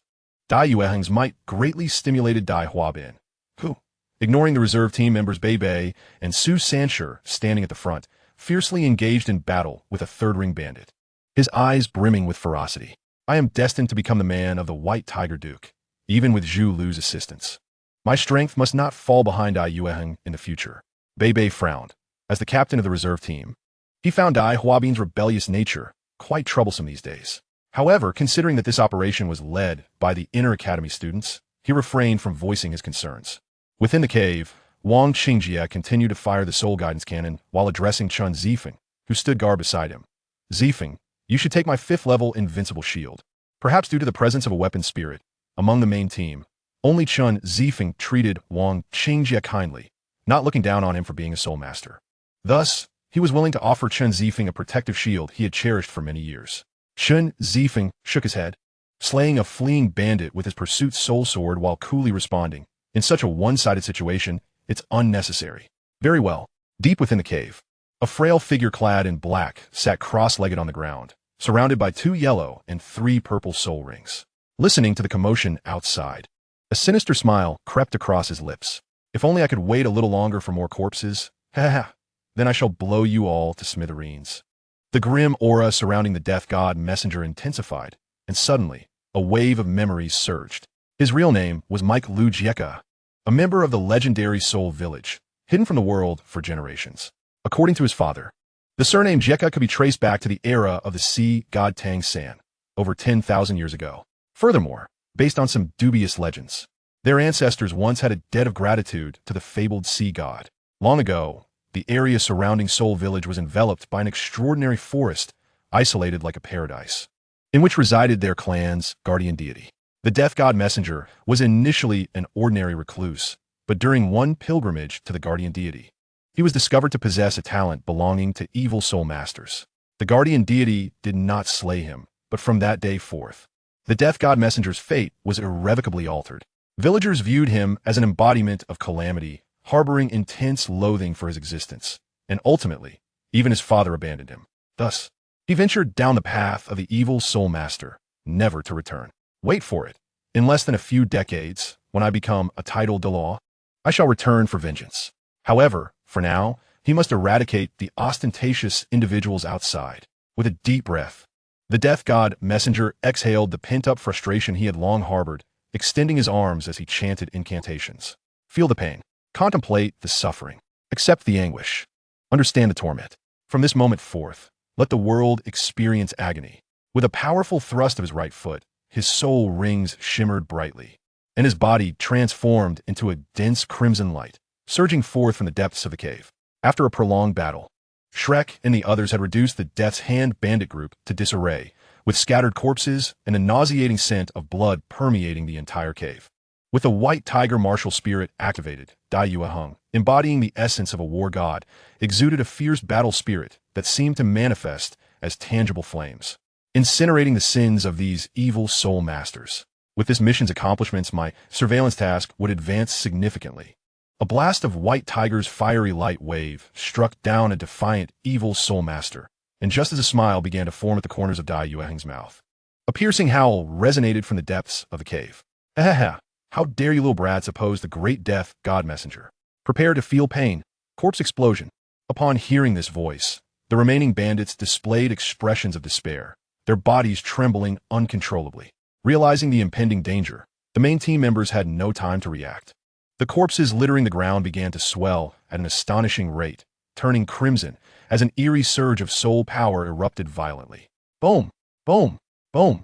The cave reverberated with explosive sounds, horrifying blasts accompanied by flesh and blood scattering in all directions. Outside the cave, the reserve team members barely heard the death god messenger's shrill scream before being caught in the aftermath of a tremendous explosion. Even though it was merely residual force, Dai Huabin, standing at the forefront, had no chance to resist. In a mere second, he was blasted skyward, his body gruesomely mangled. Although it did not injure his core, his chances in this competition were surely dashed. Su Sanshur, being a formidable defense-type soul master and with Dai Huabin shielding the front, along with his close friend Bei Bei, narrowly escaped disaster. Jiang Nan, protected by the invincible golden body, shielded Ning Tian, who had unleashed enhancements, but beside her, Xiao Xiao was not so fortunate. The 3 Lifetown Soul Cauldron had transformed into the 2 Lifetown Soul Cauldron, and it remained uncertain how long it would take to repair the shattered martial spirit. Though Kaitu was physically strong, his large frame left him vulnerable. He had not donned an invincible shield, and due to his artillery-style combat method, his defense was comparable to a soul master of the same rank. While he was not blasted away as directly as Dai Huabin, he nonetheless felt the ground beneath him give way and succumbed to unconsciousness from the overwhelming pain. Chapter 58. Remember the name of Brother Donkey. We know who the undercover is. In stark contrast to the other reserve team members, the most enigmatic event unfolded with Wang Dong. Just 10 seconds prior, at the very moment the corpse explosion erupted, an unknown transformation occurred within her. An expression of indifference emerged, and her pink-blue eyes transformed into a brilliant blue-gold. In a flash, she switched her martial spirit from the goddess of light butterfly to the second martial spirit, the Haotian hammer, using an exquisite hammer technique to send the splattered blood flying. A bunch of worthless fools, wasting a portion of my divine consciousness left on Wutong. After this, for the next 5 years, if I wish to intervene, I can only personally descend through my divine consciousness, which would attract the attention of destruction. With a disdainful spit, Wang Dong's consciousness returned, and she gazed at the scene before her in bewilderment, cold sweat covering her body. What on earth has happened to me? At the moment the explosion erupted, Xuanzi, who had been leisurely seated atop the cave, sipping wine and gnawing on a chicken leg, suddenly froze in place. The contentment on his face transformed into a mask of frenzied rage, and in an instant, he shot like a streak of light into the depths of the cave. At that moment, a singular thought consumed him. It is over, utterly over. Inside the cave, the Grim Reaper's envoy gazed triumphantly at his handiwork. A perverse smile spreading across his face as he laughed maniacally. Did you see that? This envoy's corpse explosion is a masterpiece of unparalleled artistry. Dai Yueheng lay prostrate on the ground, drenched in blood. As a key member of the primary team, and lacking the formidable Soul Emperor Ma, Xiaotao, to shoulder the front lines with him, he was knocked down the moment the explosion commenced, even while activated with 3 major amplification soul skills. To make matters worse, the corpse explosion unleashed by the Grim Reaper's envoy not only shredded his flesh, but also mingled with a potent toxic blood that rapidly infiltrated his meridians, causing his soul power to regress, 64-63. Ultimately, through relentless effort, Dai Yueheng's soul power regressed only to the level of 59. But as his consciousness began to fade, the toxic blood would further erode his strength. However, compared to Dai Yueheng, who bore the might of a top-tier beast martial soul and possessed the soul power of a Soul Emperor enhanced by 3 amplification soul skills, the situation for the other primary team members was dire. As a speed-oriented soul master, Cece had allocated all her skill points to her agility, leaving her defense woefully inadequate against her peers. Thus, the once vibrant Cece transformed into a lifeless form. Gong Yangma, shielded by Yao Haoshuan, fared slightly better, at least retaining a complete body, though his handsome visage was marred with blood, his eyes closed, breath stilled, and body temperature waning. Yao Haoshuan could not escape his grim fate either, with half his body obliterated, his survival looking increasingly bleak. Wang Qingjin knelt as if his spine had been severed, staring blankly at Chen Zifeng, who had recently been calm amidst the chaos. Protected by an invincible shield, he had suffered minimal injuries, yet Chen Zifeng, armed only with a soul-chasing sword, was far less fortunate. With trembling hands, Wang Qingjia closed the unblinking eyes of Chen Zifeng, tears glistening in his own eyes as he pondered what thoughts occupied Chen Zifeng's mind in his final moments. Ling Luocheng, fortified by ice armor and a chilling barrier, had positioned himself further back and thus escaped the tragedy of death, though he was still violently expelled from the explosion, bleeding profusely and succumbing to unconsciousness, the poisonous essence invading his very core. Thus, among the primary team members of Shrek Academy's Continental High-Level Soul Master Tournament, 4 lay dead and 2 grievously injured, leaving only Wang Qingjia to narrowly escape. The Grim Reaper's envoy briefly admired his creation before reverting to a state of vigilance. As a professional evil soul master, maintaining alertness was a compulsory lesson. These youngsters have achieved such prowess at this tender age. There must be formidable forces backing them. Although I do not comprehend why they fail to react, let this envoy put it to the test. Who else is there? Come fort. The Grim Reaper's envoy grinned wickedly, the pallor of his visage rendered all the more terrifying. With legs together and a slight bow of his waist, he struck a dynamic and alluring pose. I advise you to obediently reveal yourself. I see you. Do not let this envoy catch sight of you, or you shall face dire consequences. Bastard! Xuanzi's aged roar resonated, causing the entire cave to tremble violently. The earthy glow of soul power flooded every corner of the cave, and astonishingly, all the corrosive toxic blood evaporated in an instant. Under the terrifying pressure of this soul power, the Grim Reaper's envoy's smile froze. Damn it. Such a fearsome old man just now chose not to act. If it weren't for my thorough self-awareness, I might have suspected you to be my spy. A terrifying force seized the Grim Reaper's envoy, yanking his corporeal form out in an instant. Xuanzi's face was a mask of profound stillness, his disheveled appearance akin to a feral beast with bloodshot eyes. The staggering damage incurred under his leadership was unfathomable, reminiscent of past tragedies he had led. It is all my fault, the tyrant Douluo, unable to protect my own students. You vile evil soul master, how dare you, how dare you? The overwhelming fury and primal roar sent the Grim Reaper's envoy's heart racing, an undercurrent of fear creeping in. Xuanzi's thunderous shout even induced a fleeting dizziness in the envoy's mind. The outcome seemed predestined. Under Xuanzi's strength, the Grim Reaper's envoy appeared as a lamb awaiting slaughter, devoid of any means to resist. Yet, was reality truly so? Boom! Boom! Boom! 3 violent sounds erupted once more. Aside from the deceased Cece, Gong Yangma, and Yao Haoshuan, the corpses of Chen Zifeng expanded successively, a flash of crimson light reappearing. Xuanzi's heart sank further. Not only was he powerless to preserve his students' remains, but another wave of corpse explosion loomed imminent. Neglecting to seize the Grim Reaper's envoy, Xuanzi, this time, acted wisely, dividing his earthy-hued soul power into 3 enormous hands directed toward Dai Yueheng, Ling Luocheng, and Wang Qingjie. A cacophony of explosive sounds followed as the bodies of Yao Haoshuan and the others burst, leaving no trace behind, while Xuanzi's soul power suppressed the ensuing rampage, confining the explosive force within the cave's confines. The entire cave crumbled into dust beneath this earth-shattering onslaught. Yet as a result, the Grim Reaper's envoy had already fled into the void. Xuanzi's back arched dramatically, his oil-stained rags tearing apart as his back muscles surged with astonishing speed, doubling his size in the blink of an eye. Spiraled horns sprouted from either side of his head, radiating a spectrum of colors through 9 shimmering soul rings. His tousled hair transformed into a rich brown hue. An unmatched aura of terror surged forth like a tidal wave, as if ready to pursue the Grim Reaper's envoy. Xuanzi, do not pursue. Quickly, save the children. Wang Yan, knocked down by the aftermath of the first wave of the corpse explosion, shouted with every ounce of his being at the nearly unhinged Xuanzi. Xuanzi extended a hand, as large as a fan, gripping his own neck tightly, suppressing his rage, tears of remorse streaming down his face as he beheld the carnage before him. Chapter 59. Lin Huichuan, Xuanzi, I'll put an end to you. A day later, at Shrek Academy's Sea God Pavilion. Elder Xian, please enter. The teachers and esteemed elders are awaiting your arrival, Yin Xiaozhi said, worry etching his features as he regarded the elder, whose countenance had turned ashen. Xuanzi stumbled into the Sea God Pavilion, and upon entering, he was met with the fervent debates of the elders within. For inner courtyard students had perished.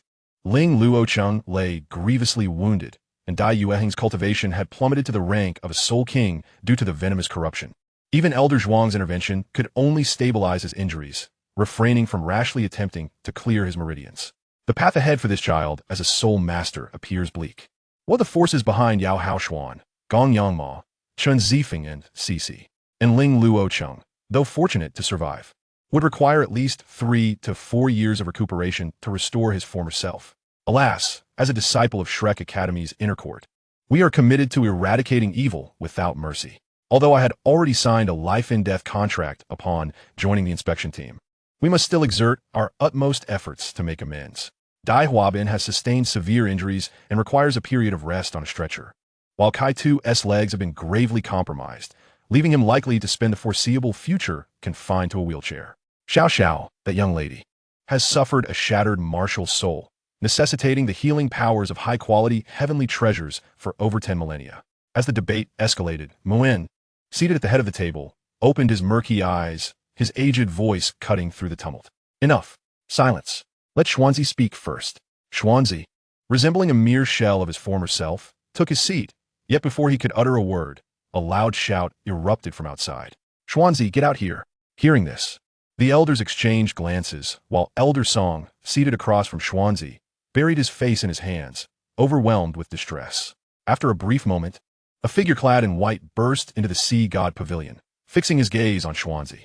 Lin Huichuan spat at his feet, voice laced with fury. Well, your grandfather's grandmother's grandfather, Xuanzi, just wait until I put an end to you. A surge of formidable soul power erupted from the white-clad elder, and a hand imbued with fierce soul energy descended upon Xuanzi's crown. Huichuan, come yourself. Allow me to speak with Xuanzi. Muin's body radiated golden light. His formidable light attribute soul power intercepting Lin Huichuan's advance. Struggling fiercely against the restraint, Lin Huichuan exclaimed, Old Mu, let me go. This scoundrel has led us into disaster more than once. I must eliminate him first, and then puncture him with 100 transparent holes. Years ago, my grandson was under his command and met a tragic end at the jaws of a 10,000-year soul beast. Ever since that day, I have remained at the treasure-gathering pavilion, abstaining from the Academy's decisions. But today, I can no longer endure this. Mu sighed deeply, his golden aura intensifying. As an avatar composed of pure light element, soul, power materialized beside him, carrying the enraged Lin Huoyuan away. Enough! I have already sent the avatar to take Huoyuan outside to cool off. Xuanzi, tell me, regarding the grievous error you have committed while leading this expedition. What are your thoughts? Finally raising his head, Xuanzi's expression was one of despair and sorrow. Everyone is aware of the situation. This is not the first time a problem has arisen under my command. As the leader, I bear full responsibility. Therefore, I have decided to resign from my position as the vice leader of the Shrek inspection team and withdraw from the Sea God Pavilion, becoming merely a bystander at the Academy. In fact, I had contemplated resigning after the incident in the Stardow Forest. However, I could not bear to hurt that child, Lucian, any further, so I chose to remain. With that, Xuanzi rose and turned to leave. Muin's fury crystallized, his restrained countenance finally breaking. You made a mistake while leading, and instead of seeking to rectify it, you simply wished to abandon your post. If it weren't for my imminent demise, you, the strongest and Shrek aside from me, are needed to maintain order. I would have relished seeing Lin Huoyuan's slap put an end to you. No, even if I were to consider your demise, I would ensure a woman is found to carry on your lineage and preserve your formidable martial soul. Coward! Having committed such a grave error, you do not seek to make amends, but instead contemplate fleeing? Return here at once. Reluctantly, but under Muin's authoritative gaze. Xuanzi's steps halted. Within the vast confines of the Sea God Pavilion, only this true first powerhouse of Shrek, his uncle, could fully command him. The discussion of Xuanzi's punishment would be deferred. Having addressed the students' injuries, it was now time to deliberate on the future of the upcoming tournament. With 4 of the main team deceased and 2 severely injured, leaving only Wang Qingjie from the Soul Engineer Department and 6 reserve team members, the situation was dire. At this juncture, Yin Xiaozhe, seated at the end of the table, seemed to have made a resolute decision, raising his hand. Muin's eyes flickered, signaling him to stand. Teachers, esteemed elders, for the sake of Shrek's millennia of glory, we must take the risk of allowing Xiao Tao to compete. Upon hearing Yin Xiaozhe's words, Xian Liner, seated opposite him, could no longer contain herself. Yin Xiaozhe, Xiao Tao's issue with her evil fire remains unresolved, and you wish to send her in a battle? As her teacher, have you considered the consequences of her losing control? If she goes berserk, what of her opponents? Our Shrek students have lives too. Are their lives any less valuable? Yin Xiaozhe's expression twitched slightly. Although he felt indebted to Xian Liner when it came to the unbroken glory of Shrek over millennia, he could not afford to let personal feelings interfere and continued to argue without yielding.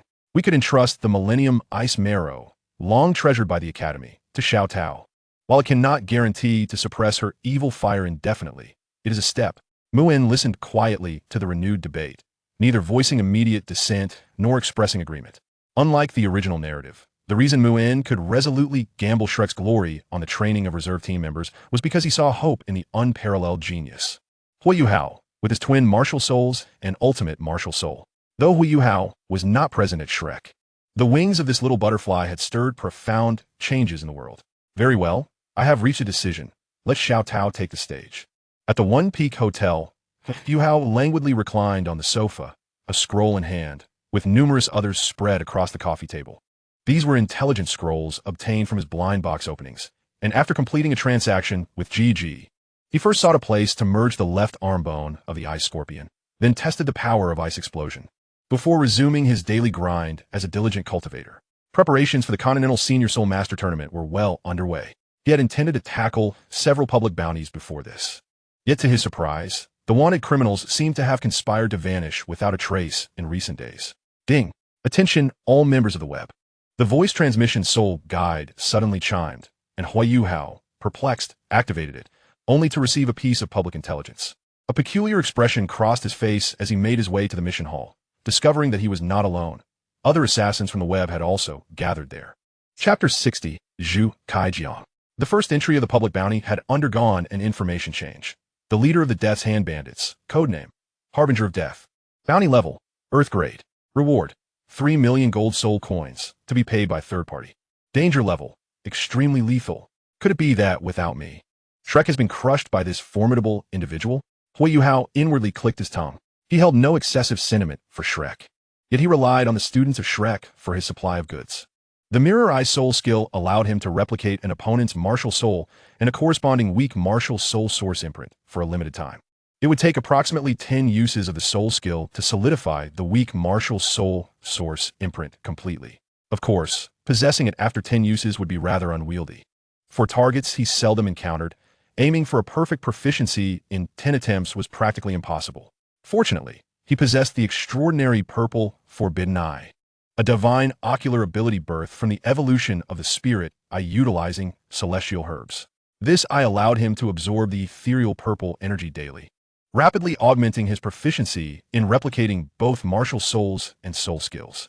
To date, he had absorbed a total of 186 strands of this purple energy, and he had meticulously analyzed the energy required for soul replication during the execution of bounty tasks. For many days, he had honed his skills, suppressing the urge to utilize the purple Forbidden Eye and the Mirror Eye to replicate complete martial souls and soul skills, all in anticipation of showcasing high-quality treasures at the esteemed Continental Tournament. While the Mirror Eye Soulbone was indeed formidable, its efficacy would be diminished in the hands of a native spirit master from Douluo continent. Furthermore, the optimal power of an external soulbone would only manifest in the later stages of its evolution. However, in his hands, the scenario was entirely different.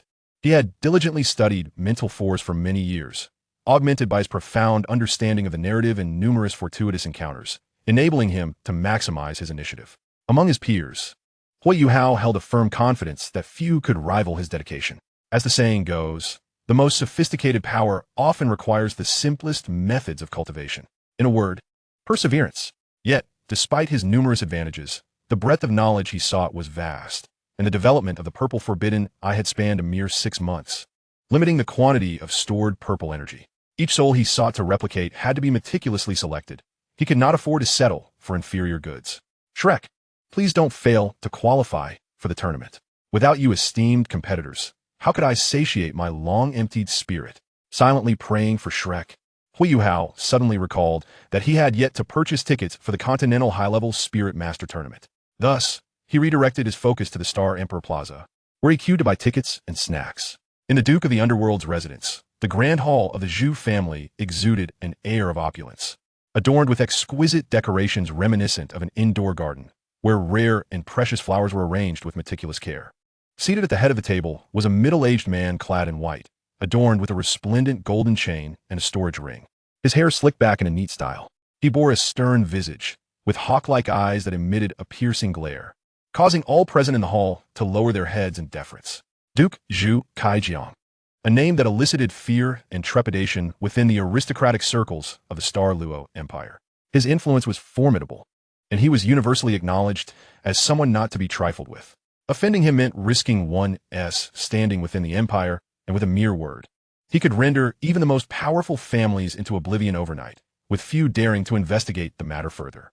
In terms of strength, Zhu Kaijiang was a rank 91 title Daw. By status, he was a hereditary duke, and regarding influence, he commanded a vast network of underworld connections.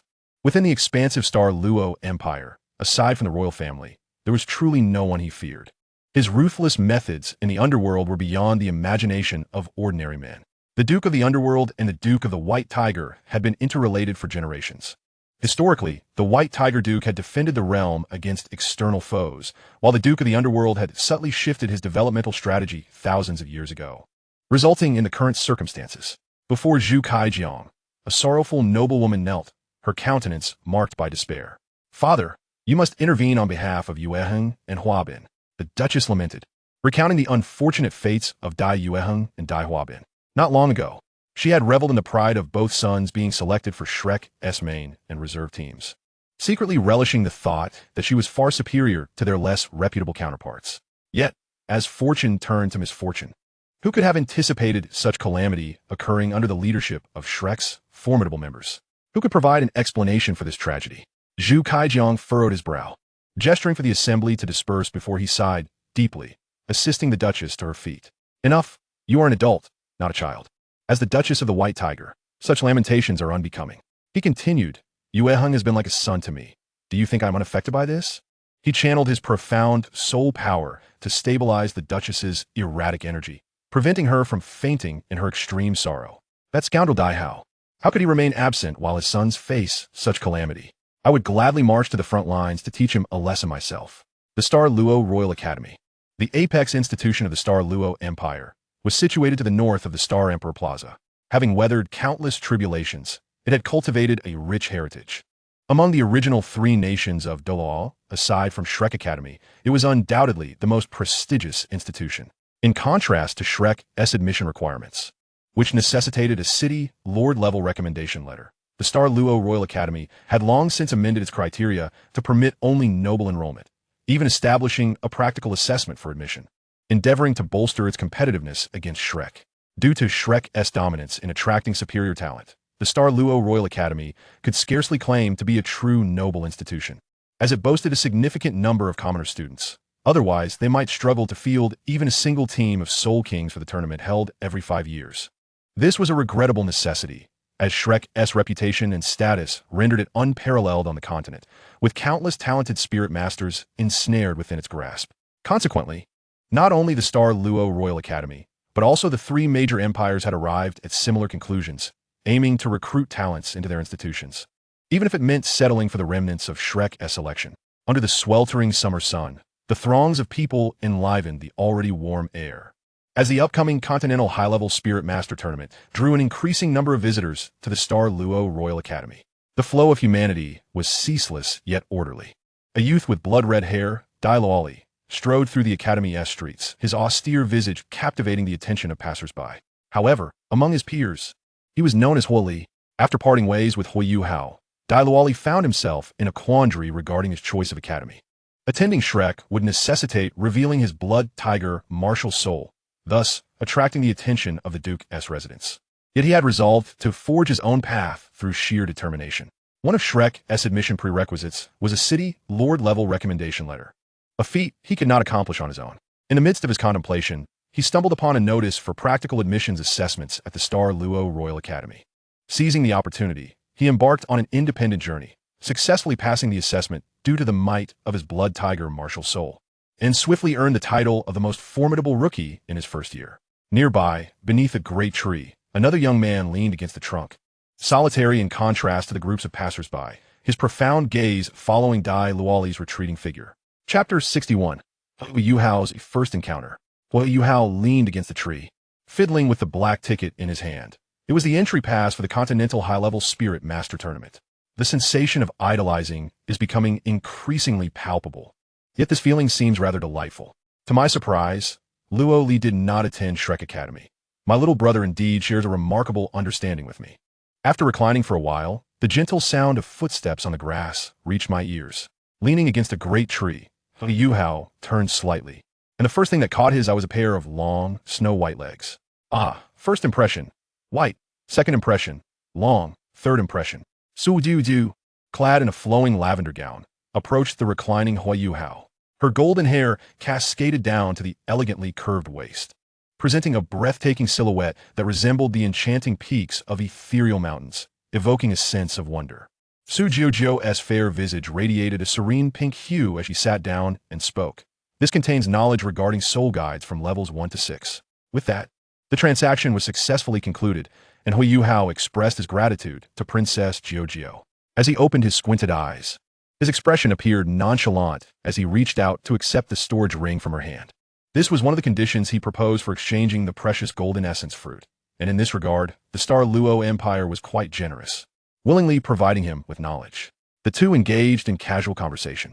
Huo Yuhao, still hidden under the guise of an alias that had yet to be unveiled to the royal family, had not been in their sights for long. Su Jiujiu had an impression of him that was still rather vague, and this opportunity allowed for deeper communication, enabling her to leverage her formidable networking abilities to facilitate her endeavors within the Star Luo Empire. Although Su Jiujiu was not familiar with him, Huo Yuhao had a thorough understanding of her. Besides, as they were equals in this exchange, there was no need for excessive politeness or subservience. Moreover, based on his experiences from both past and present lives, he was largely aware of her preferences and aversions, making it easy for him to engage in conversation. As a princess of a nation, Su Jiujiu had undergone meticulous grooming from a young age, making it exceedingly difficult for her to attain a life of her own choosing. Consequently, individuals with such noble status often garnered both reverence and flattery from others. leading to interactions that were frequently driven by ulterior motives, making it challenging to forge genuine friendships. Over time, she had become accustomed to wearing a mask, concealing her true feelings. Yet, there's a saying, isn't there? Ah yes, the unattainable forever stirs one's desires. Or, to put it more bluntly, such a personality could be described as subtly provocative. Those who appear aloof and untouchable, like a flower on a high peak, often harbor inner passions.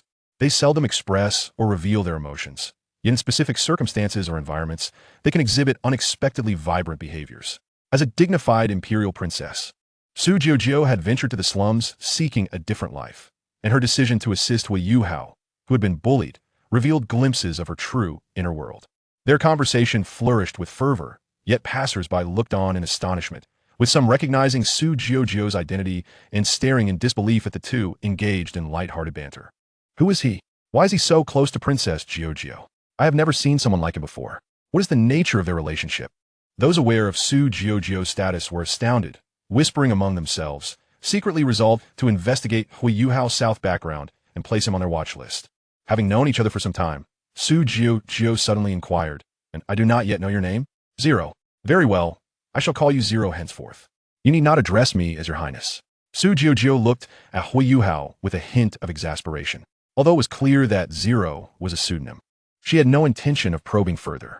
They were in a harmonious phase of cooperation, and there was no need for discord over a name. Moreover, through their conversations over the past few days, her interest in Huo Yuhao had grown significantly, as it had been a long time since she had conversed so easily with someone of her age. Living in the royal family, a grand melting pot, she was no longer able to choose her interactions freely.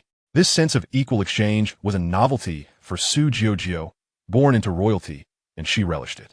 Subconsciously, she had come to regard Huo Yuhao as a friend. Furthermore, the young man before her had acquired such a precious treasure as the golden essence fruit, and with a powerful elder guarding him, it would be wise to cultivate a favorable relationship with him, devoid of emotional entanglements. Speaking of which, since I've begun to collaborate with this young lady, why not test her Star Crown martial soul first? Its strength is quite commendable. Had it not been for the golden essence of life breaking the Star Guardian, along with several martial soul fusion techniques, Shrek would have undoubtedly fallen against Star Luo. Yo, the playful dancer Wei Junjia, Star Crown, let us get to work. It's worth my first offering of the mirror eye. Rubbing his hands together, Huo Yuhao gazed at Su Jiujiu with a hint of barely concealed fervor. Su Jiujiu blinked, tilting her head in curiosity. What's the matter, Zero? Jiujiu, I have a proposition. How about we head to the grove? The following morning, after concluding his training, Huo Yuhao opened his eyes, the glassy light shimmering within his pupils, as if reflecting the passage of time, with faint purple lines swirling at the edges. In an instant, time seemed to pause, the colors of the world dulling, as a resplendent crown imprint materialized within his gaze, subsequently transforming into a tangible form that floated above his head.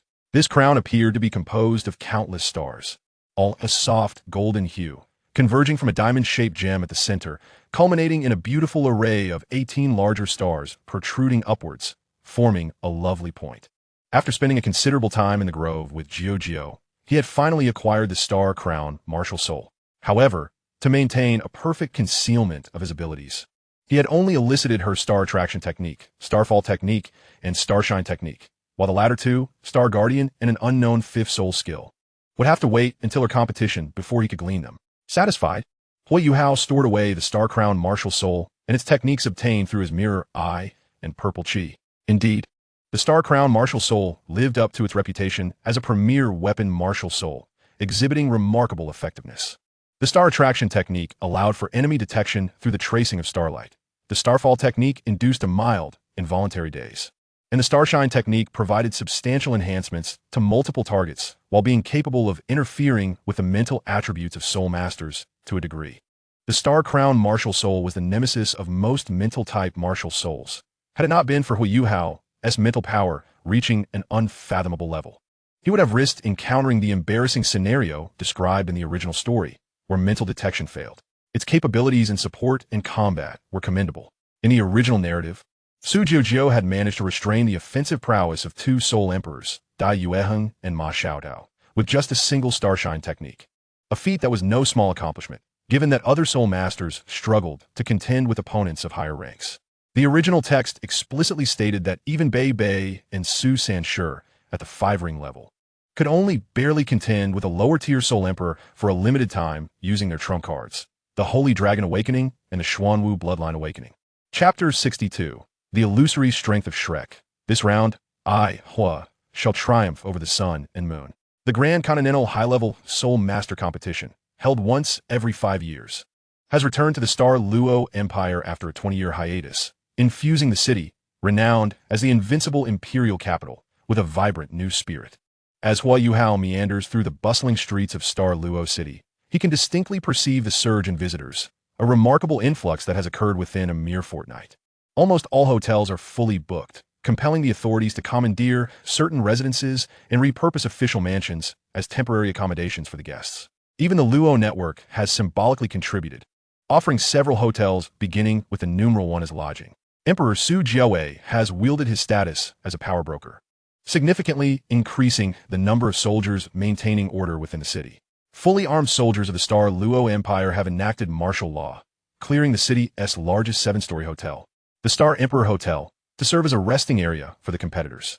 Having procured his ticket through legitimate means, Huo Yuhao follows the soldier's guidance to the spectator stands, clutching a package of crispy potato chips, savoring each bite as he simultaneously retrieves a cup of juice from his storage ring, eagerly anticipating the commencement of the competition. Regrettably, the only beverage available on Douluo continent is juice.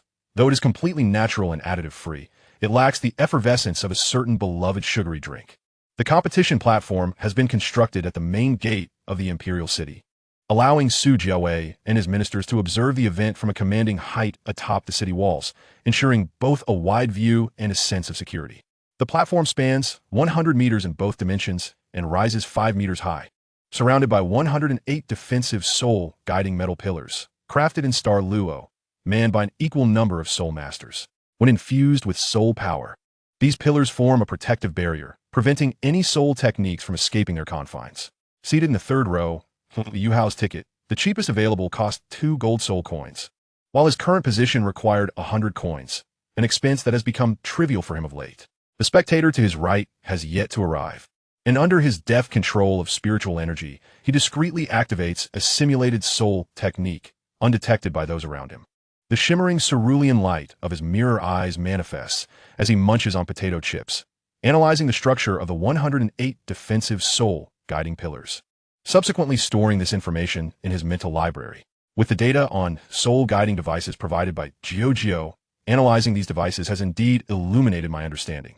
Coupled with the extraordinary learning capabilities of my mirror eyes, I shall undoubtedly achieve the rank of a level 5 soul engineer more swiftly than the original narrative's timeframe, thus securing my eligibility for entry into the Mingda Hall.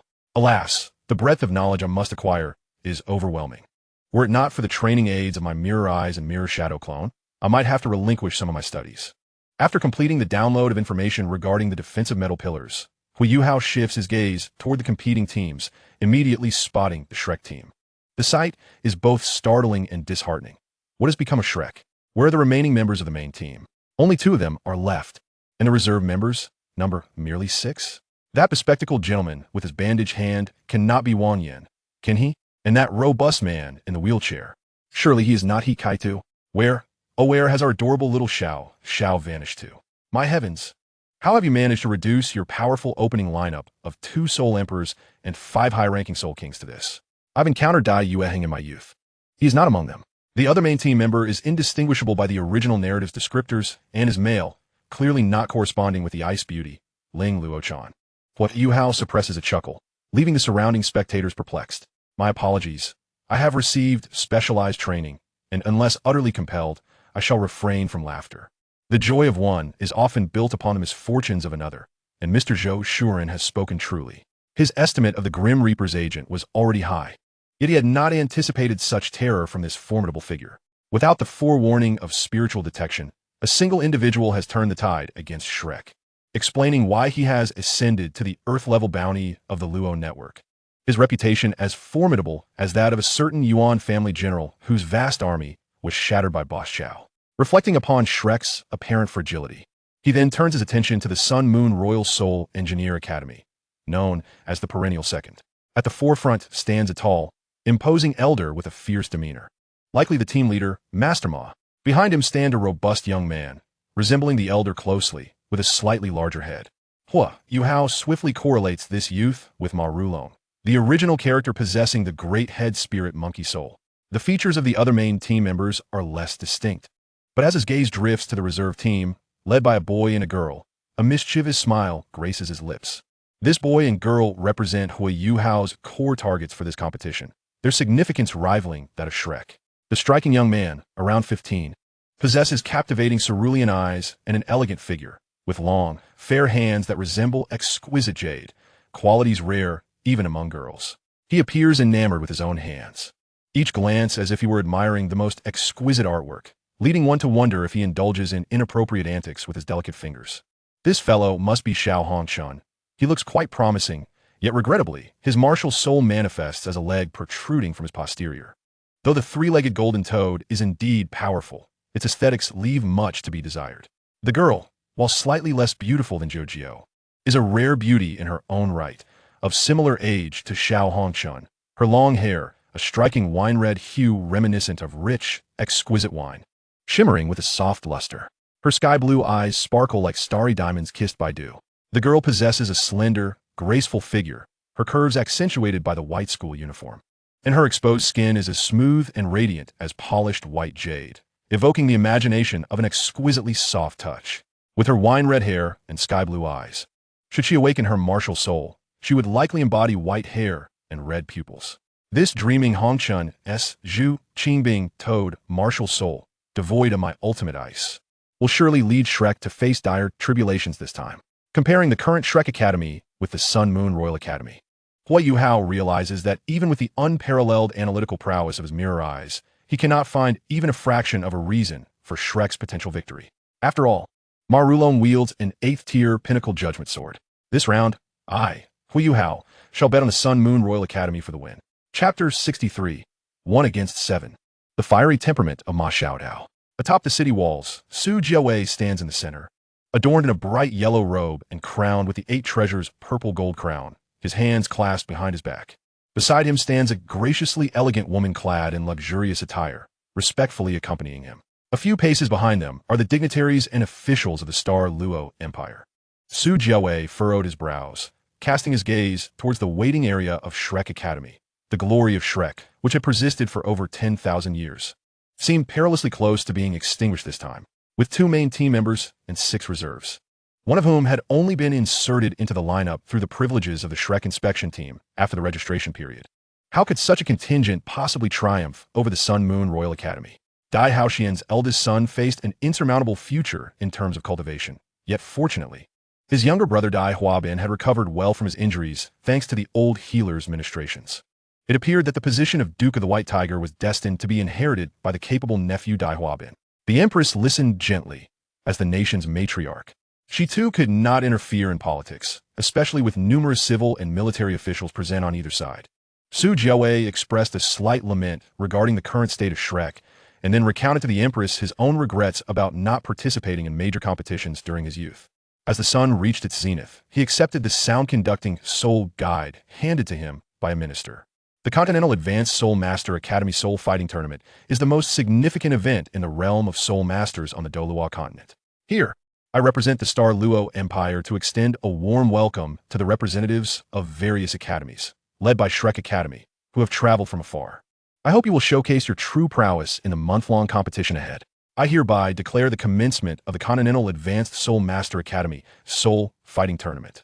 With Su Jiawei's resounding declaration, the grand event officially commenced, the sound of cannon fire echoing a full 108 times. As an official beside, Su Jiawei began to read the competition rules. Now for the first match. The 2 teams consist of the representative team from the Heavenly Spirit Advanced Soul Master Academy of the Doling Empire and the illustrious Shrek Academy, which has garnered countless honors and has nearly monopolized victories in all major tournaments for nearly a millennium. In the spectator stands, Huo Yuhao set aside his snacks and drinks, stretching his neck and gearing up for the event. Finally, it had begun. He was ready. In this territory, originally belonging to the 3 nations of Douluo, Shrek Academy's popularity was undeniably overwhelming, with shouts of support echoing throughout every corner of the plaza. The reason Shrek had achieved such prominence as a top-tier team was simply due to their unparalleled strength. In such a scenario, the Academy facing Shrek would inevitably feel significant pressure even before the battle commenced. These were not merely the actual combat abilities of the Soul Masters, but also potential factors that could determine the outcome. From the contestant area of the Heavenly Spirit Academy, a group of pallid young competitors emerged, appearing almost as if their steps were unsteady as they walked out. In stark contrast to the 7 warriors of the Heavenly Spirit Academy, only one individual stepped forth from Shrek's contestant area. She was a woman clad in red, possessing a tall and well-proportioned figure, with her somewhat exaggerated curves immediately drawing attention. Her waist was remarkably slender, widening only at the hips, and her long, rounded legs emanated a vibrant youthful energy. A red veil obscured her face, while her pale pink eyes could easily cast a captivating spell, yet her gaze remained icy, slightly suppressing the allure of her gaze. Oh, it's Ma Xiaotao. Her soul power is at its peak. However, given the aura radiating from her, it seems a bit ominous. It must be due to that cursed fire. This irritable sister, plagued by this issue, has not found relief. The Heavenly Spirit Academy is in for a rough time. Shrek's actions momentarily silenced the audience, who had previously been cheering for Shrek, now staring in astonishment at Ma Xiaodao as she ascended the competition stage. Did Shrek intend to take on 7 opponents with just one? Was that not exceedingly presumptuous? Don't be ridiculous. Just because other academies cannot face 7 does not mean Shrek cannot. They are the #1 academy on the continent. Shrek must surely win. This was a legacy of millennia. Disregarding the murmurs around him, Huo Yuhao maintained his simulated skills and activated his mirror pupils. On the competition stage, as both sides took their positions, the referee's voice resonated solemnly. Round 1, Elimination Match, Team Battle. Both sides may utilize most soul-guiding devices during the competition. However, should one side concede, the other must cease any further attacks. Soul Masters are prohibited from using high destructive equipment, such as fixed artillery, soul-guided cannonballs, during combat. Is that understood? The captain of the Heavenly Spirit Academy nodded nervously, while Ma Xiaotao arrogantly lifted her chin, casting a disdainful glance at the members of the Heavenly Spirit Academy. She had initially thought herself unable to participate in this tournament, yet unexpectedly, due to an incident with the team led by Elder Xian, with the main team and reserve members tragically harmed by a detestable evil soul master, she was compelled to step forth to salvage the situation. She would not allow anyone to tarnish Shrek's glory. The referee intoned, "All right, both sides retreat to the edges of the arena. At my command, the match will commence. Until I declare the start, no one is permitted to unleash their martial souls in advance. Otherwise, they will be deemed defeated." 108 protective, soul-guided shields rose, ultimately forming a semicircle. The referee swiftly lowered his right hand, declaring loudly, "Begin." The Heavenly Spirit Academy formed a traditional formation of 3, 2, 1. Yet the audience's attention was now fixated on Ma Xiaodao, who was releasing her soul rings. 2 yellow, 2 purple, and 2 black. 6 perfectly proportioned soul rings appeared alongside a resounding cry of a phoenix, causing the temperature on the competition stage to surge dramatically. 6 rings as Soul Emperor. In stark contrast to the average soul respect and soul master levels of the Heavenly Spirit Academy, Ma Xiaotao's 6 soul rings were utterly mesmerizing. For the Heavenly Spirit Academy, a more terrifying spectacle unfolded. The instant the referee's voice fell, Ma Xiaotao's first 3 soul rings ignited almost simultaneously. A pair of phoenix wings, forged from rich fire elements, unfurled from her back, and with a powerful flap, she soared into the air. An overwhelming heat erupted, engulfing the competition stage in flames, with large areas of scorched earth appearing beneath her. With the enhancements of her 2 soul skills, Phoenix and Flames and Soaring Phoenix Wings, the outcome for the 7 members of the Heavenly Spirit Academy, facing Ma Xiaodao as Phoenix Fireline, fueled by her impressive 67 levels of soul power, was all but predetermined. The 7 members of the Heavenly Spirit Academy collapsed almost instantaneously, the sounds of their soul power exploding resounding through the air as their protective soul-guided devices were incinerated by the fierce Phoenix Fireline. The searing flames consumed their bodies, eliciting heart-wrenching cries of agony as they fell unconscious. Descending from the air, Ma Xiaodao retracted her phoenix wings, her pale pink eyes radiating a condescending gleam as she calmly stated, "Announce the result. I have won." Chapter 64. The Divine Trickster returns to the world. The stunned referee finally came to his senses, while the team leader from the Heavenly Spirit Academy hurried onto the stage, rushing to assist the students suffering from the searing pain, swiftly escorting them off the stage to the medical room. In this moment, the arena filled with hundreds of thousands of spectators, including representatives from over 100 advanced Soul Master and Soul Guide academies, fell into a profound silence. Those who had previously doubted Shrek Academy's decision to send a single competitor against 7 were now wide-eyed, as if blinded by the brilliance of titanium alloy. The atmosphere became somewhat stagnant, with many spectators even gasping for breath. Before the match began, countless individuals had expressed confusion at Ma Xiaotao's reckless decision to challenge 7 opponents alone, deeming Shrek excessively arrogant. Now, gazing upon Ma Xiaotao, standing on the competition stage, their eyes brimmed with astonishment, filled with the burgeoning dreams and excitement of the moment. Shrek remained as formidable as ever, reigning supreme across the continent. Following a brief period of fervor, thunderous cheers erupted once more, with the audience displaying adoration in their gazes, their faces flushed as they chanted the name Shrek. However, while the laymen reveled in the spectacle, the seasoned observers, including Su Jiaowei and the faculty and students from the top 5 institutions consistently dominating the Soul Master competition, were not daunted by Ma Xiaotao's terrifying prowess. Instead, they began to analyze the intelligence revealed by their opponent. In the contestant area of the Sun Moon Royal Soul Engineer Academy, reports from spies within Xinghua indicated that this female Soul Master, Ma Xiaotao, had utilized the privileges of the Shrek Monitoring Group to enter the competition after the registration deadline, taking the place of last year's reserve team captain, Dai Yuan. This confirmed that a grave incident had transpired within Shrek during this competition. And this female Soul Master represented the final obstacle to our Sun Moon Royal Soul Engineer Academy's victory over Shrek. Long, do you possess the confidence to face her? Listening to his grandfather's words, Ma Rulong's expression turned grave as he shook his head. This woman possesses an overwhelming level of soul power. I am no match for her.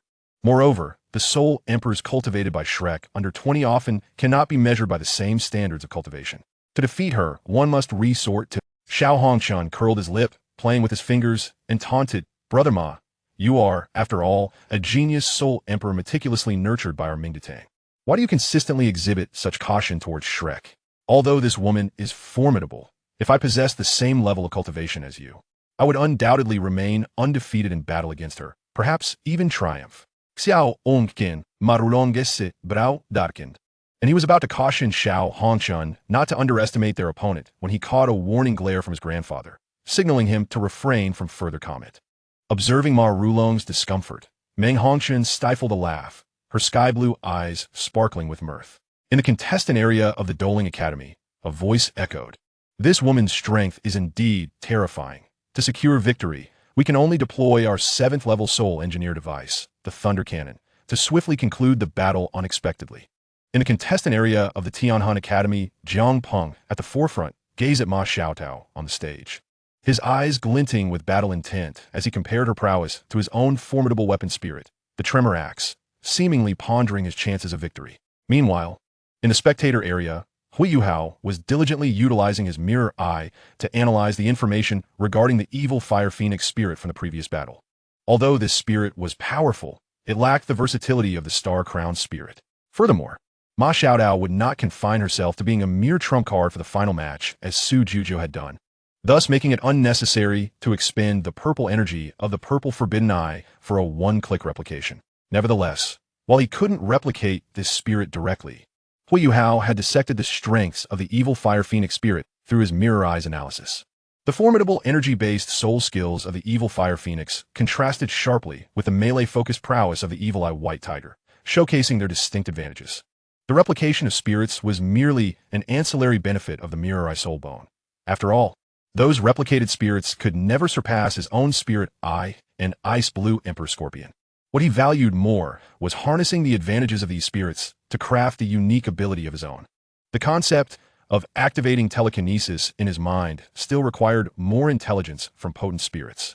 After completing his analysis with the mirror eye, Huo Yuhao focused intently on Ma Xiaotao, employing mental probing to assess her condition. This match is unfolding rapidly, and her internal soul power aura is in chaos. It seems the issue of the evil fire is quite severe. She will likely opt for a rest tomorrow to conserve energy for the formidable opponents ahead. Is she beautiful? She's quite striking. Does she have a good figure? Her physique is excellent, quite alluring. Is she more attractive than me? How annoying. Who is currently analyzing intelligence? Huo Yuhao found himself bewildered by the incessant questions from the person beside him. Turning to look, he was met with a pair of familiar starry eyes. Today, Su Jujio wore a veil that added an air of mysterious beauty, evoking a desire to tear away the obscuring fabric. Her attire reminiscent of their encounter months ago in the commoner's den. You look better, all right?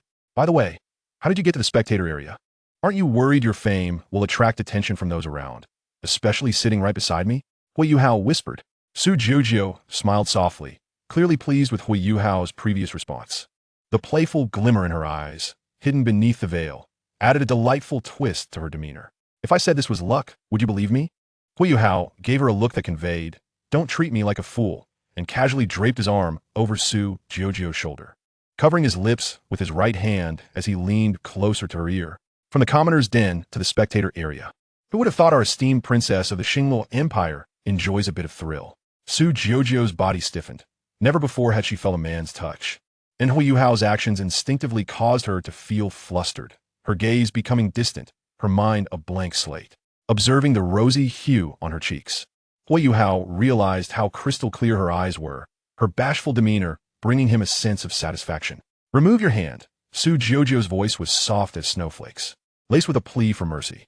Huo Yuhao's grip tightened around her, rendering her unable to struggle. Onlookers nearby exchanged knowing smiles as they perceived the two as a couple displaying intimate affection. Once Huo Yuhao withdrew his hand, Su Jujio, who had only just arrived at the spectator seats, fled in haste. He chuckled softly, shaking his head as he redirected his gaze towards the upcoming match. As the crimson clouds of dusk unfurled, the first day of the continent's prestigious Soul Master competition had come to a triumphant close. Yet, for those teams that faced elimination, a look of dejection was evident as they departed from the Star Emperor Hotel. In a certain corner of Xingluo Square, within the infirmary, the situation of the 7 members from the Tianling Academy had shown slight improvement thanks to the efforts of healing Soul Masters provided by the Xingluo Empire, though it remained uncertain how long complete recovery would take. Bang!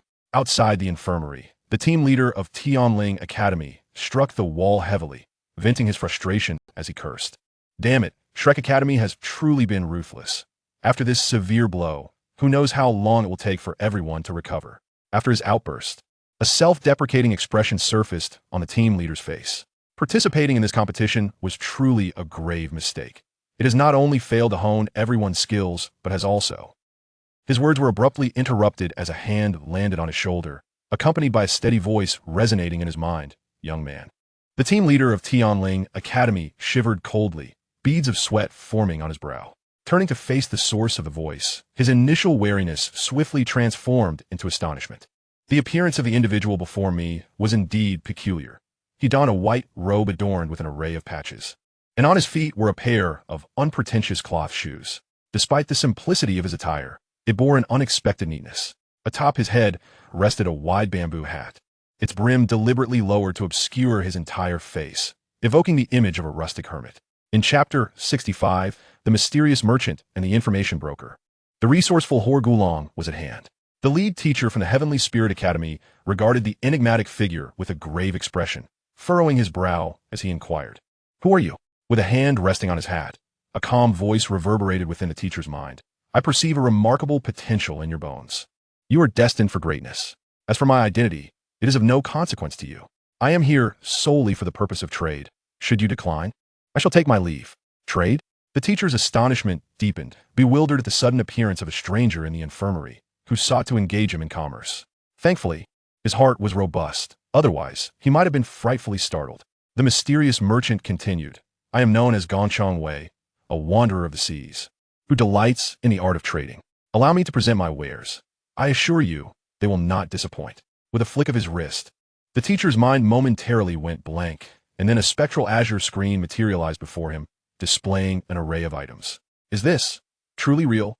Before he could fully process the merchant's uncanny abilities, he was captivated by the dazzling array of goods upon the azure screen. Huo Yuhao, hidden beneath the brim of his hat, exhibited no surprise at the teacher's reaction. The ethereal blue screen was a simulation crafted from soul skills, while the voice echoing in the teacher's mind was a manifestation of his coercive mental sharing. The screen displayed merchant's product list, equipment, fire cloud bracelet.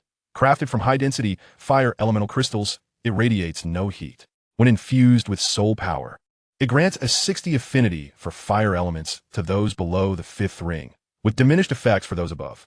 Price, 400,000 gold soul coins. Mighty Vajra Hammer, forged from various rare metals, imbued with strength-enhancing properties. Medicinals, leg-stretching, eye-popping pill, acquired from a benevolent monk during my travels. This unique formula is unparalleled. Its effect is a complete restoration of injuries. Price, 100,000 gold soul coins, remaining 20. Farmer's Spring Water, extracted from a mystical spring in the distant eastern continent, processed for special effects. It fully restores physical vitality and alleviates mental fatigue and pain. Price, 50,000 gold soul coins per cup, remaining 50 cups. Dove Chocolate Pill. Enjoy the exquisite silkiness with a sweeter taste. Its effect instantly replenishes soul power for those below the 5th ring. Price, 100,000 gold soul coins each, remaining 20. Chuan Chili, a super hot, dried chili from the ancient eastern continent of Bashu. Consumption induces a sensation of burning throughout the body, granting a 20 enhancement to all attributes for 10 minutes for those at the 5th ring or below, with no side effects. However, it is strongly advised against consumption during critical moments, or one must bear the consequences. Price, 100,000 gold soul coins per root, remaining 20 roots. Information: Shrek Academy, Sun and Moon Royal Soul Master Academy, Star Luo Royal Academy, Heavenly Soul Royal Academy. Note: this merchant adheres to the principles of fair trade and offers loan services for those unable to pay, requiring only the signing of a pre-negotiated soul contract. Caution: all consequences following the signing of soul contract are borne by the signatory. The shock induced by the Azure screen left the lead teacher of the Heavenly Spirit Academy speechless, struggling to regain composure as he beheld the mesmerizing array of products, simultaneously enchanted and skeptical of their authenticity. Huo Yuhao contemplated by offloading these unsatisfactory alchemical products and the failed items. My savings combined with the rewards from the network will exceed 10 million gold soul coins. He mused that the analysis provided by the Mirror Eye, along with the memories of his past life regarding information trading, could be considered an ancillary service. However, the Heavenly Spirit Academy, having been eliminated, would find little use for such information. The simulated list comprised inferior alchemical concoctions and crafted items that Huo Yuhao had deemed unworthy. Take the Chuan Chili, for instance. Its original form was a pill known as the Exploding Spirit Pill, which possessed far greater effects than the mere Chuan Chili. However, due to Huo Yuhao's initial inability to control the heat during its creation, it had resulted in an explosion. Coughing, he dismissed the notion of his past failures. Though the pill had failed, he still retained some medicinal powder, which he cleverly repurposed into chili shapes, preparing to sell them to others. Similarly, the Farmer's Spring Water was a byproduct of a failed alchemical process, and the Dove Chocolate Pill's prototype was a lesser variant. Each possessed its flaws. Yet wastage was not an option. Making the most of every resource is a commendable habit. However, rather than purchasing with gold soul coins, he preferred to see others sign soul contracts. Once signed, escape from his grasp would become exceedingly difficult. The more individuals who signed such contracts, the greater his latent network of resources would grow, ensuring that few could emerge from the Continental Soul Master competition without distinction. While immediate returns may be elusive, the long-term benefits often exceeded expectations. The lead teacher of the Heavenly Spirit Academy lingered on the information regarding the leg-stretching eye-popping pill for quite some time. Given that their academy was hardly affluent, he considered the limited funds he possessed, gritting his teeth in silence. Concerned for his students' well-being, he resolved to purchase one pill as a trial. If it proved effective, he would then contemplate whether to have the students sign that soul contract. This individual possesses formidable strength, and given the severity of the children's injuries, perhaps I should procure a pill to test its efficacy? He pondered. If the pill proves beneficial, then the children can sign the soul contract. After all, their feet belong to us, and we are free to leave at our discretion. As the students lay severely wounded from Shrek's assault, the lead teacher of the Heavenly Spirit Academy decided to purchase the leg-stretching, eye-popping pill, calculating his next steps, entirely unaware of the gravity of the situation. Meanwhile, his students remained oblivious to the fact that their teacher had silently bartered their freedom away. At the Star Emperor Hotel, in the Shrek Academy Battle Team conference room, under Wang Yan's encouraging words filled with positive energy, the 6 reserve team members, fueled by a sense of pride for Shrek, retreated to the lounge to rest, leaving Wang Qingjia, a member of the main team, alone. The atmosphere in the room was thick with tension, an eerie silence pervading the air, so quiet that one could hear a pin drop. Wang Yan let out a long sigh, removing his glasses with unbandaged hands, and turned to Wang Qingjie, his expression bittersweet as he spoke. Qingjie, allow me to give you a heads up about Xiao Tao's condition. Although she possesses the Academy's treasured millennium profound ice marrow to suppress the evil fire, she cannot take the stage again before the top 16 unless absolutely necessary. Today's intimidation tactics worked remarkably well, drawing all attention toward Xiao Tao. Whether Shrek can navigate this crisis relies on your leadership of the reserve team. Wang Qingjie nodded silently. Ever since the selection team suffered a catastrophic setback, the burden on his shoulders had grown increasingly heavy. Fortunately, the Academy had not completely relinquished control, dispatching the formidable Xiao Tao as a weapon, albeit one with stringent usage restrictions. Chapter 66, The Ambush. Nestled at the end of an inconspicuous alley in Xinghua City lay a dilapidated scrapyard, where heaps of refuse rose like small mountains, and a foul stench permeated the air, rendering it unbearable for the average person. Where there is light, darkness inevitably follows, akin to the shadows cast by sunlight. Here, however, was a clandestine gathering point for wanted criminals. A menacing figure clad in black surveyed the assembled bounty hunters and spoke in a deep, somber tone. I trust everyone understands the purpose of today's gathering. The group nodded slightly, and the figure's gaze shifted to another individual beside him, whose blood-red eyes glimmered ominously. Qitong, please elucidate. Rising with a grave expression, Qitong began. This assembly is convened for one individual, the solitary assassin, the Lone Wolf. Since the onset of the Auxer incident, within a few months, the Lone Wolf has mercilessly eliminated 31 of the 39 publicly wanted individuals in the Xinghua region. From the scant intelligence we have managed to gather, it appears the Lone Wolf possesses extraordinarily peculiar abilities, capable of executing targets from a distance before their nervous systems can react. The confidentiality of this information is exceedingly high, and we have yet to ascertain the nature of his martial soul. However, a message conveyed at the cost of a fallen soul king indicates that the range of the Lone Wolf's long-range lethality is approximately. Following the conclusion of the first day's elimination rounds in the Grand Soul Master Tournament, during the ensuing 2 days, Huo Yuhao donned the guise of a mysterious merchant, forging numerous connections with various academies, reaping both wealth and influence. Naturally, he attracted the attention of several factions, yet, bolstered by his peak-level spiritual power and the remarkable concealment of his simulation soul skills, no one managed to apprehend him. It was no jest. In the original narrative, Huo utilized psychic detection to cheat for Shrek during the tournament, employing simulation soul skills even when he was merely a second-ring soul master. With the age of his second soul, rings significantly lesser than it was now.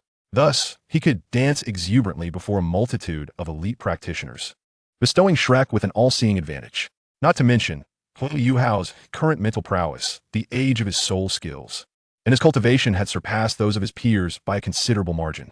In the inky blackness of night, where midnight melded into dawn, Huo Yuhao, adorned with a purple soft armor mask and clad in a black robe embellished with crimson clouds, stood atop a towering building, locking onto a specter concealed in the shadows. This desolate alleyway, sparsely populated, harbored his target, a bounty designated as by Qin Jian, a soul king of formidable 5-ring cultivation. Huo Yuhao's strength had grown tremendously. Ordinary soul kings were no match for him. Among the 31 bounties he had dispatched, nearly half were soul kings, earning him the moniker of the bounty hunter slayer. His spiritual eyes emanated an iridescent sheen imperceptible to the naked eye, capturing every detail in the darkness. Within the realm of his psychic detection, the shadows could not obscure his vision. Just as he was about to spring into action, Huo Yuhao paused, a contemplative expression adorning his face. His instincts, honed in the Stardow forest, alerted him to a peculiar sense of impending danger. With his formidable spiritual power surging, he maximized the output of his psychic detection. A purple aura filled his eyes, further expanding the range of his mental perception. In this area, apart from his target, by Qin Jian, he discerned 5 individuals cloaked in shadowy attire, each hiding in various positions, some robust, others slender. The weak fluctuations of their soul power were insufficient to elude Huo Yuhao's keen detection. They truly underestimate me. 6 soul kings, 4 of whom possess greater mental strength than the other 2, likely having absorbed 10,000-year soul rings and undergone the baptism of soul shock. In the depths of his mental sea, a warning from the heavenly dream ice silkworm echoed. Yuhao, numerous powerful adversaries have fixed their gaze upon you. Shall I and Bing Bing assist, or perhaps utilize the essence of your psyche? Ice Emperor kicked the heavenly dream ice silkworm aside. You fool. With the life contract of the Golden Turtle, Yuhao can leave whenever he wishes. Moreover, do not forget the Ice Blast technique from the Ice Scorpion's left arm. With this skill in hand, such a group battle poses no challenge for Yuhao. The Heavenly Dream Ice Silkworm chuckled awkwardly, retreating slightly, ceasing further discourse. Rest assured, Heavenly Dream. These adversaries are merely a means for me to hone my skills. After enduring this prolonged dominance, I can take this opportunity to stretch my limbs. Aside from Bai Qingjian, the remaining 5 remained huddled in corners, biding their time. Huo Yuhao leaped into action, his soul power surging, and his right fist descended like thunder, aimed squarely at Bai Qingjian. Bai Qingjian's eyes widened in shock as 5 soul rings, 2 yellow, 2 purple, and 1 black, manifested in an optimal configuration.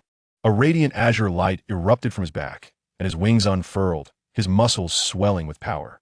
Boom! Huo Yuhao's fist struck down with tremendous force, his soul power erupting forth. Bai Qingjian crossed his arms in a desperate attempt to block. Yet he was still unable to withstand the overwhelming might of Huo Yuhao's physical strength, sent reeling backward, stirring up clouds of dust along the path. Despite the initial chaos of their confrontation, upon seeing Huo Yuhao reveal himself, Bai Qingjian's lips curled into a sinister smile. Ah, the lone wolf at long last. You've been drawn out. Today shall be your grave. In an instant, a glass window nearby shattered, and a shadowy figure shot forth like an arrow. 2 yellow and 3 purple soul rings shimmering with light, a dagger glinting ominously in hand, aimed directly at Huo Yuhao's throat.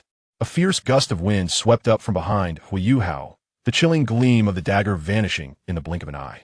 The seamless execution of the attack, from the shattering window to the dagger's thrust, flowed like water. In such a sudden turn of events, even a Soul King of equal standing would struggle to respond swiftly. Yet, regrettably for him, his target was far from an ordinary Soul Master. The dagger-wielding Soul King's eyes glinted with a frigid light amidst the darkness. At this distance and speed, he could already envision the scene of Huo Yuhao's throat being pierced, blood gushing forth. However, in the next moment, the dagger-wielding Soul King's eyes widened in horror as his body froze in place, the 4th and 5th soul rings still radiating light around him. Yet he was immobilized. An invisible force, under Huo Yuhao's command, seized the assailing dagger-wielding Soul King. While the eyes hidden beneath the purple soft armor mask remained as still as the depths of a placid lake. Observing the Soul King's 2 yellow and 3 purple soul rings, a low, ominous voice, akin to the whispers of death, echoed in the dagger-wielding Soul King's ear. Farewell. With more than 30% of his spiritual energy rapidly depleted, an invisible surge of psychic flames erupted from Huo Yuhao's eyes, unleashing a soul shock that sent ripples of mental energy cascading forth. The dagger-wielding Soul King trembled violently, and in an instant his head exploded like a rotten orange. A grotesque melange of red and white matter scattering in all directions. Witnessing the headless corpse he had obliterated with a full-force soul shock, Huo Yuhao extended his left arm, grasping the lifeless body. An icy blue glow coursed through the meridians of his left arm, and the corpse, still warm, instantaneously became rigid. This horrifying spectacle chilled Bai Qingjian to the bone, and realizing his impending doom, he felt as if he might shatter his own teeth in desperation. To erupt in silence is to perish in silence. At this moment, Bai Qingjian inexplicably forgot his fear, employing a formidable technique to tightly bind Huo Yuhao. He let out a desperate howl. Open fire on me. Chapter 67. The ice explosion technique demonstrates its might. Initial use of necromancy. Boom, boom, boom, boom. A surge of soul power pulsated through the air, accompanied by 4 subtle sounds, as beams of soul guidance, flickering with white light, shot towards Huo Yuhao. Ensnared by Bai Qingjian. As the beams soared, they expanded violently, illuminating Huo Yuhao's face, which was mere inches away. A flicker of thought crossed his mind, as the icy green glow of the Ice Emperor's tattoo on his back emanated forth, signaling the activation of his Ice Emperor martial spirit. Suddenly, Bai Qingjian, who held Huo Yuhao captive, distinctly felt the temperature plummeting at an alarming rate, the frigid chill rendering him unconscious. Hexagonal diamond-like ice crystals enveloped Huo Yuhao's body, the Ice Emperor's protective barrier shielding him entirely, as the 4 beams of soul guidance erupted upon impact. Bang! Had these 4 beams struck an ordinary object, they would have caused a tremendous uproar. However, when they collided with the ice crystals formed by the Ice Emperor's barrier, a sound mingled with the rush of wind emerged instead. The body, cloaked in the Ice Emperor's protection, stood resolutely beneath the night sky. With a sharp crack, under Huo Yuhao's control, the ice crystals of the barrier shattered, hurling the two frozen bodies in opposite directions. Huo Yuhao pressed his right hand against his left arm. The passage where the frozen bodies had been felt unbearably cold, akin to plunging into an ice cavern. Two radiant blue lights ignited simultaneously, resembling two translucent blue stars, exuding a beauty that felt surreal. Yet, for the four ambushing Soul Kings, these ethereal ice crystal stars would morph into a chilling nightmare. Boom! At the command, two explosions rang out simultaneously. The cries of agony, roars, and the shattering of solid ice intertwined, weaving a symphony of cold death. The dazzling, dreamlike blue stars detonated, contrasting sharply with the crimson blood of the four ambushing Soul Kings, creating a striking visual juxtaposition of red and blue. The might of the ice explosion technique, a divine skill of the Ice Scorpion clan, is self-evident, especially considering that even the Ice Emperor, the sovereign of the Ice Scorpion clan, did not possess this ability. The power of the ice explosion technique is terrifying. It bears a resemblance to the corpse explosion of the Grim Reaper's messenger. The greater the strength of the exploded individual, the more pronounced the explosion's might. Furthermore, if the left arm makes contact with the target, infusing it with the ultimate ice soul power, the explosive force is further amplified. In the original text, a millennium-old dark golden terraclaw bear, upon receiving the ultimate ice soul power from Huo Yuhao, had its body explode into fragments.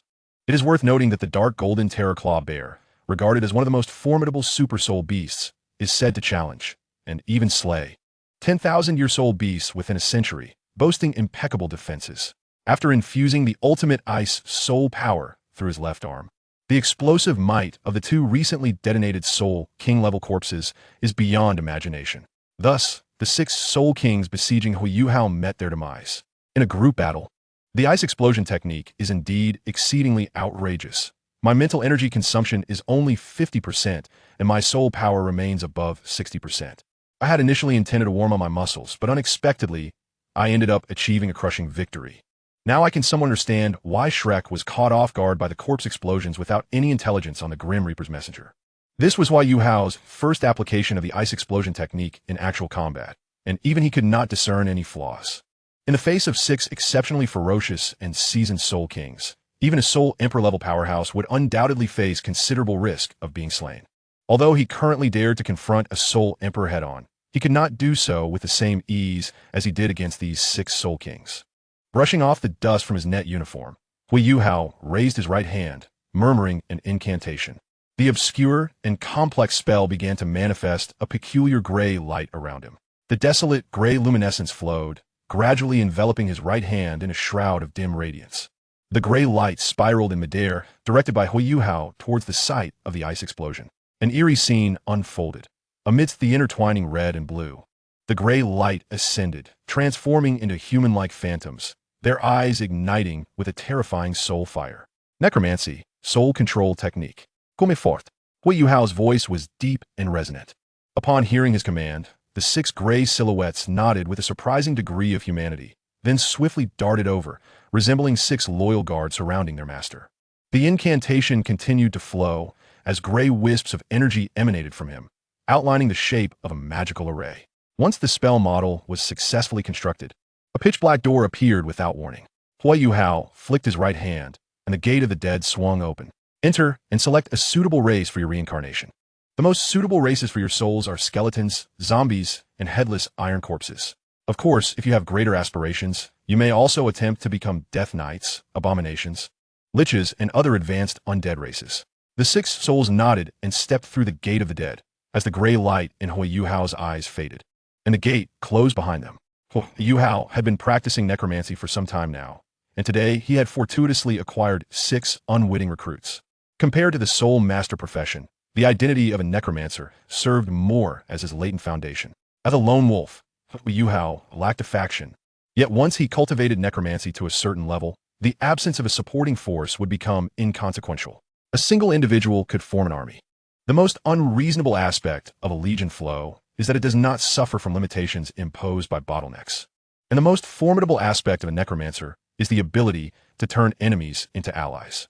The more enemies that come seeking him, the more foundation he could accumulate. drawing the ultimate icy chill back into himself with the Ice Emperor martial spirit. The fire attribute runes within the 5 symbols cauldron danced at Huo Yuhao's fingertips. With a flick of his finger, he erased the traces left at the scene.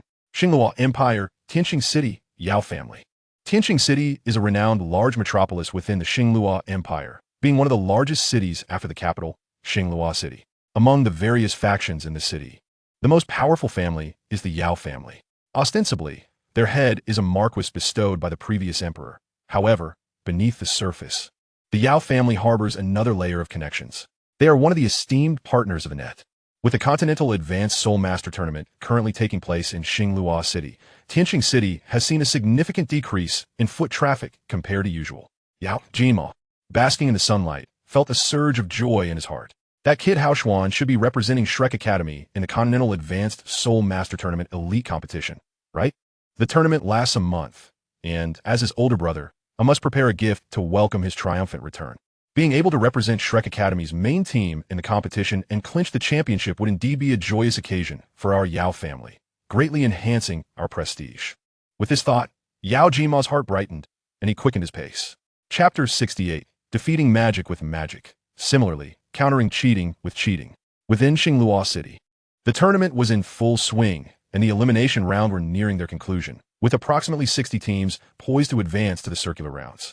The knockout tournament is characterized by an intense fervor, despite the officials' best efforts to mitigate casualties. Nearly 200 competitors have sustained varying degrees of injuries over the course of just a few days. In the original narrative, a dozen or so students even succumbed to their wounds. However, now, under the guise of the enigmatic merchant known as Huo Yuhao, the majority of those on the brink of death, save for 2 whose injuries were too severe to allow them entry into the infirmary, either paid him for their survival or entered into a soul contract, unwittingly becoming his subordinates. Although he has harvested these ripe souls, Huo Yuhao mused to himself, stroking his chin with a sly smile, that he had inadvertently done a good deed, perhaps accumulating a bit of karmic merit. Moreover, his harvesting grounds extend beyond merely the eliminated academies and severely injured students. One must not forget that he also moonlights as an information broker. He categorizes exclusive intelligence from each participating academy into 3 tiers: basic, advanced, and elite, clearly marking the trading chips for each level. However, unlike the transactional nature of crafting or alchemical products exchanged for gold soul coins, he opts to barter for resources. For soul masters, this entails precious materials harvested from soul beasts or cultivation resources, while soul instructors may trade blueprints for soul guiding devices or rare metals. Naturally, some are inclined to test the waters, while others choose skepticism. This is an inevitable dichotomy, although the mysterious merchant's reputation is profound. Most academies have only ventured to purchase the affordably priced basic intelligence to gauge its worth. During this period, an intriguing incident occurred when a soul sage, unaware of his own limitations, attempted to challenge the merchant's persona.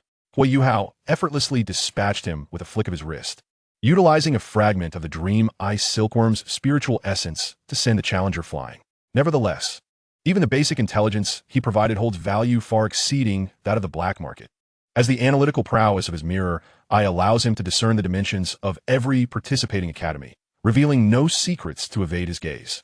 Indeed, as he observes the ongoing match, the previously one-sided dynamics have become convoluted under his orchestration, inciting yet another groan of despair from his esteemed patron behind him.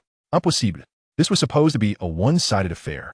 The Sea Academy is a prestigious institution of the Sun and Moon Empire, situated near the South Sea, and its soul instructors are all adept in water-based techniques.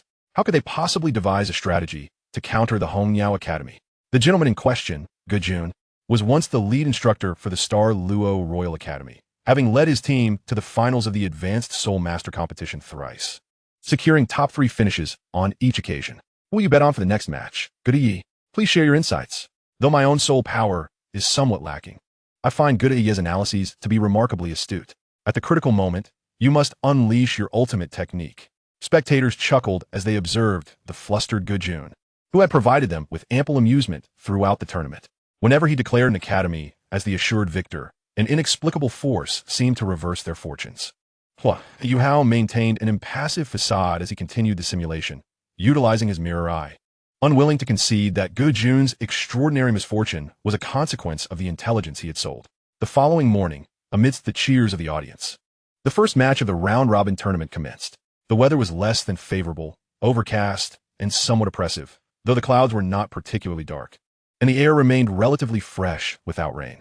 The students from Shrek Academy entered clad in dark green uniforms. Facing off against the Yunluo Advanced Soul Master Academy of the Star Luo Empire. Bandaged, Wang Yin gestured for Wang Qingjie to step forward for the draw, while the captain of Yunluo Academy was a burly man. As Huo Yuhao had surmised, Ma Xiaodao, troubled by her demonic fire, chose to remain in seclusion, much to the bewilderment of the faculty and students from various academies, who searched for her elusive figure. The bout between Shrek Academy and Yunluo Academy would be conducted in a one-on-one knockout format, with both sides required to present their first competitors.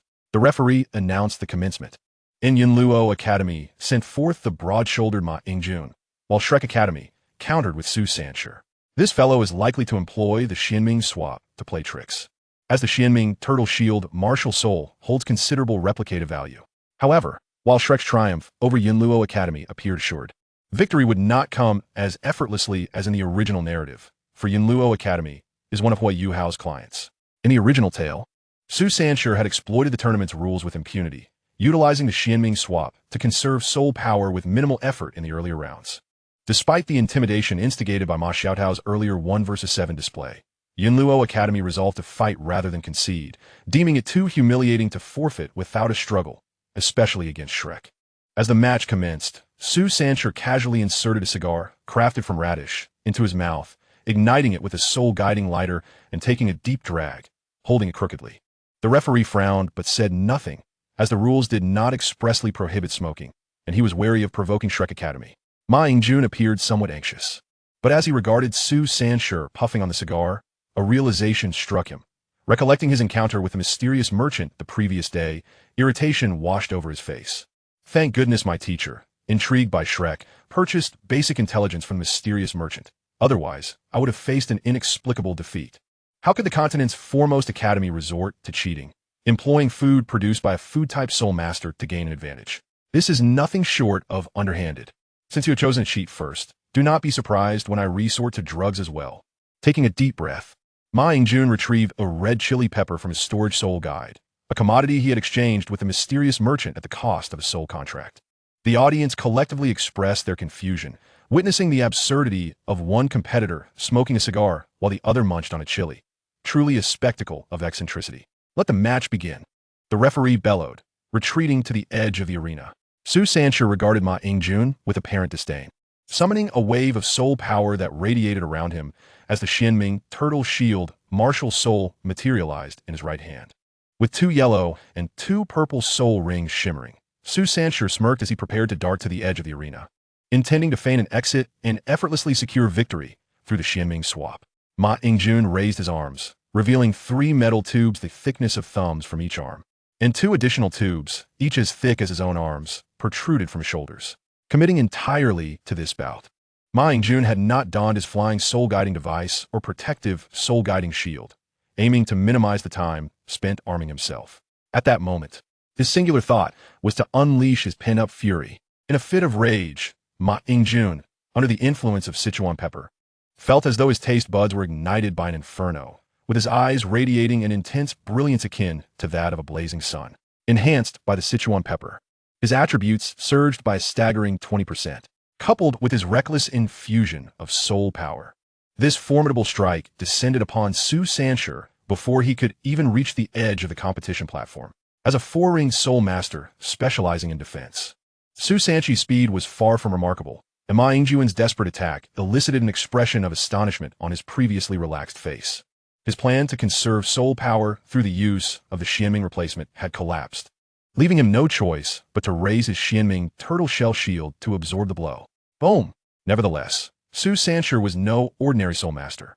Although the might of Ma Yingjun's strike was indeed considerable, his reputation as one of the twin stars of the Outer Academy, amidst a congregation of prodigies at Shrek Academy, was well-deserved. His martial soul, a top-tier defensive type, allowed him to withstand the attack with relative ease. The yellow second soul ring gleamed as the Xianming shield formation activated, transforming the black shield into an array of intricately patterned turtle shells that clashed with Ma Yingjun's onslaught. While he successfully blocked the attack, Su Sanshi felt a wave of frustration wash over him akin to having consumed an excessive amount of alpaca meat. Initially, with the enhancement from Tsao's cigar, he believed he could strategically utilize the competition rules to secure 1 or 2 victories without expending energy. However, Ma Yingjuan's strikes surpassed the initial soul power fluctuations he had emitted, significantly amplifying its force. To his dismay, he discovered that in order to fend off this blow, he had depleted over 20% of his soul power. This consumption, approaching a quarter of his total, was far from his pre-battle estimations. Yet following this strike, Ma Yingjun was left drained, his soul power substantially diminished, leading to his swift defeat at Su Sanchi's hands. In the ensuing matches, Su Sanchi finally employed the Xianming replacement to effortlessly defeat the second female soul master, Shang Yue, without expending any soul power, resulting in the audience's disdainful remarks. The audience found his use of the Xianming replacement excessively underhanded, especially given the competition's rules, which made it nearly impossible to escape once locked in. Just as the spectators were recalibrating their perception of Su Sanchi's cunning, Huo Yuhao's eyes, veiled in simulated soul techniques, began to shimmer with ethereal purple energy, intertwined with the radiant brilliance of his mirror eye. The Xianming replacement, though deemed unscrupulous, it is undeniably effective, a true asset. Su Sanchi's Xianming turtle shell shield martial soul, one of the finest water-type martial souls, bore the bloodline of a divine beast. Regrettably, a certain individual had strayed down the wrong path, failing to awaken the complete Xuanwu bloodline, thereby relegating his mirror eye to merely serving as a reserve for the Xianming turtle shell shield. The Hao turned his gaze once more to the seemingly jovial Bei in the waiting area, noting that their martial souls shared a commonality, both being in a state of incomplete awakening, with Bei possessing the bloodline of the radiant holy dragon. The manifestation of the mirror eye soul technique required a comprehensive analysis of the martial soul's complete information. Yet at this juncture, both Su Sanchi and Bei's martial souls could be described as mere half-finished products. Huo Yuhao's mirror eye was not yet capable of forcibly refining these incomplete forms to reveal the upgraded radiant holy dragon and Xuanwu shield martial souls.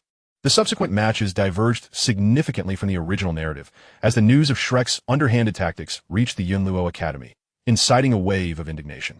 Though wary of Shrek Academy's esteemed status, they no longer regarded them with the same reverence as before.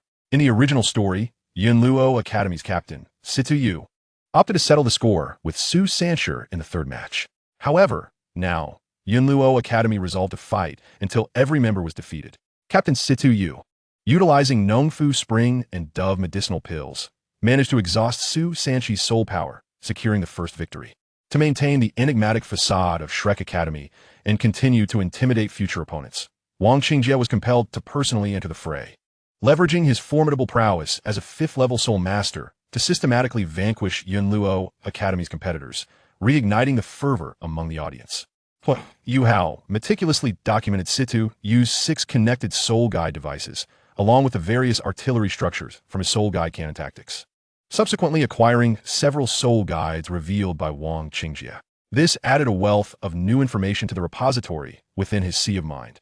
As night fell, the bustling streets of Xinglua City were alive with activity. Huo Yuhao traversed the rooftops with agility, swiftly arriving at the Starlight Auction House. He produced a transmission soul guide, dialing in to hear a melodious voice. "Is this Mr. Zero? Princess has already informed us in advance. Please wait a moment. Qingyao will be there shortly." Huo Yuhao replied blandly, taking his place at the entrance of the Starlight Auction House, while leaning against a pillar in anticipation of Qingyao's arrival. An unfamiliar voice suddenly pierced the air. "No, I have a question.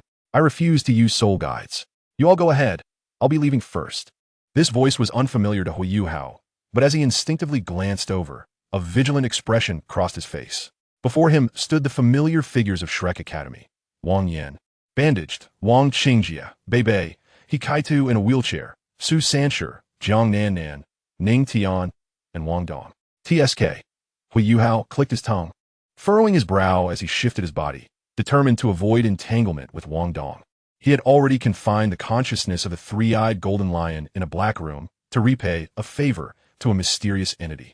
After expressing her unwillingness to use soul guides, Wang Dong felt an inexplicable emotion dissipate. She clenched her teeth, lowered her head slightly, and returned alone to the Xinghuang Hotel. Here it comes again, this wretched feeling, identical to the pain I endure when I fail to meet my training standards.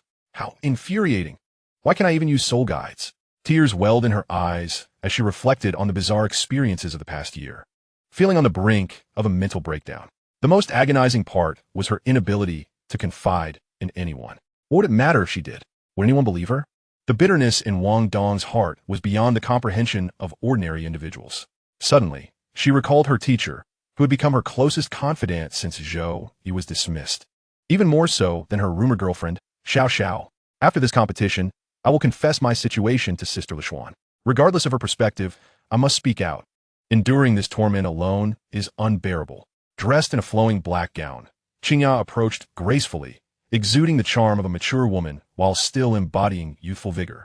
Her presence illuminated by the evening lights. Upon seeing Huo Yuhao, Qingya respectfully bowed, saying, "Mr. Zero, please follow me." Huo Yuhao nodded, noting the brand-new black dress she wore, and remarked subtly, "Congratulations on your promotion to a black-level auctioneer." Qingya smiled gently, her eyes sparkling with gratitude as she replied, "This is thanks to you, Mr. Zero. It was only after our previous transaction that I could advance so swiftly." As she spoke, Qingya gracefully led the way, accompanied by two elegant young women clad in golden skirts. "Mr. Zero, the auction house is hosting a special auction for soul tools below level 6 today. I wonder if you would be interested in participating." Huo Yuhao shook his head.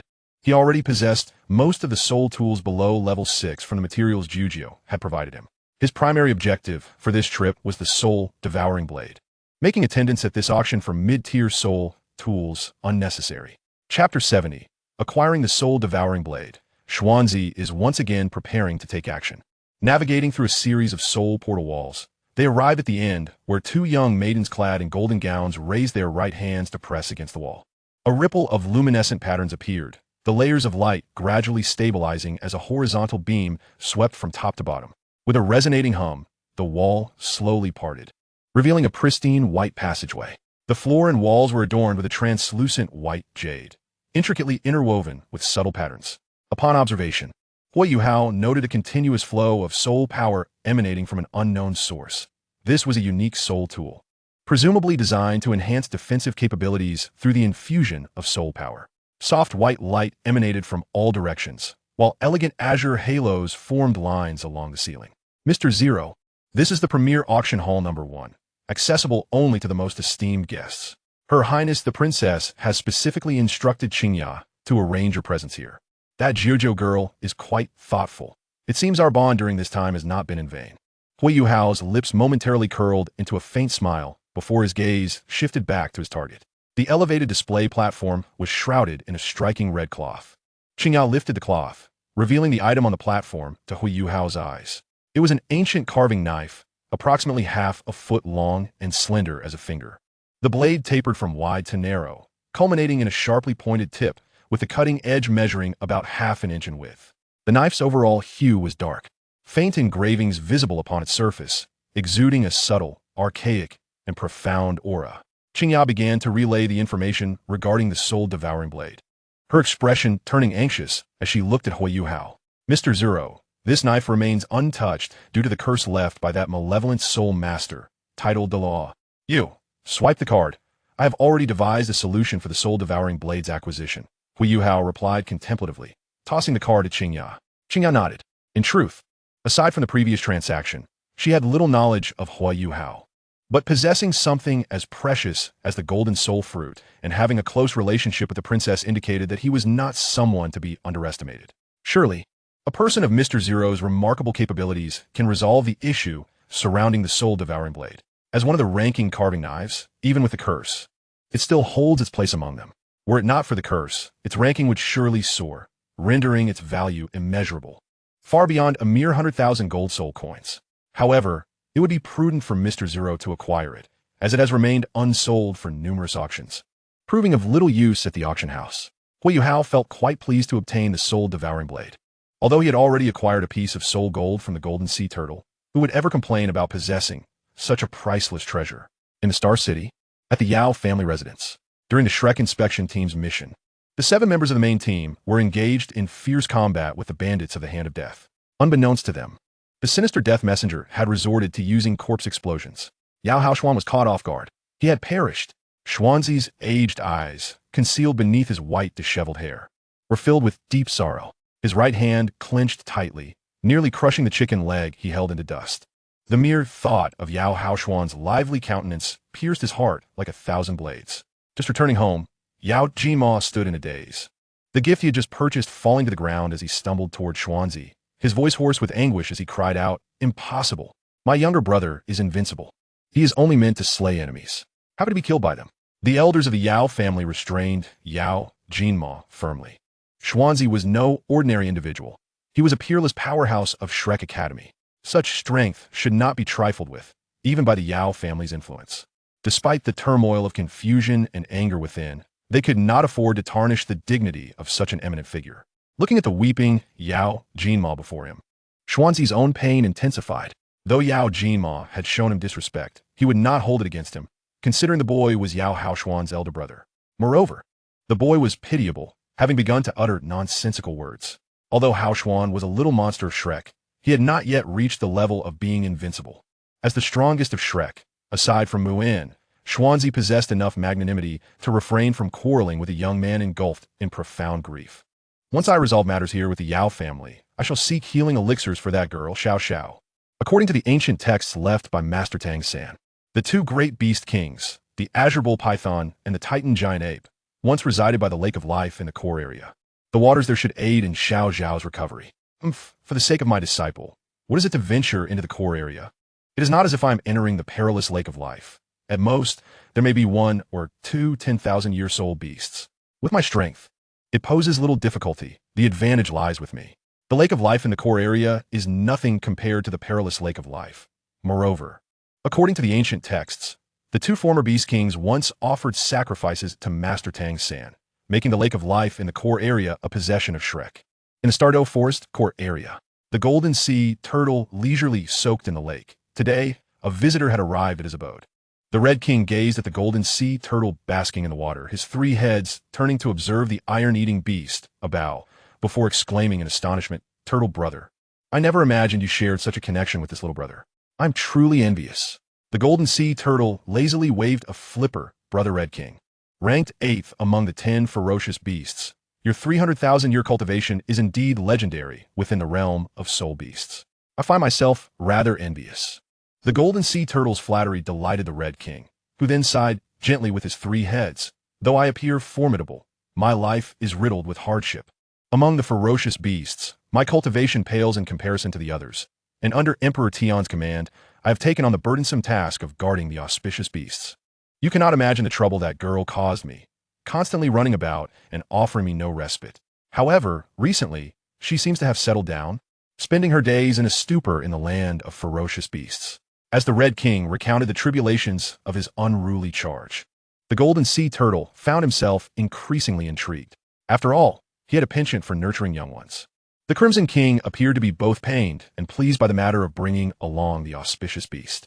Although his time with the iron-eating beast was brief, spanning merely a few months, he had garnered considerable insights. Thus, the Crimson King, who had nurtured offspring for over 10,000 years, humbly sought the counsel of the Golden Tortoise, who had only been a caretaker for a few months, regarding the methodology of child-rearing, his demeanor unusually earnest, nearly adopting the posture of a disciple. Chapter 71. The Purifying Power of Ilex, the prototype of the Treasure Artifact Plan. Upon exiting the Starlight Auction, Huo Yuhao returned swiftly to his habitual lodging, promptly retrieving the soul-devouring engraving knife from his storage ring.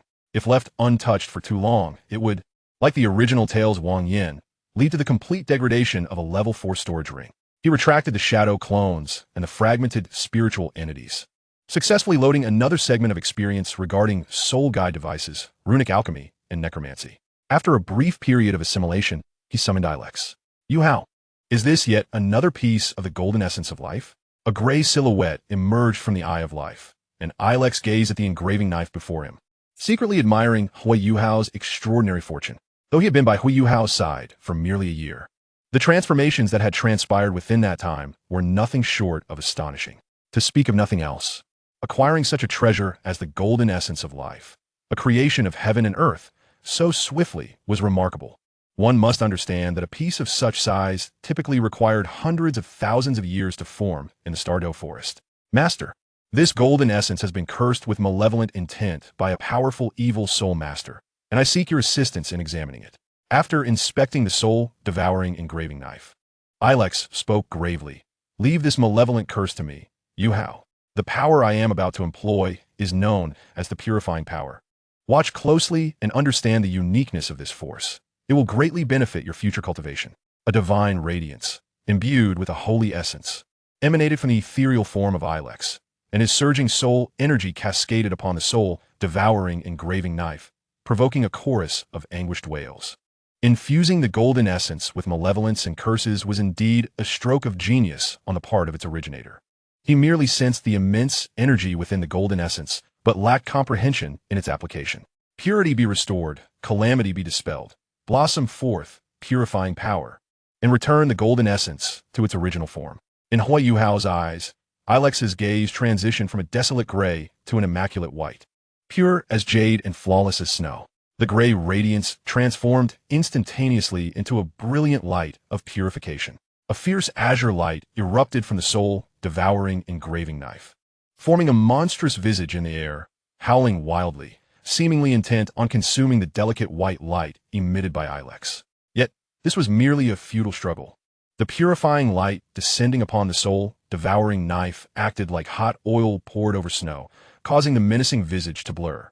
As the life-affirming azure light enveloped the knife, while the black malevolent curse vaporized under the influence of the purifying light, Huo Yuhao activated his mirror eye, meticulously observing the entire process of Ilex unleashing the purifying power.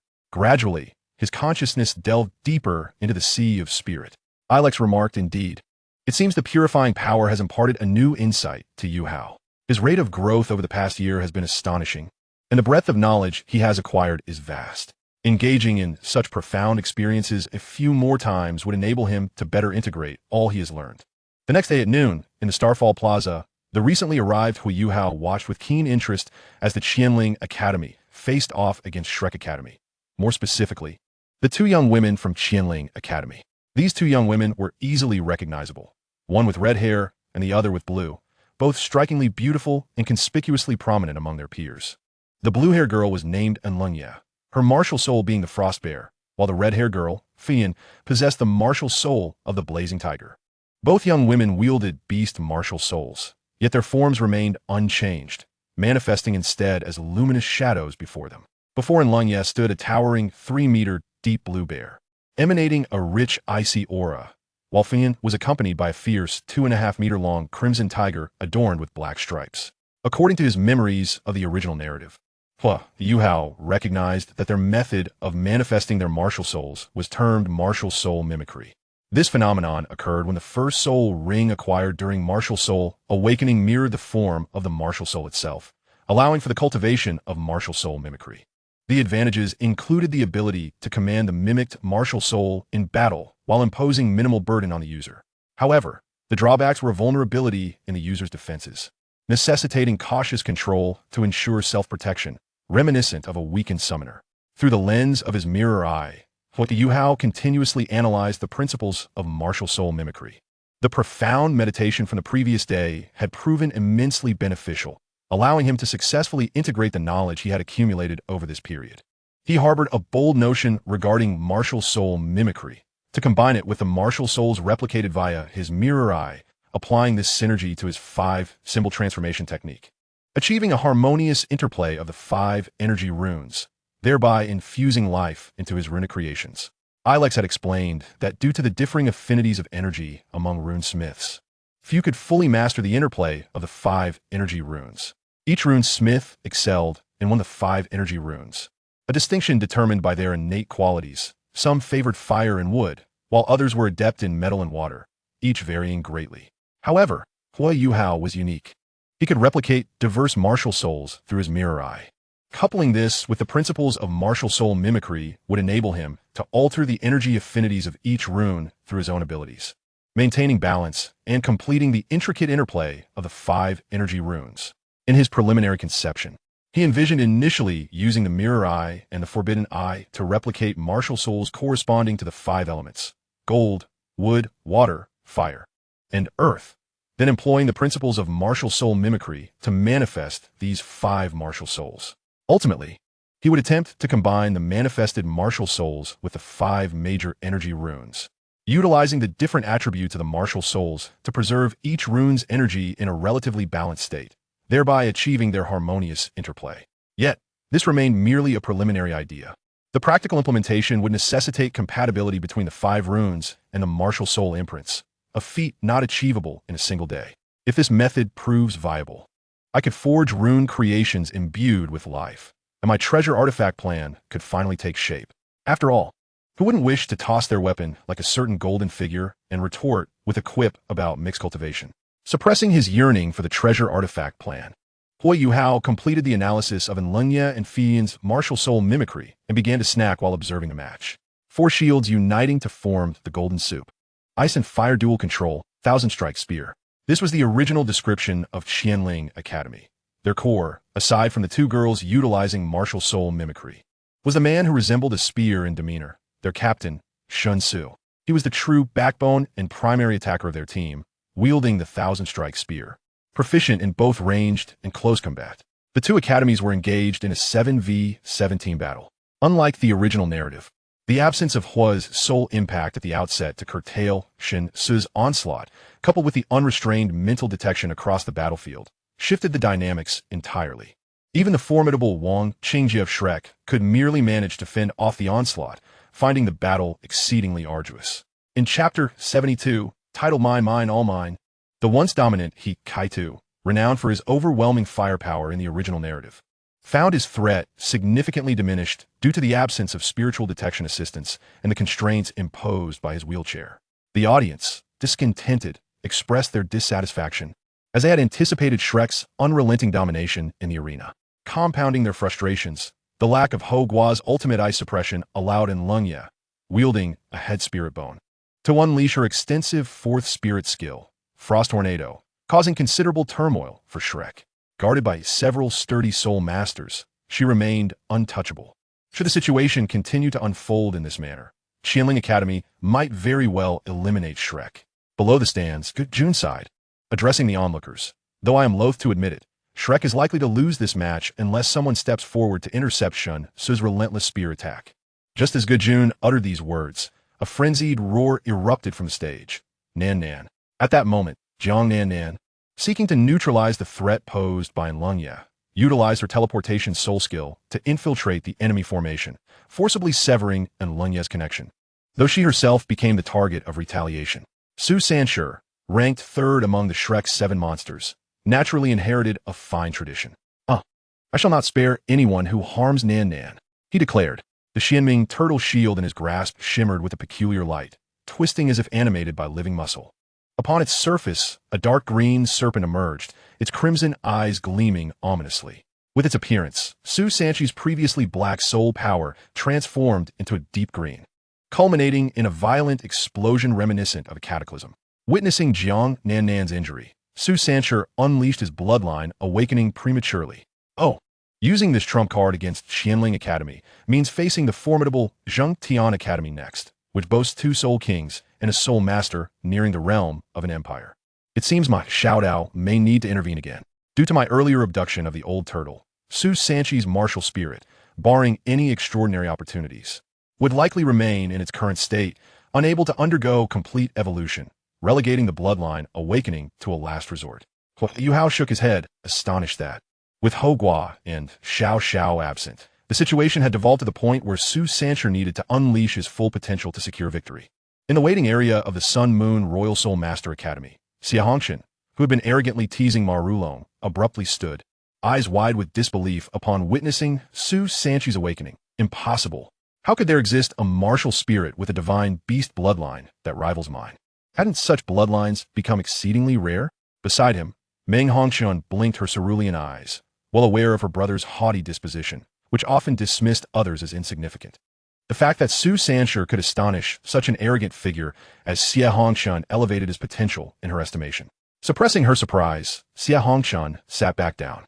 Exchanging a glance with her sister as she mused, I thought I only needed to observe for a moment to grasp the limits of this tier. Yet I never anticipated the presence of such hidden talents. Meng Hongshan's charming visage radiated with mirth. What, Xia? Has your confidence been shaken? After a brief silence, Xia Hongshan resumed her previous demeanor, crossing her legs and scoffing. How could that be? Meng, you know me. I remain unperturbed. In those years, I stood with my hands in my pockets, unaware of what a rival truly meant. Meng Hongshan sighed, placing a hand to her forehead as she regarded her brother, whose youthful bravado seemed irreparably naive, pouting slightly as she remarked, so conceited. The ensuing match unfolded predictably, as Su Sanshi, utilizing the unique talents granted by his awakened Xuanwu bloodline, combined his first 3 spirit skills into a legendary 10,000-year spirit skill. This revelation caused even Huo Yuhao, who had been spectating, to lose his composure upon reading the original text. He had deemed such a talent utterly outrageous. Combining a 100-year spirit ring with 2,000-year rings into a 10,000-year ring was almost incomprehensible. However, now with the mantra "my mind, all mine," echoing in his mind, his eyes glimmered with crystalline light as the intricate details of the spirit ring combination were dissected by his perceptive gaze. Su Sanshi's trump card emerged, rendering Shun Su's offensive power impotent, and even he found himself ensnared by Su Sanshi's formidable 10,000-year skill crafted from the spirit ring combination. Finally, Wang Qingjie, who had endured an entire match of frustration, unleashed his fury as cannon barrels levitated, directing a barrage toward Shun Su. Let us congratulate Shrek Academy.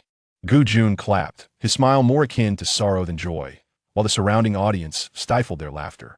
In the heart of the Stardow Forest, the disheveled Xuanzi cautiously entered the core area, searching for the Lake of Life as described in ancient texts.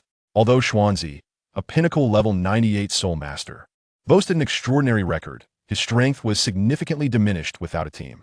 After all, in the original narrative, few could rival him among humanity, save for a select few. As time progressed, Xuanzi's urgency grew.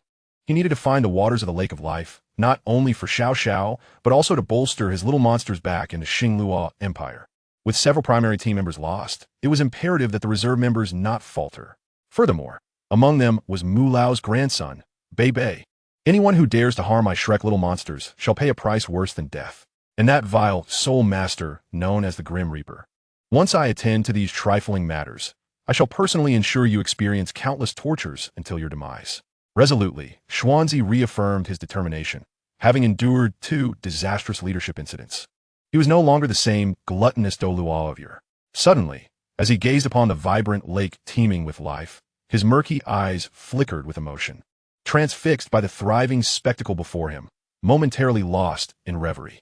To traverse iron shoes in vain, and yet find it effortlessly, tears streamed down my face. Xiao Xiao, teacher has finally found the means to aid your recovery. Rest assured, upon our return, I shall take you as my cherished disciple. Chapter 73. The obstacles faced by Xuanzi. The trees in the core area were lush and verdant, towering ancient trees creating a canopy that obscured the sun. Rays of sunlight filtered through the dense foliage, casting lively patches of light upon the ground. Xuanzi took a bite of the chicken leg in his right hand while using his left to fetch water from the Lake of Life with a large wine jar. Not far from him, the golden tortoise watched Xuanzi with trepidation, preventing the Red King from acting, and utilized the soul contract to communicate with Huo Yuhao, who was far away in Starluo City. The golden tortoise said, "Yuhao, a terrifyingly powerful elder has arrived at our lair. I'll adjust my perspective for you to see, then help me devise a plan." Huo Yuhao replied, "Let me see, chicken leg." And this disheveled appearance. Could he be the chicken leg Douluo? What brings him to the Lake of Life to steal spring water? He continued, "Wait, the Red King is also by your side? Got it, you should do this way." After listening to Huo Yuhao's instructions, the golden tortoise whispered something to Abeo, who immediately dashed off in another direction, while he faced Xuanzi alongside the Red King. The Red King let out a long howl, revealing its true form, and roared at Xuanzi, who was stealing spring water with a wine jar. "Human warrior, how dare you come to the Lake of Life in the core area to commit theft? Do you think our Stardow Forest is so easily bullied?" The golden tortoise also revealed its true form, standing with the Red King against Xuanzi. Upon turning around, Xuanzi spotted the Red King and the golden tortoise, and feeling the immense energy within the 2 formidable beasts, he nearly spat out a mouthful of blood. My goodness, a 30,000-year-old beast plus a 20,000-year-old beast. Are we truly at the Lake of Life in the core area, and not the land of great beasts? How could I be so unfortunate? What kind of luck is this? At that moment, Xuanzi felt a deep sense of despair. He had merely come to his ancestral land to collect some spring water to treat his disciples' injuries. Yet how had things turned out this way? However, despite the turmoil within, Xuanzi maintained an outward calm. He stored the collected spring water into a storage soul guide, spat out the leftover bones of the chicken leg, waved his hand, and coldly said, "Words are futile. Let us see who prevails by our strength." Though his opponents were formidable, Xuanzi was no ordinary foe. He was the second strongest of the Sea God Pavilion, a peak super Douluo at level 98, and he had no fear of facing two opponents. As for whether the Red King would call for reinforcements, that was a joke. Xuanzi was well aware of the Red King's character.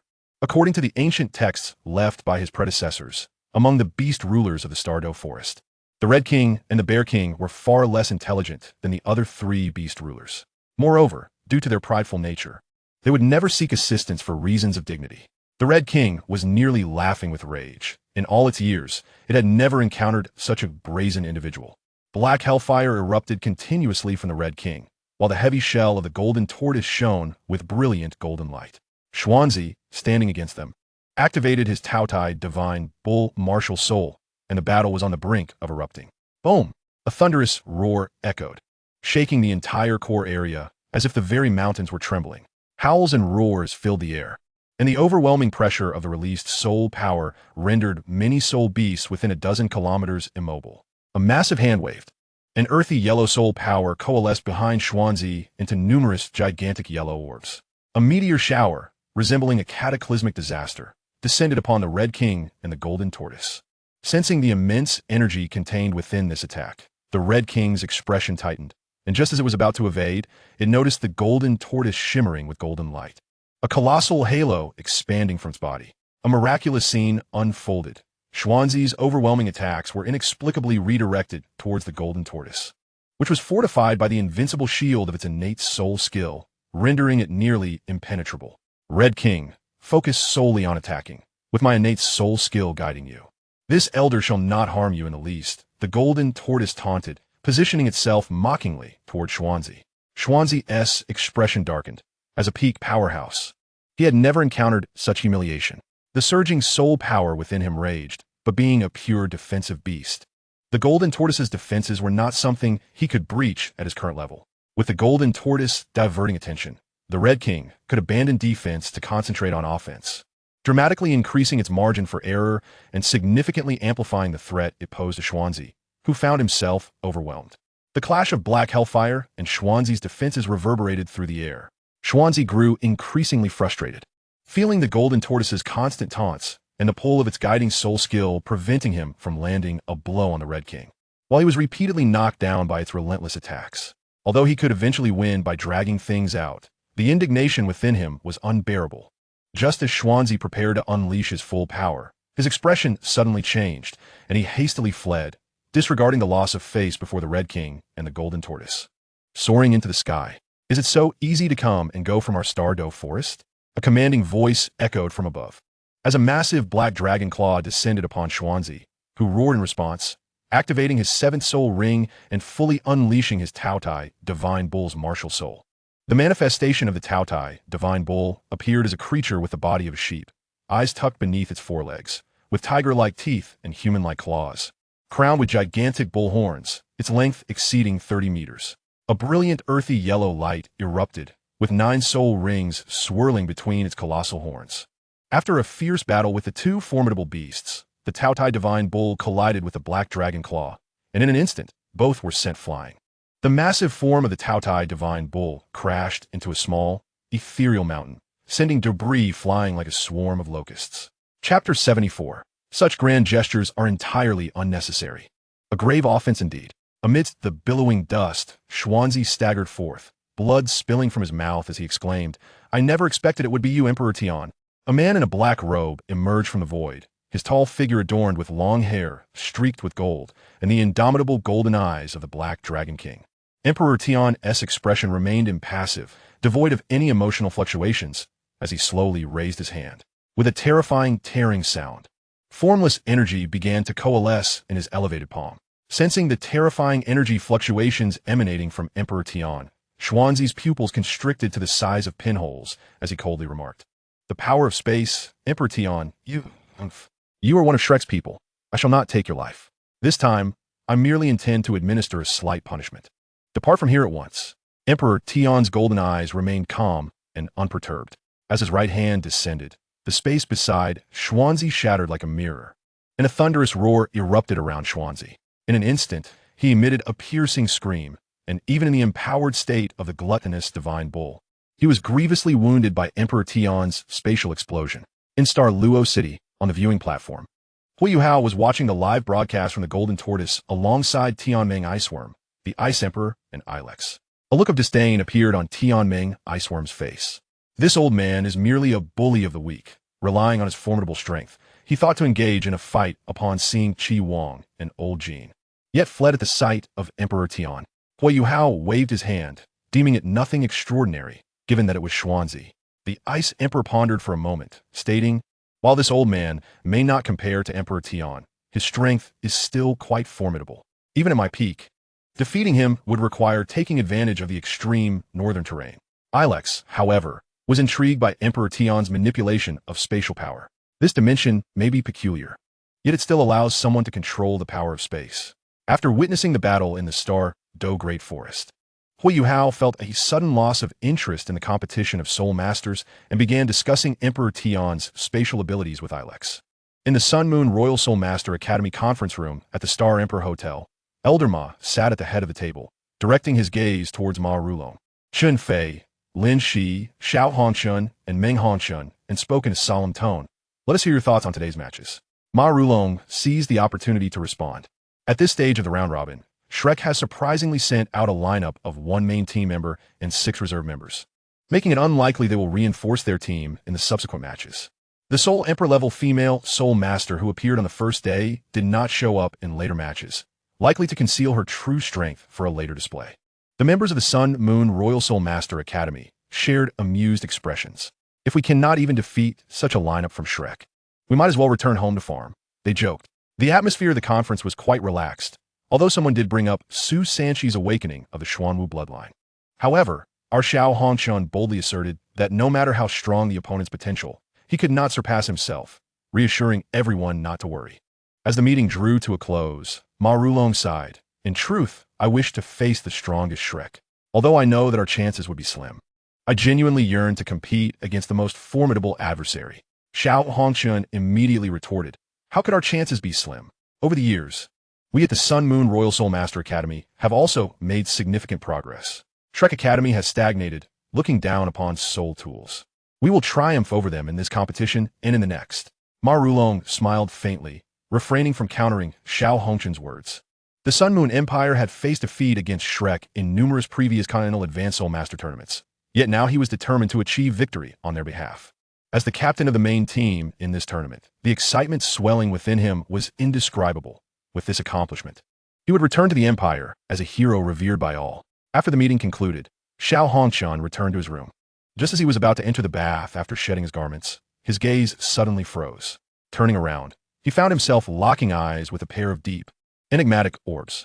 Time seemed to slow down as their gazes collided, akin to 2 blades clashing, emitting a cold gleam that rendered the surrounding world into stark monochrome. In his mind, Tianming Iceworm's spiritual essence stirred, and Huo Yuhao raised his right hand, uttering an incantation. A layer of golden restraints enveloped the entire room. A spell transmitted from Ilex. "You, young one, possess remarkable potential," the mysterious merchant disguised Huo Yuhao spoke, causing the peculiar sensation lingering in Xiao Hongshan's heart to shatter like ice.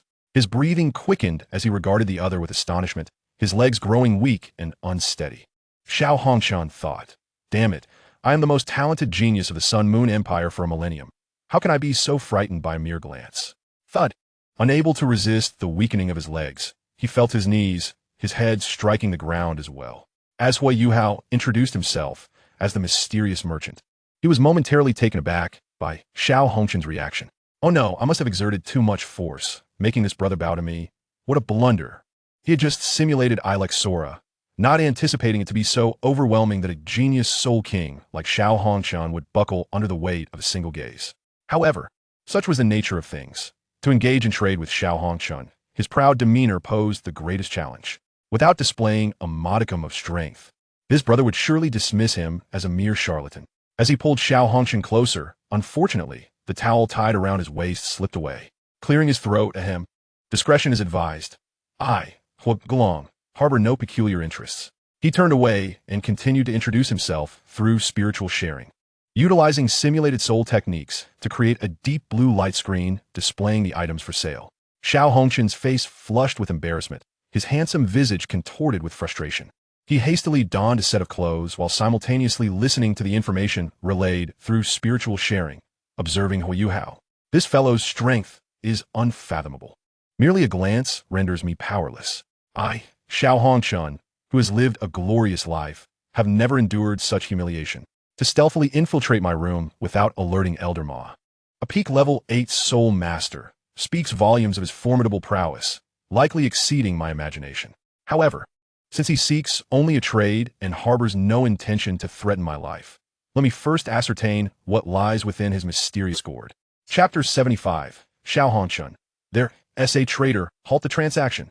After perusing the items displayed on the deep blue light screen, Xiao Hongchen lightly stroked his chin. With his perspective as the grandson of the Mingda Hall's leader, he could naturally assess the value of these items and began to silently calculate the potential gains and losses in his mind. These items are quite valuable. I wonder if this equipment is some sort of special soul tool, given its potent amplification effects. The potions are also quite remarkable. For soul masters at the 4th or 5th ring, they are life-saving elixirs. Wait, why do these potions seem so familiar?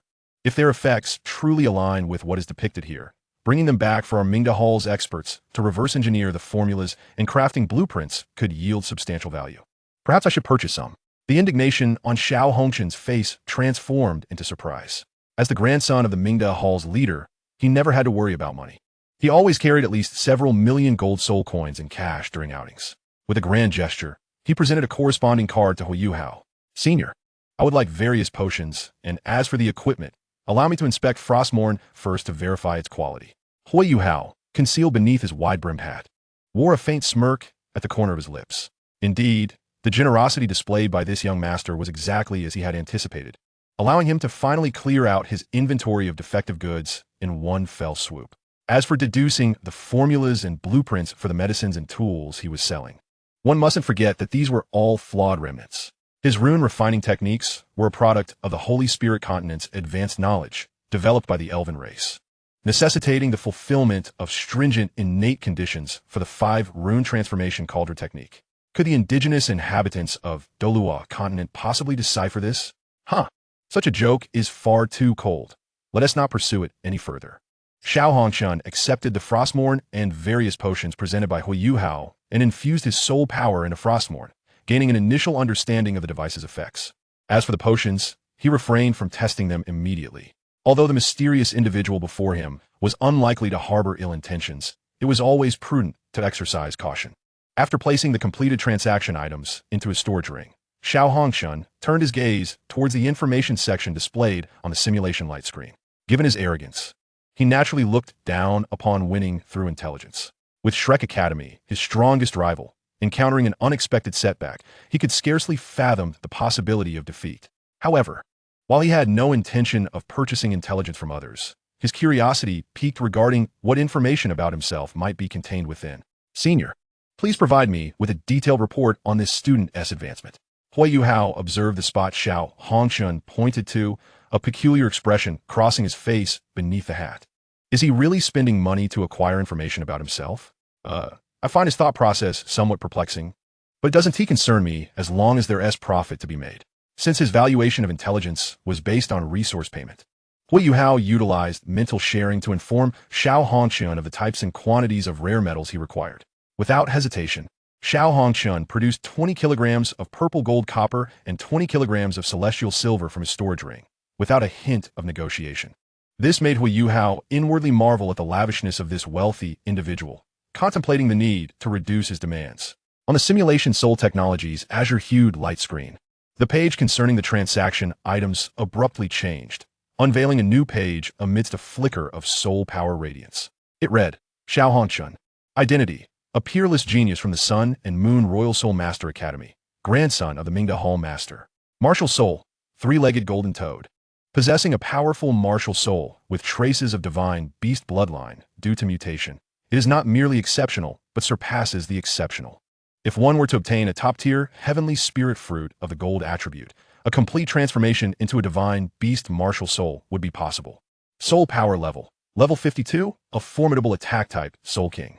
Soul skills. First soul skill, metal control, ability. Enhances the user's control over metals, increasing the quantity and affinity of controlled metals. Second soul ring, boiling gold, ability. Causes the user's soul power to enter a boiling state, amplifying the potency of soul power utilized in this state, significantly enhancing control over metals for a short period, allowing the absorption and manipulation of gold elements from the air. Third soul ring, golden shaping. With a crack, Xiao Hongshan's clenched fist produced a sound as he stared, dumbfounded, at the mysterious merchant disguised as Huo Yuhao, his legs nearly giving way beneath him as if he would kneel. Senior, please provide me with a detailed report. Xiao Hongshan stammered, his heart pounding as if struck by thunder, making it difficult to maintain his composure. What else could Huo Yuhao do but acquiesce? 10 kilograms of sunstone gold. A single piece of nether crystal with a diameter exceeding 1 centimeter. The emotionless voice echoed once more in Xiao Hongshan's mind. Taking a deep breath, he replied, I do not possess nether crystal. Might I exchange it for an equivalent value in demon silver? After a moment of contemplation, Huo Yuhao agreed to his proposal, albeit adjusting the quantity of demon silver to 1 kilogram. With the transaction concluded, Xiao Hongshan eagerly awaited the changes on the simulation light screen, and in the next instant, the detailed report appeared before his eyes. Familiar combat strategy. He is accustomed to carrying a substantial amount of metal powder and numerous soul guide core arrays. Initially, he utilizes metal control and golden shaping to condense the metal powder with the core arrays into a vast array of soul guide cannons. Subsequently, through boiling gold and golden sacrifice, he commands 128 level 5 soul guide cannons to unleash a barrage, strategically overwhelming the battlefield, demonstrating immense power. Under full firepower, he can exhaust the majority of his soul power to forcibly replace a soul emperor stronger than himself by 1 rank. Trump card. He can execute the martial soul fusion technique Hongshan's affection with his younger sister, Meng Hongshan, rendering them invincible below the rank of soul sage. A chill coursed down Xiao Hongshan's spine as he beheld the mention of Hongshan's affection. In that instant, the thread holding his composure snapped, and a singular thought consumed his mind. They had a traitor within Mingda Hall, and this traitor's identity was undoubtedly significant. Damn it, which scoundrel leaked this information? Even our martial soul fusion technique with Meng has been exposed. Could it be those 9th level soul masters around grandfather? Have I been living under surveillance all these years in Mingda Hall? My life perpetually at risk? Please expedite any transactions you wish to conduct. Huo Yuhao's deep voice resonated once more. Xiao Hongshan, trembling, pointed his right hand at Huo Yuhao. Who exactly are you? Just a passing merchant. Farewell. As Huo Yuhao perceived the cessation of any further trading intentions, he silently turned away, uttering a cold farewell. Retracting the restrictive spells laid with the spiritual essence of the heavenly dream ice silkworm, his figure dissipating like a phantom. As Huo Yuhao vanished, Xiao Hongshan's body collapsed onto the soft bed in his hotel room. He tightly closed his eyes, and after a considerable time, emerged from his room and knocked on Meng Hongshan's door. Bang! Meng Hongshan, witnessing her brother's pale and fatigued countenance, momentarily registered shock on her fair cheeks. Tentatively inquiring, Xiao, what's wrong? Xiao Hongshan cast a wary glance around before whispering, Meng, I have something crucial to tell you. This matter concerns our very lives. Chapter 76. An eye for an eye, a tooth for a tooth. In the depths of a narrow alleyway, having completed his transaction, Huo Yuhao shed his guise as the mysterious merchant and donned the black robe adorned with red clouds of the lone wolf, complemented by his signature purple soft armor mask. His eyes glowed with a gray luminescence as the voice beneath the mask resonated with magnetic cadence, reciting an incantation with a certain unfamiliarity. Clang! The 6 dark gates of the underworld swung open, and 6 undead beings of various races stepped forth, standing in orderly formation before Huo Yuhao. He waved his hand, beckoning forth an oddly shaped undead creature from the ranks, its triangular head and streamlined, decaying body covered in rough skin and festering sores, complete with a pair of ominous bony wings. This was the white avian jiang he had slain earlier, now reborn as an undead entity. As the gray lights surrounding Huo Yuhao intensified, he closed his eyes tightly, extending a claw-like hand to grasp the head of the undead white avian jiang. As the incantation flowed, the soul fire within the undead white avian jiang flickered violently. Undead's secret technique, time reversal. This was a necromantic spell inherited from Ilex, its name bearing an uncanny resemblance to Tang Wulin's time reversal domain. Yet the effects were entirely different. Huo Yuhao's time reversal bears an uncanny resemblance to the technique employed by Huo Guo in the original narrative. Its effect is both straightforward and brutal, capable of retrieving memories from the deepest recesses of the soul or from specific periods of time, aptly termed soul-searching.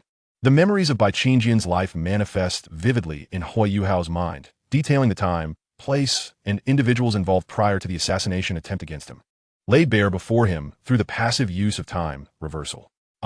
The Mad Demon and the Scorpion Demon are formidable adversaries, along with the protectors behind them. It's no wonder that 6 Soul Kings were dispatched to ambush me, since none of us are virtuous, and having made the decision to conspire against me. Let us then rely on our own abilities. In this world, one must ultimately repay their debts. With the souls of the 6 Soul Kings he vanquished thoroughly examined, confirming the identities of those who would come seeking him, Huo Yuhao retrieved his toolkit from his storage ring. Within the toolkit lay 18 small flying daggers, each meticulously engraved with intricate runes, quietly resting within. These were creations he had painstakingly crafted over the past few days, and according to Ilex's assertions, they were classified as quasi-spirit magic-grade equipment. Surrounding the 18 daggers were numerous complete elixirs, including explosive spirit pills and minor recovery pills. As the possessor of an ultimate martial soul and a dual martial soul, even though his soul power was merely at the 35th level, the totality of his soul power was undoubtedly comparable to that of a Soul King. After consuming a spirit-nourishing pill capable of temporarily augmenting his soul power, Huo Yuhao felt his soul energy surge, climbing in stages beyond its original foundation. Time is of the essence. Tonight, none of you shall escape. Upon completing the inventory of his toolkit, Huo Yuhao's eyes sparked with electric brilliance. He crossed his hands and slightly crouched, merging his overwhelming mental strength with soul power into a telekinetic force that surged skyward like lightning, manifesting as countless whips striking furiously, ultimately forming a pair of resplendent gray light wings upon his back. The 6-tier professional technique of the Holy Demon Continent transformed into ethereal wings. With a powerful flap, the wings generated a tempest, swirling dust around him as the 18 flying daggers orbited his form, propelling him into the distance. In Star Luo City, in the western region of the Star Emperor Square, a colossal golden statue stood tall, shimmering with radiant light. This statue depicted a towering man, his right hand raised high, his head slightly inclined as if beckoning the people behind him to advance alongside him. This iconic structure, known as the Rise of the God of War, was erected to commemorate the original Shrek 7 monsters, specifically the white tiger Douluo, Daimubai, and carries profound historical significance. On the square, numerous passers-by cast reverent glances towards the statue, as if attempting to glimpse the valiant figure of the God of War from years past. Suddenly, with a resounding explosion, a fiery meteor descended from the heavens, crashing violently into the statue of the God of War, fracturing it and sending plumes of dust into the air. The once majestic statue was left with only its resilient lower half intact, while the crowd of onlookers fled in a state of panic. Enduring excruciating pain as if his bones were shattering, the Mad Demon rose from the shattered statue, clenching his fist tightly. He was a soul emperor-level powerhouse, his martial soul being the ferocious Iron-Horned Bull. Having exceeded the rewards set for the yellow and black ranks, he had long since retreated from the public bounty scene, operating from the shadows.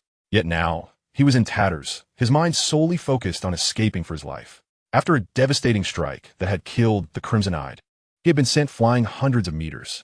The Mad Demon, drenched in sweat, had scarcely finished his thought when a figure with wings descended rapidly from the sky. With a gentle flap of the gray wings, Huo Yuhao, with his left hand behind his back and the right hand grasping a severed head that still bore a fierce expression, surveyed the fleeing Mad Demon with piercing eyes that gleamed with an unsettling brilliance.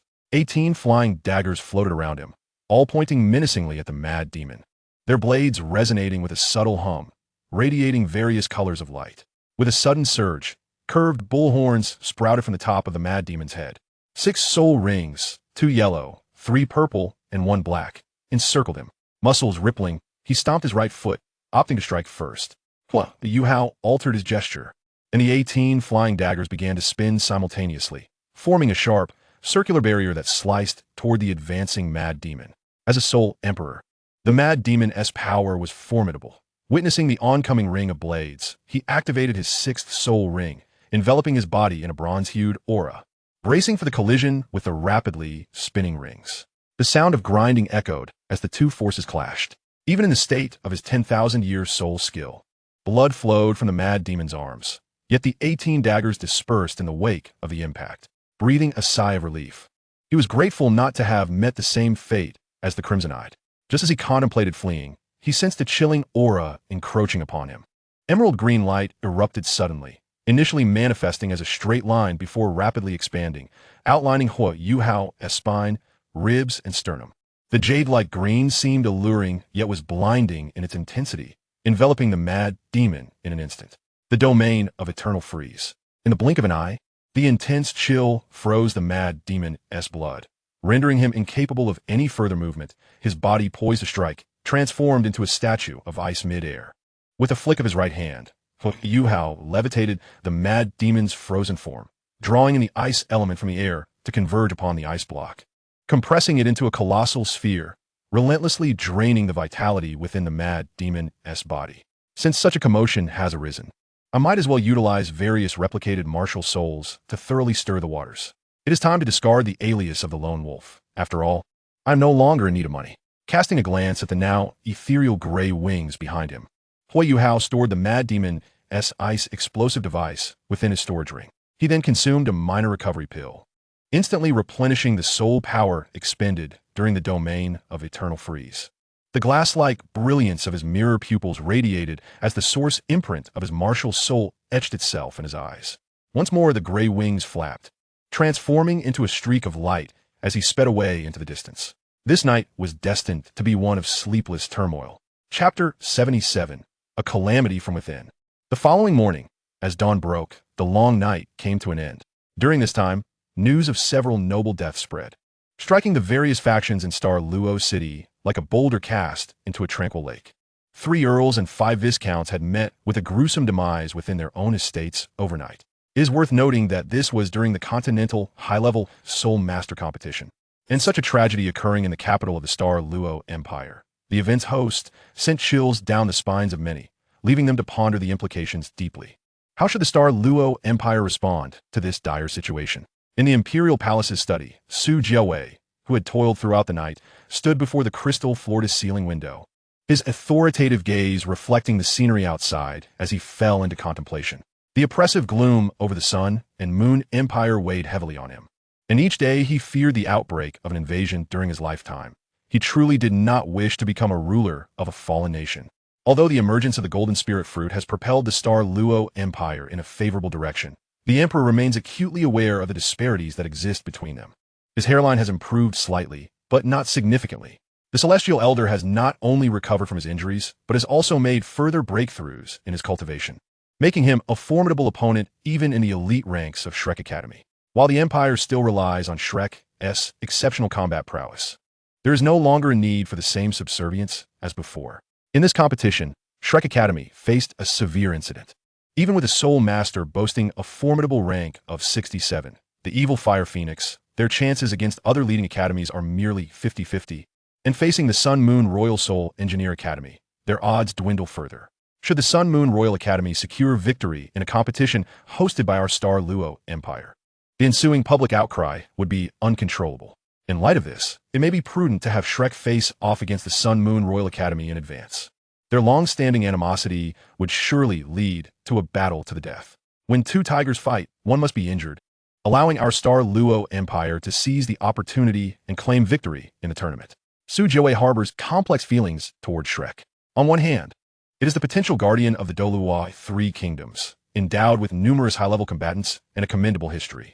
On the other hand, Shrek remains a neutral academy, filled with formidable figures wielding their own military forces, leading to many uncontrollable variables.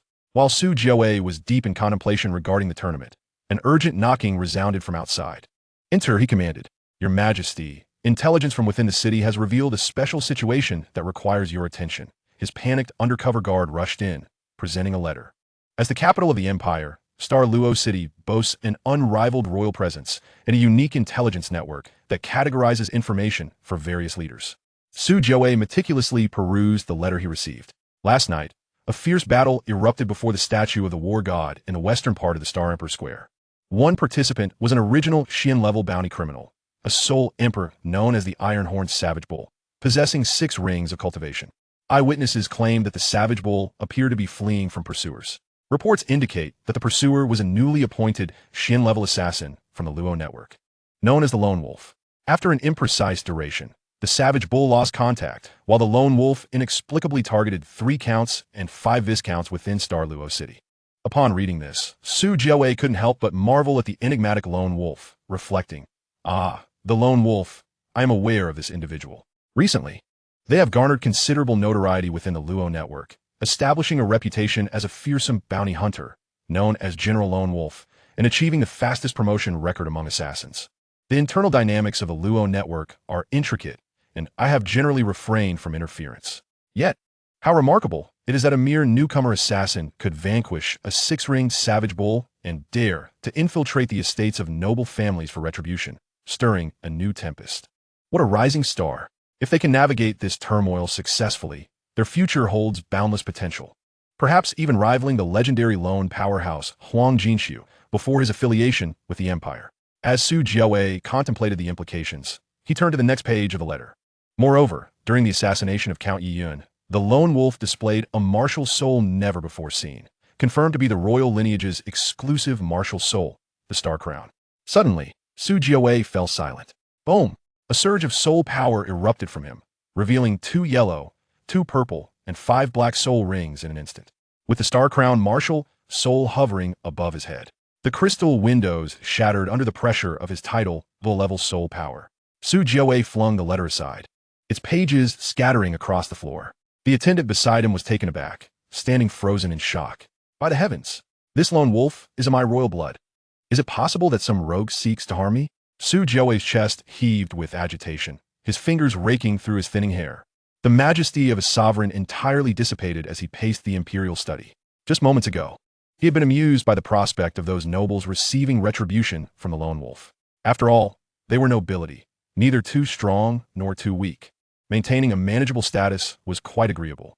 However, if the avenger is of royal blood, that poses a significant problem. What would the higher-ranking nobles think? Is it that the royal family harbors intentions against us? While subtle competitive pressures among nobles are commonplace, everyone understands the underlying dynamics. Yet, a royal bloodline possessing the Star Crown martial soul not only becomes an assassin for the Luo network, but also brazenly attacks 3 counts and 5 viscounts in plain sight. Su Jiawei's composure began to unravel. After a moment's reflection, he retracted his martial soul and soul rings, seated himself upon the dragon throne, and addressed the trembling attendant in a grave tone. Has the news spread? The attendant nodded vigorously, like a chick pecking at grain. Su Jiawei's fingers rhythmically drummed against the table as he pondered how to address this matter. Meanwhile, the instigator of this turmoil remained oblivious. Making their way to the Soul Master competition, outwardly exhibiting no signs of disturbance.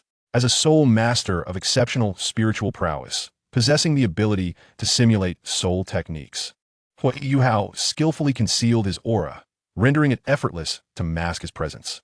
At the competition venue, Yuhao observed Shrek Academy and their opponents, the prestigious Zheng Tian Academy, who had previously secured a spot in the top 8 of the last tournament. Intriguingly, Su Jiawei, the emperor, was not seated above as he usually was to spectate. Witnessing this, Huo Yuhao's lips curled into a mischievous smile. Brother Jiawei, I apologize for the inconvenience, but I must trouble you to clean up this mess. Chapter 78. The Control of Heaven's Call. This monumental burden fell squarely upon Su Jiawei. Unbeknownst to him, Huo Yuhao felt a twinge of guilt, silently vowing to offer compensation in his future interactions with Su Jiujiu. He is a person who clearly delineates between gratitude and grievance, repaying kindness while avenging wrongs. Moreover, Su Jiujiu had assisted him during his childhood, albeit unintentionally, but her significance in Huo Yuhao's heart remained substantial. Shifting his gaze downward, he noticed a tall, veiled woman standing among the ranks of Shrek, none other than the fiery demon Ma Xiaodao. Her presence undeniably captured the audience's attention. With cheers growing increasingly fervent, Su Sanshur was absent from the lineup, and Huo Yuhao surmised it was a residual effect from the activation of the Xuanwu bloodline. Subsequently, as the audience held their breath, the two teams drew their battle formations, opting for the 2-2-3 strategy. This time, the scenario diverged from the original narrative. In the original text, Shrek Academy faced Zheng Tian Academy, burdened by insufficient individual strength and the powerful martial soul fusion technique of Hua and Wang Dong. making a team battle their most suitable option. However, the 2-2-3 strategy now appeared perfectly tailored to their current circumstances.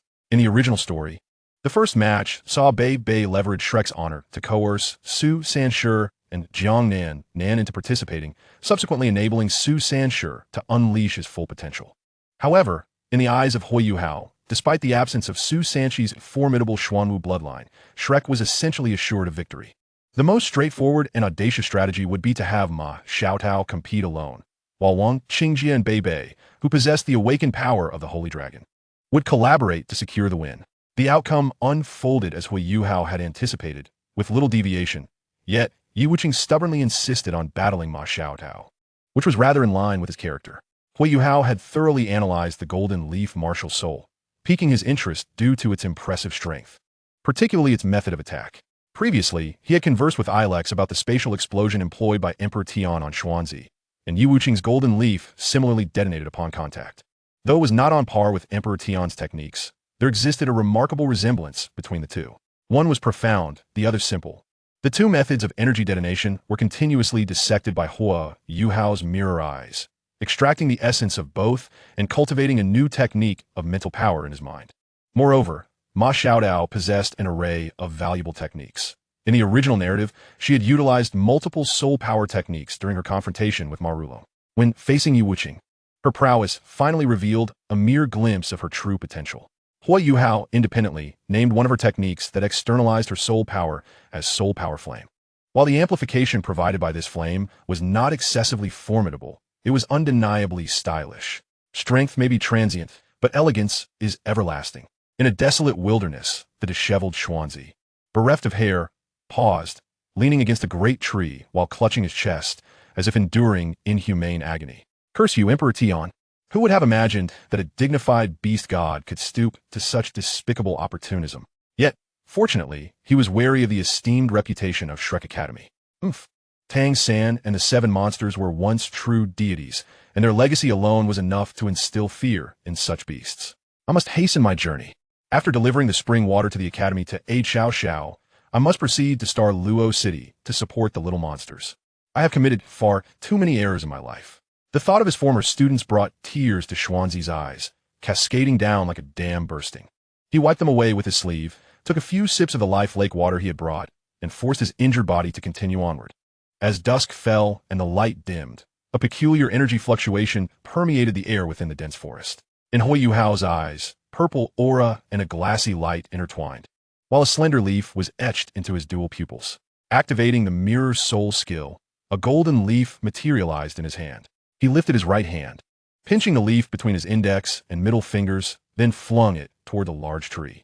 This was the golden leaf martial soul replicated from Yi Wuqing. Though it appeared splendid when cast, it initially bore no formidable presence. However, upon touching the ground, an extraordinary transformation occurred. The golden leaf landed with a crisp sound and then rebounded, its hue shifting from golden to a deep crimson gold. It soared 5 meters from the tree before erupting into a blaze of crimson gold flames.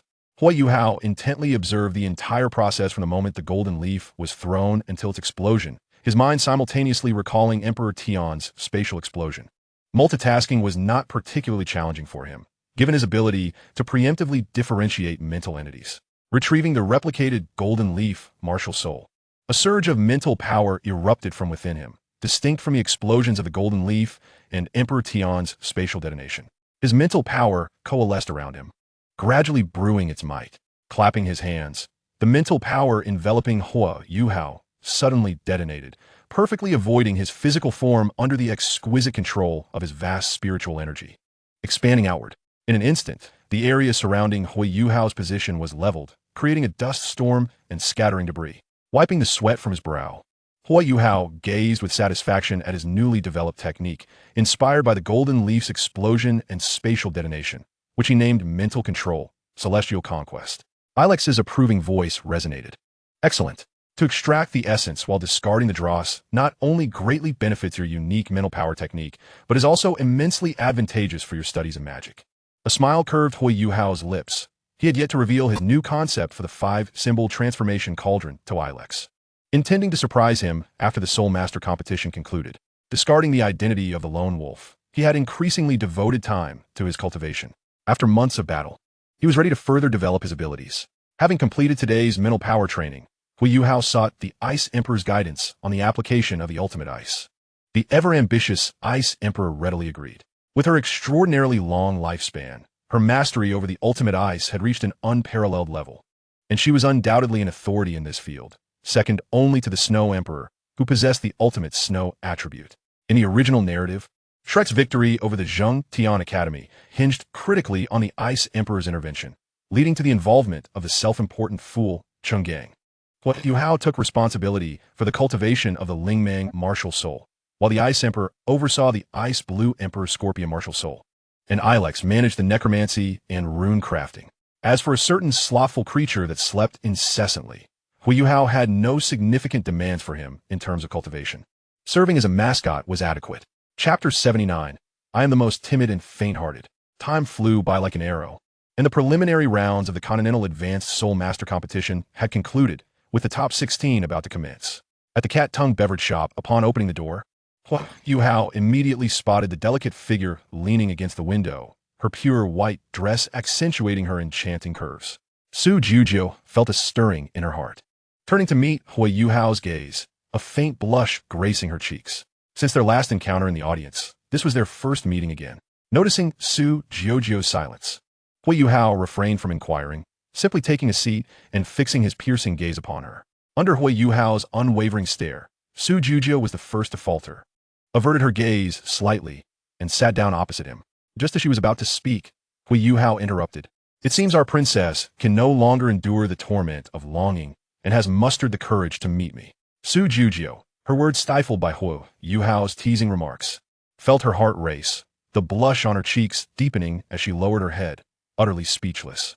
Ha, just a jest, Jujio. What brings you here to seek me? A smile graced Huo Yuhao's face. The girl before him sparkled like a precious gem, and among the myriad of individuals he had encountered, only Su Jujio ignited a playful desire within him.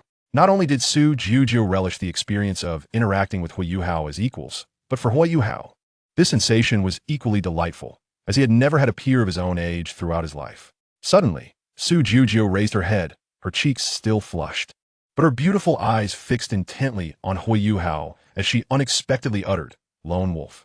What do you mean? Who is a lone wolf? Huo Yuhao gazed at Su Jujio in bewilderment, seemingly perplexed by the two words she had suddenly uttered. Su Jujio remarked, "It appears my intuition was incorrect. Although Zero and the lone wolf have both emerged recently, his reaction suggests that there is no connection between the lone wolf and him." With a gentle exhale, she continued, "It's nothing. Recently, this individual has stirred up a new tempest in Douluo City, and the identity of the lone wolf is after hearing Su Jujio's introduction to the lone wolf." Yuhao couldn't help but chuckle softly. How could I possibly be linked to the assassin known as the lone wolf? I am a most timid and conflict-averse person. Su Jujio shot him a disapproving glance. Although she no longer believed in a connection between Huo Yuhao and the lone wolf, his claim of being timid and conflict-averse was hardly credible. As her gently rising bosom settled back down, Su Jujio raised her gaze, once more embodying the poise and elegance befitting her royal status. She retrieved a gilded and exquisite invitation from her storage ring. This is the annual premiere auction of the Starlight Auction House. Only the most esteemed guests receive our invitation. You may wish to attend tonight. Perhaps there will be items of interest to you. With her vibrant lips parting slightly, Yuhao accepted the invitation, his tone teasing, "Jujio, merely sending an invitation warrants your personal appearance as a princess? I am genuinely flattered. You have brought the golden spirit fruit to our Star Luo empire. And although it was a fair trade, it is indeed a boon to our empire. Thus, my elder wishes to meet you in person." Is this a meeting with the parents? Don't be angry, I'm just joking. After their conversation, Yuhao exited the Cat's Tongue Beverage Shop, his smile dissipating instantly. His gaze became as tranquil as a still pond, devoid of any ripples, emanating an aura that discouraged intrusions. He pondered Su Jujio's earlier words. Jujio just mentioned that an elder in her family wishes to personally thank me for the golden spirit fruit I provided for trade. An elder at the Starlight Auction House. It must be Su Jiawei. Other emperors would hardly lower themselves in such a manner, but Su Jiawei is capable of such a humbling act. Having used the alias of the lone wolf to take the fall, now I must adopt the alias of Zero to meet with him. The sensation is rather peculiar. In the evening, Huo Yuhao, clad in formal attire, arrived early at the Starlight Auction House, accompanied by the ethereal presence of Alex. A graceful figure in a flowing black gown was responsible for receiving Huo Yuhao and Alex. Upon entering the auction house, it wasn't too long before Huo Yuhao spotted Su Juzhou. She had changed into a magnificent red gown, the fabric accentuating her flawless, porcelain skin and her radiant, captivating visage left a lasting impression, exuding an air of regal grandeur. Su Juzhou signaled for the elegant attendant to withdraw, then gracefully lifted her gown, performing a courtly gesture toward Huo Yuhao and Alex, leading them further inside until they reached the door of the innermost chamber, numbered 1. Without knocking, she pressed her right hand against the door, which slid open immediately, powered by a special mineral-infused soul guidance mechanism. Unlike the most luxurious guest chamber Huo Yuhao had previously visited, as soon as they stepped through the doorway, a blend of opulence and authority enveloped them. The room's decor was not as extravagant as one might expect. A simple writing desk and a screen adorned the space, yet its arrangement exuded elegance, resembling a refined gathering spot for literati. Within the chamber sat a solitary figure, a man deeply engrossed in contemplation, holding a scroll, tall and clad in a black robe. He was the only occupant, devoid of any attendants. However, those who recognized his identity would undoubtedly be astonished, for he was none other than Su Juzhou, the reigning emperor of the Star Luo Empire and the leader of the Star Crown lineage. As Su Juzhou sat there, lost in thought with the scroll in hand, he lifted his gaze upon hearing the door open, revealing a countenance that was both gentle and authoritative. Upon seeing Su Juzhou alongside Huo Yuhao and Alex, he rose with a warm smile. "You must be the young friend Zero." "Well," the Yuhao replied, "it is an honor to meet you, your majesty, emperor of the Star Luo Empire." "I am indeed Zero." Su Juzhou narrowed his eyes. It was typical for individuals to be somewhat nervous in the presence of an emperor. Yet the person before him, haha, "Young friend Zero, it brings me genuine joy to meet you. You need not concern yourself with my title. Simply regard me as an ordinary friend, and let us engage in casual conversation." He then turned his attention to Alex, addressing him with a respectful tone that still carried an underlying imperial authority. "It is a pleasure to meet you, esteemed elder." Alex nodded slightly, choosing to remain silent. Su Juzhou displayed none of the arrogance one might expect from an emperor. Rather, he appeared as an amiable middle-aged man, saying, "Please, take a seat." Huo Yuhao and Alex settled down, while Su Juzhou took a seat beside Su Juzhou. Chapter 80. The prelude to the monetary ability battle unfolds. Su Juzhou regarded Huo Yuhao for a moment, then suddenly smiled. "It has been a long time since I have encountered someone who remains unruffled in my presence, especially someone so young." Huo Yuhao spread his hands. "Your Majesty, I assure you, my demeanor is not meant to be disrespectful." Su Juzhou waved his hand dismissively, saying nonchalantly, "If you were to be overly anxious in my presence, I would regard you with less esteem. I find it genuinely refreshing to converse with someone like you who remains unperturbed by power and authority." As their conversation flowed, Su Juzhou's tone gradually turned wistful. "In truth, there are many moments when I yearn to be an ordinary person, to toil for a livelihood like anyone else, living a simple life." Though there were 4 individuals present, the dialogue was primarily between Huo Yuhao and Su Juzhou. Su Juzhou observed with keen interest, her beautiful eyes shimmering with intrigue. While she was already aware of Zero's mystery and exceptional nature, it was still difficult to fathom the youth could converse so freely with Su Juzhou, the emperor. This only intensified her curiosity about Huo Yuhao, as she attentively studied the young man. Despite his youth, radiated an aura that transcended his years. Within his heart lay a complex labyrinth, his deep-set eyes shrouded in enigma, making him inscrutable. Although he appeared carefree in their interactions, Su Juzhou was certain that this was merely a facade he intentionally constructed. Few in this world could truly understand the depths of his soul. He must lead a lonely existence, much like myself in this regard. Su Juzhou mused silently, and for reasons unknown. An inexplicable sense of empathy swelled within her as she regarded Huo Yuhao, as if she had found a kindred spirit. "You are undoubtedly a benevolent ruler, devoted to your country rather than yourself, laboring for your nation throughout your life. In this respect, I hold great admiration for you, as I doubt I could ever achieve such selflessness." Su Juzhou beamed with a contented smile. "To hear your commendation is an unprecedented honor for me. I believe that had we been born in the same era, we would have become great friends." Huo Yuhao nodded, glancing at Su Juzhou, who was intently observing him, and remarked with a smile, "Do I have something on my face? What? Who is looking at you?" Su Juzhou quickly turned her head away, while Su Juzhou, seated beside his sister, exchanged knowing glances between her and Huo Yuhao, a spark of curiosity igniting in his eyes. This is the first time I, as her brother, have seen Juju exhibit such girlish behavior. The young lady has been steeped in royal ideology since her childhood, scarcely experiencing a life of her own. The identity of this mysterious youth is shrouded in secrecy, yet her eloquence, coupled with the formidable guardians that surround her, suggests that a union with Juju could indeed be a fortuitous affair. Moreover, as Juju matures, the number of suitors will undoubtedly increase. Rather than spend a lifetime with a stranger, it is perhaps wise to let nature take its course. As her elder brother, I shall refrain from interference. As Su Jiawei pondered these thoughts, a knock resonated from outside. Su Jujiu, seated on the sofa, rose gracefully to bid farewell and head to the auction. After her departure, at Su Jiawei's invitation, a young lady from outside approached a smooth wall within the room and gently pressed a spot. A soft radiance emanated, gradually transforming the wall into a soul guide screen.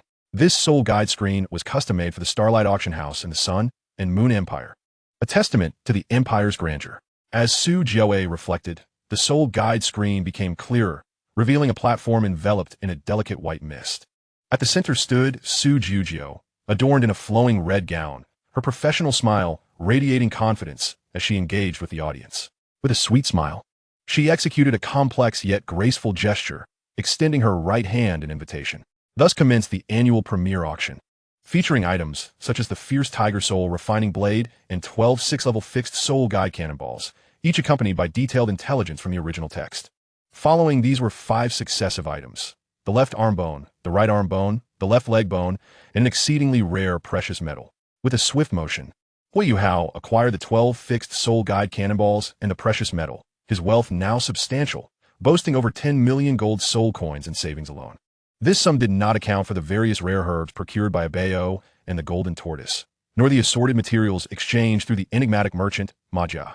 Such a fortune is indeed remarkable for a solitary rogue cultivator. Yet as a master of both crafting and alchemy, it was not entirely unexpected.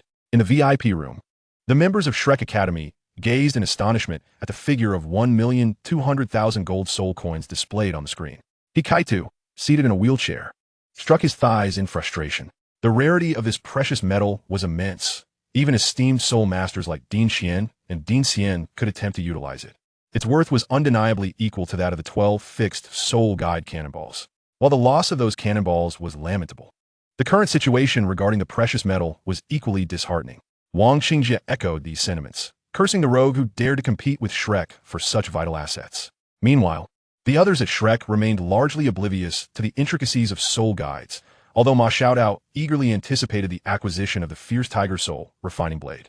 Due to the prior transaction of the Ice Blue Scorpion's left arm bone by Huo Yuhao, the final item was substituted with a 5,000-year-old Earth King Dragon Trunk bone. Although valuable, Huo Yuhao found little interest, watching as the staggering figure of 1,560,000 gold soul coins flashed by. Next came the highlight of the day. The screen shifted to a resplendent gold hue, and as the image sharpened, Su Jujiu appeared in a magnificent golden gown. Her fair skin was accentuated by the opulence of the gown, embodying regal elegance while maintaining a refined grace. The tailor design perfectly highlighted her enchanting curves. Wearing the golden auction attire signified that the upcoming item could potentially surpass 100 million gold soul coins, a fact known only to Huo Yuhao, who alone understood the true value of the item, while Su Jiawei merely speculated that it contained a captured 10,000-year-old transformed soul beast. Its true identity was that of the Snow Empress, the foremost among the 3 great kings of the extreme north, ranked 3rd among the 10 fearsome beasts.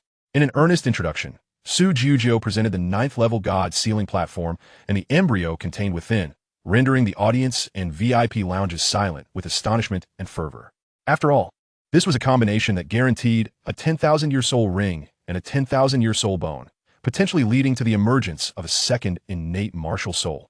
The allure of such a treasure ignited ambitions within every soul master present, for who would not desire to be a genius with twin martial souls? In the second VIP room, a voice boomed, 150 million. Let us see who dares to compete with me. It is utterly laughable to compare financial might with Mingdetang.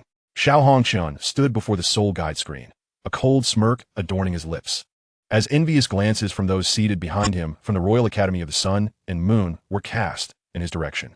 An immediate increase of 20 million gold soul coins was an astronomical figure even for 5th and 6th level soul masters. Xiao Hongchun was now in a state of exhilaration. Yet beneath that excitement lay a glimmer of urgency in his vibrant eyes. I must accelerate my growth. The traitor within Mingdatang, wait for me. For no matter how deeply you hide, I, Xiao Hongchun, will one day unearth your true identity. In the 3rd VIP room, a towering man radiating the essence of a ferocious beast slammed his massive right arm onto the table, bellowing in fury. Which insect dares to keep bidding? I shall make him pay dearly. Beside him stood a figure of stark contrast, albeit with an unusually large head, resembling a bobblehead. Sparse yellow hair adorned his scalp, and his penetrating gaze flickered with intensity.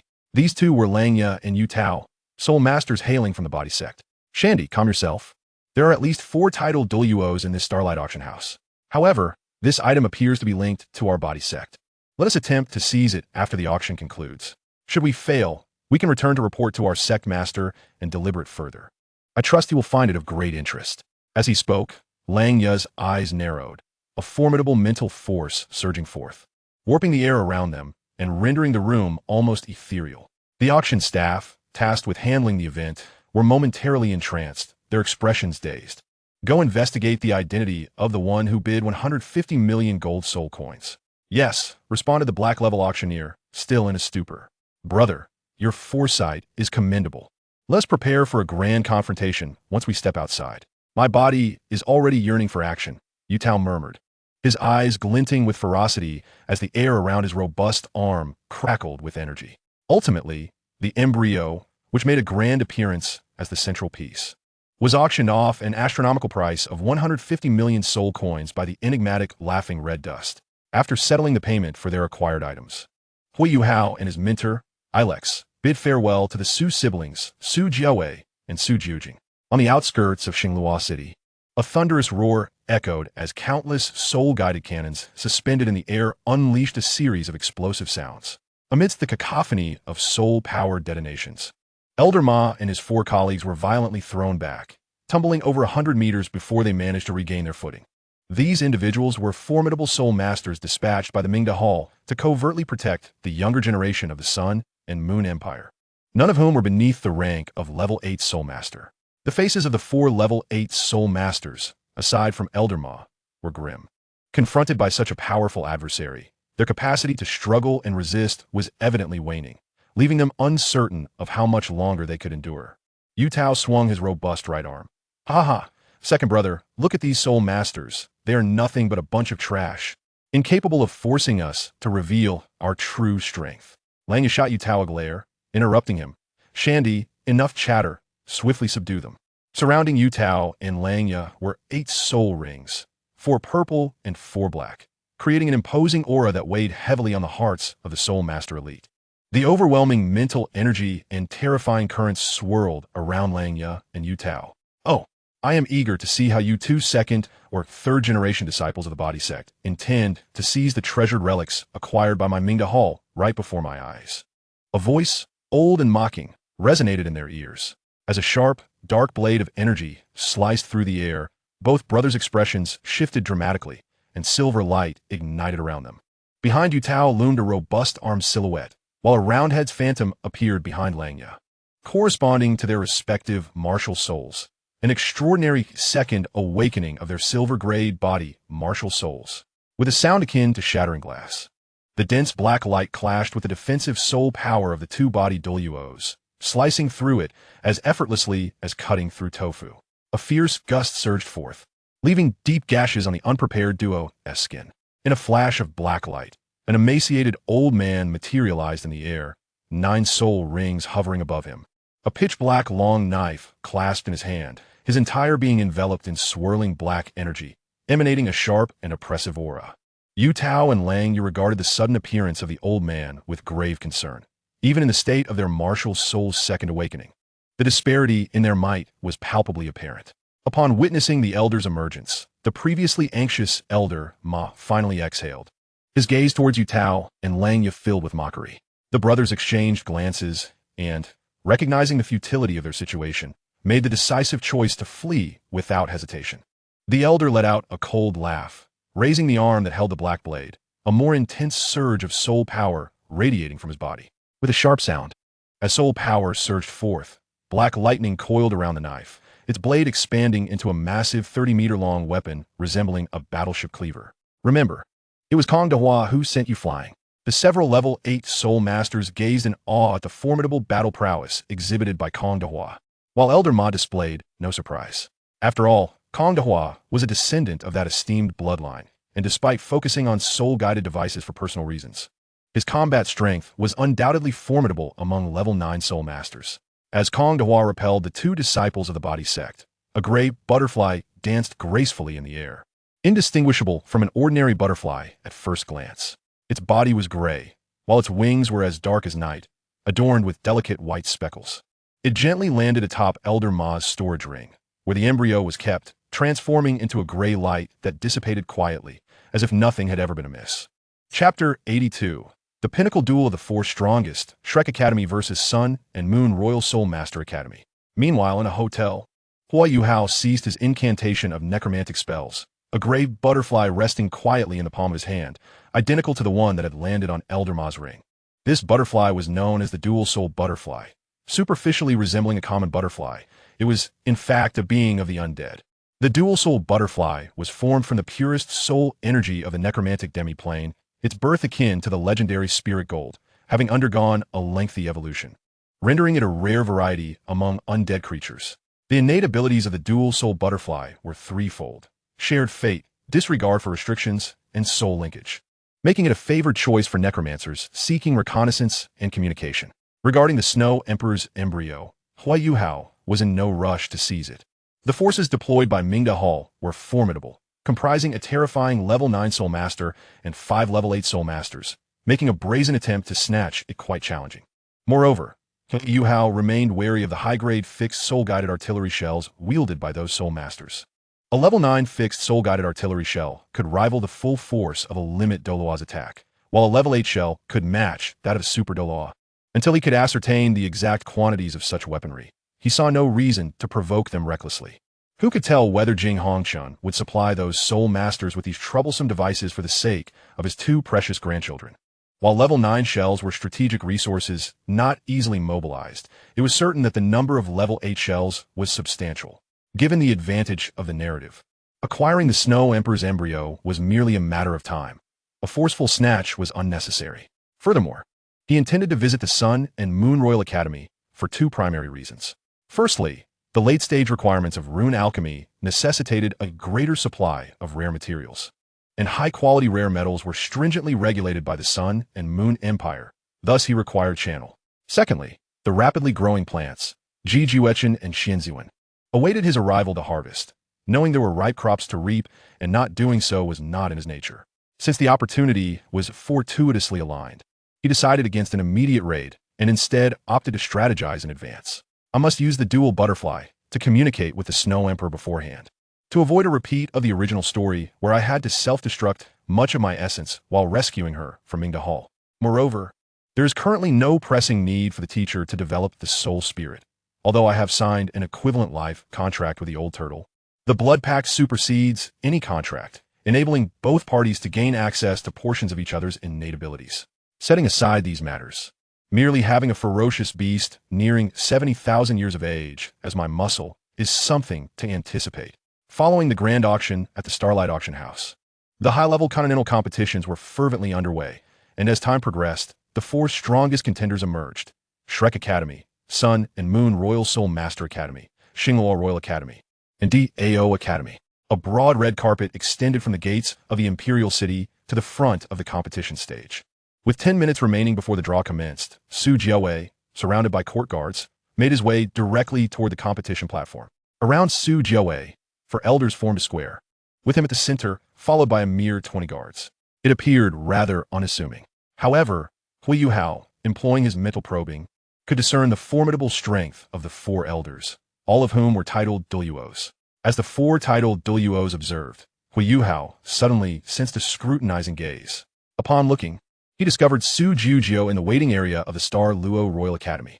Dressed in a light yellow uniform, Su Jiujio's demeanor underwent a striking transformation, exuding an aura of vibrant heroism.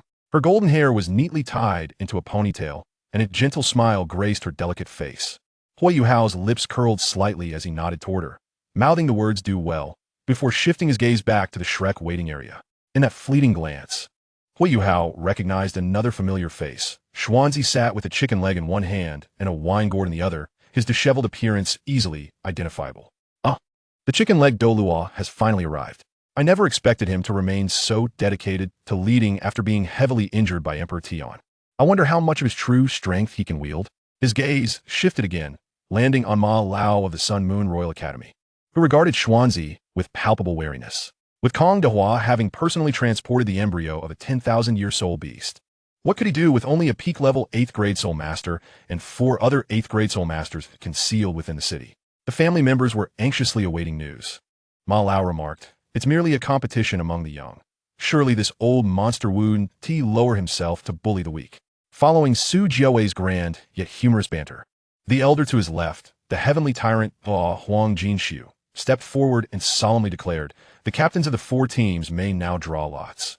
The fiery and proud Ma Xiaotao, the tall and composed Ma Rulong, the robust Jiang Peng, and the elegant and noble Su Jiuzhou all ascended to the stage to prepare for the drawing.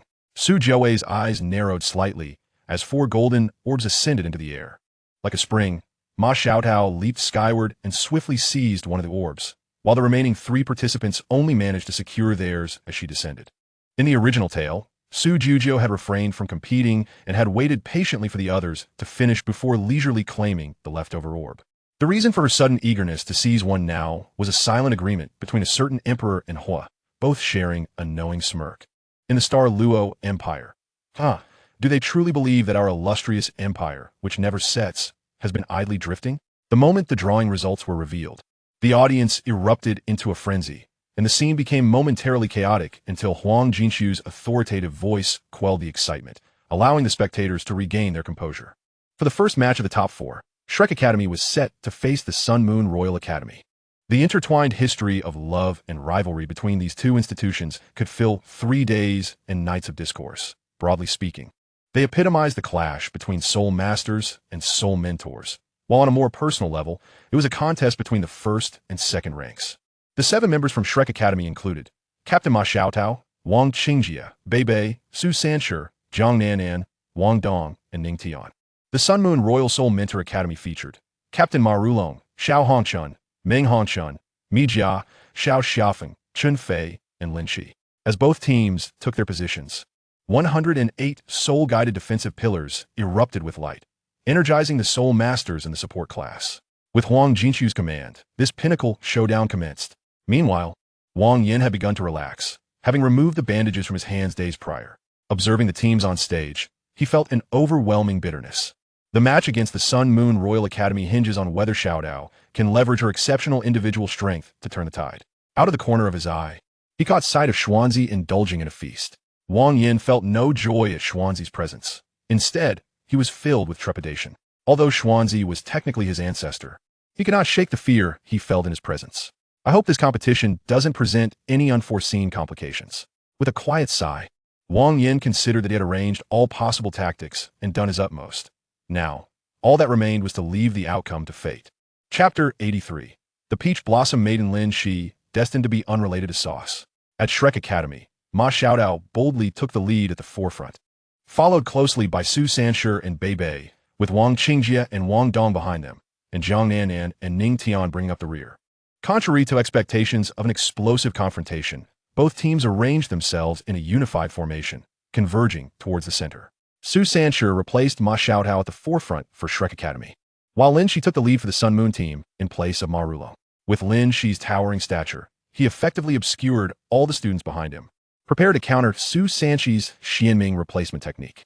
Thus, even if he were to be swapped, Lin Shi was ready.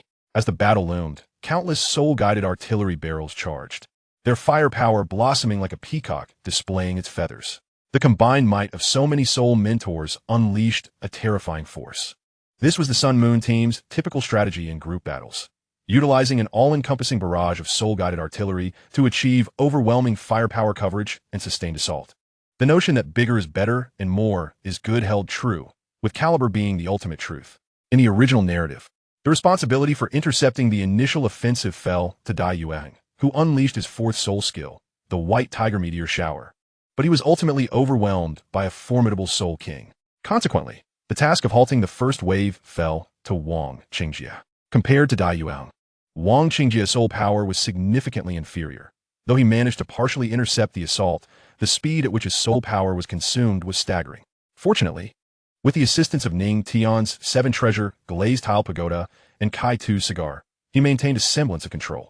Su Sanshi wielded the Xianming turtle shell shield, its dark radiance flickering, as he simultaneously activated the Xianming power and the Xianming shield array to block the residual shockwaves.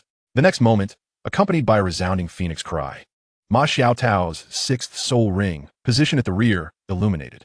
Intense flames surged, dramatically raising the temperature as colossal fire meteors descended from the heavens. With her formidable soul power at level 67 and her 6th soul skill, the Phoenix Meteor Shower, Ma Xiaotao bravely clashed against the entire Sun-Moon team as firepower, showcasing her unparalleled individual strength in this tournament.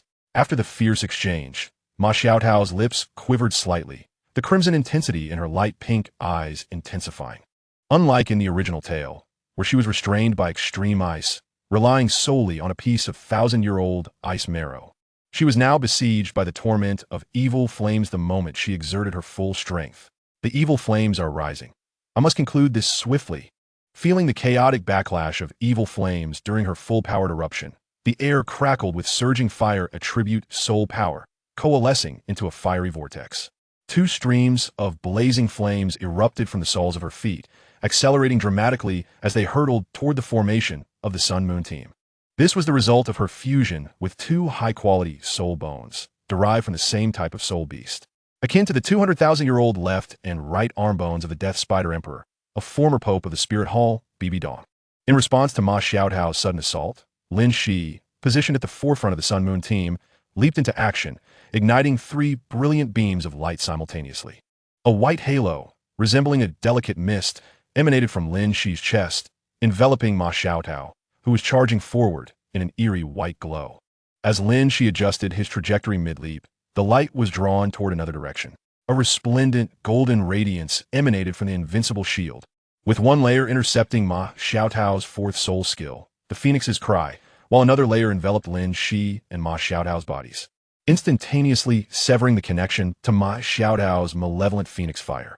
Below, Huo Yuhao offered a moment of silent homage to his esteemed brother Lin Shi, recognizing that the invincible shield could not be employed in such a manner when faced with Ma Xiaotao.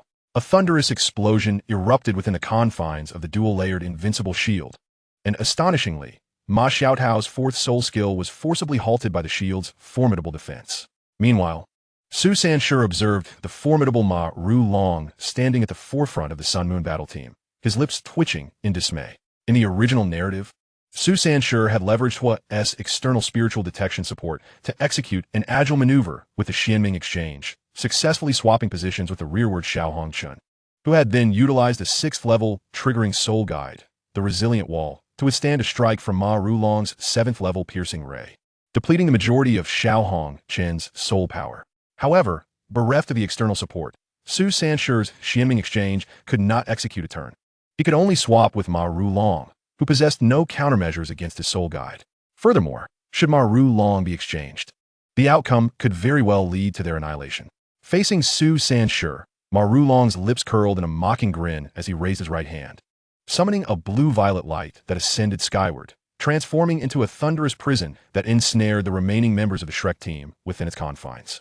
The 7th-level soul guide, the Thunder Prison. Su Sanshi inwardly cursed his misfortune as his 4th soul ring illuminated. Yet the black light of the Xianming exchange was instantly shattered by the crackling energy of the thunderous prison. In the face of absolute power, your feeble tricks are mere jest.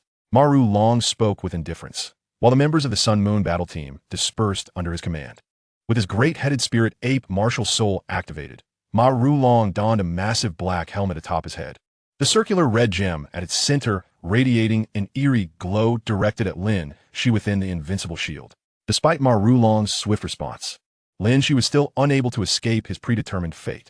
In an instant, the expression of joy that had graced Lin Shi's face vanished, as he was vaporized under the full force of Ma Xiaotao's unleashed Phoenix Fire, deprived even of the privilege to be regarded as Lin Shichuan, leaving only the remnant echoes of his triumphant laughter in the air. The malevolent fire within Ma Xiaotao had reached the brink of eruption, though reluctant. She could do nothing to avoid Lin Shi's demise. "You bastard!" roared the enraged Soul Master Chun Fei as he charged towards Ma Xiaotao, flanked by Mijia, who activated her Soul Guide shield, while the steamed Bun Soul Master Xiaofeng seized the opportunity to create buns for his teammates to replenish their waning energies. The radiant energy previously unleashed by Ma Rulong emitted a cacophony of shrieks as a dark red-furred monkey, a living soul beast, emerged, pounding the ground with its arms. Joining Chun Fei, Mijia, and Ma Rulong in their confrontation with Ma Xiaotao.